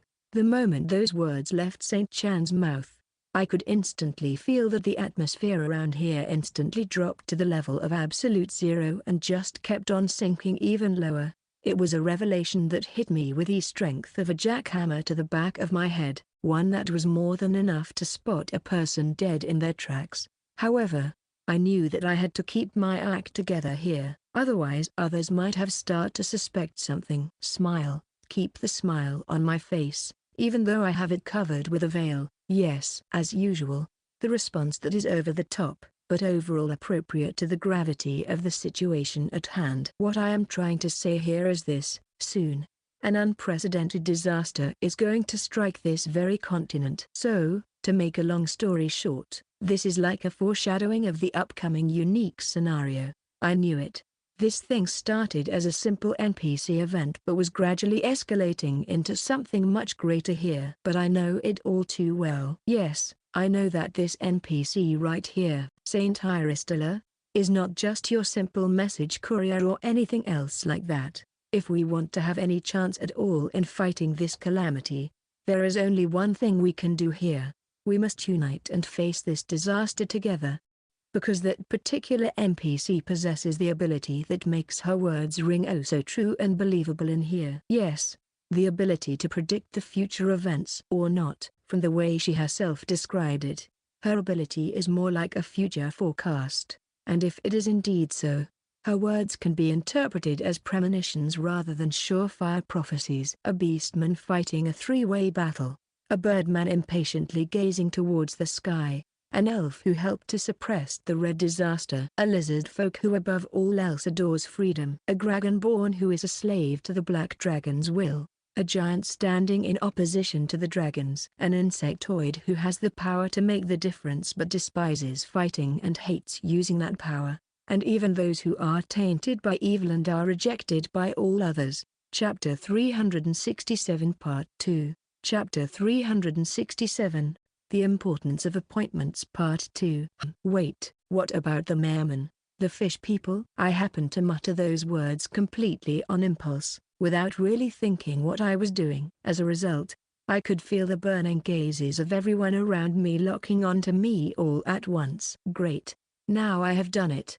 I'm going to be restrained again for sure. No wait, I have told this to library. So I just need to divert the attention back to them and I should be able to escape from here just fine. There are those with whom we can unite right away, but at the same time, we must also unite with those how we are yet to meet, and with those compatriots who are far away, and yet so close. All for the sake of protecting the world from the inevitable destruction and chaos that the dragon disaster will bring. I see. I understand. In other words, what the Saint Chan want to say here is, there is a great disaster on its way here, so instead of playing around here I advise you to explore the rest of the continent and prepare for the unique scenario that is sure to come our way sooner or later. However, if I were to point that out here, I don't know how Josette and the others would react here, and this unknown factor here is worse than the prospect of being detained or killed. Whether, now the eyes of every player gathered here turns towards Saint Chan. And is it only my imagination, or is the number of players gathered here right now even lesser than I expected it to be?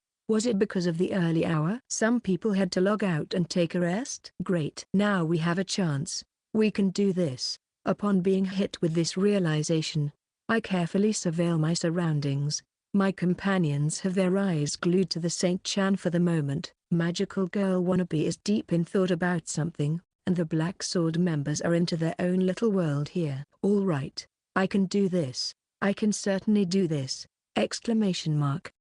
Just as I wanted to start moving, I felt that someone was watching me, and the intensity with which they were doing it was rather creepy. And lo and behold, the one doing that was actually Deep Slaughter. Who would have thought? That damned woman. And why the fuck are you looking only at me here, without casting a single glance towards Saint Chan? This doesn't make any sense. Phew!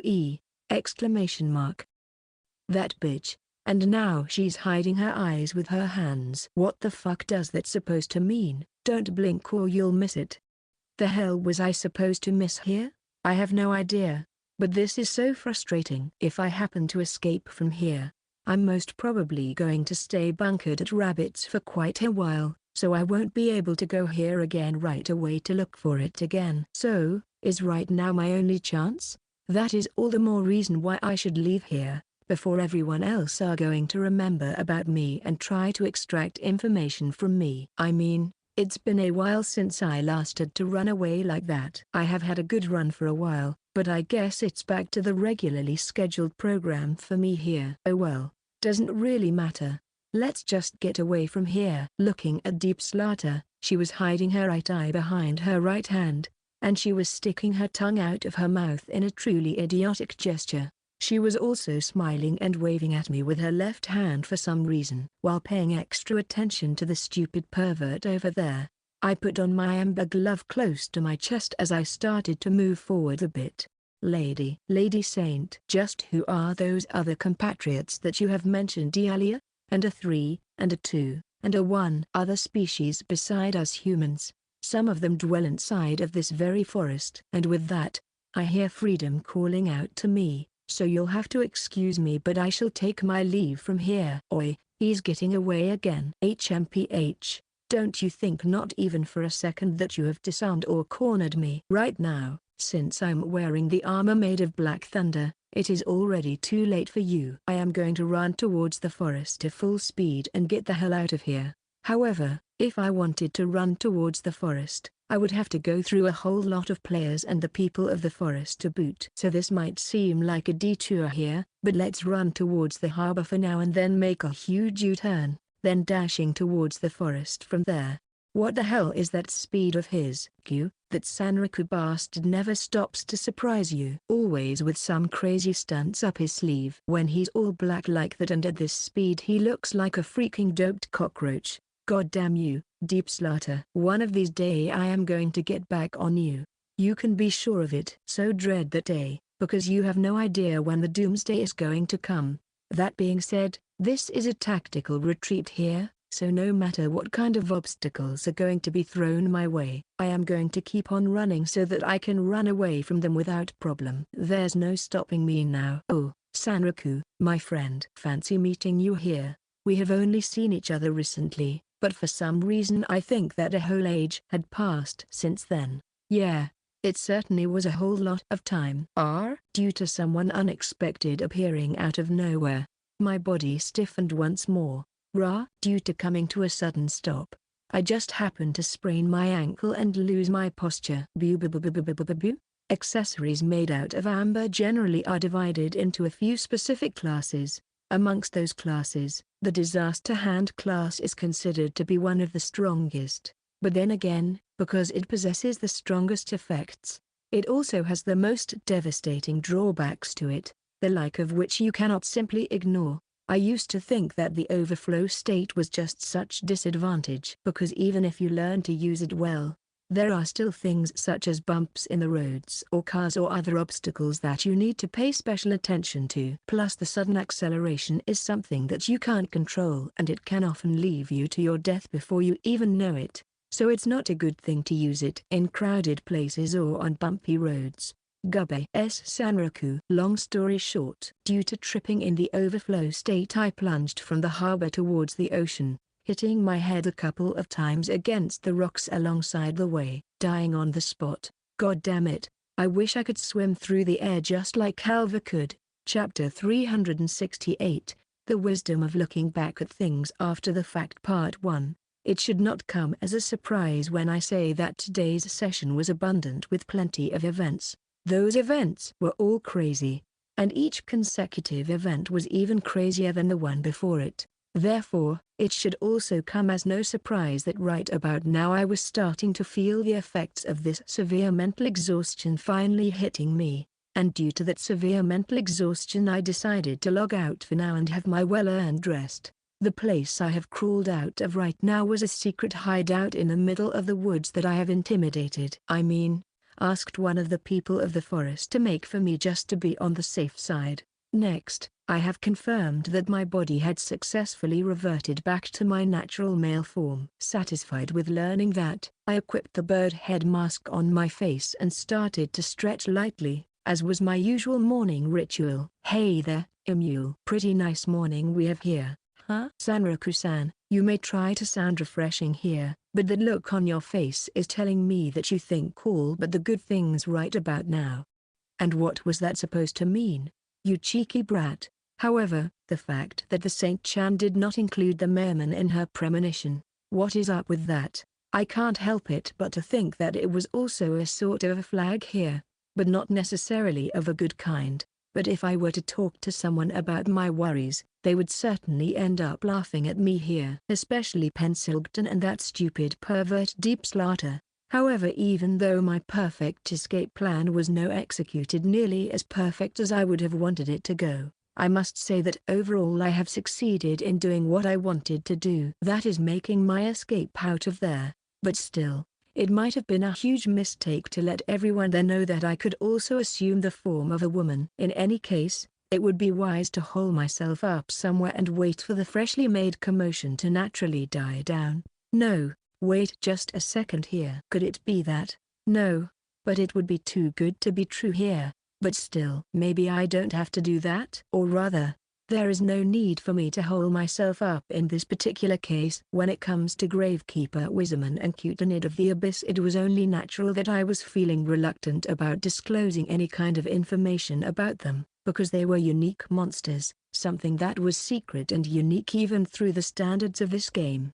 However, raid bosses should not be judged by the same standards. When it comes to raid bosses, they are a feature that is a given in various MMOs. They are not something that you should keep secret. That being said, there is a certain possibility for me here. If only I can drop a bomb in here called the Great Red Devourer, I should be able to divert at least some portion of this unwanted attention towards Tottery and Deep Slaughter, earning for myself at least small amount of breathing space. But no, let's not get ahead of ourselves here. This way, I am only going to pump my motivation up only for it to plummet right down with time. For now I am going to sleep, and when I wake up we can think what to do next. Alright, Emule, let's go. No use in sitting here on our asses and doing nothing, so let us go back to Rabbit for the time being. Yes, sir. Alright, we are back in Rabbits for the time being. Now, what to do? Say, Emule. Yes? What is it? Since we are so tired from all that's happened in the past couple of hours,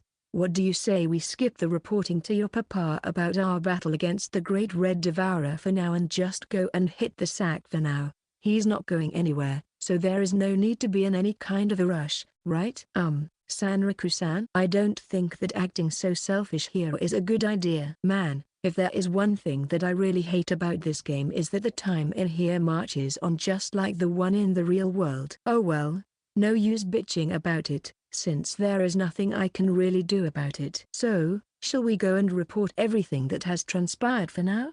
Having said that, together with Emil we walked through the crowded streets of Rabbits and entered the bunny court. Even though the hour was still pretty early, this place was as busy and lively as ever. So, without getting sidetracked anywhere else, we went towards the place where Wysash would usually be. On a side note here, I was wondering as of late, if the number on my Vorpal soul gauge falls below a certain acceptable number, does that mean I will be denied the possibility of entering here? Would I be unable to see Wysash? That would certainly put a wrench in some of my plans. I mean, Vorpal soul is important, but I must not let it rule my actions in this game. So it would be best to farm for materials when I need to do so, as well as all the other necessary actions to be carried out as per usual. So it would only make sense to go and see Wysash after fighting a boss monster or some unique and hard encounter, when I know that the Vorpal soul gauge would surely go up without issue. And surely, we have found Wysash sitting in his usual spot, eating some kind of dark tube. No, wait, was that? Yeah, it was. It was a really strange carrot, because it was long and thin, and slightly dark in color, but that is not important here. For now, reporting everything that has transpired thus far is what is important. So we did just that, relating to Wysash the details of the battle we have fought with the Great Red Devourer. Well, all in all, together with Emil we somehow managed to survive this ordeal, so I guess that a good thing.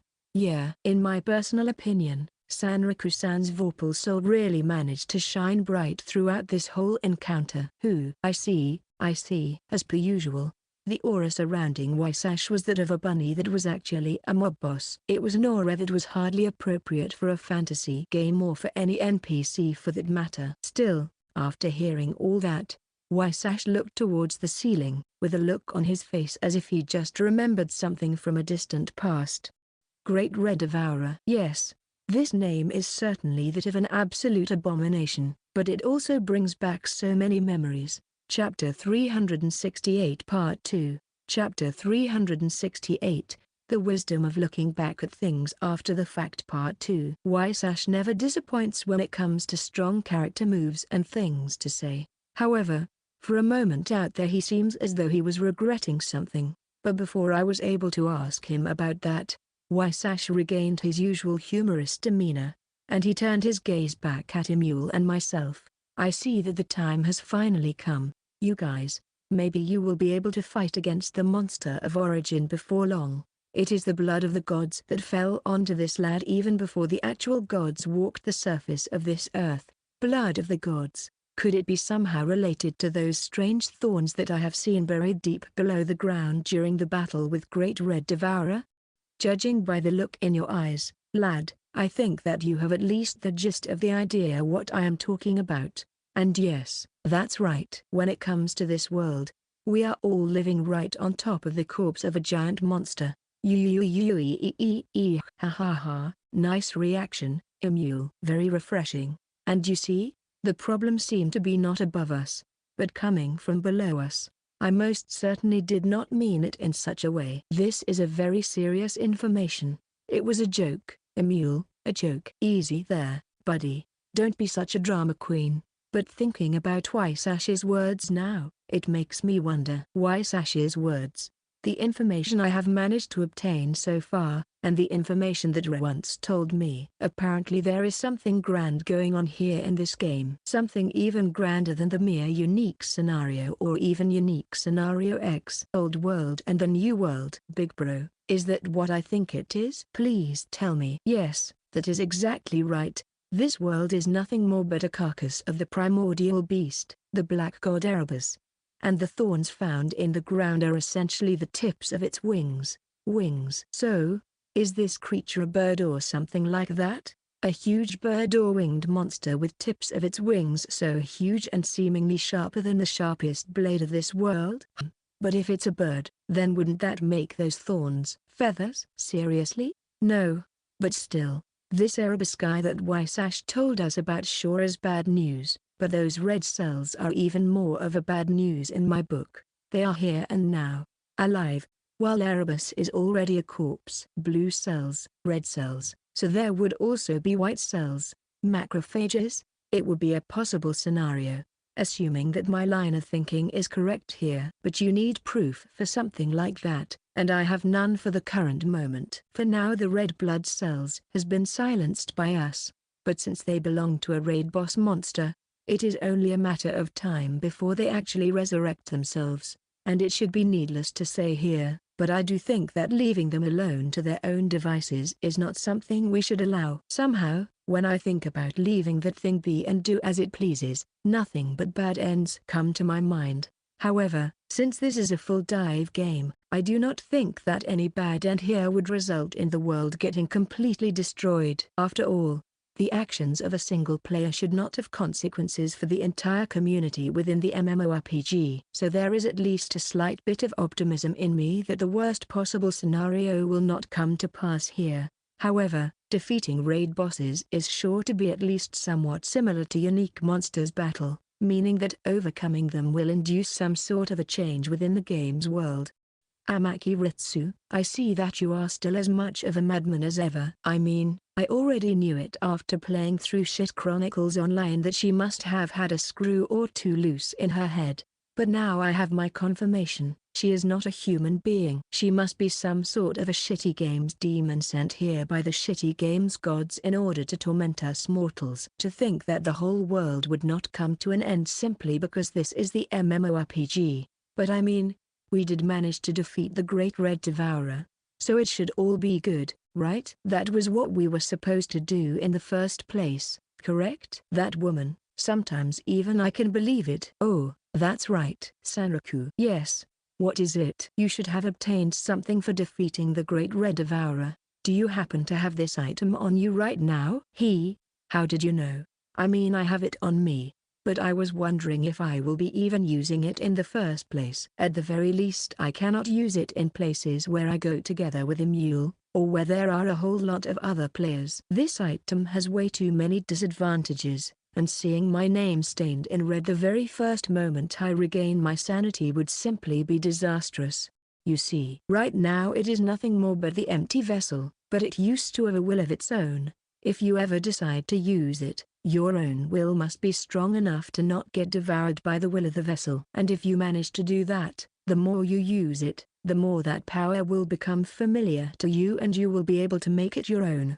So, in other words, I should not be afraid of using it and be positive about it. Kakaka.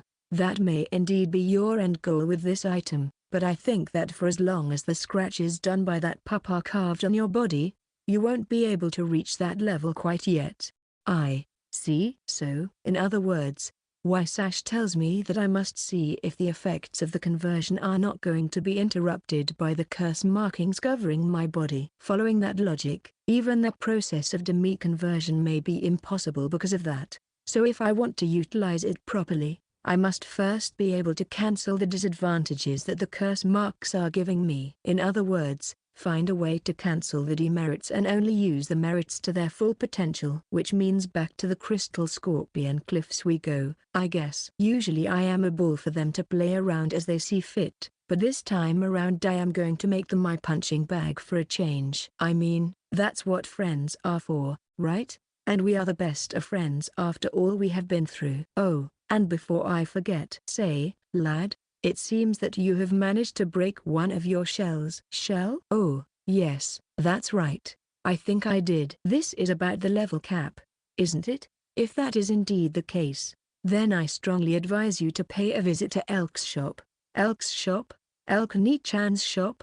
Why yes, the way you are now, you should be able to handle some of Elk's secret row, or under-the-counter goods as I like to call them. Under-the-counter goods? Under-the-counter goods, you say? As per usual, the way in which this bunny says certain things is really mysterious.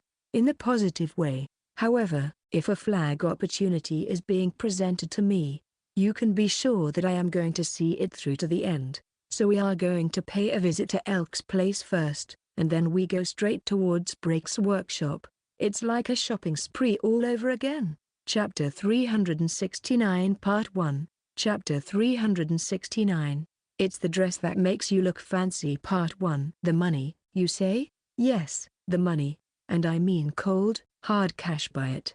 I know that I might be repeating myself here when I say this, but let me say it once more to underline that fact. No matter when he come to visit her, Elk always looks to be in the tip-top condition. Today is no exception to that rule as well. As you may or may not know, the techniques and working methods we, the pruners, tend to operate are very rare, powerful and complex, so it should only come as natural to charge even more money for some of my secret services, don't you think? I guess so, but that also depends. Incidentally, what is this secret service that we talk about here? Swoosh. Elk reaches out her bunny hand towards me silently. Tap. I put a 10,000 money coin on Elk's extended hand, also without saying a single word here. I guess this is going to be like 20% or so. Look at your feet, would you kindly? Here, I opened up my wallet window and started to pour out coins right under Elk's bunny feet. When the amount of money at Elk's feet exceeded over 40,000 money, she showed me to stop, laughed shortly and responded with a short pleasure doing business with you. You do know that the normal services of the pruners require us to put some work, right? Well, when it comes to the secret services we pruners provide, it requires some work to be done not only by us, but also the ones who are going to benefit from it. And what I mean by that, and what you mean by that. Now then, good thing that we had so much money on us. At this rate I think that my account's balance will have to be in the billions if I will want to keep on doing this. But I guess that for what we get here that's still cheap. Yeah, I need to keep telling myself that. Say, Sanriku-san, what are we going to do now? Well, first we need to wait until my weapons and equipment are fully repaired. Once this is done, off to the Crystal Cliffs we go, I guess. Even though I was unable to see Emil's expression when he was sitting on top of my head, I was able to tell that he was displeased with my answer, from the way he shifted his position there. I know, buddy, you may not like it, but we need to at least verify how that skull item thingy works, so I guess there is just no helping it here. But you know what I have been thinking recently? And I think that the time will sure be nigh for us to graduate from going to Crystal Cliffs and to try to find some better farming spot for ourselves. Now, I am not saying that the amount of money that I am earning on the Crystal Cliffs is small. Quite the opposite. Actually, it is still good. Really, really good. But I just can't help it but to wonder if there is a place somewhere out there that would allow me to earn even more money than that, especially considering my current level, and because my level, equipment and skills are more than appropriate to handle whatever it is that the new continent might throw my way. I think that it will be a good idea to just go there and start exploring, see if I can find a new possible farming ground for myself. That is why this will probably be the last time we will go there for a while. It was fun while it lasted, but such is the way of life. You just have to keep on moving forward. It sounds all good and fancy when you say that, Sanraku-san, but in reality you are just like a carnivore who just changes its hunting grounds when the current one is unable to provide you with enough meal. You know what? You are goddamn right. We go in search for new and unknown tastes. All right. Now that we have that matter all cleared up, let us go and have some fun one last time. Now, here it would be a good moment to venture back into the old continent and get my business there all done while the Deep Slaughter and all those other idiots are most probably running around the new continent like headless chickens. But I cannot do that. At least not yet. There is still something that is needed to be done before that. Let's see here. Well, looks like we will be doing something like this. All right. Now, Emule. Teleportation gate, if you please. Roger that. Are we going to Idolato, as per usual? No, not this time. At least, not yet. The destination is the new continent's frontline base. Now who would have thought? You would think that the great adventure based around escorting the former king to safety throughout the dangerous woods would take a little bit more than a 1 day's worth of time. No matter how you look at it, it's just unbelievable. However, it is all true that both the king and the princess had to seek refuge inside of the dark woods in order to make a run from the third knight and his minions that were targeting their lives. And the fact that they managed to get back to safety was only possible thanks to the perverted sage Deep Slaughter, the hero of the people of the forest Tottery the Semaine and the avenging swordsman who in the end disappeared beneath the cold waters of the harbor. Please pardon the sudden intrusion. Ooh. Well, if it is not Sanraku. Good heavens. Oh my. As for the aftermath of that previous incident, a whole lot of things happened one after another, and as a result, there was quite a commotion right at the front gates of the Skullachi Castle, which was the frontline base for the pioneers in this continent. Part of those incidents was my own death in the depths of the harbor, but oh well. The important thing here is that due to the commotion and the state of panic in which all of the players were at the time, both King Taravanti and his daughter Princess Ophelia managed to slip inside of the castle unnoticed by anyone. However, it certainly must have been a shock for the two of them to see their savior, the Avenger Sanraku, to stand in front of them alive and well a few hours after his presumed death, and what's more, their savior was now a male instead of female. That previous form of mine tends to draw in unwanted attention. Hence this insightful appearance of mine. Your Majesty, Your Highness, you will have to forgive me for looking like that. And with that, I would like to greet you once again, this time properly. Even though the king looked to be somewhat devastated thinking that I was dead, now that I was standing right in front of him in this imposing form, he looked somewhat relieved and glad to see me. Chapter 369 Part 2, Chapter 369. It's the dress that makes you look fancy Part 2. Yes, that's right. You did a splendid job out there, Sanraku. Quite outstanding, indeed. Now, please do forgive me for not being able to reward you properly at the current moment. Please, think nothing of it. After all, peace is only possible when there is a just and capable king to rule his people, and if such an AI is. What I meant to say here was, if there is such a virtuous king right in front of me, It is only natural for me to want to save him. I see. I am truly blessed to have such good people around me. Thank you for the words of such praise. However, this won't do. This won't do at all, Sanraku. If I don't give you a reward of some kind for all that you did for us, I would be unable to look my ancestors in the eyes when I finally go and join them in the afterlife. Besides, there is a saying that circulates in the Einverest royal family for generations: you cannot put a price on dreams. This will have to wait until I am able to take my rightful place at the throne, but the reward will be yours for sure. Now then, Sanraku, please tell me, what is it that you want? There's Ekam, please excuse me. What I wanted to say here is, my only wish is for a country where the blades of the Avengers is not needed at all. However, I do believe that this is not the kind of answer that you are looking for, Your Majesty. Well, in that case, the blade. No, the kneeling half-naked man declared the following words, with seriousness resonating within his voice. There should be no need for the blades of the Avengers. However, if the royal family would be to use such a blade to bring peace to the kingdom, being part in this process is enough of the reward for me. Once I said that with little to no hesitation. Both the king and the princess looked at me with a mixture of both admiration and respect. Surely, it was not the kind of answer they were expecting to hear. Yes, what a splendid wish it is. Very well, then. I hereby swear upon the three gods that I shall do my very best to bring my country back on the right path, and to never again go off of it. Then, there was a temporary silence between the king, the princess and the Avenger. Then, Princess Ophelia tried to open her mouth and say something, but at the same time Sanraku stood up, as if to prevent her from speaking. Your Majesty, please don't say anything. Anything more than what was already told here is nothing but a fantasy that will never come true. Sanraku-sama, seeing that Princess Ophelia was on the verge of tears, made Sanraku's body tense for a moment. However, he then clenched his fists as to cut himself off from any regrets he might have, and turned his back on the royal bear, his white cloak fluttering. We are those who respond to small wishes. I'm sorry if it might sound rude, but power struggles are not something we want or will get involved with. In that case, no. Very well. I understand, said the princess. Even though there was a deep sadness in her eyes, she realized that there was no way in which this lone swordsman would be convinced.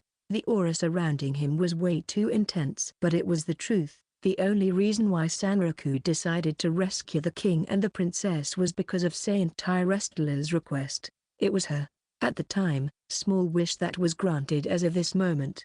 Therefore, agreeing to cooperate with them further here would be like spitting in the face of his past self. So in response to that resolution, Princess Ophelia decided to keep her own wish locked inside of her own heart and to not voice them. But still, don't forget this. We are still of Einverus blood, and I am sure that there will be times when other blades will be shaken for the peace and prosperity of the people of this. No, for the sake of the people of this continent as well. Yes, in that case, please, I beg of you, please, lead the Einverus family towards a better, brighter future. Having said all that, the bird-headed Avenger quietly left the room without saying anything else. The pair that was left in their chamber did not try to stop him, but instead looked at one another with the eyes in which the flames of determination started to light up. Ophelia, my dear daughter, if there is one thing I would want to spare you from in this life, it is the horror of having to go against your own kin. But still, no, father. This certainly will not do. Ophelia, I must keep on moving forward as well. And besides, we absolutely cannot allow my brother to do whatever he pleases any longer. I see. Between this father and daughter, no more words needed to be said.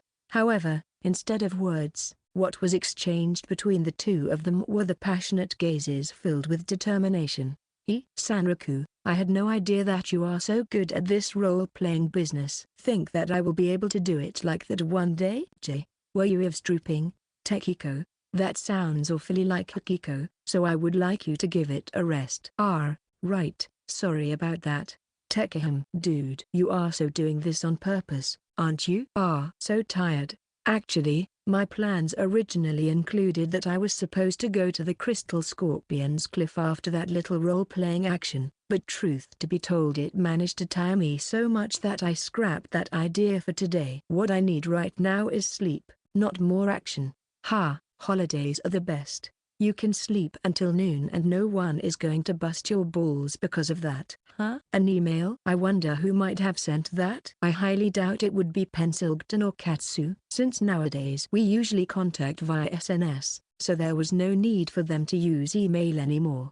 Besides, if Pensilgton wanted to contact me like this, she would risk her real identity as Toa Amain being compromised. So, yeah, from who it might be? The sender is whoa, seriously? Takeda-san? And the contents here are whoa, whoa, whoa, whoa. No way, no way, no way, no way. Wow, that's sick. It should be here next week. No, maybe even faster. Maybe it will be here the day after tomorrow. You can't get something like that even when playing Shanfuro? How awesome is that? Subject.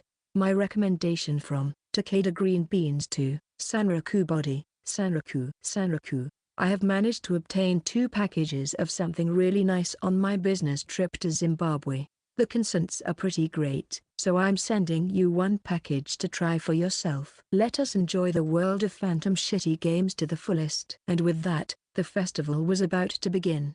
Chapter 370 Part 1 Chapter 370, Dragon King, The Black Dragon Part 1. It was no all-purpose, but at least it could read the wind currents decently. It was omniscient, but it would never forget the bitter taste of defeat.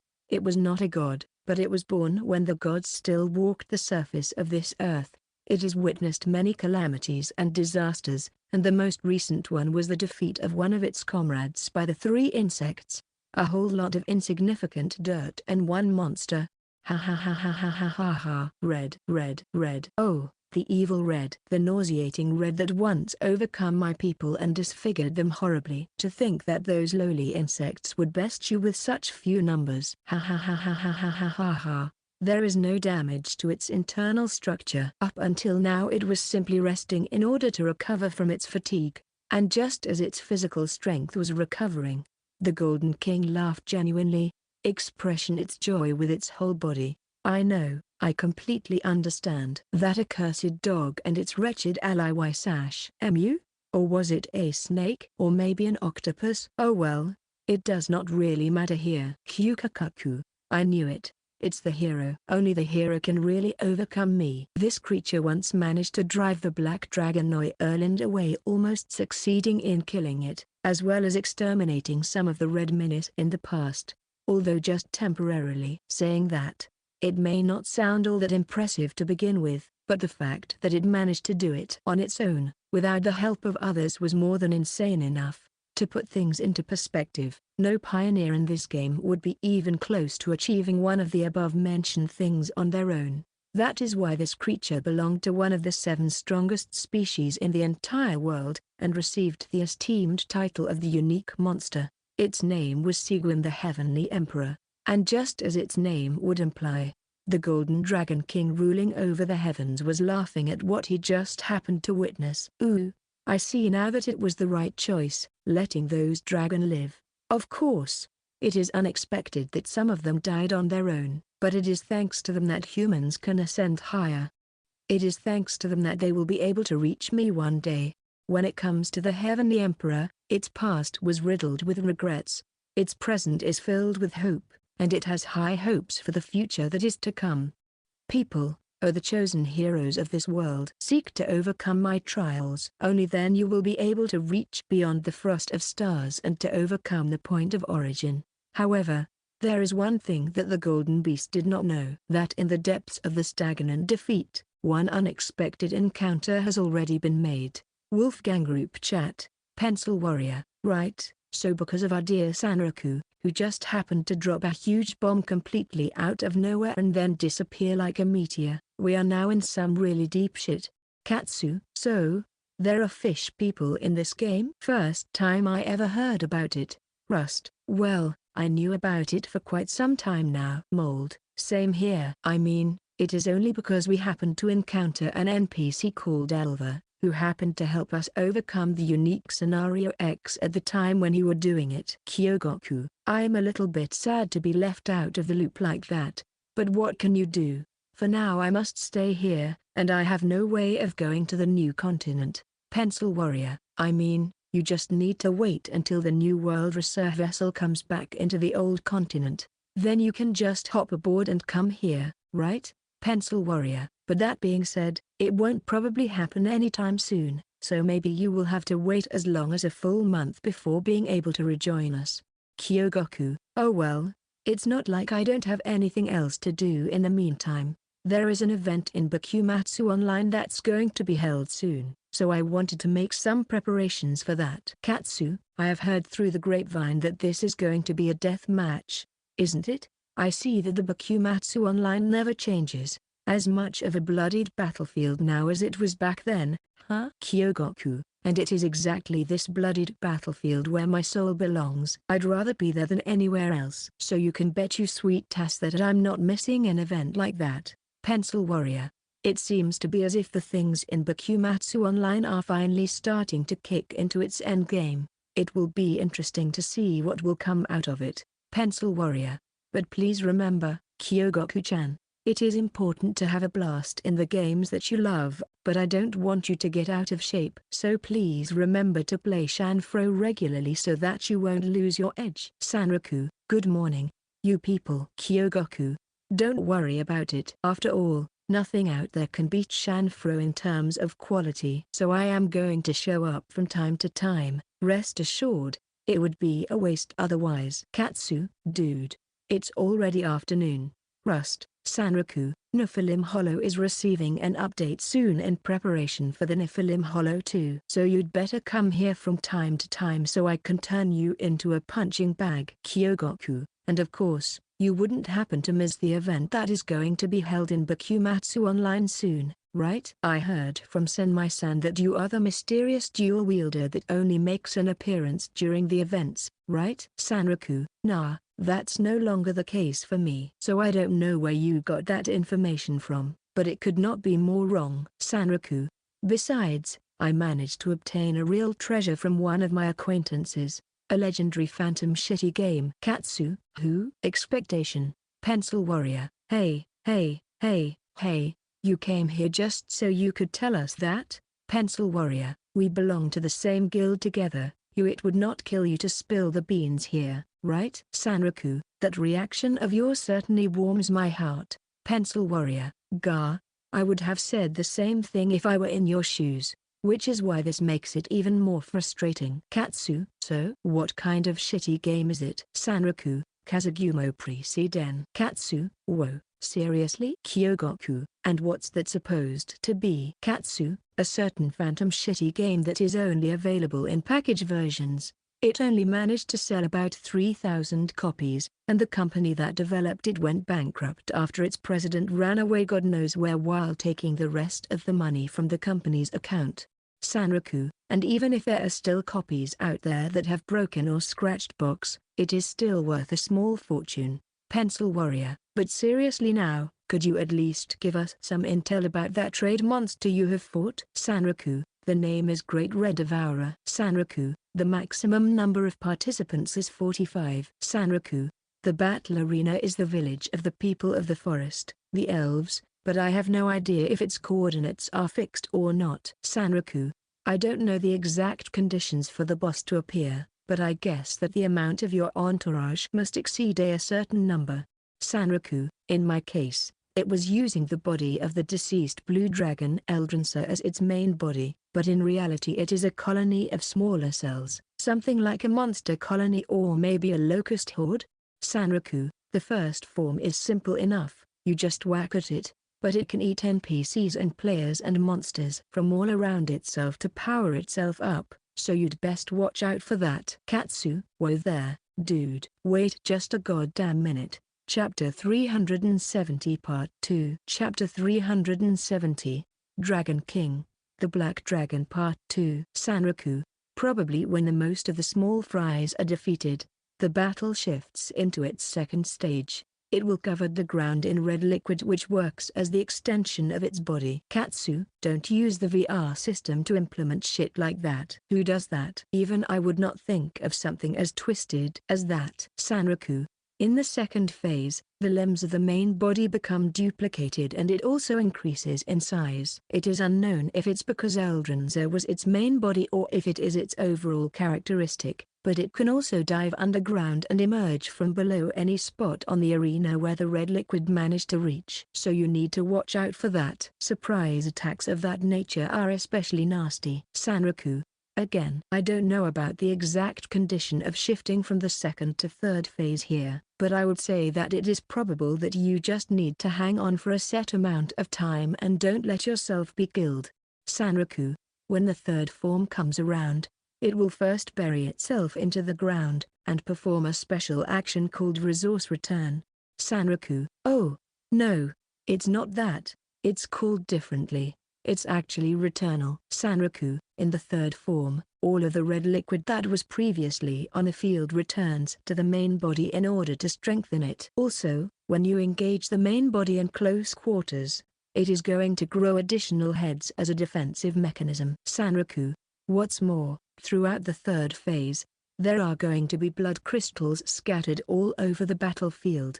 If you try to destroy them, additional monsters will come out of them, so you will have to kill them. But if you leave the crystals be, after a set amount of time they are going to break on their own, and the monsters will try to merge with the main body in order to strengthen and heal it. So leaving those crystals unattended is a bad idea. Sanraku. In other words, the third form is going to be much like the first one, but it is entirely up to you just how big of a challenge this is going to become. Mold. Wow, the speed at which Sanraku-san is typing is actually amazing in and out of itself. Sanraku. Later, aside from being more aggressive than before, there will be a red tornado springing out of the boss's back. Sanraku. This tornado will shoot out the parts of the monsters that the main body managed to assimilate from the blood crystals in form of bullets. Sanraku. During the first and second phases, the small fries used by the boss are chimeras combining parts of various monsters' bodies, but in the third phase the only thing that gets shot at the players are the monster parts, which makes it a little bit difficult to respond to properly. Katsu. So it will require some fast thinking and possessing a nice reaction time if we do not want to get utterly decimated. Kyogoku. We could use the sounds as our cue, but I doubt that the battlefield is going to be so quiet as to let us do that. Sanraku. It is also worthy of note that we do not know just how many possible monster or their parts the boss can create. Also, some of those parts possess enough firepower to turn the boss-level monster into a lump of charcoal with a single blow. So there's that as well. Sanraku. On the bright side, it is quite possible that in the third phase the boss inherits some of the physical properties of the monsters that constitutes its body. So it might actually have weaknesses that are the same as the ones that the small fires would have here. Sanraku. Next bit of info might actually differ if the main body is going to be something else, but in case of the dragon, it had a weak point. It was a small orb that was hidden within its body. So you should focus on locating that and destroying it as fast as possible. Akatsu Arcane. Sanraku. As I was saying, after the battle, there is going to be a sphere of blood left on the battlefield. If you plunge your hand inside of this sphere, you will be able to pull items out of it, since this is going to be your reward for clearing the battle. Sanraku. As for what it will be, you will have to see for yourself, since it is most likely generated completely at random.